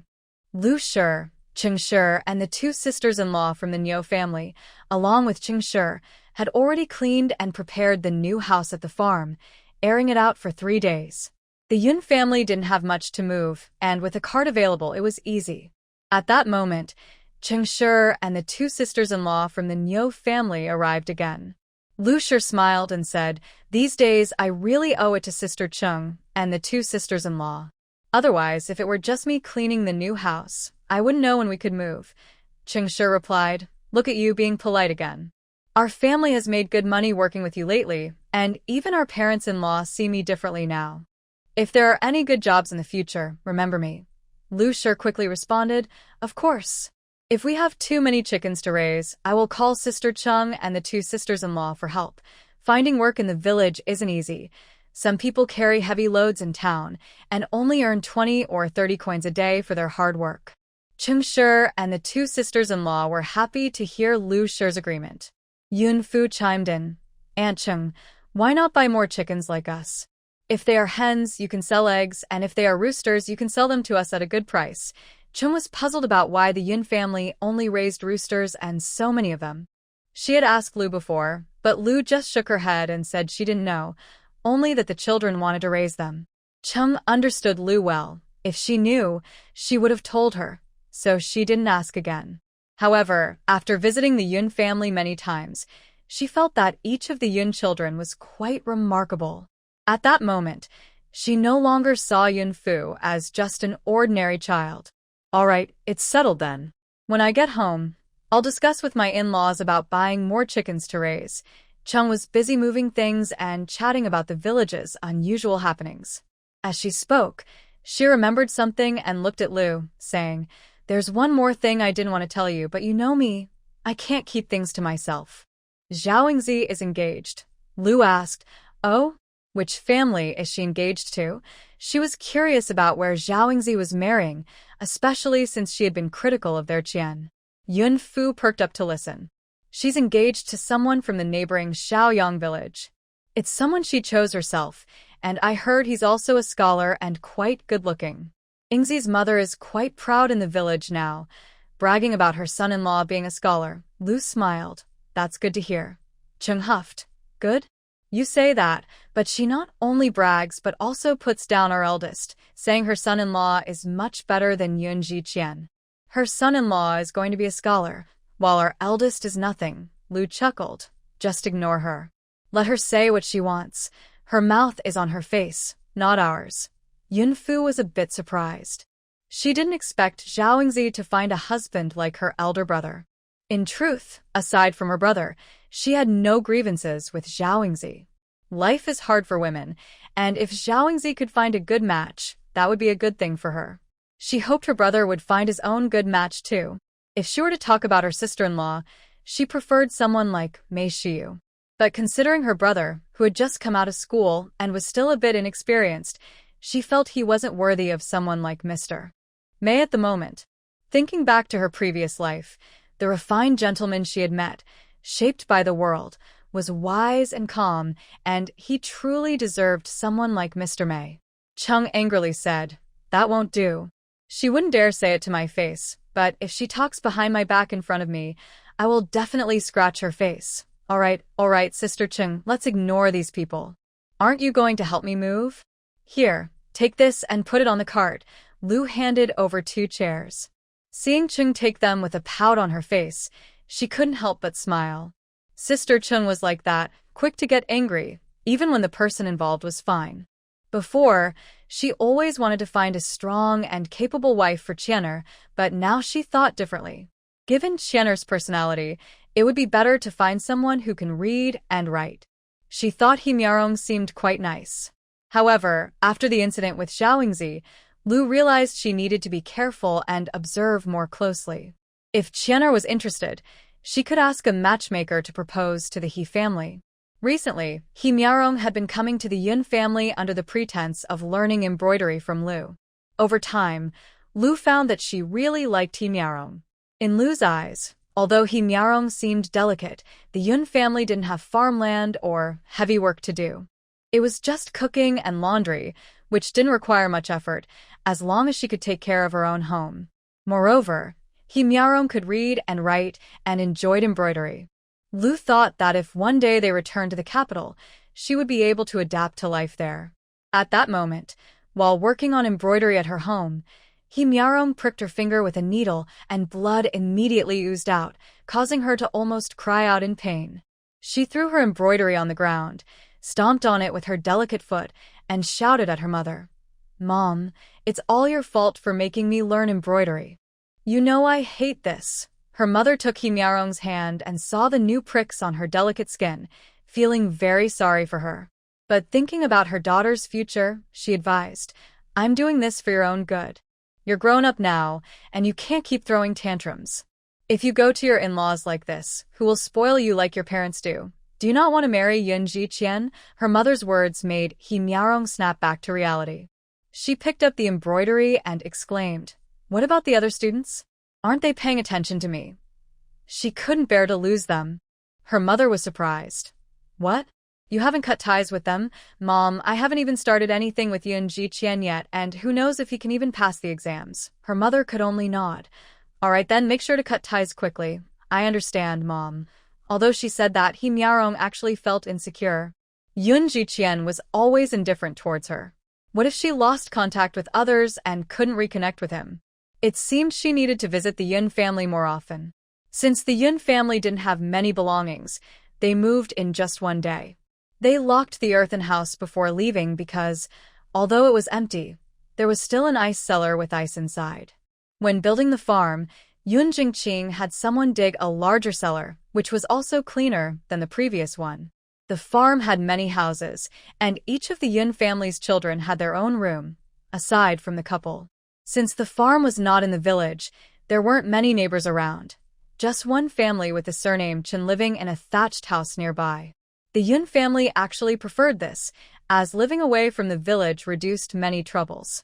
After Yun Jian, Yun Jilan, and Yun Jilai returned from the academy, they loaded their things onto a cart and moved to the farm. Cheng Shi said with a hint of reluctance, We used to be close. just a wall apart. Now that we live far away, I feel a bit unaccustomed. Lu sure comforted her, saying, "It's okay. If you miss me, you can come and talk anytime. Besides, there are plenty of rooms at the farm. If you want, you can move in with Brother Nyo." At first, Yunfu was a bit uncomfortable living on the farm.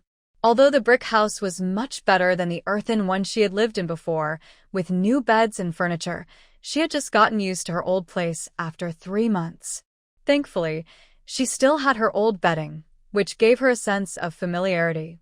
Her brothers adapted quickly.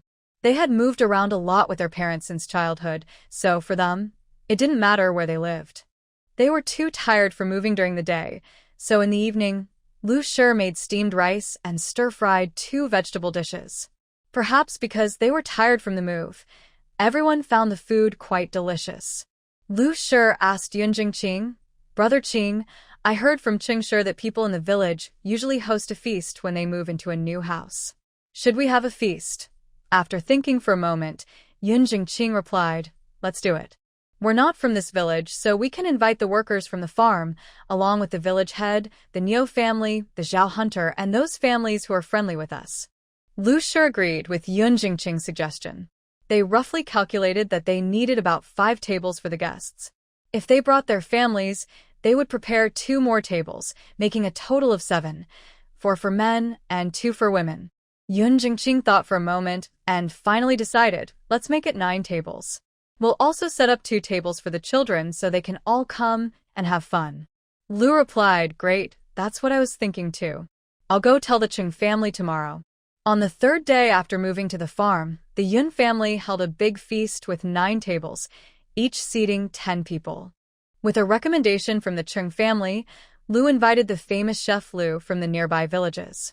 Chef Lu specializes in banquets, whether for weddings, celebrations, birthdays, or funerals. Lu chose the highest standard for the feast, with 16 hot dishes, 6 cold dishes, and 2 main courses. On the day of the relocation banquet, the guests from the Yun family started to arrive one after another. But they didn't come empty-handed. For example, Hunter Zhao brought wild rabbits, the mason brought wine, and others brought rice and grains. The village chief even brought a piece of lard. Although these were small items, they were heartfelt gifts. Lu declined, saying, "You're too kind. Just come and enjoy the meal. You don't need to bring anything." The village chief smiled and said, "Please accept this. It's our goodwill. With rice and oil, you'll have plenty to eat in the future." Lu understood the meaning behind these gifts, knowing they were things the families usually wouldn't spare. However, since the village chief insisted, it would be rude to refuse. Lu accepted everything with a smile, saying, "Please come in." At that moment, Chung also arrived, carrying a basket of eggs. Lu took the eggs and looked around, noticing Chung was alone. She asked, "Why did you come by yourself?" Chung replied, "I didn't bring them along. I came to represent the family. It's not right to bring everyone just to give gifts and eat." Seeing Cheng's response, Lu pretended to be angry and said, "Are you treating me like an outsider? Should I call everyone, or do you want to invite them yourself? Look, we've prepared 9 tables for the banquet, and 4 are still not filled. In this hot weather, do you really want to let the food go to waste instead of letting the children eat?" Seeing that Lu was genuinely upset, Chung said, "All right, I'll go." Lu then smiled and said, "Good. Not only should you bring the children, but also Uncle Nyo and Aunt Nyo. Hurry up, let's have the whole family together. Also, the sisters who helped clean the house last time are all coming. Don't bring anything, we have plenty to eat at home," Lu said, pointing to the food everyone brought, which included meat, vegetables, eggs, and grains. The family would have enough to eat for a while. "Okay, I'll go call them," Chung said. Not long after Chung left, another group arrived, the He family. Mr. and Mrs. He came with He Isong and He Miarong bringing some snacks. When He Miarong saw Yun Fu sitting in the room, she walked over. Thinking she was familiar with the Yun family, she asked, "Little sister, where did your older brother go?" Yun Fu glanced at her and replied, "My brother went to town." "Does sister He need something from him?" He Miarong chuckled awkwardly. No. I was just asking." A carpenter's wife chimed in, "He Miarong, did you meet someone recently?" I saw you in town with a handsome young man entering Yuishuan. That young man seemed quite nice. He looked like a scholar. Upon hearing this, He Miaorong's forced smile disappeared. Auntie, please don't say that. He's my cousin. The carpenter's wife looked at her and pretended to cover her mouth, saying, Oh, my mouth. I shouldn't have said that. He Miaorong had heard of her maternal grandfather's Zhang family, which was not as well off as the He family, and often relied on them for help. She found it hard to believe her cousin would take her to Yishuan to buy jewelry. However, the carpenter's wife didn't press further. Other people's matters were none of her concern. If they didn't admit it, it was likely to protect the girl's reputation. Their conversation, however, made Yun Fu uneasy. He Miaorong continued to make small talk with her, but Yun Fu was distracted, thinking she needed to prevent any further contact between He Miaorong and her brother, wanting to eliminate any bad possibilities. Before long, Chung returned with a group of people, and the farm became lively. Yun Fu sat at the children's table, not knowing many of them. The kids greeted her, and she responded, leaving He Miaorong aside. The children were excited to see such good food on the table, something they rarely had during the new year, and they eagerly rushed to eat, making Yun Fu feel hungry too. He Miaorong, feeling shy about competing with the kids for food, moved to the women's table. Wang Er slept well that night in the house, much better than the previous nights spent in the wilderness. He thought to himself that Yun Jiqian was indeed kind to him. He originally thought that when Yun Jiqian said he would arrange a place to stay, it would just be a rundown house, but he didn't expect it to be such a large residence. Unfortunately, there was no one in the house. If there were a few servants to cook and do laundry, it would be even better. Wang Er stood up and stretched. Since he had eaten dinner too early the night before, his stomach was now growling, and he thought about going out to find something to eat. But then he remembered what Yun Jiqian had said. He could go out, but it was better to go out at night. He decided to check the kitchen first to see if there was anything to eat. Wang Er walked around the outer courtyard of the residence and quickly found the kitchen. As soon as he entered, he saw that there were still some unburned firewood in the stove. Curious, he walked over and felt the heat from the stove. When he touched the pot lid, he found it was warm. He lifted the lid and saw that there was already cooked food inside. He thought to himself that Yun Jiqian was quite nice. He had said he wouldn't take care of him and that he should solve his own meals, yet he had someone prepare food early in the morning. Feeling very hungry, he took the food from the pot and started eating heartily. When Yun Jiqian arrived at the residence, he had passed by a bun shop and bought a few buns for Wang Er. Seeing the buns, Wang Er asked in confusion, Didn't you arrange for someone to cook in the kitchen? I'm already full. Impossible. Yun Jiqian suddenly remembered the ghost story about the residence and shivered. But then he thought, if there were ghosts, they wouldn't dare come out during the day, and besides, ghosts were afraid of fire. If it were truly a ghost, how could it cook? Wang Er asked, could there be someone else in this house? The two exchanged glances and ran outside. However, they searched the house thoroughly and found nothing suspicious. Yun Jiqian reminded him, You stay here and don't forget to look for that maid from the Xie family. Wang Er recalled that before he left Shiqiao town, there was a ghost incident at the home of a man named He. They had reported it to the authorities, saying that ever since a maid died there, the house had been haunted. But the county magistrate said that they only handled cases in the living world and could not deal with matters of the underworld. So Mr. He had to sell the house and move elsewhere. Could this residence be the one from the He family? No wonder the siblings were so kind. They must have wanted to use him. But that was fine. He also wanted to take advantage of the Yun family. He quickly called out to Yun Jiqian and asked, Tell me the truth. Did you make me stay here because of the ghost? Yun Jiqian smiled and said, Since you already know, it's up to you whether you want to stay or not. Wang Er has no other options right now. He has nowhere else to stay, and he can't go back home because he fears someone will come looking for him as soon as he arrives. If he leaves this house, he will be homeless. Of course, I will stay. Don't worry, I will handle the ghost issue in the house and will definitely get to the bottom of it. He has solved many cases as a constable, so he is confident about this one. Yun Jiqian smiled slightly. Great. Thank you. Wang Er raised the bun in his hand and said, No need to thank me. I also appreciate your bun.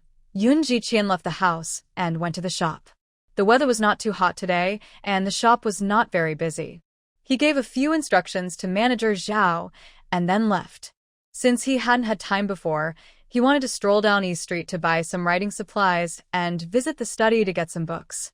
When he arrived at East Street, he found a place to park the carriage and entered the study. This was a place where Yoon Ji-chien used to read often. Back then, due to his family's financial situation, he could only read books there and never bought any.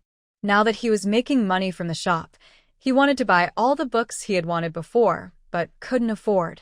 To save time, Yoon Ji-chien quickly grabbed 2 books and headed to the checkout. Mei Shiu had come to the study before and had really liked a particular book, but she didn't have enough money to buy it at that time. Today, she found some time to return to the study to purchase that book. However, she searched everywhere but couldn't find it, so she called over a staff member. "Miss, the book you mentioned is still here. Let me help you find it."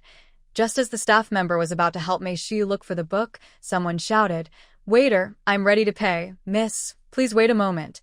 I'll be right back to help you." "Okay, go ahead." The staff member ran to Yoon Ji-chien to collect the payment and noticed that he was holding the very book Mei Shiu was looking for. He called out to her, "Miss, the book is right here. You don't need to search anymore. This is the last copy." Mei Shiu felt disappointed and was torn between wanting to give up and not wanting to miss out. She truly liked that book. She thought about asking the person if they could let her have it, even if she had to pay a high price. With that in mind, Mei Shiu stepped out, and without the bookshelf blocking her view, she finally saw Yoon Ji-chien standing next to the staff member, holding the book she had been searching for. The moment Yoon Ji-chien saw her, he knew that even if she offered a high price, he probably wouldn't sell the book to her.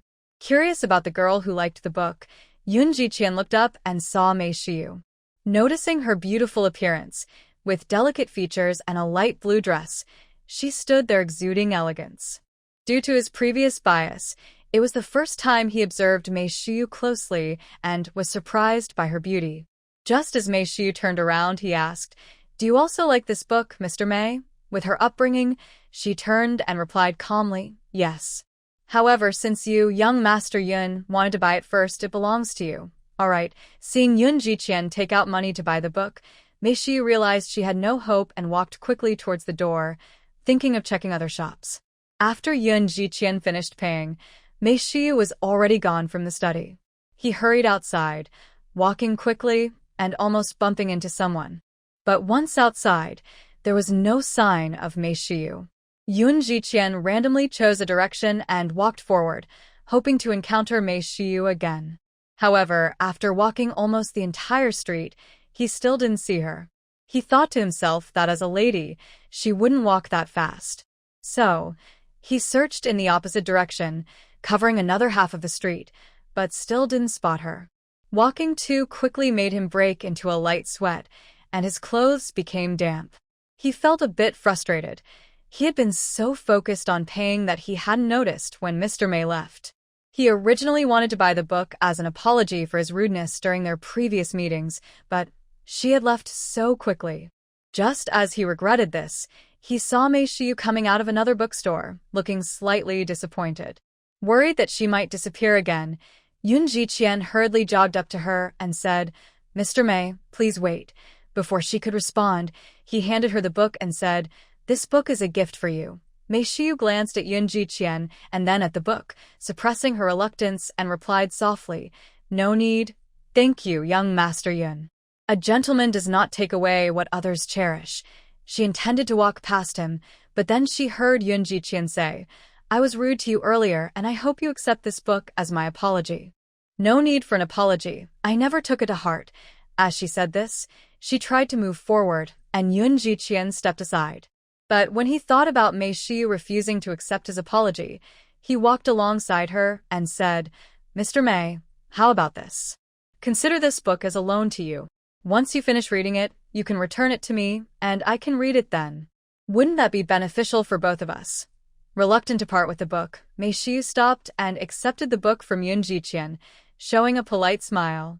"All right, thank you, young Master Yun." Yun Jiqian was momentarily surprised, but it quickly turned into a smile. At that moment, it seemed all misunderstandings between them were resolved. As they walked and talked, both Yun Jiqian and Mei Shiyu were amazed at how well their thoughts aligned. To avoid making Mr. Mei uncomfortable, Yun Jiqian did not suggest that Mei Shiyu leave the Xie residence. He escorted her to the entrance of the Xie residence, where she bid him farewell and entered.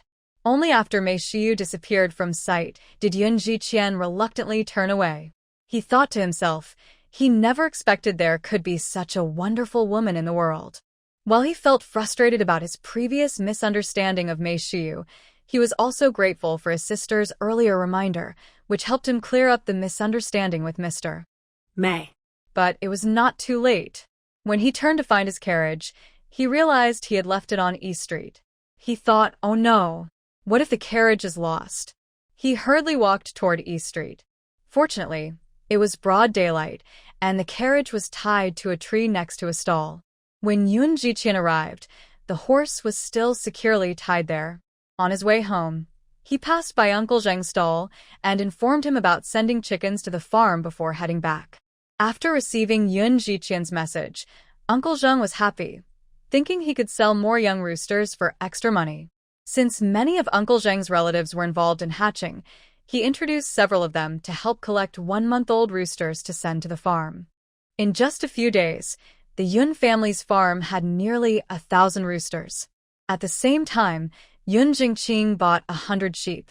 During these days, Yun Fu helped her parents feed the chickens and tend to the sheep. Sometimes, Wang Yue would come to play with her, and life was quite enjoyable. However, there was one thing that troubled Yun Fu. She felt that her older brother had been acting strangely lately, often lost in thought, and sometimes he wouldn't respond even when she called him several times. She had seen this behavior before, resembling what she witnessed with Tang Xinxin in her past life. At that time, Tang Xinxin had told her that she was in love. Although Yun Fu found the word, love, strange, she quickly understood its meaning. She had a man she liked. But Yun Fu had no idea what it felt like to like someone. When she turned 15, a disaster struck. There was a war in the southern border, and food was scarce. The officials in the court were helpless, unwilling to part with their own money and supplies. As soldiers at the border struggled to find enough to eat and face defeat, Yun Fu used most of her savings to buy grain. She also sold all the grain from her shop and persuaded her adoptive father, Song Jingshan, a 6th-rank official, to donate all the grain to the court for the soldiers. Yun Fu even urged Song Jingshan to personally lead a team to deliver the grain to the southern border, but as a civil servant, he was too afraid to go to the battlefield. So, Yun Fu used his name to send the grain to the southern border. With food, the soldiers regained their strength, defended the city, and drove back the enemy. The emperor was pleased and promoted Song Jingshan to a 2nd-rank official. Otherwise, with his abilities, he would have only been a 5th-rank official for life. However, in return, Song Jingshan pushed Yun Fu into a marriage with the spoiled son of the Shuani Marquis to strengthen his own position in the court. After marrying Xiao Xiao at 16, Yun Fu was trapped in the Marquis's residence and never experienced what it felt like to like someone. Seeing her older brother in his current state, clearly smitten, frightened Yun Fu. She thought to herself that she must have overlooked something. Could he have fallen for Himyaram? The more she thought about it, the more anxious she became. In a hurry, she knocked on Yun Jiqian's door. The Yun family had many rooms, and each child had their own. Yun Jiqian had been studying in his room, and Yun Fu usually didn't disturb him. Come in. Once inside, Yun Fu noticed that although there were books on the table and her brother seemed to be studying, he appeared to be in a good mood, with a smile lingering at the corners of his eyes. Yun Fu's heart skipped a beat. It seemed her guess was right. She decided to test her brother's thoughts before making any plans. Brother, you seem happy. Do you have good news to share with me? Yun Fu smiled at Yun Jiqian. Yun Jiqian's lips curled slightly. Of course, we have good news. Our shop is making money, we bought a house, and we built a farm. Aren't these all good things? I already know about those good things. Can you share something I don't know? Like when will you find me a sister-in-law? Yun Jiqian pretended to be serious and said, "Look, you're teasing your big brother again." Yun Fu, with a mischievous smile, looked at Yun Jiqian and shook his arm. "I think that sister He Miaorong is quite nice. She has both looks and talent. What do you think, big brother? Should I ask her to be my sister-in-law?" Yun Jiqian looked at Yun Fu with a complicated expression and asked, "Do you really like Miss He?" He Miaorong had indeed written a letter to Yun Jiqian, expressing her affection, which he understood. However, his feelings for her were limited to the friendship of fellow villagers. He didn't dislike her, but he couldn't say he liked her either. But if his sister liked her, and their mother did too, he thought it didn't necessarily mean she had to be his wife. No, it mainly depends on what big brother thinks," Yun Jiqian replied calmly. "Miss He is a good person, big brother." Yun Fu exclaimed urgently, "If my sister likes her, we can ask mother to recognize her as a goddaughter," Yun Jiqian said gently. Yun Fu finally sighed in relief and asked, "Does big brother have someone special in mind?" Yun Jiqian's face suddenly turned red, even reaching his ears. No. His reaction made Yun Fu's heart sink.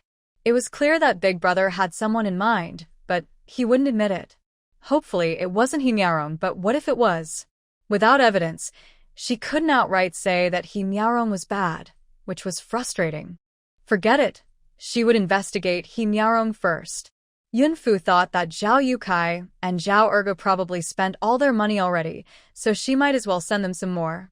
As soon as Yun Jilan and Yun Jilin got out of school, Yun Fu pulled them into the small woods and shared her suspicions. Yun Jilan looked at Yun Fu. "Are you suggesting we ask Zhao Yukai and Zhao Erge to keep an eye on He Miaorong?" "Yes, fourth brother. This is about big brother's lifelong happiness. If another Zhao Yingzi appears, big brother won't be able to handle it." The situation was urgent, so Yun Fu had to tell fourth brother and fifth brother about her suspicions regarding big brother having someone special. The incident with Zhao Yingzi didn't hurt big brother because he wasn't emotionally involved with her. If this new woman made big brother fall for her, that would be a different story. Yun Fu continued, "For big brother's lifelong happiness, we have to do this." Yun Jilan said, "Okay, I support you, sister." Yun Jilin agreed. "Me too. Let's visit Zhao Youcai's house again tonight." After the last incident, Zhao Yukai and Zhao Erge hid outside for a few days and just recently returned. The three of them agreed to quietly leave the farm at night and head to the village. Xuanji resolved the issue of the wealthy young lady being given a laxative with money and wanted to reopen the shop. If they didn't start operating again, summer would pass and they would have to consider other options. Lin Yukai was unwilling to give up and wanted to reopen the business.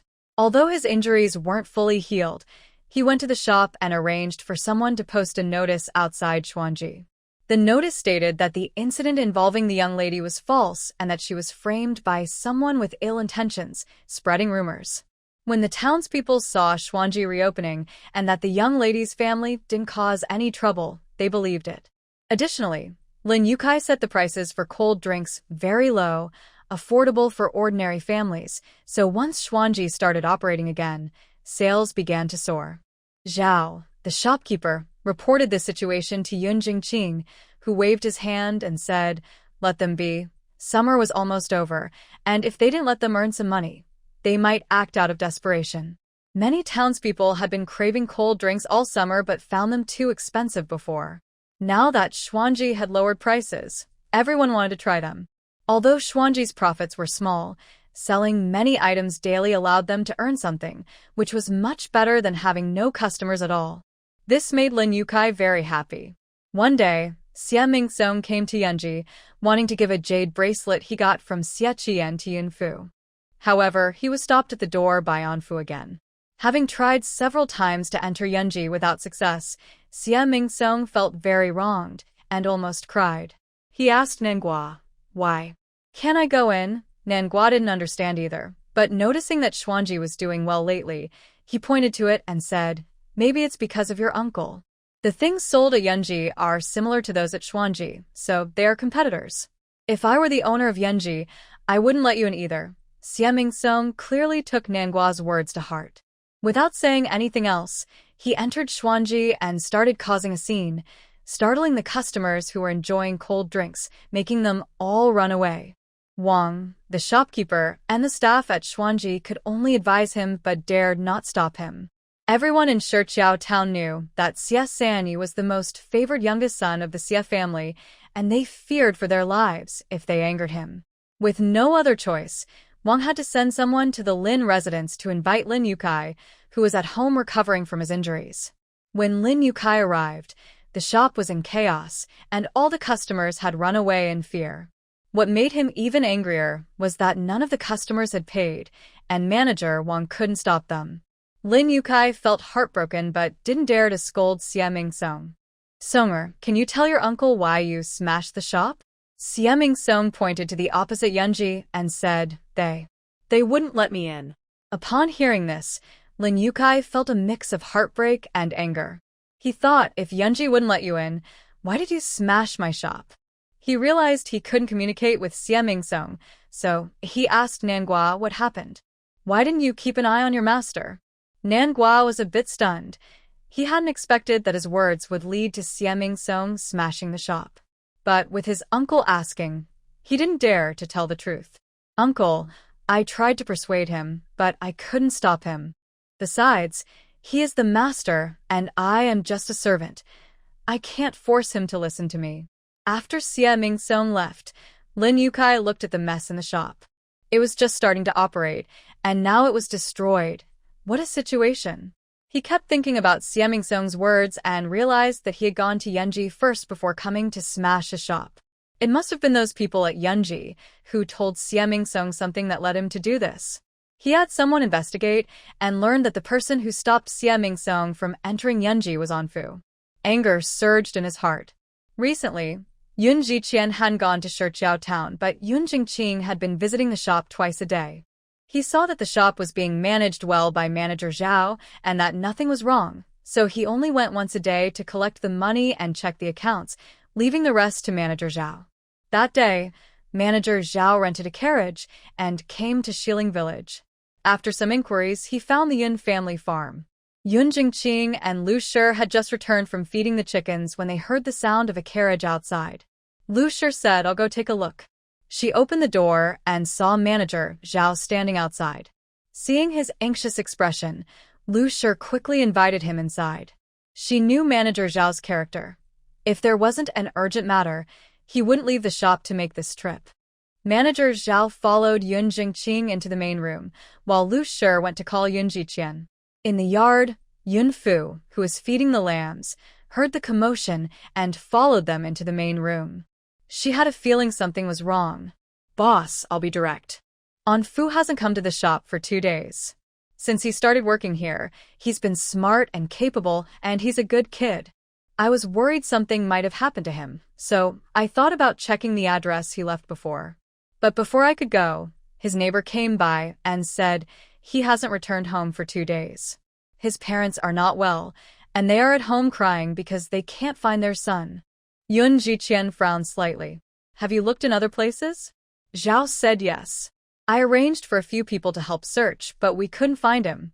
However, there's one more thing I want to warn you about. Recently, someone came to me asking why our shop sells ice so cheaply and how we have so much of it." Yun Jiqian felt uneasy. It seemed their ice had attracted attention, and Anfu might be in trouble because of it. "Let's go report this to the authorities." Before leaving, Yun Jiqian repeatedly told Yun Fu not to go anywhere. If the ice-making secret was discovered, his sister would be in danger. At the same time, there were a few other children like Gu Che and Gu Yu, who also knew the secret of making ice. Although they had never been told what the materials were, they could still operate the process. Yun Fu realized this too. Her father had promised to take her to the martial arts school to see her second brother today, but that might not happen now. After Yun Jiqian and Zhao left, the village chief arrived at the farm. Yun Jingqing said, "What brings you here, Uncle Village Chief? Should we have a drink together this noon?" But the village chief did not respond to that. He looked serious and said, "Let's go inside and talk." Yun Jingqing invited the village chief into the main room and asked, "Uncle Village Chief, is something wrong?" "I'll be straightforward. Zhang Qing, tell me the truth. Do you have any enemies out there?" Yun Jingqing pretended to be calm and replied, "How could that be? We are just ordinary people. We don't have any enemies. Think carefully. Have you offended anyone? When Yun Jingqing first moved to Xiling village, the old village chief had asked them why they came. Yun Jingqing explained that they had fled from the north due to famine, and the village chief, seeing the couple with children, agreed to let them stay. Time passed, and the Yun family had lived in Xiling village for 2 years. During this time, they had been honest and hardworking. Although they had little interaction with the villagers, they lived in harmony. The couple had no land, but they worked hard to support their 5 sons' education, which earned the old village chief's respect. The village chief of Xiling, although he is the leader, does not send all his children to school. He only allows the talented ones to study, and then teaches the others when they return. He often uses this couple as a model for the villagers, encouraging them to work hard and earn money so they can send their children to school like the Yun family. If a few scholars emerge from Xiling, he can hold his head high as the village chief wherever he goes. Today, while handling village matters, a local gentleman stopped him and asked if there was a family with the surname Yun in the village. The village chief, being cautious, said there was no such family. The gentleman warned him that if there was, he should quickly drive them out of Xiling, as the Yun family had offended an important person in town, to avoid trouble for the village. The old village chief was quite frightened by this news and hurried back before finishing his business. His first thought was whether Yun Jingqing had any enemies. If he did, they could all think of a way to handle it together. When Yun Jingqing heard the village chief's explanation, he said, "Thank you, Uncle Village Chief. Don't worry, I can handle this. It's just a small misunderstanding." The village chief nodded, as long as it can be resolved. After seeing the village chief off, Yun Jingqing sighed in relief. Thankfully, it seemed the trouble came from the town and not from the capital. He also thought about Anfu's disappearance. If it was Anfu this time, who would it be next? If anything happened to Xiaowu, he would be in serious trouble. Yun Jingqing's eyes hardened. It seemed some people in town were reaching too far, and it was time to put a stop to it. He gave Lu some instructions and went to town. The next day, Manager Zhao arrived early at the shop and found Anfu, covered in blood, thrown at the door of Yun's shop. Even someone as experienced as Manager Zhao was shocked to see Anfu like this. He quickly went into the shop, called for help from the back, and had Anfu carried inside. At the same time, he sent Gu Che to Xiling village to inform Yun Jiqian and asked another older child to fetch a doctor. Just as Gu Che was about to leave the shop, Yun Jiqian had already entered. Unable to find Anfu and feeling restless at home, he had come to town early. Seeing Anfu covered in blood, Yun Jiqian's expression turned cold. "Gu Che, go inform Captain Du that we have found the person." When the doctor arrived, he examined Anfu and informed Yun Jiqian that Anfu only had some external injuries, but they were serious and would require some time to heal. The doctor gave Anfu some medicine and herbal soup before leaving. When Anfu woke up, he cried and said, "Boss, it was Lin Yukai. He sent people to capture me. A few days ago, on my way home, they took me to the Lin residence and tortured me. They originally wanted to kill me, but luckily, a man in black sneaked into the Lin residence, cut off one of Lin Yotsai's arms, and saved me." At that moment, Lin Yukai was at his home, crying out in pain and calling for a doctor, who informed him that his arm might not be saved. Anfu felt a chill remembering the man in black's gaze and his warning. But he couldn't think about that now. He prepared a carriage and went to the Xie residence. He heard that the current doctor at the Xie residence was a famous physician newly hired by the head of the Xie family, and he hoped he could heal his arm. At the same time, Xie Mingsong was in the house, angry, and smashed a jade bracelet in Xie Qian's room. Xie Qian only then realized that her jade bracelet had been taken by Xie Mingsong, which was why she couldn't find it. This white jade bracelet was a rare treasure that the head of the Xie family had paid a high price for. It adjusted its temperature according to the weather. In summer, it felt cool, making even the hottest days more bearable. In winter, it felt warm, keeping her cozy even in thin clothing. Xie Qian was reluctant to wear it daily for fear of damaging it, so she only wore it at banquets to show off to other wealthy young ladies. Xie Qian never expected her white jade bracelet would be smashed by Xie Mingsong. She frantically threw herself on the ground, picking up the broken pieces of the bracelet, her face twisted in anger, her eyes almost sparking with fury. Why did you break my bracelet? You owe me for my treasure. Xie Qian furiously clawed at Xie Mingsong's face. Caught off guard, Xie Mingsong was scratched and felt pain, pushing Xie Qian to the ground. Xie Qian glared at him hatefully. I'm going to tell Mother. She got up and ran off to complain to Aunt Lin. Xie Mingsong was momentarily confused. He didn't understand why his sister was so angry. Shouldn't he be the one upset? After he smashed the bracelet, Manhwa told him that breaking things was wrong and that his rude behavior would make the girls at Yunji dislike him. Xie Mingsong thought that if it weren't for the issue with his uncle's shop, it must be because of the bracelet that she didn't like him. So, thinking this way, he smashed the jade bracelet in Xie Qian's room. In Aunt Lin's room, Xie Qian was crying, reporting to Aunt Lin about Xie Mingsong. Aunt Lin showed a hint of impatience. It's broken, so what? Your father can buy you another one. Xie Qian looked at Aunt Lin in disbelief. Mother, that was the white jade bracelet father bought for me. It was a white jade bracelet that money couldn't buy. Enough, your brother is still young. I didn't expect you to be so harsh. Look, you've scratched his face. What if it leaves a scar? Aunt Lin looked at the blood on Xie Mingsong's face, feeling very sorry. Songer, tell Mother, does it hurt? Xie Mingsong stared blankly at Aunt Lin and shook his head. Mother, third sister is angry and Songer is also angry. Aunt Lin comforted him. Songer, don't be angry. Your third sister didn't mean it. This isn't your fault. Can you tell me why you took your third sister's bracelet? When Xie Mingsong heard the word bracelet, he seemed even angrier. He remembered that once his third sister told him that the bracelet was her treasure, and he thought of giving it to Yun Fu, but he didn't even get to the door of Yun's house. His third sister was a liar. Treasure. Give it to someone. Aunt Lin frowned slightly. Remembering that Xie Mingsong had taken her hairpin a while ago, she gently asked, was it for Yun Fu from Yun's house? Xie Mingsong nodded seriously. Xie Qian was furious upon hearing this. Those cursed Yun family members just wouldn't leave them alone. Thinking about the troubles they faced at Shangyun Manor, and now the broken bracelet, Xie Qian couldn't hold back her anger and suggested to Aunt Lin, Mother, since third brother likes that girl, why not buy her while she's still young? We can raise her as a child bride in the house, and when she grows up, she can be a wife for my brother. Xie Qian thought that once Yun Fu entered the Xie family and fell into her hands, she would have the chance to slowly torment her.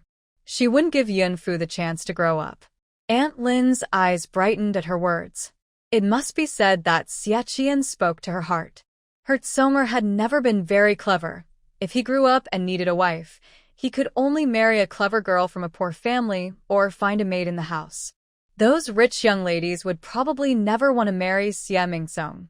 Rather than waiting to marry later, it would be better to raise a child bride for Tsonga now, so she could train her according to her standards, growing up in the Xie family, where she could be controlled. She had heard the housekeeper mention that Lu had a good idea. That little girl was pretty and clever.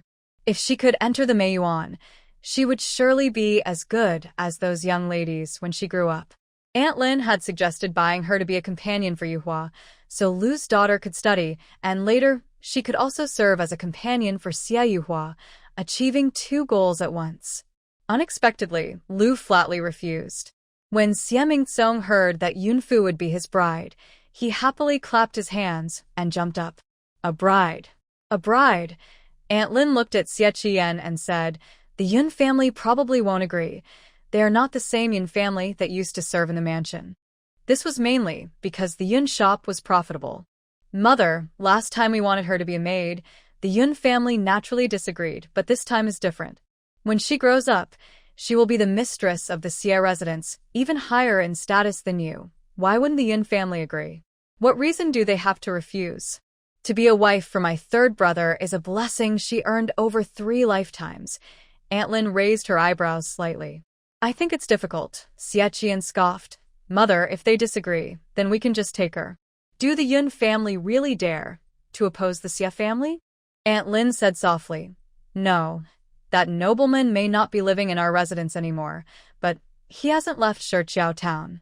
Don't you remember what your father said? We need to be cautious for now. Mother, although the prince is still in Shichiao town, he won't care about these matters. The Yun family is just a small family in the village. Xie Qian thought of the prince's handsome face and felt a blush rise to her cheeks. Besides, there are so many injustices in Shichiao town. Have you ever seen the prince intervene in any of them? Aunt Lin felt that Xie Qian had a point. They were just scaring themselves. With that thought, she instructed someone to call the housekeeper, intending to send her to the Yun family. Just then, Shuijing rushed in, almost tripping as she entered. "Aunt, the uncle is here." Aunt Lin glared at her. "So what if the uncle is here? Why are you running so fast?" "Anyone would think something happened," Shuijing hurriedly replied. "Aunt, something really did happen. The uncle came with an arm," Aunt Lin exclaimed. "What do you mean he came with an arm? Whose arm is it? It should be his own. The uncle's arm is gone." Aunt Lin was shocked. "What?" She quickly stood up and walked briskly to the courtyard. "Shuijing, hurry, go call the doctor." After the doctor from the Xie residence examined Lin Youcai's arm, he noted that although it had been completely severed, he had learned a stitching technique from the skilled healer, Dan Yuanzizi, which could help reattach it. Unfortunately, his skills were not perfect. He could only make it look better, but the arm would be useless. If Dan Yuanzizi were present, he could have properly reattached the arm and restored it to its former state. However, he did not want to help. During his time in Shichiao town, he had heard many rumors about Lin Youcai, who had been using the Xie family to bully the common people. Just like the old lady of the Xie family suffering from headaches, he felt that Lin Youcai did not deserve his treatment. "Dr. Li, my brother." Lin Anyang was quite annoyed with the doctor, but she had to admit that his medical skills were decent. The doctor replied calmly, "Your brother's arm is useless. It cannot be reattached." He applied some medicine and did a simple bandaging for Lin Youcai before leaving. Lin Anyang looked at her brother's injury, feeling heartbroken. She asked, "What exactly happened?" Lin Youcai remembered the warning from the mysterious figure in black. If he troubled the Yun family again, he would destroy the Lin family. Today's injury was a warning. He shrank back in fear, saying, "Sister, don't ask. I'll just take it as bad luck." Lin Anyang said firmly, "If you don't tell me, how can I help you? Who should we fear in Shichiao town?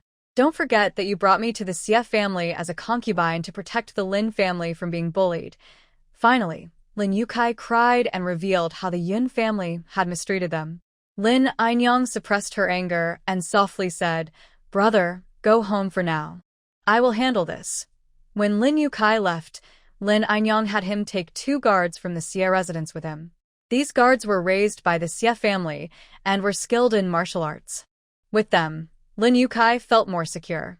Lin Anyang called for the steward of the Xie residence. Initially, she planned to negotiate with the Yun family and offer a high price to invite their young girl to the Xie residence.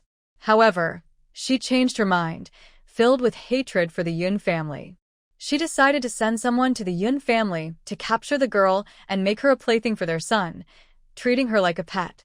It would be best if she were harmed. If not, at least she should suffer to relieve her brother's anger. Meanwhile, Chang Qingqing had been trapped in the governor's residence because her mother, Madame Zhao, had come to Shichiao town to take her back to the capital. However, Chang Qingqing resisted fiercely, refusing to eat or drink. In the end, Madame Zhao had to give in and return to the capital in frustration. Chang Qingqing was finally free and immediately rushed to Yun's shop to find Yun Fu. However, the shopkeeper Zhao informed her that Yun Fu hadn't been to the shop for a few days.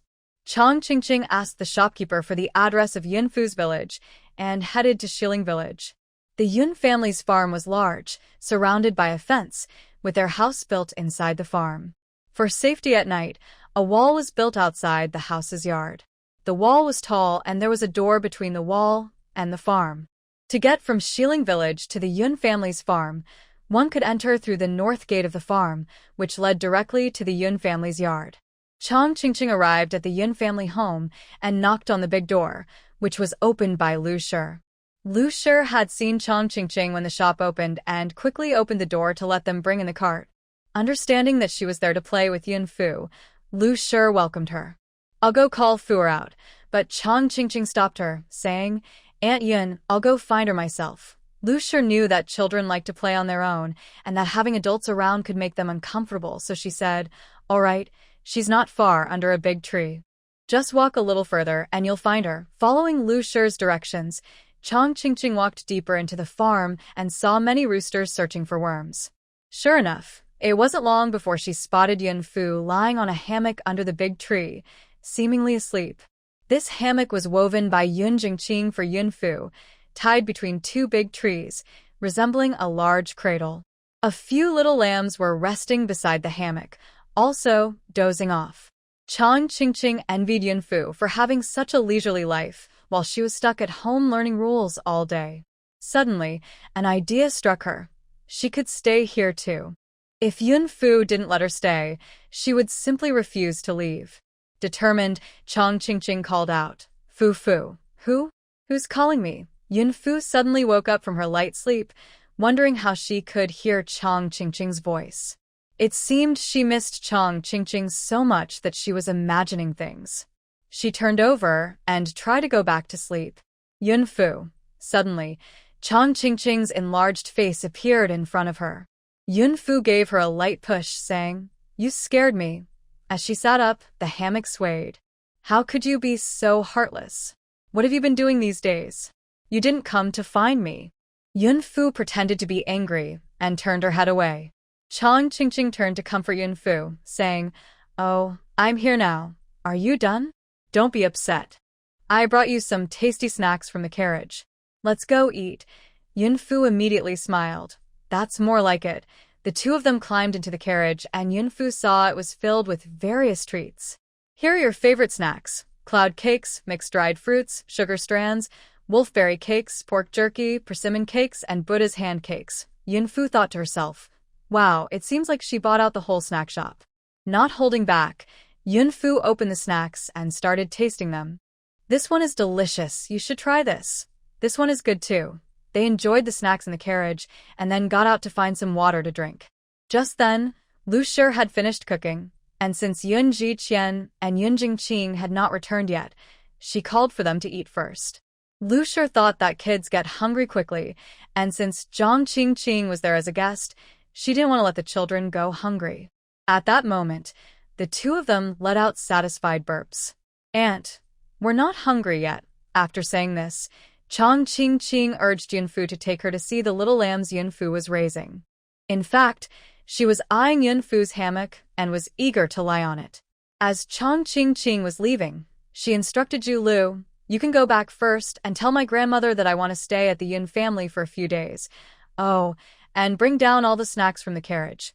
Zhu Lu understood it was the leftover treats. However, she thought it might not be appropriate for her to stay at the Yun family. Miss, it might not be suitable for you to stay here. Why not? If I say it's fine, then it's fine. Yun Fu asked, You want to stay at my house? Chang Qingqing nodded. Aren't you welcoming me? Yun Fu was happy to have Chang Qingqing visit, but she disagreed with her staying over. Looking at Chang Qingqing's attire, Yun Fu realized she wasn't from an ordinary family. Families of higher status usually have strict rules, especially for young ladies. They wouldn't allow their daughters to stay out overnight. Yun Fu quickly shook her head. No, you are a young lady who needs to be taken care of. We live in a poor area. You won't be comfortable here. Also, we have a rule in our family. We don't keep idle people. My brothers and I work every day, and we have to take care of ourselves. We can't rely on others. Yun Fu hoped to discourage Chang Qingqing. Unexpectedly, Chang Qingqing happily said, That's great. I can take care of myself, so can I stay? Yun Fu glanced at the carriage. It wasn't overly luxurious, but it was certainly not something an ordinary family could afford. The outfit that Zhu Lu, the little maid, wore was even better than the one she had on herself. There's one more thing. Your identity. Yun Fu was worried that something might happen to Chang Qingqing in her home, and she wouldn't be able to explain it to her family. Chang Qingqing glanced at Yun Fu, feeling conflicted. It wasn't that she didn't want to tell Yun Fu her identity. She was afraid that if she did, Yun Fu would stop playing with her. With her fingers pressed together, Chang Qingqing looked at Yun Fu with pleading eyes. Can we not talk about it? Yun Fu pretended to be angry. No, Chang Qingqing replied. All right, then I will tell you, cousin. Zhu Lu wanted to stop her, worried that if Chang Qingqing revealed her identity, someone might take advantage of it. Before Zhu Lu could finish her sentence, Chang Qingqing blurted out, My uncle is Governor Zhao. My grandmother moved back to the old house in Shiqiao town this year because she missed her hometown. Zhu Lu stomped her foot in frustration. Chang Qingqing had been watching Yun Fu's expression, and when she saw that Yun Fu remained calm, she felt relieved. However, Yun Fu's mind was in turmoil. Her brother had tried several times to deliver ice to the governor's residence, not realizing that people from the governor's house had been close to her all along. Though Chang Qingqing was just a cousin from the governor's residence, she had practiced martial arts since childhood and had heard Chang Qingqing talk about wanting to protect her home like her brothers. Only a daughter from a military family in the capital could say such things. Seeing that Yun Fu was silent, Chang Qingqing began to panic. I promised to work harder. Just let me stay. All right, but you need to discuss it with him first. Yun Fu looked towards Zhu Lu. Chang Qingqing happily said, Okay. She called Zhu Lu aside and whispered something to her. Zhu Lu left with a frown, while Chang Qingqing stayed behind. Lu Shi waited and waited, but the food got cold, and she still hadn't seen Yun Jiqian and Yun Jingqing. Lu Shi felt a bit worried. Just then, Yun Jingqing entered the main room, and Lu Shi quickly asked, Why are you the only one back? Where's Qian? Don't worry about him. He probably stayed to eat at the shop. With her husband and son safe, Lu Shi finally felt at ease and went to the kitchen to serve the food. When Yun Jingqing found Yun Fu, he was already badly beaten by Lin Yukai. Even under Lin Youcai's harsh treatment, Yun Fu stubbornly insisted that the ice sold by Yun's was stored from winter. Yun Jingqing thought to himself that he must talk to Qian about how Yun Fu could be a valuable asset in the future. Yun Jiqian waited in the shop for an hour before Captain Du arrived.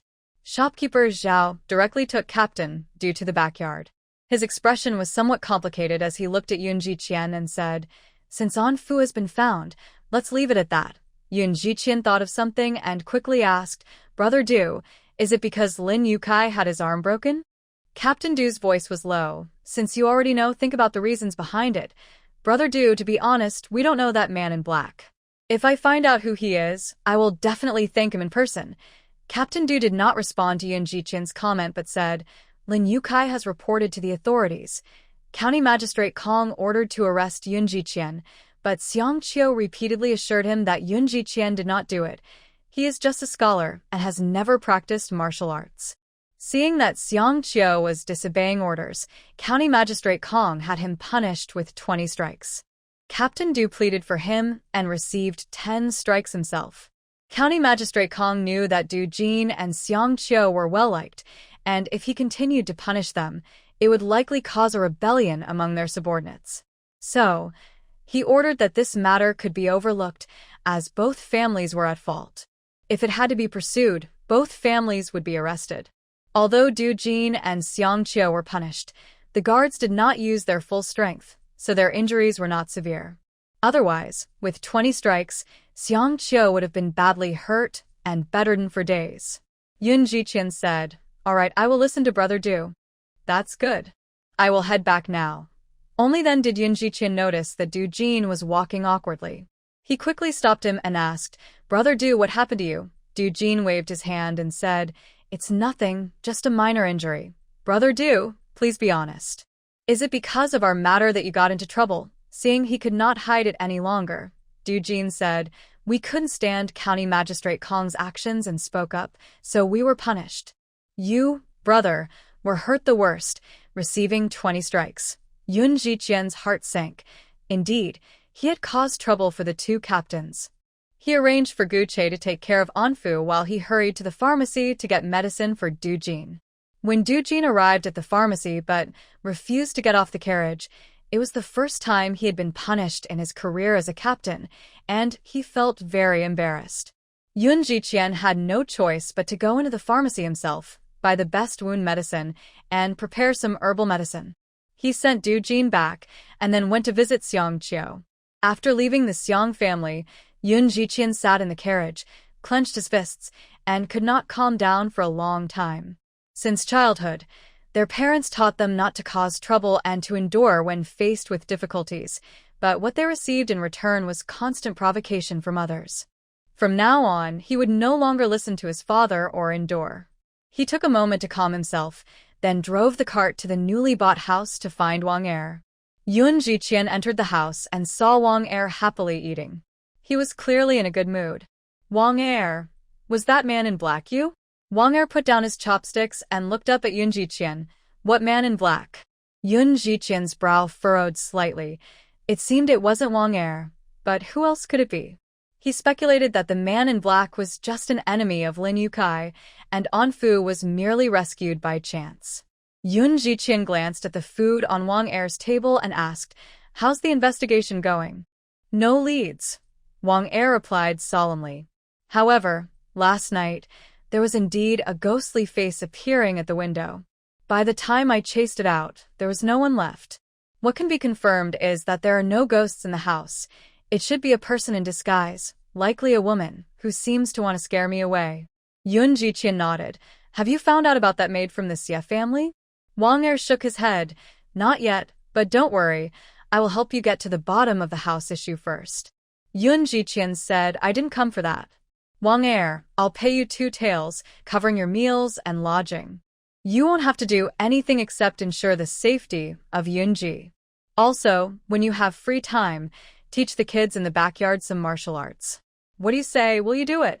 Yun Jiqian couldn't find anyone skilled in martial arts for now, so he had to rely on Wang Er.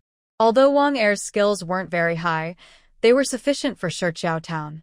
Wang Er looked at Yun Jiqian in surprise, not expecting to be employed by him, especially with such a high pay.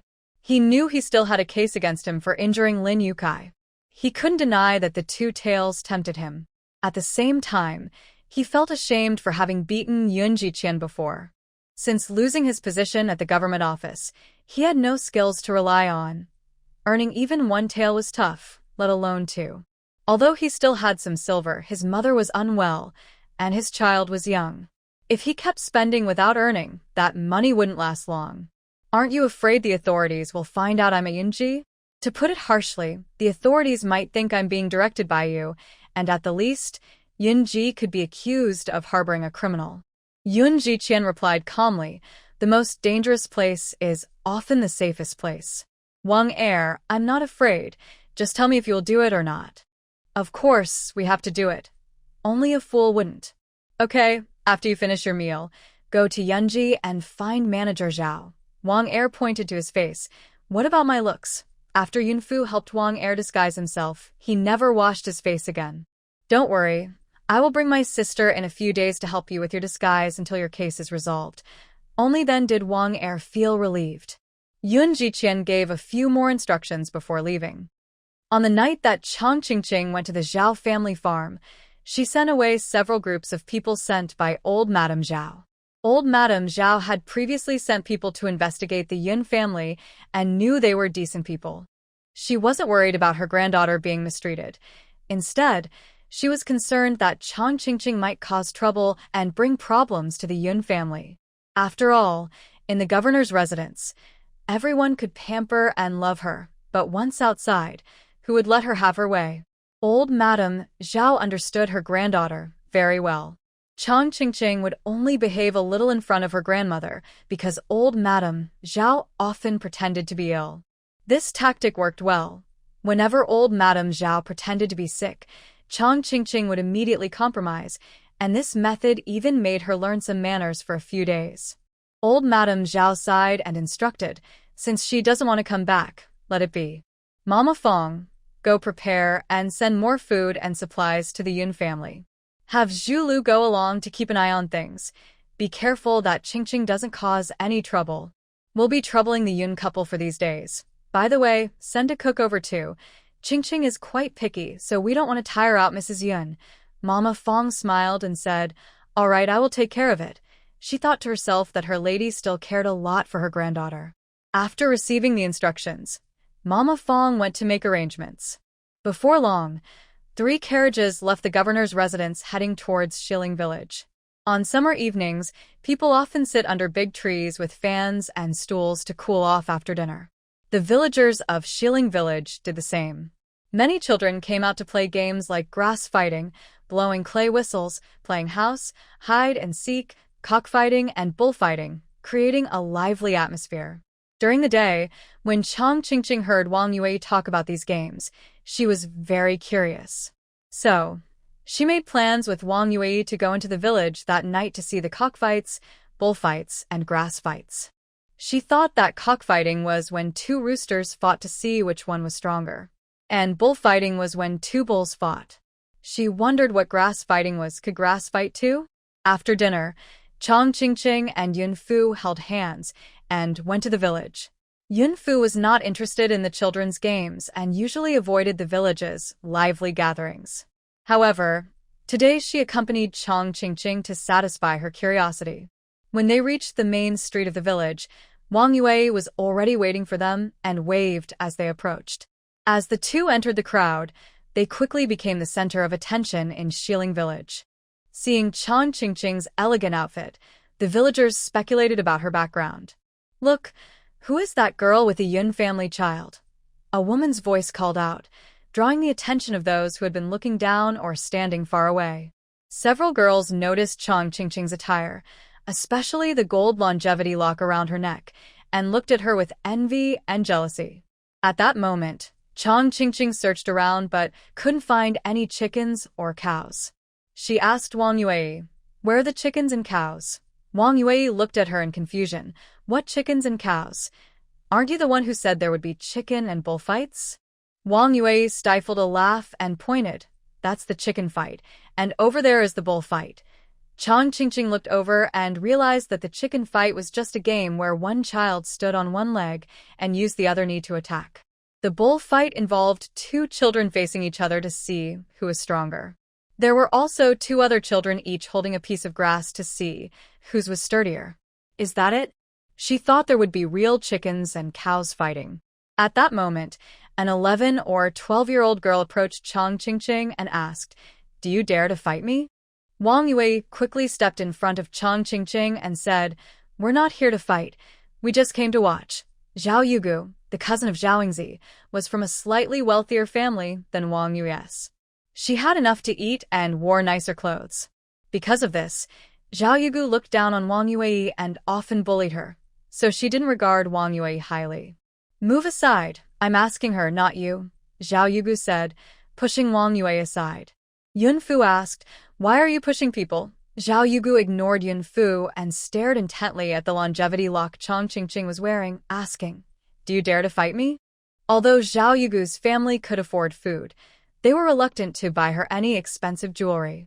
Yun Fu said, "Qingqing, Sister Yue, let's go home. You're such a coward," Zhao Yugu shouted disdainfully. Chang Qingqing stopped after taking 2 steps. "What do you want to compete about? If I win, I want the longevity lock around your neck." Zhao Yugu looked at the longevity lock on Chang Qingqing and felt jealous. Why did she get to wear such a big piece of gold while she could only use a hairband to tie her hair? When Chang Qingqing appeared, Zhao Yugu immediately noticed her outfit and couldn't help but walk over. She wanted to win in front of the villagers. "And if you lose?" Zhao Yugu raised her chin. "I won't lose. How about this? If you lose, you take 5 hits from me." Chang Qingqing's hand itched. It had been many days since she had hit anyone. "All right, it's settled." Yun Fu looked at Zhao Yugu as if she were silly. "Fine, if you want to get hit, then so be it." The two chose to compete in a chicken fight. Zhao Yugu thought she was taller than Chang Qingqing and just needed one push to knock her down. Imagining the longevity lock in her hands, she could go to the jewelry store, melt it down, and make a hairpiece she liked. Just as Zhao Yugu was getting excited, she suddenly felt a pain in her leg and before she knew it, she fell to the ground. She held her leg for a long time before recovering. You. Chang Qingqing looked down at her. "What? You lost." Zhao Yugu tried to argue. "This round doesn't count." She pointed at Yun Fu and Wang Yue. "Oh, I see. Did you two throw something at me?" Wang Yue said. "Stop blaming others. We were just standing still." "I don't believe it. Let's do it again." "You'd lose even 100 times." To convince her, Chang Qingqing agreed.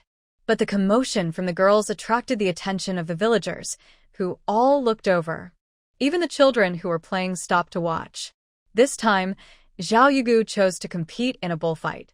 Zhao Yugu thought that Chang Qingqing couldn't be as strong as her, and as long as she used all her strength, she would surely make Chang Qingqing fall hard. Zhao Yugu bent down and faced Chang Qingqing head-to-head, using all her strength, her face nearly turning purple, but she couldn't knock Chang Qingqing down. Instead, Chang Qingqing knocked her down to the ground. The children watching were amazed that Chang Qingqing could defeat Zhao Yugu, who was much taller than her. They quickly surrounded her, eagerly asking, "What's your name? Can we be friends? Which village are you from? I've never seen you before." Some of the stronger kids even challenged Chang Qingqing to a match. At that moment, Chang Qingqing felt proud and accomplished. Indeed, the children in this village were much more interesting than those in the capital. Zhao Yugu looked at Chang Qingqing in disbelief and said, "You cheated. I saw it clearly." "She didn't cheat. Yeah, you're so tall and still lost to a kid." How embarrassing. Feeling humiliated with so many people watching, Zhao Yugu wanted to get up and go home but was stopped by Chang Qingqing. "You agreed to the bet. You have to take 5 lashes from me before you can leave." Zhao Yugu wanted to run, but Chang Qingqing wouldn't let her go and pulled out a whip. Zhao Yugu cried out in pain, shouting for help, which attracted the Zhao family, who were resting under a tree. However, before they could reach her, Chang Qingqing had already finished her 5 lashes.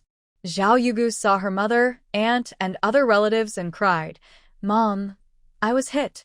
It hurts so much." Zhao Jindi's wife saw the mark on her daughter's face and felt both heartbroken and embarrassed that her daughter had been bullied by a child of 8 or 9. The Zhao family surrounded Chang Qingqing and Yunfu. Zhao Jindi's wife said, "Let's take these 2 children away and demand an explanation from the Yun family." After the incident with Yingzi, the Zhao family had been holding in their anger and had not found a chance to confront the Yun family until now. However, many had witnessed their bet, including the Niu family. Niu Sheng pointed at Chang Qingqing and said, "I saw it clearly. It was Zhao Yugu who wanted to fight her." Zhao Yugu said that if she lost, her longevity lock would belong to her. Zhao Jindi's wife shot Niu Sheng a fierce glare. Niu Sheng, the youngest son of the Chung family and only 10 years old, quickly fell silent, frightened by her expression. The villagers murmured, realizing that Zhao Yugu had intended to take the lock all along. Little Yu chuckled and touched her new gold hairpin, saying, "So, they couldn't afford one for themselves and tried to take someone else's." Xiao Yu and Zhao Yingzi have always been at odds, constantly trying to outdo each other. This time, Zhao Yingzi found a scholarly husband, which made Xiao Yu very upset. She would not miss any chance to belittle the Zhao family. Although the Zhao family felt embarrassed, they couldn't hold back their anger. Zhao Jindi's wife grew more and more furious, and after exchanging a glance with Yingzi's mother, one reached out to grab Chang Qingqing, while the other reached for Yun Fu. They intended to take the 2 to the Yun family to demand an explanation. Chang Qingqing, who had practiced martial arts since childhood, sensed the attack and quickly dodged, then kicked out. Zhao Jindi's wife felt a sharp pain in her leg and collapsed to the ground. Yun Fu had it worse. She was caught by Yingzi's mother by the collar, making it hard for her to breathe. Yingzi's mother, who already harbored deep resentment towards the Yun family, showed no mercy to Yun Fu. Seeing her struggle to breathe and cough, she felt a sense of satisfaction. In a panic, Yun Fu bit Yingzi's mother's arm. The sudden pain made her release Yun Fu, who fell to the ground, gasping in pain. Niu Sheng noticed something was wrong and quickly ran to inform the Yun family. Seeing Yun Fu being bullied, Chang Qingqing couldn't stand by. She took out a whip and lashed it towards Yingzi's mother. The Zhao family, trying to intervene, also got hit by the whip and had to step back in pain. Chang Qingqing chased after Yingzi's mother, continuing to strike until Zhao Jintian arrived with a dozen men from the clan to stop her.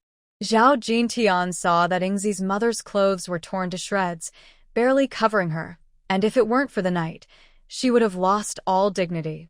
His face darkened, and he ordered for Chang Qingqing to be tied up and taken to the Zhao family shrine, planning to report her to the authorities the next day. At that moment, The Yun family arrived, followed by the Niu family. Cheng Shi, who was quick-tempered, was the first to reach them.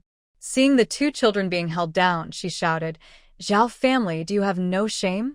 Bullying two children is not an accomplishment, Zhao Jindi's wife replied coldly. Cheng Shi, I know you are close to the Yun family, but this matter does not concern you. I advise you not to meddle. Cheng Shi retorted, I know your Zhao family is making things difficult for the Yun family because of Yingzi, but this has nothing to do with these two children. Everyone in the village is watching. If you still care about your reputation, let go of those kids. The villagers were saying all sorts of things at that moment. Most believed the Zhao family was unreasonable, claiming that if Zhao Yugu had not been interested in the little girl's gold locket, she wouldn't have been attacked. However, some said that Chang Qingqing was cruel. Even if Zhao Yugu wanted the locket, she shouldn't have actually hurt anyone. The Zhao family looked unhappy. Their own had been hurt, and they couldn't afford to lose face. Even without justification, they felt the need to argue back, or else how could they stay in Xiling village? At that moment, the Yun family approached. Yun Jilan ran the fastest and saw her sister being held by a woman. She shouted, "Let go of my sister." As she spoke, she reached for Zhao Jindi's wife, trying to make her release Yun Fu. When Zhao Jindi's wife felt a sharp pain in her hand, she let go of Yun Fu. She looked at her hand, confused about why it hurt so much when there was nothing wrong with it. Yun Fu was quickly pulled aside by Yun Jilan. Yun Jilan narrowed her eyes.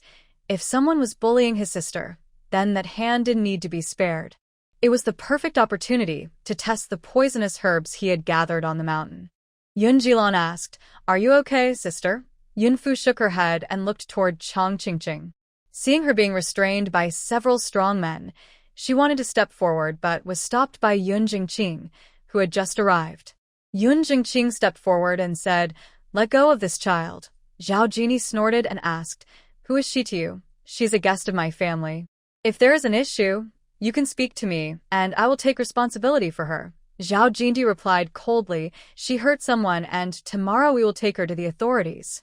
Since she is your guest, you can take responsibility for her too." Zhao Jindi harbored a deep resentment towards the Yun family, hoping for Yun Jingqing to face misfortune, so he could accuse him of instigating it and have him imprisoned. If he were serving time, his 5 sons wouldn't even be able to take the imperial exams. Jin Shu, go tie up Yun Jingqing. If he admits guilt, we can let this little girl go. Chang Qingqing realized she had caused trouble for Uncle Yun and struggled, saying, let me go, let me go." Unfortunately, for strong men were holding her, and she couldn't fight back. No matter how strong she was just an 8 or 9-year-old girl. Zhao Jindi said, "See, it's not that I don't want to let her go, but this little girl is quite fierce. She swings that whip skillfully, and I'm afraid she might hurt the villagers." Zhao Jini said this to try to win the villagers to his side. A woman who was friendly with the Chung family remarked, "I think the little girl is quite good. If your Zhao family hadn't provoked her, she wouldn't have hurt anyone for no reason." Someone started talking, and the other villagers joined in, sharing their thoughts about Zhao Yugu's concern for Chang Qingqing and Jin Suo. The men from the Zhao family felt embarrassed, and one of them suggested, "Uncle Jin Tian, maybe we should just let it go." Zhao Jin Tian angrily replied, "Look at you all, so cowardly. Our Zhao family has been bullied for too long, and you want to just let it slide? Today it's my family, tomorrow it could be yours. Are you really going to stand by while the Yun family runs wild in our village?" Yun Jingqing, feeling impatient, said sternly, "I'll say this one last time. Let go of that child." He understood that no matter where they lived, newcomers would always be seen as outsiders and would face disapproval from the villagers. But still, there were many good people in the village. At that moment, the Niu family also gathered around, urging the Zhao family to release the child. Zhao Jintian glared at them. "Are you Niu family really going to turn against us?" Niu-san replied, "You started the trouble first. We just can't stand by and watch. We are on the side of justice." Suddenly, a dog appeared out of nowhere and bit Zhao Jintian's leg hard. Blood started to flow, and the dog then vomited a piece of meat on the ground. Disgusted, the dog continued to vomit a few more times. Ah! Zhao Jintian screamed, sitting down on the ground and clutching his leg, his face twisted in pain. The dog growled at the others, causing them to step back in fear of being bitten. They were only there to help, and getting bitten by a dog would not be worth it. Taking advantage of the chaos, Yunfu quickly pulled Chang Qingqing over. The dog, Huang Er, rushed towards them, wagging its tail and rubbing against their legs, as if seeking praise. Where did this wild dog come from? It's bitten someone. The Zhao family realized that the dog was clearly owned by the Yun family, or that little girl. As the situation escalated, and it seemed like a fight was about to break out, the village chief arrived. Wang Yue, unable to help Yunfu and Chang Qingqing and worried about the Yun family getting hurt, ran to call the village chief since she had brought Chang Qingqing out to play that day. No matter what, the village chief is the highest official in the village. The Zhao family has many members, but the chief's family is also large, so the Zhao family does not dare to offend him. When the Zhao family saw the chief, they cried and begged him to take charge. The chief, remaining neutral, called a few onlookers to understand the situation clearly. Although the Zhao family was at fault first, the Yun family also hurt someone, and it seemed the injuries were quite serious, especially for Zhao Jintian's wife, whose clothes were torn and covered in whip marks. He didn't want to protect the Yun family, nor did he want to upset the Zhao family, so he said with a neutral tone, "This is just a dispute between two children. There's no need to escalate it to a serious matter. Both families are at fault, so let's stop and go back home." A serious matter? The villagers looked at the Zhao family and then at the Yun family. If this continued, it could lead to something serious. Zhao Jintian was frustrated with the chief's indecisiveness. "Chief, we were hurt by that girl and bitten by the Yun family's dog. How can we just let it go?" The chief looked troubled. He didn't want to see the two families fight further. If a real conflict broke out, the Zhao family, being so numerous, would make it hard for the Yun family to stay in the village. "How about this? I will decide that the Yun family pays you a small amount for medical expenses." Yun Jingqing replied, "All right, we accept."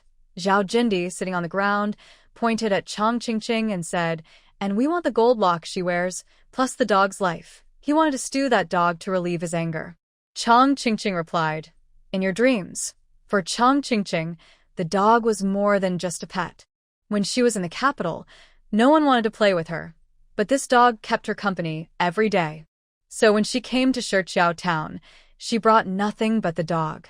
The dog seemed to understand Zhao Jindi's words and barked at him. If it weren't for Yunfu holding it back, it looked like it wanted to pounce on Zhao Jindi. Zhao Jintian said, "Chief, you see this crazy dog. If it doesn't die, it will eventually bite someone in the village." Just then, a powerful horse neighing caught everyone's attention. The villagers turned to see 3 horse-drawn carriages racing toward the village. When Chang Qingqing arrived in Xiling village, she didn't want Yunfu to know her identity, so she came in the oldest carriage from the governor's office, which was usually used by the steward for errands. When Mama Fong arrived, she chose the 3 best carriages, which were usually used by the ladies. She did this not to show off to the Yun family, but to impress the villagers, intending to support her young lady.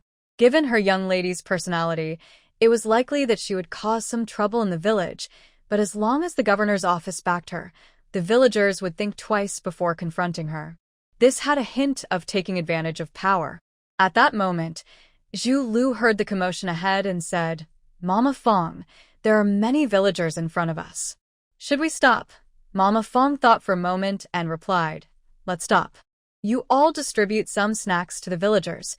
She figured that if they offered some treats, it would help if her young lady got into any trouble in the village. The carriage slowly entered the village and stopped in front of the crowd. The villagers then saw 3 luxurious carriages. The carriages were surrounded by beautiful silk curtains, and 2 carved bamboo lanterns swayed as the carriages moved.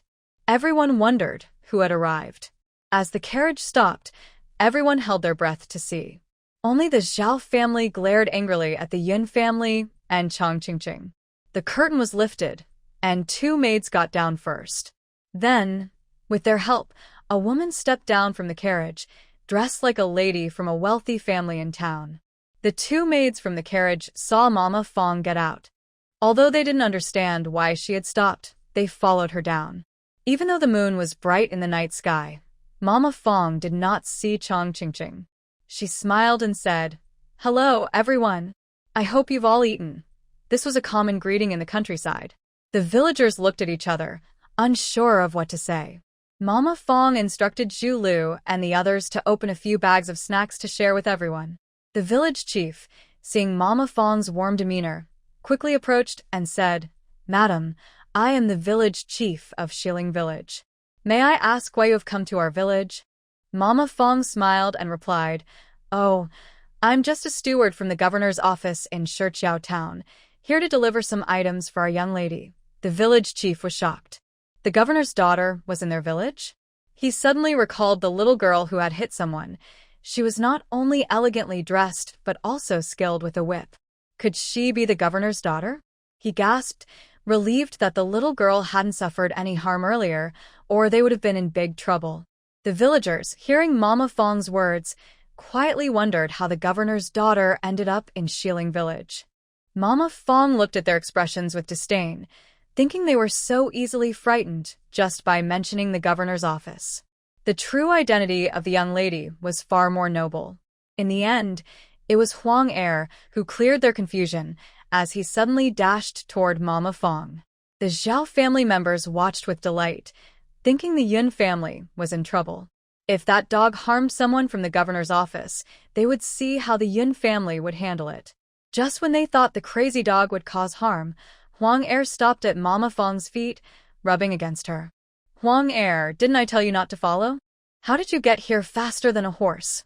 Mama Fong wondered what was wrong with the dog today. Usually, it ignored everyone except the young lady. But she thought if it got lost, the young lady would be very worried.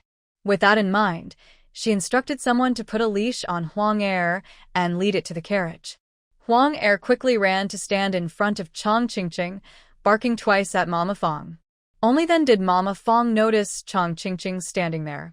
She hurried over and bowed, saying, "Miss, why aren't you staying at the Yun family? It's late, and you could run into bad people." After saying this, she regretted it, realizing she was in someone else's village, and her words might offend the Yun family. Yun Jilia said, "Your young lady indeed ran into trouble. Someone wants the longevity lock from her and intends to stew this dog for soup." Mama Fong's expression immediately turned serious. "Who is it?" The carriage was driven by 3 guards from the governor's office. Hearing Yun Jilia's words, they dismounted and drew their swords. The glint of the swords frightened the villagers. A few attentive maids quickly put away the snacks upon hearing Yun Jilia's words. The villagers who hadn't eaten the snacks cursed the Zhao family in their hearts. The Zhao brothers, Zhao Jintian and his siblings, were drenched in cold sweat, realizing they never expected that little girl was the governor's daughter. The village chief had to muster his courage and approach Mama Fong, saying, "Rest assured, we will give the governor's office an explanation." Mama Fong replied calmly, The village chief then pulled Zhao Jintian aside and said in a low voice, "You know how this started. Think carefully about what happened today. If this brings trouble to the village, your family won't be able to stay here. If you offend the governor's office, the Zhao clan won't let you off either." Zhao Jintian was scared. He knew the village chief meant what he said. If today's incident wasn't handled well, their clan would distance themselves from them. He walked up to Zhao Yugu and coldly said, "Go apologize to them." Zhao Yugu felt wronged and shook her head at her uncle. "I won't. She was the one who got punished, so why should she apologize?" Zhao Jintian, seeing that she had caused trouble and got her father bitten by a dog and her aunt whipped, felt even angrier that she showed no remorse. He slapped her hard across the face. "Go apologize."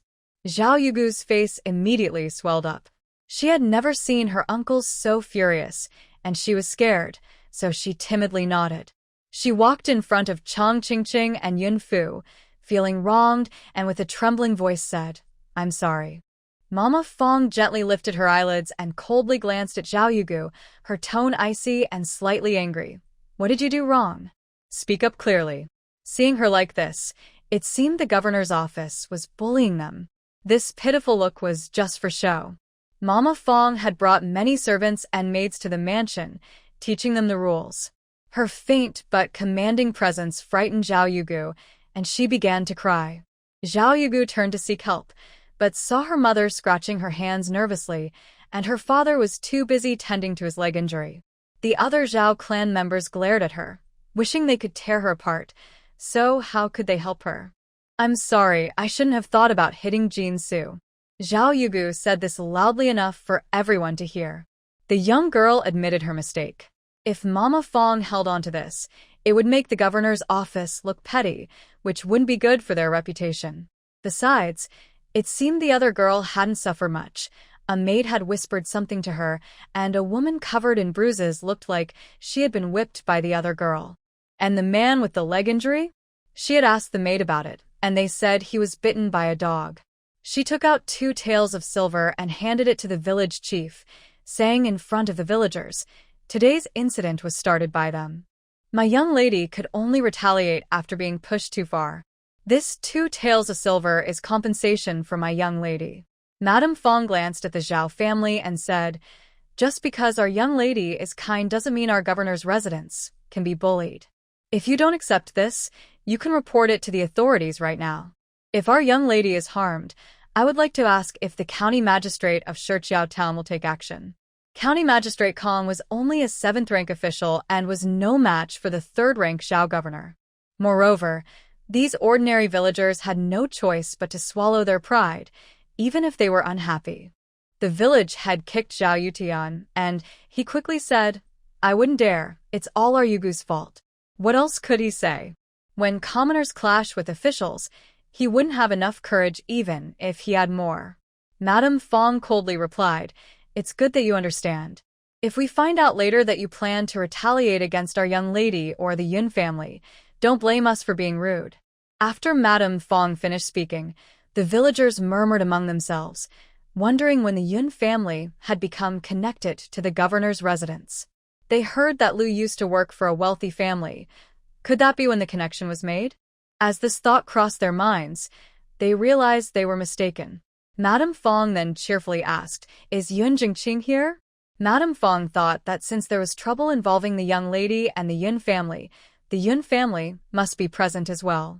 She had a good impression of the Yun family, having often heard Chang Qingqing speak highly of them in front of the old lady, mentioning how impressive Yun's brothers were. At that moment, Madame Fong wondered how remarkable children from ordinary families could be. But the young lady had seen much in the capital and had met all kinds of people. If she said someone was impressive, they truly were. Moreover, Chang Qingqing often bought Yun Ji's ice drinks for the household, which made Madame Fong even more curious about the Yun family. To create such delicious ice drinks, they couldn't just be ordinary farmers. Yun Jingqing maintained a calm expression and respectfully replied, "You flatter me, madam." He guessed that Madame Fong must be in charge of the governor's residence, perhaps even someone close to the old lady or the madam, so he naturally wanted to show her respect.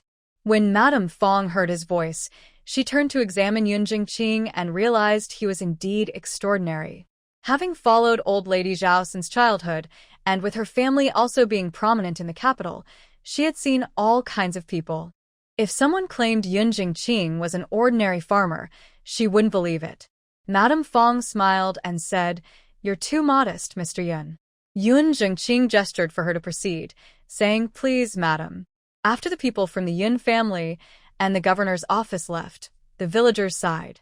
Seeing the governor's mother flattering Yun Jingqing, they no longer underestimated the Yun family. He Yisong, watching from a corner, hurried back to inform his parents. Meanwhile, the Zhao family was silent. Zhao Jintian regretted his actions deeply. He realized what Yingzi and their family had missed out on. At the farm, Chang Qingqing angrily tore off her longevity lock and threw it to the ground. Mama Fong was startled and quickly picked it up, saying, "Miss, this was specially requested for you by your aunt in the capital. You can't just throw it away." Chang Qingqing replied angrily, "This bothersome thing only brings me trouble." Without waiting for Mama Fong's response, she grabbed Yin Fu and ran off. In the courtyard, she instructed the guards to take down the lanterns from the cart, giving one to each of them, and they dashed into the small woods. Since arriving at the farm, she had been curious about everything and was now eager to find cicadas, completely forgetting what had just happened. Yun Jilon and Yun Jili followed them into the woods. Mama Fawn quickly instructed Zhu Lu to follow, to prevent any further mishaps with Chang Qingqing. She sighed, put away the golden lock, and decided to hand it over to the old lady for safekeeping. Mama Fong took out 100 taels in silver notes and said, "This is from our old lady to give to you. Our cousin has been a bit of a bother these past few days." Lu Shi did not accept it and replied, "The old lady is too kind. You can keep the money. I really like Qingqing, and if the old lady doesn't mind, she is welcome to stay as long as she wants." Mama Fong smiled and said, "Great. We appreciate your care for her during these days." Seeing how kind the Yun family was, Mama Fong felt relieved that they were not just interested in money. She was eager to return and report to the old lady to ease her worries, so after saying goodbye to Yun Jingqing and his wife, she prepared to leave. She instructed the maid to unload all the food and supplies from the cart, filling half of the Yun family's house. Mama Fong knew the Yun family didn't lack ice, and if they couldn't finish the food, it could be stored in the ice cellar, so she brought extra. Lu Shi didn't mind accepting it. For the governor's office, it was not much, and they had sent these items to avoid inconveniencing Chang Qingqing. If she refused, it would seem petty. When Mama Fong left, she left Zhu Lu and a cook who had come with her behind. Additionally, worried that Chang Qingqing might cause trouble in the village again, the governor's office also left a guard and a carriage for Chang Qingqing to use. "He family father," he said, "you say the Yun family has connections with the governor's office? That's impossible." Mother he nodded in agreement with father he Isong, seeing that they did not believe him, recounted what had happened in the village today. "Dad, Mom, I'm telling the truth. The housekeeper from the governor's office treated the Yun family with great respect. If you don't believe me, you can ask someone in the village." Only then did they believe him, both looking shocked. That was the governor's office. How did the Yun family manage to connect with them quietly? Mother he called for He Miaorong and repeatedly instructed her not to do anything starting tomorrow, and to get Yun Jiqian to agree to the marriage as soon as possible. Father he looked at Mother he. "In a couple of days, find a chance to visit the Yun family and see what Lu Shi thinks." Mother he agreed. The next day, He Miaorong arrived at the Yun family early in the morning, pretending to ask Lu Shi for advice on embroidery but actually looking around the house. Hearing the door open, He Miaorong looked up and saw Yun Fu, feeling a bit disappointed. It had been over an hour, and there was still no sign of Yun Jiqian.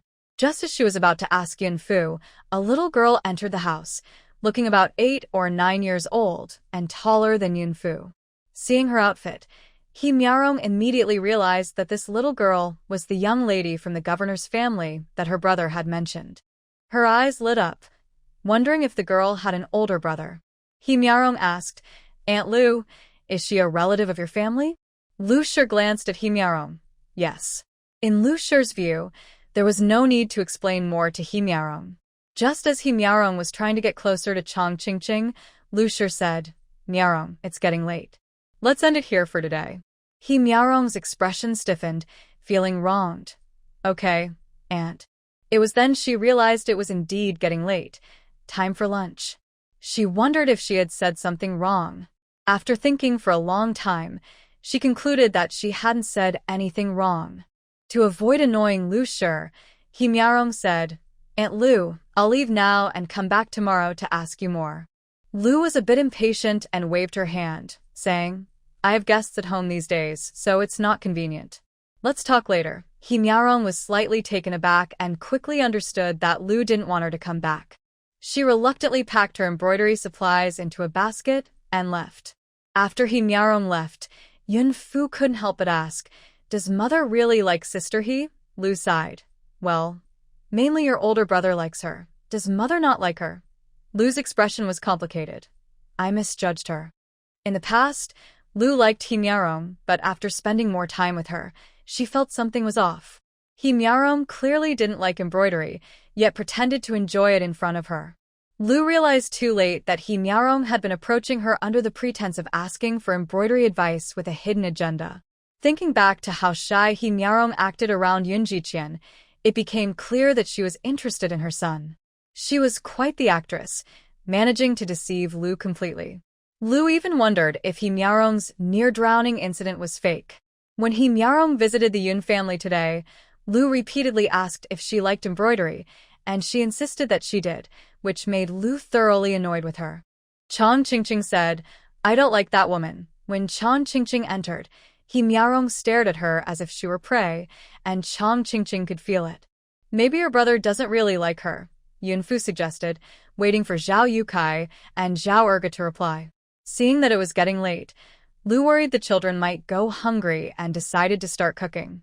But as soon as she entered the kitchen, the cook had already prepared the meal. "Madam Yun, the food is ready. Can we serve it now?" Lu paused, realizing that Madam Yun referred to her. "Yes, you can serve it. Thank you for your hard work." The cook replied, "You flatter me." Mama Fong had reminded her to show respect to Yun Jingqing and his wife. She couldn't afford to neglect someone Mama Fong valued. As the meal was served, the Yun family was eating when Chung hurried in. Seeing the table filled with nearly a dozen dishes, she was surprised, especially noticing 3 unfamiliar faces besides Chang Qingqing, realizing they must be from the governor's office. No wonder so much good food was prepared. Lu said to her, "Sister Chung, please sit down and have something to eat." Chung waved her hand, wanting to speak, but feeling dry and thirsty, she quickly ran to the kitchen and poured herself a bowl of cool water, drinking it down eagerly, feeling much better. She then rushed back into the main room and sat down in a chair. She wanted to say something but noticed Yun Jiqian was at home and asked, "Did the eldest not go to town today?" Lu replied, "Just say what you need to say. You don't have to avoid him. Her Qianer was not that fragile." Chung cautiously said, "Then I will speak." Lu laughed at her. "Go ahead, if you don't say it, you'll just sit down and eat. Ingzi has been rejected. This morning, the people from Shaoyang village came to break off the engagement." "Since you live far away, you probably don't know." Lu asked, "Why did they break off the engagement?" It seems the Shaoyang village people found out about Zhao Ingzi's previous slander against Yun Jiqian. They used the old Zhao family's conflict with the governor's office as an excuse, saying their Yang family wouldn't dare marry such a troublesome person. Besides, Yang Erlang is a scholar and can't afford to lose face. Lu immediately understood that Zhao Ingzi was implicated by Zhao Yugu. After the Yang family left, Zhao Ingzi gave Zhao Yugu a good beating. Zhao Ingzi often does heavy work and is very strong, while Zhao Yugu didn't even have the strength to fight back. She was beaten nearly to death before the Zhao family came to break it up. The Zhao family was extremely angry with Zhao Yugu but feared for her life, so they pulled them apart.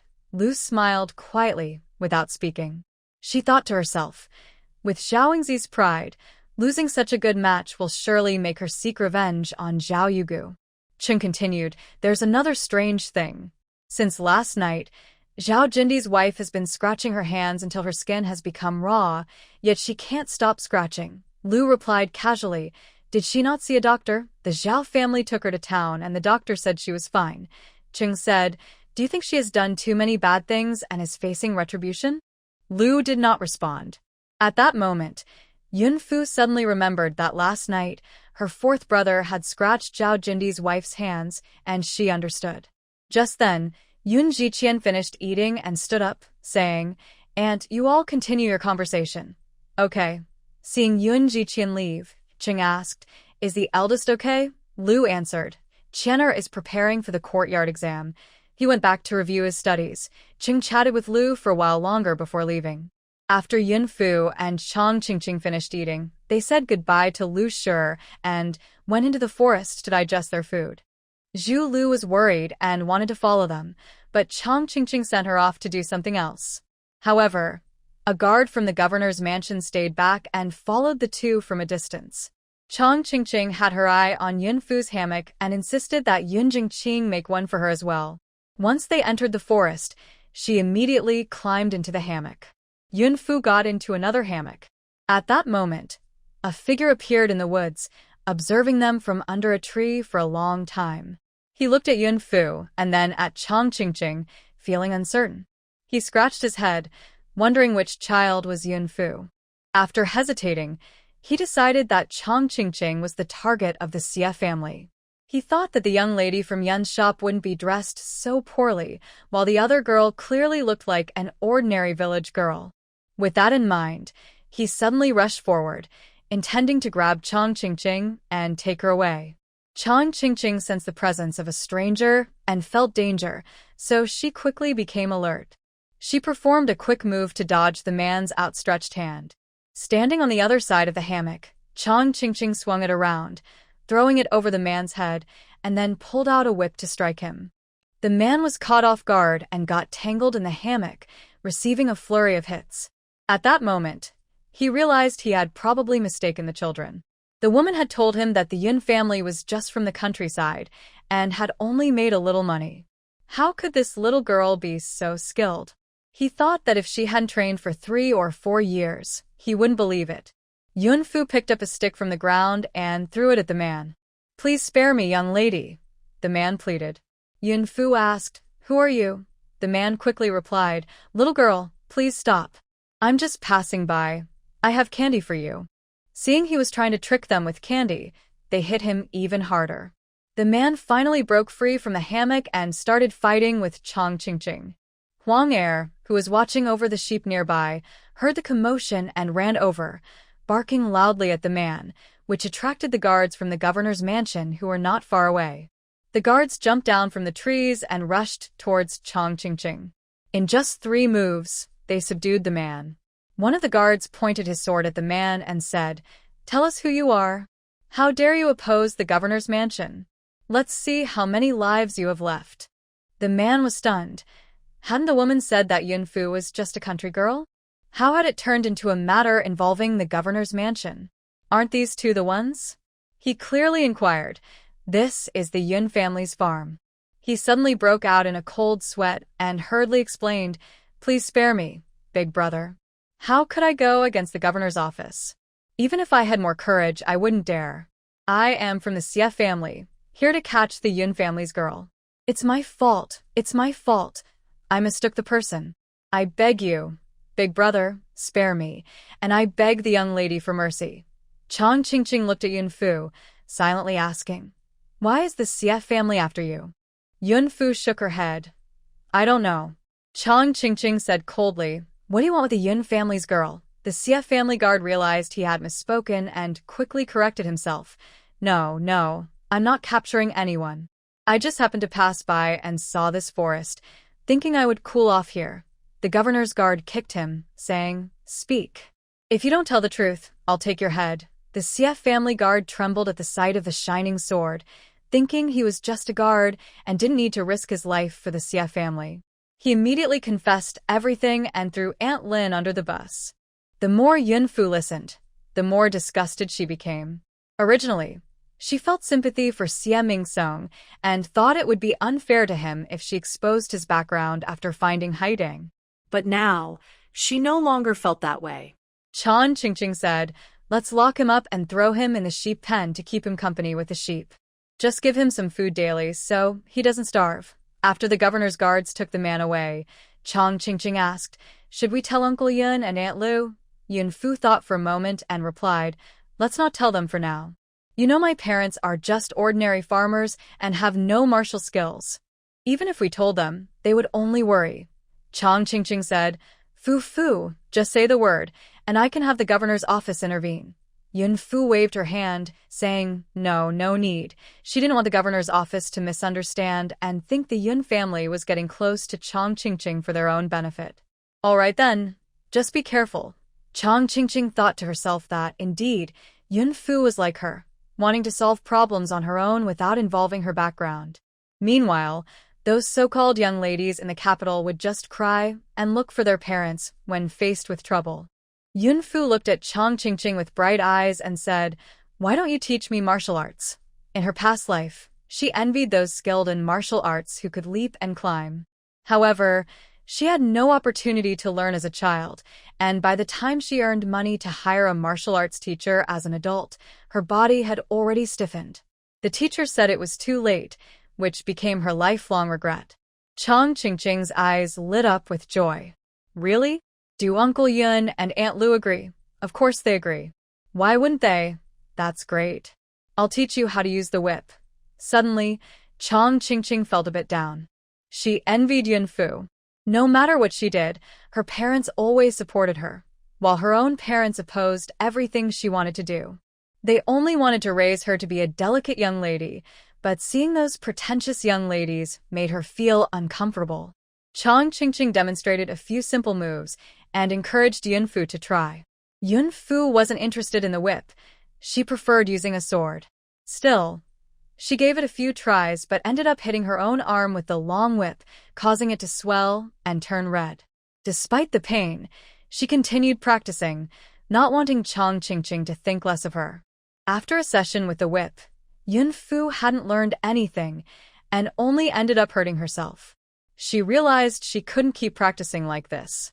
Chang Qingqing, being a child and somewhat careless, didn't notice Yun Fu's struggles. Qingqing, when you practice with the whip, did you ever hit yourself? Chang Qingqing looked at Yun Fu as if she were silly. Why would I hit myself? Yun Fu fell silent. It seemed that Chang Qingqing was destined to be a whip master, just like her fourth brother was meant to be a doctor. I still prefer using a sword. That's easy. I'll write to Bai Ran and ask her to come over. She's not only good with swords but also with long spears. By the way, she taught me how to use the whip too. Yun Fu asked, who is Bai Ran? She is my older brother's junior sister, trained by the same master. That sounds good. Yun Fu had heard Chang Qingqing mention that her older brothers had both died on the battlefield. When Chang Qingqing was only 7, she had cried for 2 days and nights in front of their spirits, vowing to learn martial arts and avenge them. Madame Zhao had already lost 2 children and only had her 3rd son, and this little daughter left. She couldn't let her daughter follow in her brother's footsteps. So, with a mix of gentle and firm methods, Madame Zhao tried to make Chang Qingqing put away the whip and become a well-mannered young lady. However, Chang Qingqing, though still a child, had her own ideas and was determined to pursue what she wanted, no matter what. This left Madame Zhao quite worried. Chang Qingqing's 3rd brother was very understanding of their mother. When Madame Zhao asked him to study hard, he listened and avoided any weapons. Yun Fu noticed that Chang Qingqing seemed sad again and suggested, if you don't mind, you can consider my older brothers as your own. Chang Qingqing shook her head in refusal. To her, her brothers were unique and could not be replaced by anyone. At that moment, Zhao Erge knocked on the door of the Yun family farm. When Lu opened the door and saw Zhao Erge, she frowned. The Yun family had never interacted with him before, so she wondered why he was there today. Zhao Erge didn't have time to explain to Lu. He pushed her aside and rushed into the yard, then directly into the house. Is anyone home? Zhu Lu saw someone burst into the house and, noticing he didn't seem friendly, put her hands on her hips and angrily asked, Who are you? Get out, or I'll have someone arrest you. Zhao Erge quickly realized she was a maid from the governor's office. He had seen their people in Xiling village yesterday. I mean no harm, miss. I'm here to find someone. Zhu Lu shot him a glare. Who's your miss? You can't just say anything. You look old enough to be my father. Speak up, who are you looking for? Zhao Erge laughed and said, I'm looking for the 4th and 5th sons of the Yun family. If they're not home, I can talk to the young lady instead. Wait here. I'll go get Miss Yun. But let me tell you, if you disturb her, the governor's office won't let you off easily. Zhao Erge replied honestly, Don't worry, I'll wait here. Just tell Miss Yun that Zhao Erge is here, and she'll understand. Zhu Lu hurried into the woods to call for Yun Fu and Chang Qingqing. Yun Fu quickly understood why Zhao Erge was there. Seeing Yun Fu, Zhao Erge anxiously asked, Where's your brother? My 4th and 5th brothers went to the academy. It's the same if you talk to me. Zhao Erge glanced at Yun Fu and said, Come with me to the town and you'll find out. Hurry up, if we take too long, we might miss him. He had already notified them, and it didn't matter who he spoke to as long as the money was right. Yun Fu noticed Zhao Erge was very anxious and said, Wait for me a moment. She wanted to call her brother to go with her. She needed to ensure that no ill-intentioned women were around her brother to prevent any harm, as had happened in her past life. Lu looked worriedly at Zhao Ergo, sensing he wasn't a good person. She pulled Yunfu aside and began explaining the dangers of human nature in this world. Yunfu comforted her, saying, "Don't worry, Mom. I'll call Big Brother to come with me. All right, but don't leave your brother's side. Come back early." Yunfu replied with a okay and ran off. Lu shook her head, thinking her daughter was too headstrong. She had no idea what was going on in that little head of hers. Yunfu rushed into Yun Jiqian's room without knocking. "Big brother, come with me quickly." Yun Jiqian put down his book and asked, "Where to?" "To the town." Trusting his sister, he didn't hesitate and went to prepare the carriage. Yunfu headed to the town, and Chang Qingqing joined her in the carriage. The guards from the governor's office had no choice but to follow behind. On the way, Zhao Ergo said, "I spent 20 coins to catch the carriage quickly. You need to pay me back later." Yunfu took out her money pouch and tossed him a piece of silver worth 1 tael. "Here you go. Thank you, thank you." Zhao Ergo grinned widely. He had only spent 5 coins for the ride, but he had hoped to get more from Yunfu. He was surprised when she just handed him a whole tael. This money was easy to earn. Following Zhao Ergo's directions, they arrived at Yu Yixian. Chang Qingqing remembered this place well. They had been kicked out by the shopkeeper last time. As they got off the carriage, Zhao Yukai was waiting at the door. When he saw the Yun siblings arrive, he ran over and said, "The shopkeeper won't let me in." "They've been inside for a long time." Yunfu replied, "No worries, let's go inside and take a look." They entered Yu Yixian, and the shopkeeper frowned upon seeing Zhao Yukai.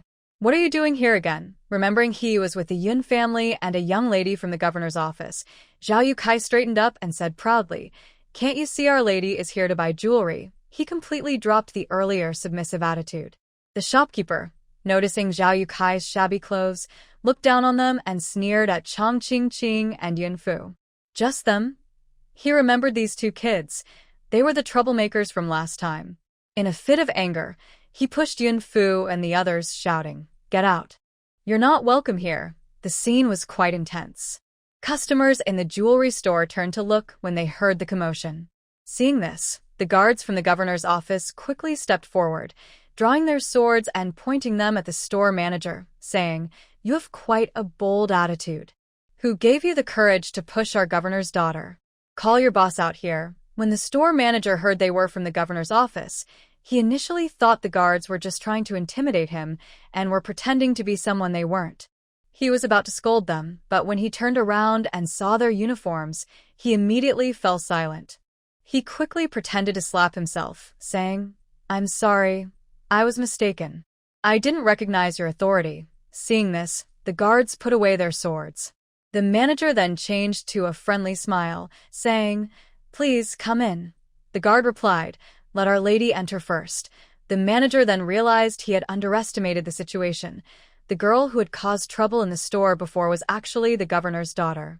In Shichiao town, Governor Zhao was the highest authority. If the owner found out he had offended the governor's daughter, he would be in serious trouble. Noticing the manager's change in attitude, the guards confirmed that their lady would not be harmed and stayed outside the store instead of going in.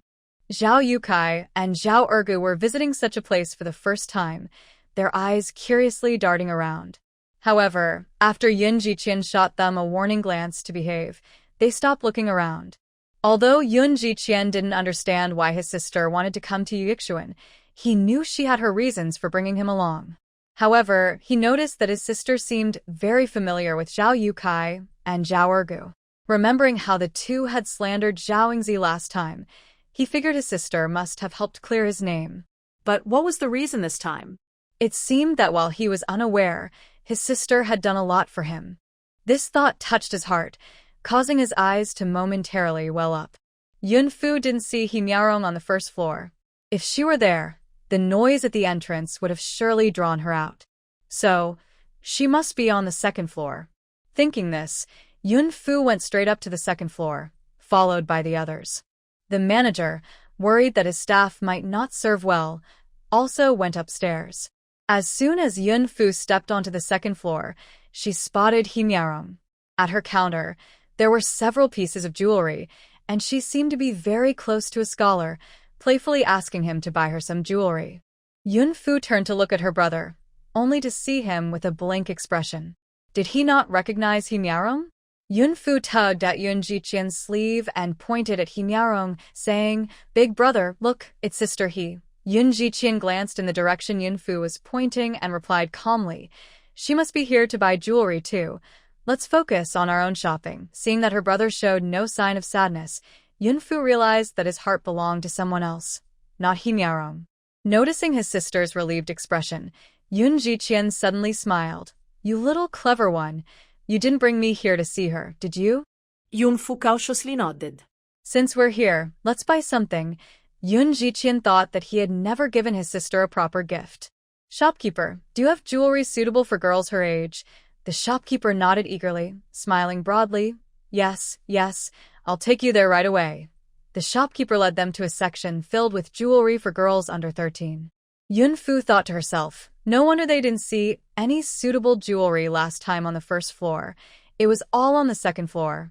It made sense, as families with little money usually wouldn't buy such jewelry for their daughters, often just using a hairband to tie their hair back, maybe adding a flower at most.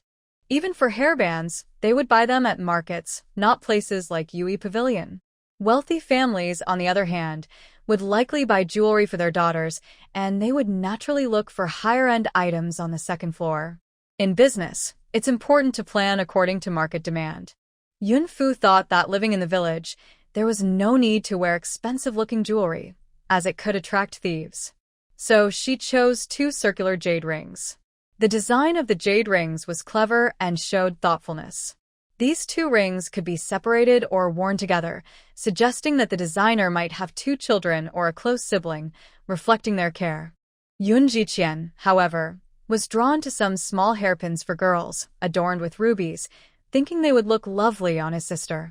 He asked the shopkeeper to bring them out, wanting to put one in her hair, but he wasn't sure how to do it. Since Yun Fu had her hair styled in 2 buns held with just 2 hairbands, wearing such accessories seemed excessive for her innocent age. So, Yun Jiqian returned it to the shopkeeper. "Big brother, I like this one." Yun Jiqian saw his sister holding 2 jade rings and smiled. "Good, if you like them, then buy them." Chang Qingqing stood aside, feeling uncomfortable seeing Yun Dage looking at Yun Fu with such affection. Her older brothers used to look at her that way. Yun Jiqian seemed to sense something and said, "Shopkeeper, help me pick some jewelry for my other sister." "I'll pay." Chang Qingqing asked, "Me?" Yun Jiqian smiled. "Yes, Qingqing, who else could it be? Go pick out something you like." Chang Qingqing's eyes turned red. "No. Thank you, Yun Dage." Yun Fu knew that Chang Qingqing didn't really like jewelry, but this jade ring was special. She took one of the rings and put it on Chang Qingqing, saying, "This is for you." Seeing that Yun Fu was also wearing one, Chang Qingqing accepted it, saying, "I like this." Yun Fu looked at Yun Jiqian. "Dage, I like it too." "You can pay, okay." After Yun Jiqian went with the shopkeeper, Yun Fu asked Zhao Yukai and Zhao Erga to wait by the carriage while she took Chang Qingqing to see Hee Myarong. She was curious about who the man was. Since she had someone she liked, why was she getting close to her brother? She saw Hee Myarong picking out a lot of jewelry for the scholar, who looked a bit troubled, likely because he didn't have enough money. The scholar was dressed decently, but the second floor was a high-end area, and the jewelry was expensive. It depended on whether he was willing to pay for Hee Myarong. Yun Fu thought that to prevent Hee Myarong from getting closer to her brother, she should confront her today. Yun Fu approached and greeted Hee Myarong. "Sister Hee, what a coincidence. You're here to buy jewelry too."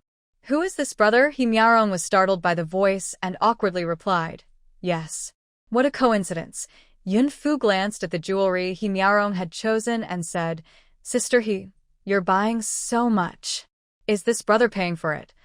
Hee Myarong struggled to explain. The scholar, observing their interaction, seemed to understand something. They must be from the same village and just happened to meet here. Seeing Hee Myarong looking troubled, he felt a bit sorry for her. He knew a woman's reputation was very important. Although Hee Myarong lived in the village, She was a well-educated young lady and wouldn't want others to know she was meeting a man before being engaged. Thinking this, he threatened, "Kid, don't say anything when you go back. If any bad rumors about Miarong spread in the village, I won't let you off." Yunfu timidly replied, "I understand, Sister He. I won't say anything about your crush when I go back." Miarong quickly explained, No, Yunfu, listen to me. He is just my distant cousin. I know, Sister He. Cousins, no need to explain. Don't worry, I won't say anything. The more Yunfu insisted, the more anxious Miarong became. Seeing the person he liked looking worried made the scholar feel even more distressed. He looked at Yunfu and noticed her clothes weren't very nice. The second floor was a high-end area, and without a certain status, one couldn't go up there. He wondered how this girl managed to get to the second floor. He could go up because his family also owned a shop, and he had registered with the manager to gain access. Frowning, he asked the shop assistant, "Why can anyone come in here? This kid might cause trouble. Hurry and send them away." The shop assistant didn't move. He had seen the manager personally welcome this girl, so she must have some status to receive such treatment. Seeing the assistant standing still, Sun Wenyuan angrily said, "Shopkeeper, are they leaving?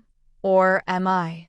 "You choose." Sun Wenyuan thought the jewelry in the shop was too expensive, and he didn't have enough money.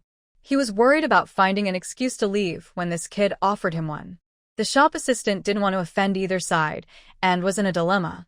Just as he was about to call the manager, he heard Yunfu's soft voice, "You don't have to trouble the shopkeeper.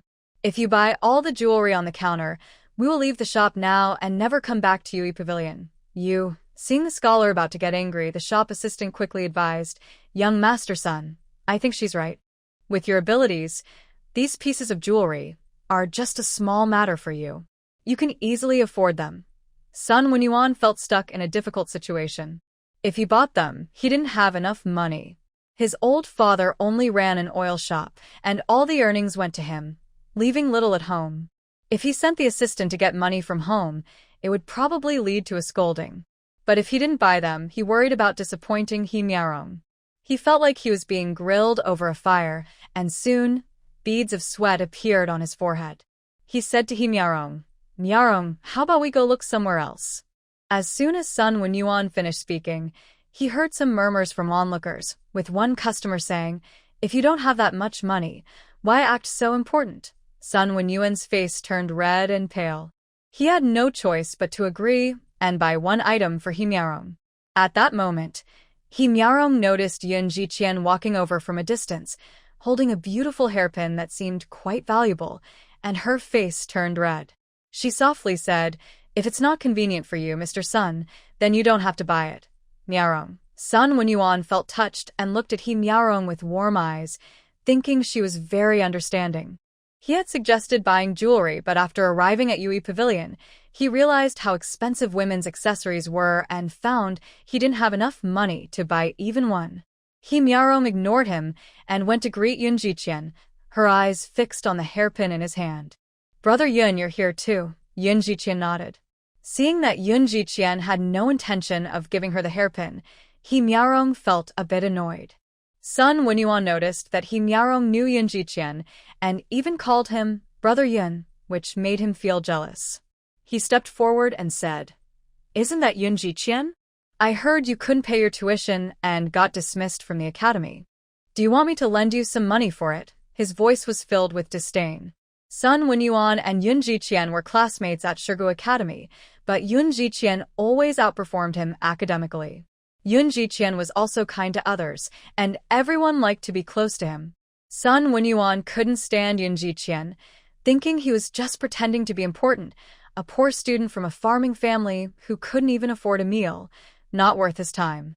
Yun Jiqian smiled and said, "You don't need to worry about it, Mr. Sunday's sister, let's go." He didn't even look at Sun Wenyuan and started to leave with Yun Fu and Chang Qingqing. Seeing them about to leave, the shopkeeper quickly approached with a big smile to see them off. Miarong caught up with them and asked, "Brother Yun, can you take me with you?" Yun Jiqian turned back and said, "I'm afraid it's not convenient. I have some other matters to attend to. I think that Mr. Sun will see you home, so please feel free." Yun Jiqian suddenly remembered he still had the hairpin in his hand, so he carefully put it away in front of He Miaorong before leaving with Yun Fu and Chang Qingqing. He Miaorong noticed that Yun Jiqian seemed a bit angry and suddenly felt quite pleased. Was Yun Jiqian jealous? Sun Wenyuan saw He Miaorong staring at Yun Jiqian as he left the second floor and was momentarily taken aback. Feeling a bit sour, he tried to bring her back to reality. Miaorong, let me take you home. He Miaorong replied sharply. Didn't you say you would give me jewelry? Are you not going to give it to me?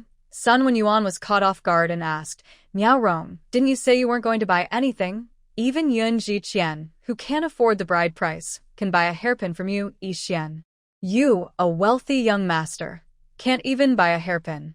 That's quite embarrassing. Sun Wenyuan felt his face turn red from He Miaorong's words.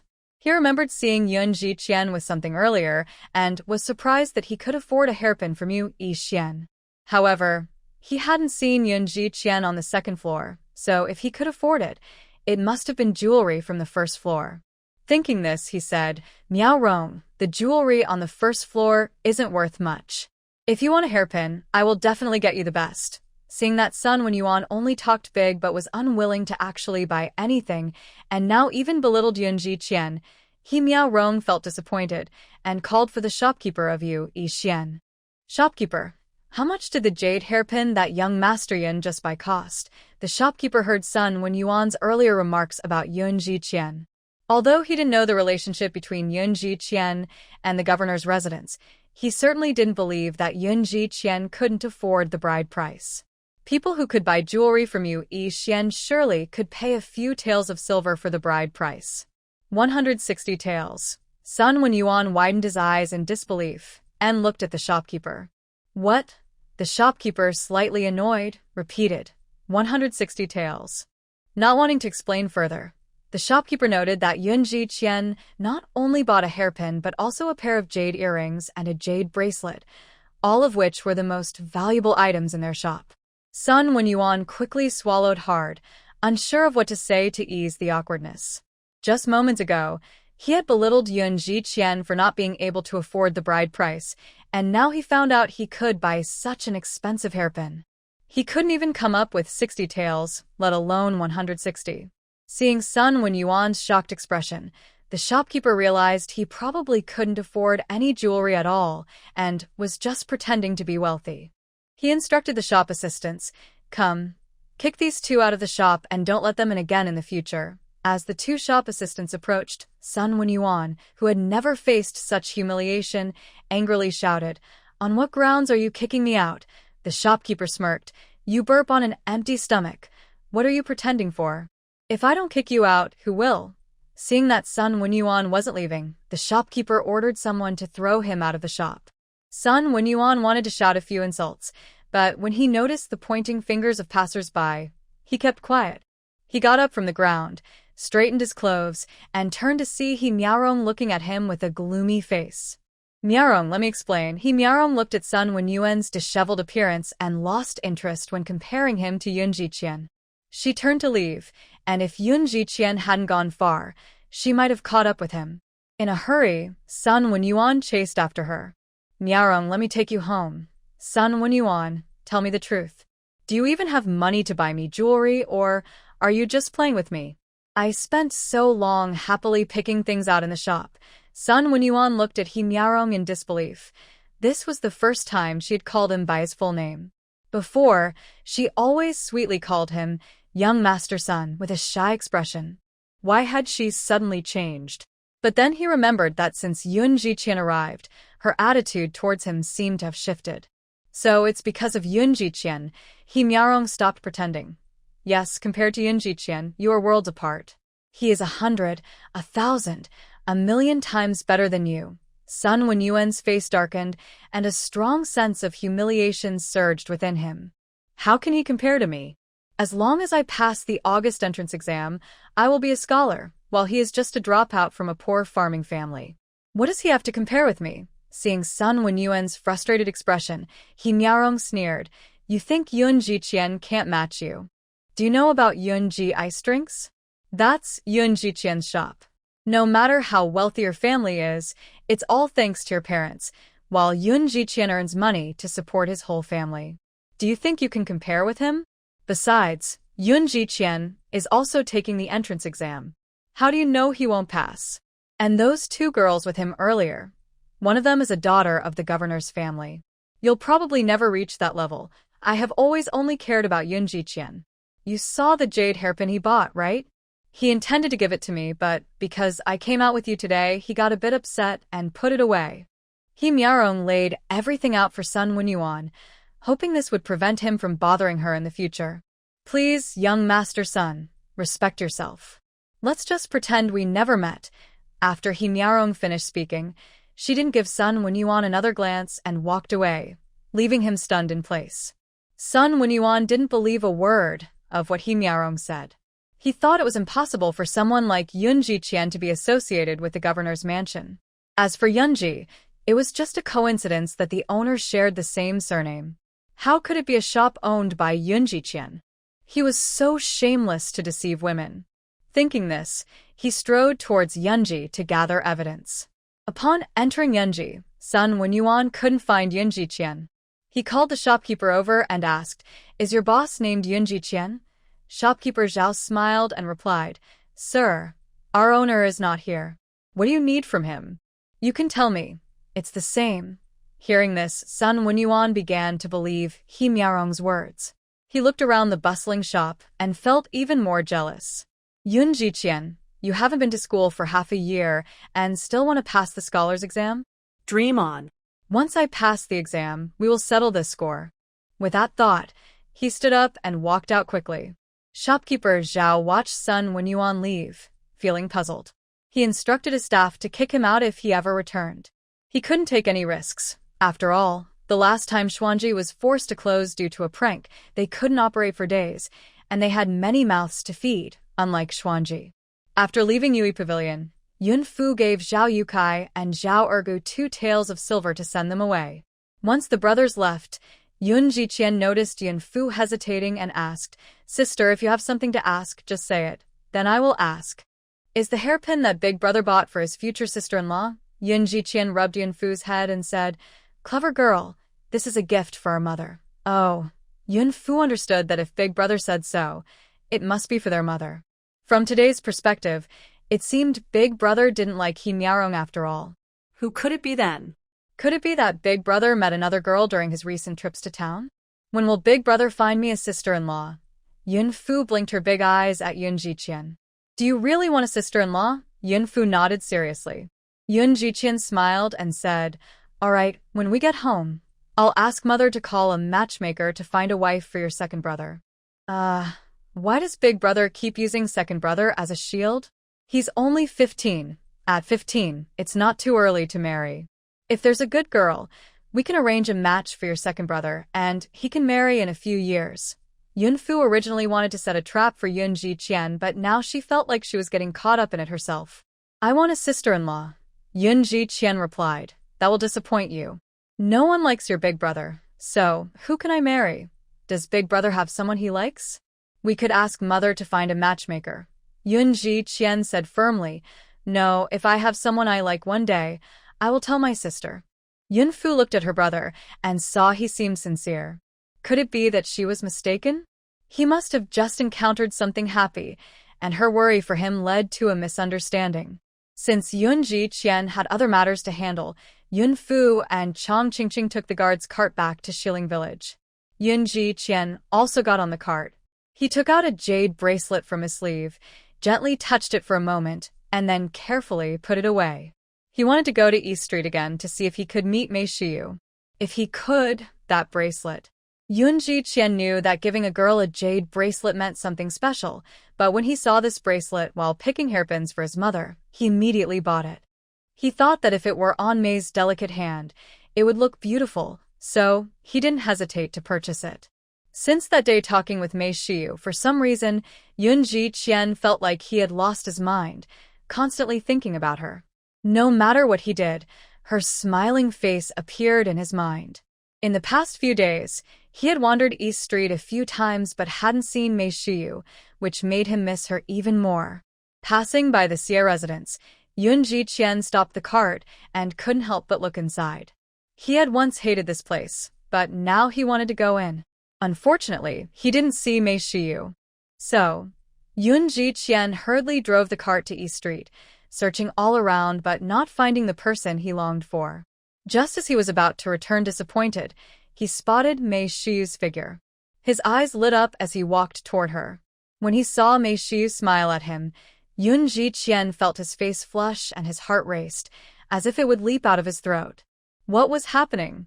He tried to stay calm, but his heart wouldn't settle down. At that moment, a handsome man walked over to Mei Shiyu and handed her something. Yun Ji-qian's footsteps suddenly stopped. He watched Mei Shiyu happily chatting with that man, and his mind buzzed.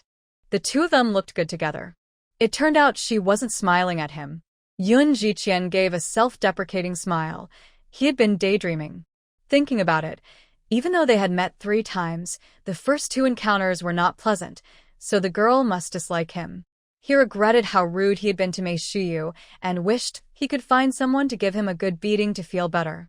Right, Shinziki. He should be finishing class soon. Yun Ji-qian didn't dare to look in Mei Shiyu's direction again. He was afraid of seeing her laughing with that man, afraid of feeling hurt, afraid he couldn't handle it. He hurriedly found his carriage, quickly got in, and headed towards Shirgu Academy. Mei Shiyu also saw Yun Ji-qian. She called out to him a couple of times, but when he didn't respond, she walked a few steps toward him, only to see him lost in thought as he got into the carriage and drove away quickly. Mei Shiyu glanced at the book in her hand and felt it was a pity. If only she had discovered young Master Yun earlier, she could have given it to him. This book was the one that both Mei Shiyu and Yun Ji-qian wanted to buy last time. Since Yun Ji-qian let her have it, she returned to the Xie family's May garden and gradually became engrossed in it. But since the book was bought by Yun Ji-qian, she couldn't finish it quickly and didn't want to keep such a good book to herself, so she asked several bookstores to help her find another copy, willing to pay a high price. Finally, one bookstore's young owner happened to be going to a branch in the next town and had the book. She asked him to bring her a copy, and he agreed. The young owner had arranged to meet Mei Shiyu today to pick up the book. When she arrived at the bookstore, she saw him returning just in time. However, when she finished getting the book and saw Yun Ji-qian, she was a step too late. But young Master Yun didn't seem to be in a good mood today. She wondered what had happened to him. It might be good to visit his shop and see if she could help. Thinking this, she headed straight to Yun's shop. Mei Shiyu asked manager Zhao, who said Yun Ji-qian had left a long time ago and no one from the Yun family was there. Could something really have happened to the Yun family? She initially planned to give the book to manager Zhao but thought better of it and decided to come back tomorrow. If she gave the book to the manager, she wouldn't have an excuse to return the next day. With that in mind, she put the book away again. As soon as Yun Ji-li got out of school, he rushed into Yun Fu's room and said, "Sister, tomorrow is our academy's day off. Finally, we can relax for a day." Yun Fu knew that her brother had been studying hard lately, so a day off was a good chance to unwind. "What do you plan to do tomorrow on your day off? My 2 classmates, Gu Qingyuan and Jiang Xiai, are coming over to our house to play. You've met them before." Yun Ji-li glanced at Chang Qingqing and said, "She met them last time when we went to pick plums together." Chang Qingqing noticed Yun Ji-li's look and glared back at him. Yun Fu saw their actions and smiled. These two always seem to be at odds with each other, like rivals. "They are your brother's friends, so they are also my brothers. Let's welcome them to our home." Chang Qingqing remembered the 2 she met in the orchard, who seemed just as annoying as Yun Ji-li. She rolled her eyes, indifferent. Just then, Yun Ji-li caught her eye roll and exclaimed, "Why did you roll your eyes? Don't you want my friends to come? This is my home." Chang Qingqing made a silly face and replied, "I don't mind." Yun Fu said, "All right, brother, Qingqing didn't mean it that way. You misunderstood her." Seeing Yun Fu defend Chang Qingqing, Yun Ji-li angrily left the room. Ever since she came home, he felt like he couldn't spend time alone with his sister anymore. She had become someone else's sister, which annoyed him. By dinner time, Yun Ji-li was still upset and ignored Yun Fu when she called him. While Yun Fu was thinking about how to cheer up her brother, Yun Ji-qian came home covered in bruises, startling everyone. Yun Fu forgot about Yun Jili at that moment. Lu Shi asked, "Qianer, what happened?" Yun Jiqian replied, "Mother, I'm fine. I just accidentally fell off the carriage." Anyone could see that his bruises were clearly from a fight. Yun Jiqian was obviously lying. Lu Shi frowned slightly. Her eldest son usually didn't worry his parents and often downplayed things, which made her more concerned. "Qianer, tell me the truth." "Mother, please don't ask. I was just playing around with my classmate Shinziki." Seeing that he was only having a playful disagreement with a student from Shirgu Academy, she felt relieved. As long as he wasn't in trouble, that was good enough. But she knew her son well. He was always kind to others and wouldn't start a fight for no reason. "Why would you get into a fight? You are classmates, you should get along well," Yun Jiqian said. "I understand, mother." Yun Fu listened carefully to his words. She remembered the last time her older brother argued with Shinziki in the shop when Mei Shiyu came to deliver books. They had a big fight over her. Was this argument also about Mei Shiyu? Did her brother still hold a grudge against her? Had he not listened to anything during their last conversation? Yun Fu sighed softly, feeling very worried. Yun Jiqian took out the hairpin he bought today at Yui Pavilion. "Mother, please don't move. Let me put this on for you." Lu paused for a moment before realizing, "Qianer, did you buy this for me?" "Yes, mother. I went to Yui Pavilion with my sister today and got this for you. You've worked hard for us all your life, and now that I can take care of you, you don't have to struggle so much anymore. Although I chose the hairpin, my sister deserves most of the credit. Thanks to her, we have a good life now." Lu's eyes immediately filled with tears. She thought back on the tough years. If it weren't for Qing Ji's blacksmithing skills, they might not have made it through. Looking at the jade hairpin in her son's hand, she could tell he had put thought into choosing it. "Qianer, please return it. I work all day, and if such an expensive hairpin falls and breaks, it would be a huge loss." Yun Jiqian hadn't considered that. He bought the jade hairpin because jade is priceless, and country folks wouldn't know its value. If he had bought a gold hairpin, he would worry about thieves. "Mother, if it breaks, we can buy another. Our shop is doing well, and making money is meant to be spent." Yun Fu added, "Yes, mother, let Big Brother put it on for you. You will look beautiful wearing it." Lu's eyes filled with tears again. Yun Zhengqing patted Yun Jiqian's shoulder and said with a smile, "Good boy, you've grown up and know how to honor your mother." There was a hint of bitterness in his tone. Both were his sons, but only one received a gift. Yun Jiqian noticed the jealousy in his father's voice and quickly said, "Father, I'll buy you something next time." He just hadn't had the chance yet. Yun Fu tugged at Yun Jingqing's sleeve and said, "When I grow up, I will buy something for you too, to honor you." All right, my daughter is so thoughtful." Yun Jingqing smiled down at Yun Fu, accepting her gift. He then glanced at Yun Jilin and Yun Jilai, who were standing still without any reaction. However, he understands his children. They are all good kids, just not good at expressing it to him. Deep down, they still care about their father. "I'll put this on your mother," he said. Yun Jingqing took the hairpin from Yun Jiqian and gently placed it in Lu's hair. His eyes became warm. "Your mother has endured so much hardship with me for half her life. I've never bought her a nice piece of jewelry. I can't believe so many years have passed, and you all have grown up and can now show your respect to her." Lu said, "All right, the kids are back. It's time to eat." Something shouldn't be said in front of the children, so Lu didn't want Yun Jingqing to continue. That year, there was a rebellion in the southern border, and the enemy took advantage of the chaos to attack. The Great Zhou was short on soldiers, so Yun Jingqing went to the southern border and became a soldier. At that time, Lu was pregnant with Yun Jilin, but she supported her husband in pursuing his career. The battle lasted over 2 years, and Yun Jingqing achieved many victories, earning the recognition of his father-in-law, Su Zhongxing. When he returned victorious, Yun Jingqing was at least a 4th-ranked general in terms of merit, but no one expected that trouble would arise at the Su residence. He gave up everything and escaped with Lu and the children. Lu thought that in terms of sacrifice, Yun Jingqing had given up much more than she had. His lifelong wish was to fulfill his grandfather's dying wish, to revive the general's house. He achieved it, but it felt like he hadn't. As for the jewelry, it was just material possessions. She had seen many fine things and didn't care much for them. Xiao Wu, go call your third brother for dinner. The rest of you come with me to the kitchen to serve the food, Lu instructed, and everyone in the room got moving. Since Chang Qingqing arrived, Lu had not been able to help with cooking. It was the cook brought by the housekeeper who took care of it. Zhu Lu and the cook handled serving the food, not wanting Lu to interfere, but she insisted. While the children were still young, she wanted to help them develop their skills. Although Lu grew up in a wealthy family, her adoptive father, Su Zhongxing, taught them to be hands-on with everything. They could choose not to do things, but they had to learn.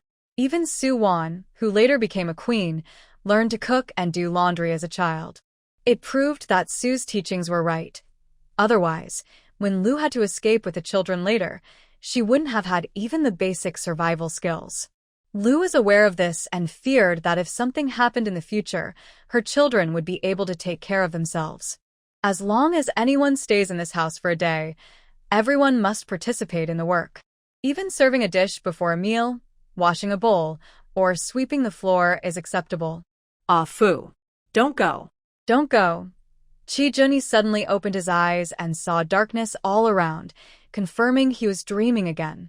But why did it feel like his heart was shattered? It hurt so much. Suddenly, he felt something salty in his mouth. He touched his face and realized it was his own tears. He had never cried before and didn't expect tears to taste like this. Who was that woman in his dream? Why did he cry for her? He was sure she wasn't the princess, but why did he feel pain every time she appeared in his dreams? It seemed she really disliked him and didn't want him close. Qingnan heard the noise, entered the room, and turned on the light. Seeing the prince's pale face, he knew the prince had dreamed of that woman again. He asked with concern, "Your Highness, how do you feel?" Qi Junyi waved his hand. "I'm fine." Qingnan poured tea for Qi Junyi, who sat up and quickly drank a cup. "Your Highness, should I investigate that woman? Do you remember what she looked like?" "No need. It was just a dream." Seeing his master say this, Qingnan didn't press further. Qi Junyi looked at Qingnan. "How is the investigation going?" "Reporting to you, there are still no leads on that brother and sister. However, there is a lead on the 3 baby boys sent out by the Su family back then. I suspect one of them might be the 7th prince." Qi Junyi's brow furrowed slightly.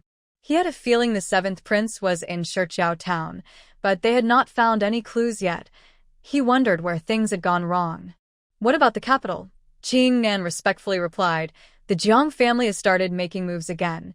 Qi Junyi said calmly, "Oh, the Jiang family is trying to win over important officials to push the 2nd prince to the throne." This is the list provided by Dean Su of Bailu Academy. Qi Junyi took the list, flipped through it casually, and began to formulate a plan in his mind. "This time, let's teach them a small lesson. Send someone to closely monitor the Jiang family's every move, especially their connections with certain officials.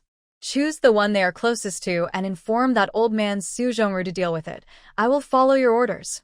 After Qingnan left the room, he let out a silent, cold laugh. Nowadays, everyone is trying to manipulate their prince, preventing him from participating in court matters and denying him real power, aiming to sideline him. They only want him when they need him, expecting him to serve them, even sending him to battle at such a young age, hoping he would die on the battlefield. Among the military generals in the court, those who achieved great feats often faced betrayal. However, their plans are flawed. Although their prince seems to lack real power, nearly half of the scholars in the court come from the Bailu Academy. On the surface, the head of Bailu Academy is Su Zhongru, but in reality, it is their prince. This might sound unbelievable, as Bailu Academy has a long history and their prince is still very young. Yet, Qingnan knows that the head of Bailu Academy was secretly trained by the late emperor. Before his death, the late emperor seemed to sense something and entrusted his favorite son to Su Zhongru. Their prince may not pay much attention to court affairs, but that doesn't mean he doesn't care. In the past, concubine Zheng only took advantage of their prince's youth. If it were now, Empress Su would not have faced such a tragic end. This time, he will see who wants to take the lead, find out who is making the most noise, accuse them of a few crimes, and have them reported in court. Who called me?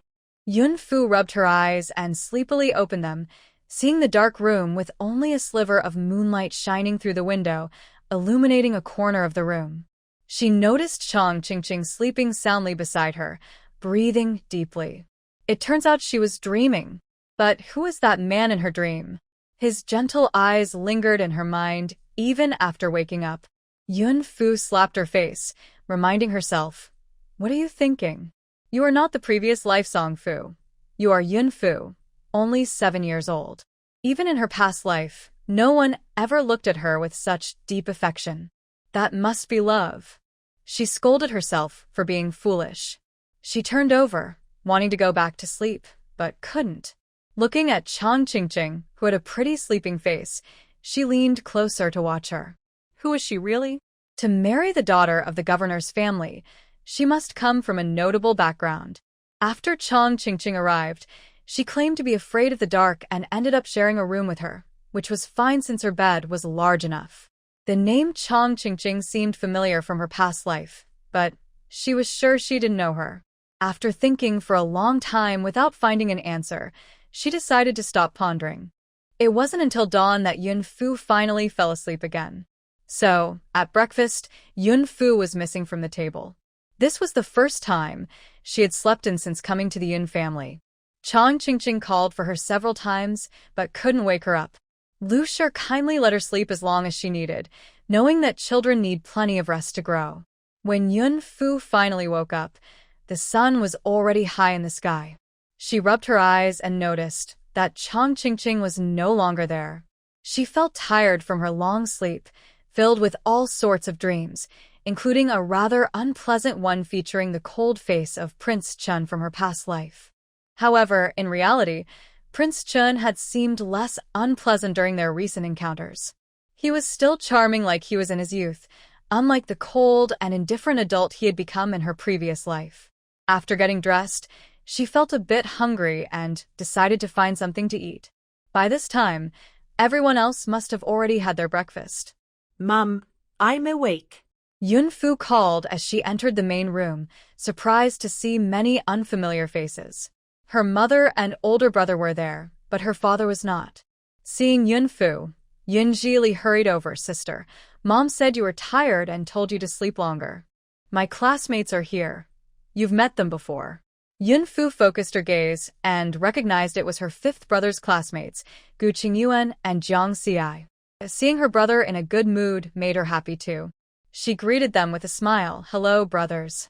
Before Gu Qingyuan and Jiang Xi could respond, someone exclaimed, "Little girl, it's you. What a coincidence."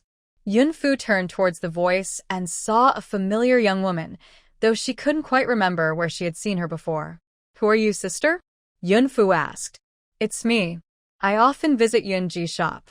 "I never expected you to be the sister of my little uncle Jiang Xi," Ji-yun said excitedly.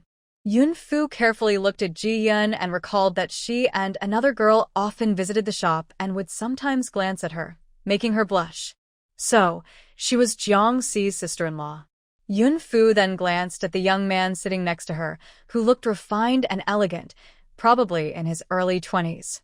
He must be Jiang Xi's older brother. No wonder her mother had asked her brother to entertain guests. "Hello, Brother Jiang, and hello, Sister Jiang," Yun-fu greeted them.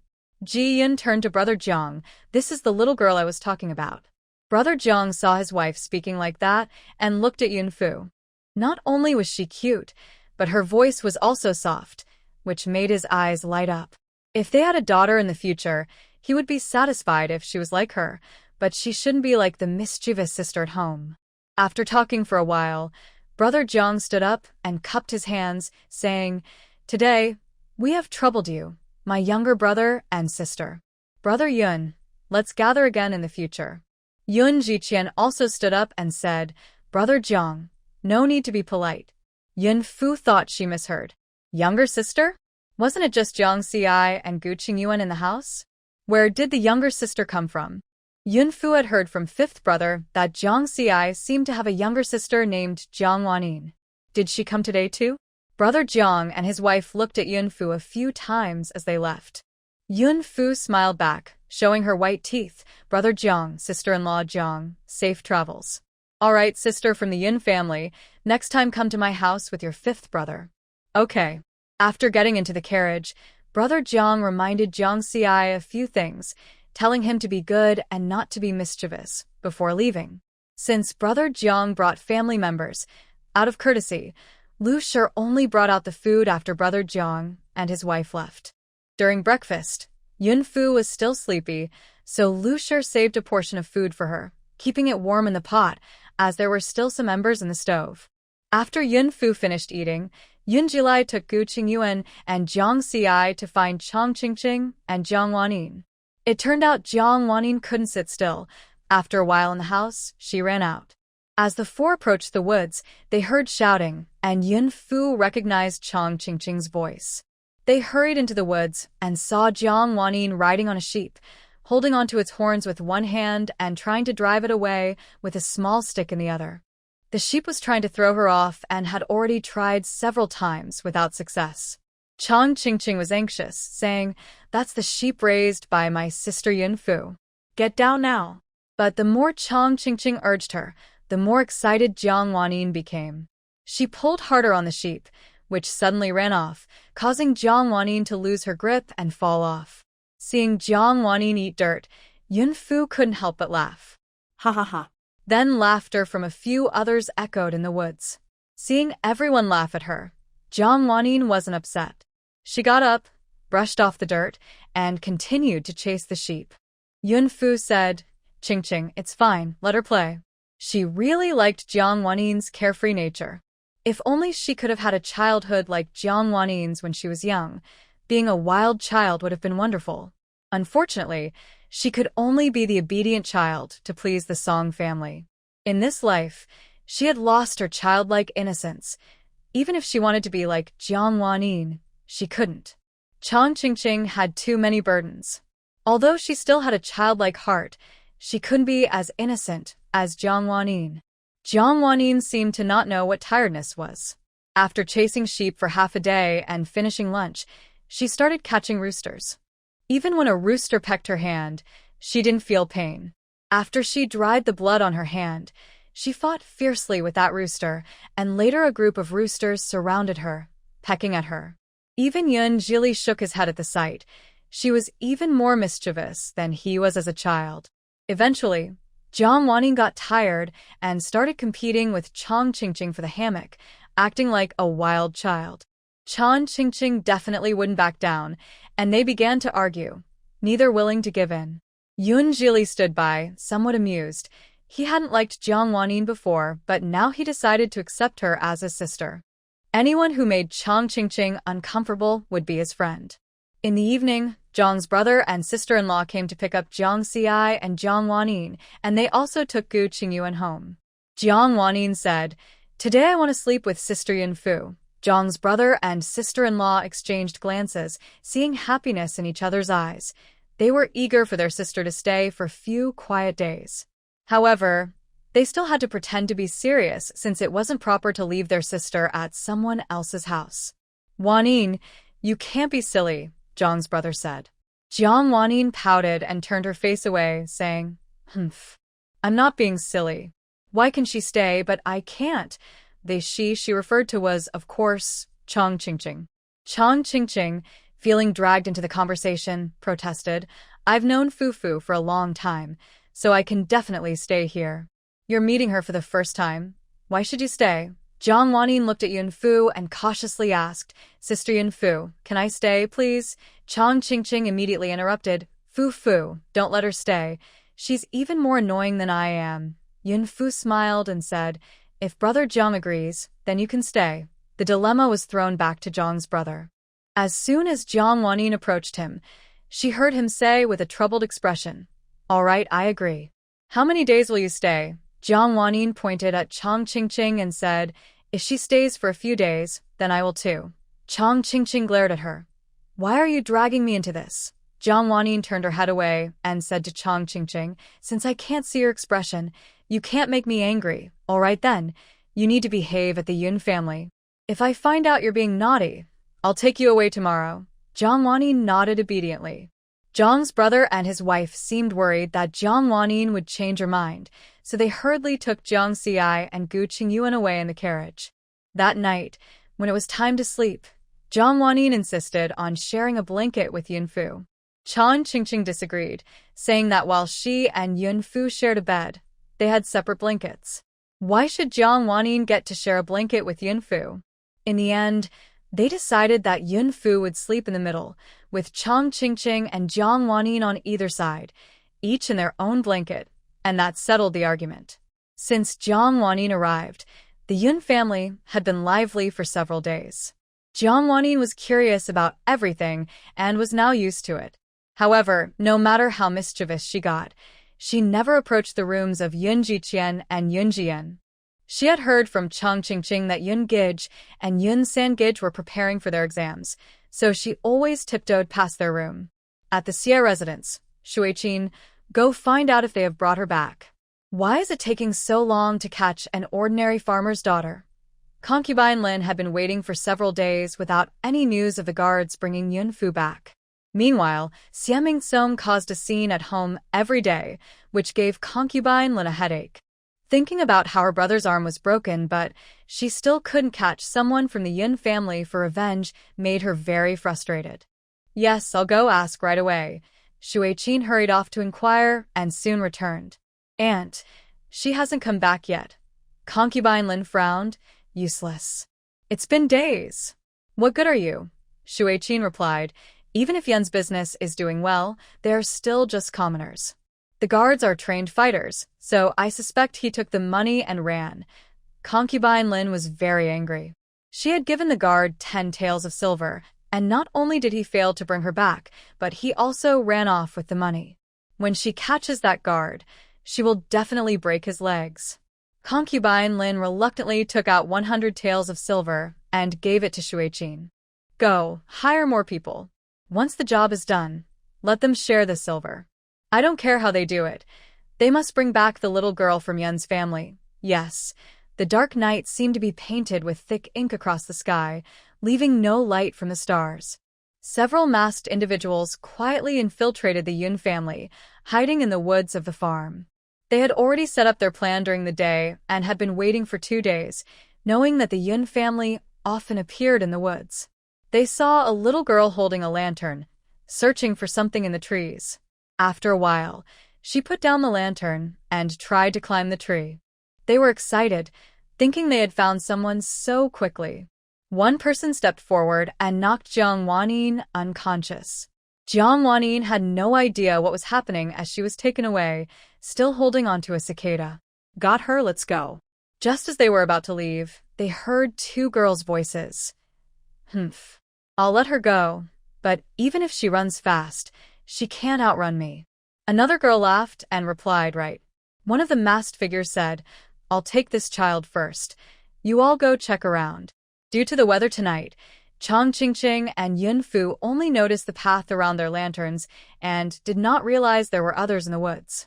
By the time they noticed, it was too late. Before Chang Qingqing could take out her whip, she was already knocked out. Yunfu, realizing what was happening, also got knocked out. The guards at the governor's mansion noticed the laughter and chatter of the children had stopped and rushed into the woods to look for them, but they had already vanished. His heart sank. Something was wrong. The young lady was missing. He quickly ran to the Yun family to call for help. The Yun family, upon hearing this, all grabbed torches and searched the entire woods but found nothing, leaving them in a panic. Zhu Lu was also worried. Our young lady disappeared at your Yun family's place. If anything happens to her, I will hold you responsible. Yun Jilong glared back. If you want to die, go ahead. It's not just your young lady who is missing. My precious sister is also gone. We suspect that your governor's mansion has offended someone, and my sister was caught up in this. We need to find the children first. You, a little maid, are not helping and only causing confusion.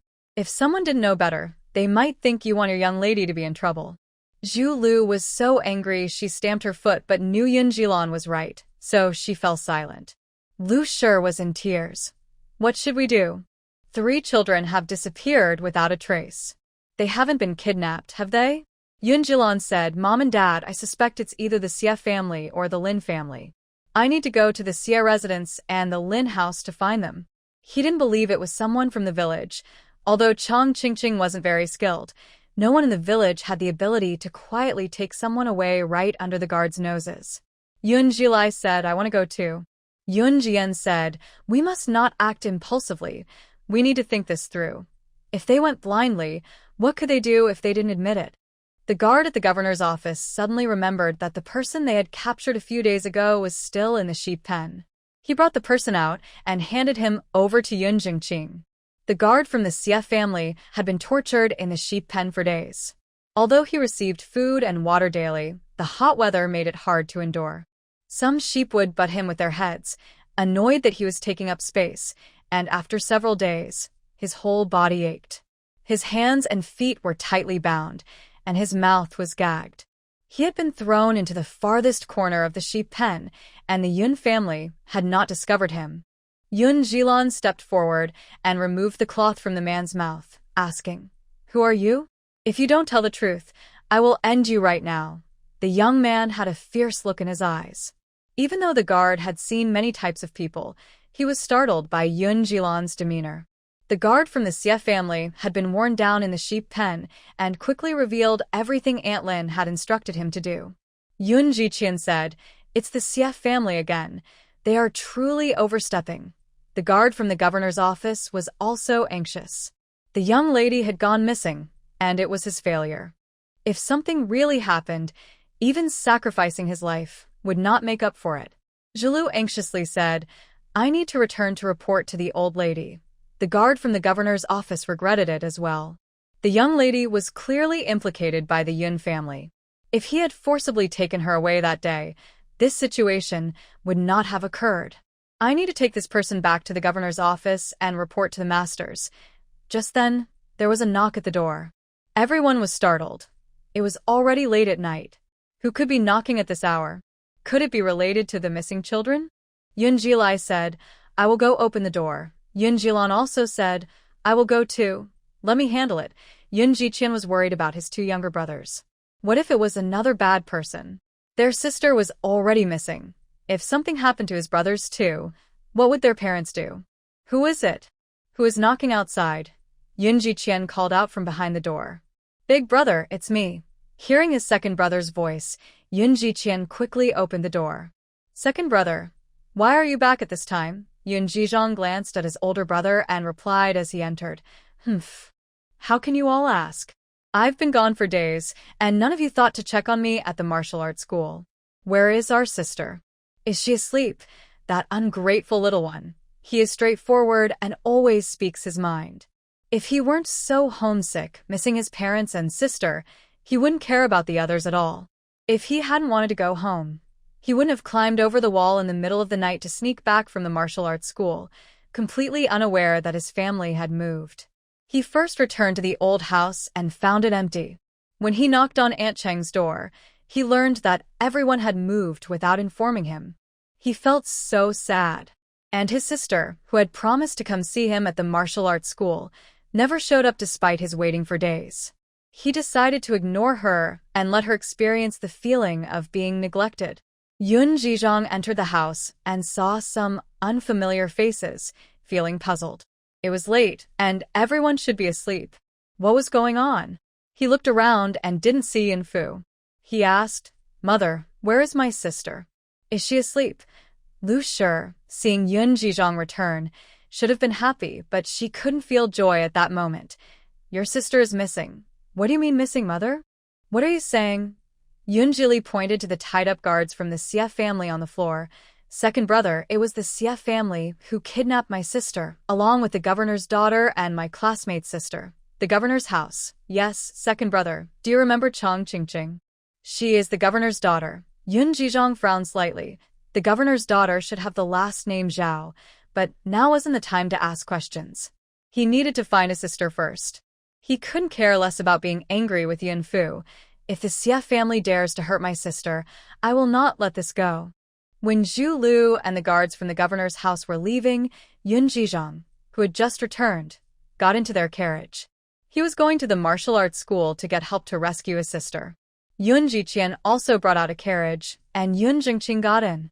Yun Jian, Yun Jilan, and Yun Jili followed. Yun Jingqing glanced at them and said, "You three stay home and keep your mother company." Yun Jian had to get off the carriage. He knew he couldn't help much and would only worry his parents and older brother. Yun Jilan and Yun Jili didn't want to listen to their father this time, especially Yun Jilan, who had a short knife hidden in his arms and wanted to confront the Xie family. He had saved up to buy 2 knives from selling herbs, intending to give one to Yin Fu for protection, but since she had been spending time with Chang Qingqing, he hadn't had the chance to give it to her before she was kidnapped. Yun Jingqing didn't indulge them this time and kicked the 2 off the carriage. "Qianna, let's go." Yun Jilan and Yun Jilai wanted to chase after them, but were stopped by Yun Jian. "Don't follow and cause trouble. If you get taken too, who will Dad save, you or your sister? If you want to protect your sister, you need to study hard from now on. When you grow up, pass the exams and become officials, so no one will dare to bully her." The 2 immediately felt discouraged and followed Yun Jian home, clearly taking their brother's words to heart. Aunt Lin was confused when she saw 3 girls of similar age brought back at once. "Weren't you supposed to bring Yin Fu back? Why did you bring 3 instead?" Back to Aunt, "We didn't know which one was from the Yin family, so we brought them all together." Aunt Lin examined the 3 children. After Chang Qingqing came to the Yin family, Lu specially made her a comfortable outfit for playing in the mud, similar in style to Yin Fu's, but in a different color, with plum blossoms embroidered on it. Jiang Wani noticed that both Yin Fu and Chang Qingqing had plum blossoms on their outfits, so she asked Lu to make one for her too. All 3 wore outfits with plum blossoms, but in different colors, making it hard for Aunt Lin to tell which one was Yin Fu. She instructed Xueqin to call for Chuanhong.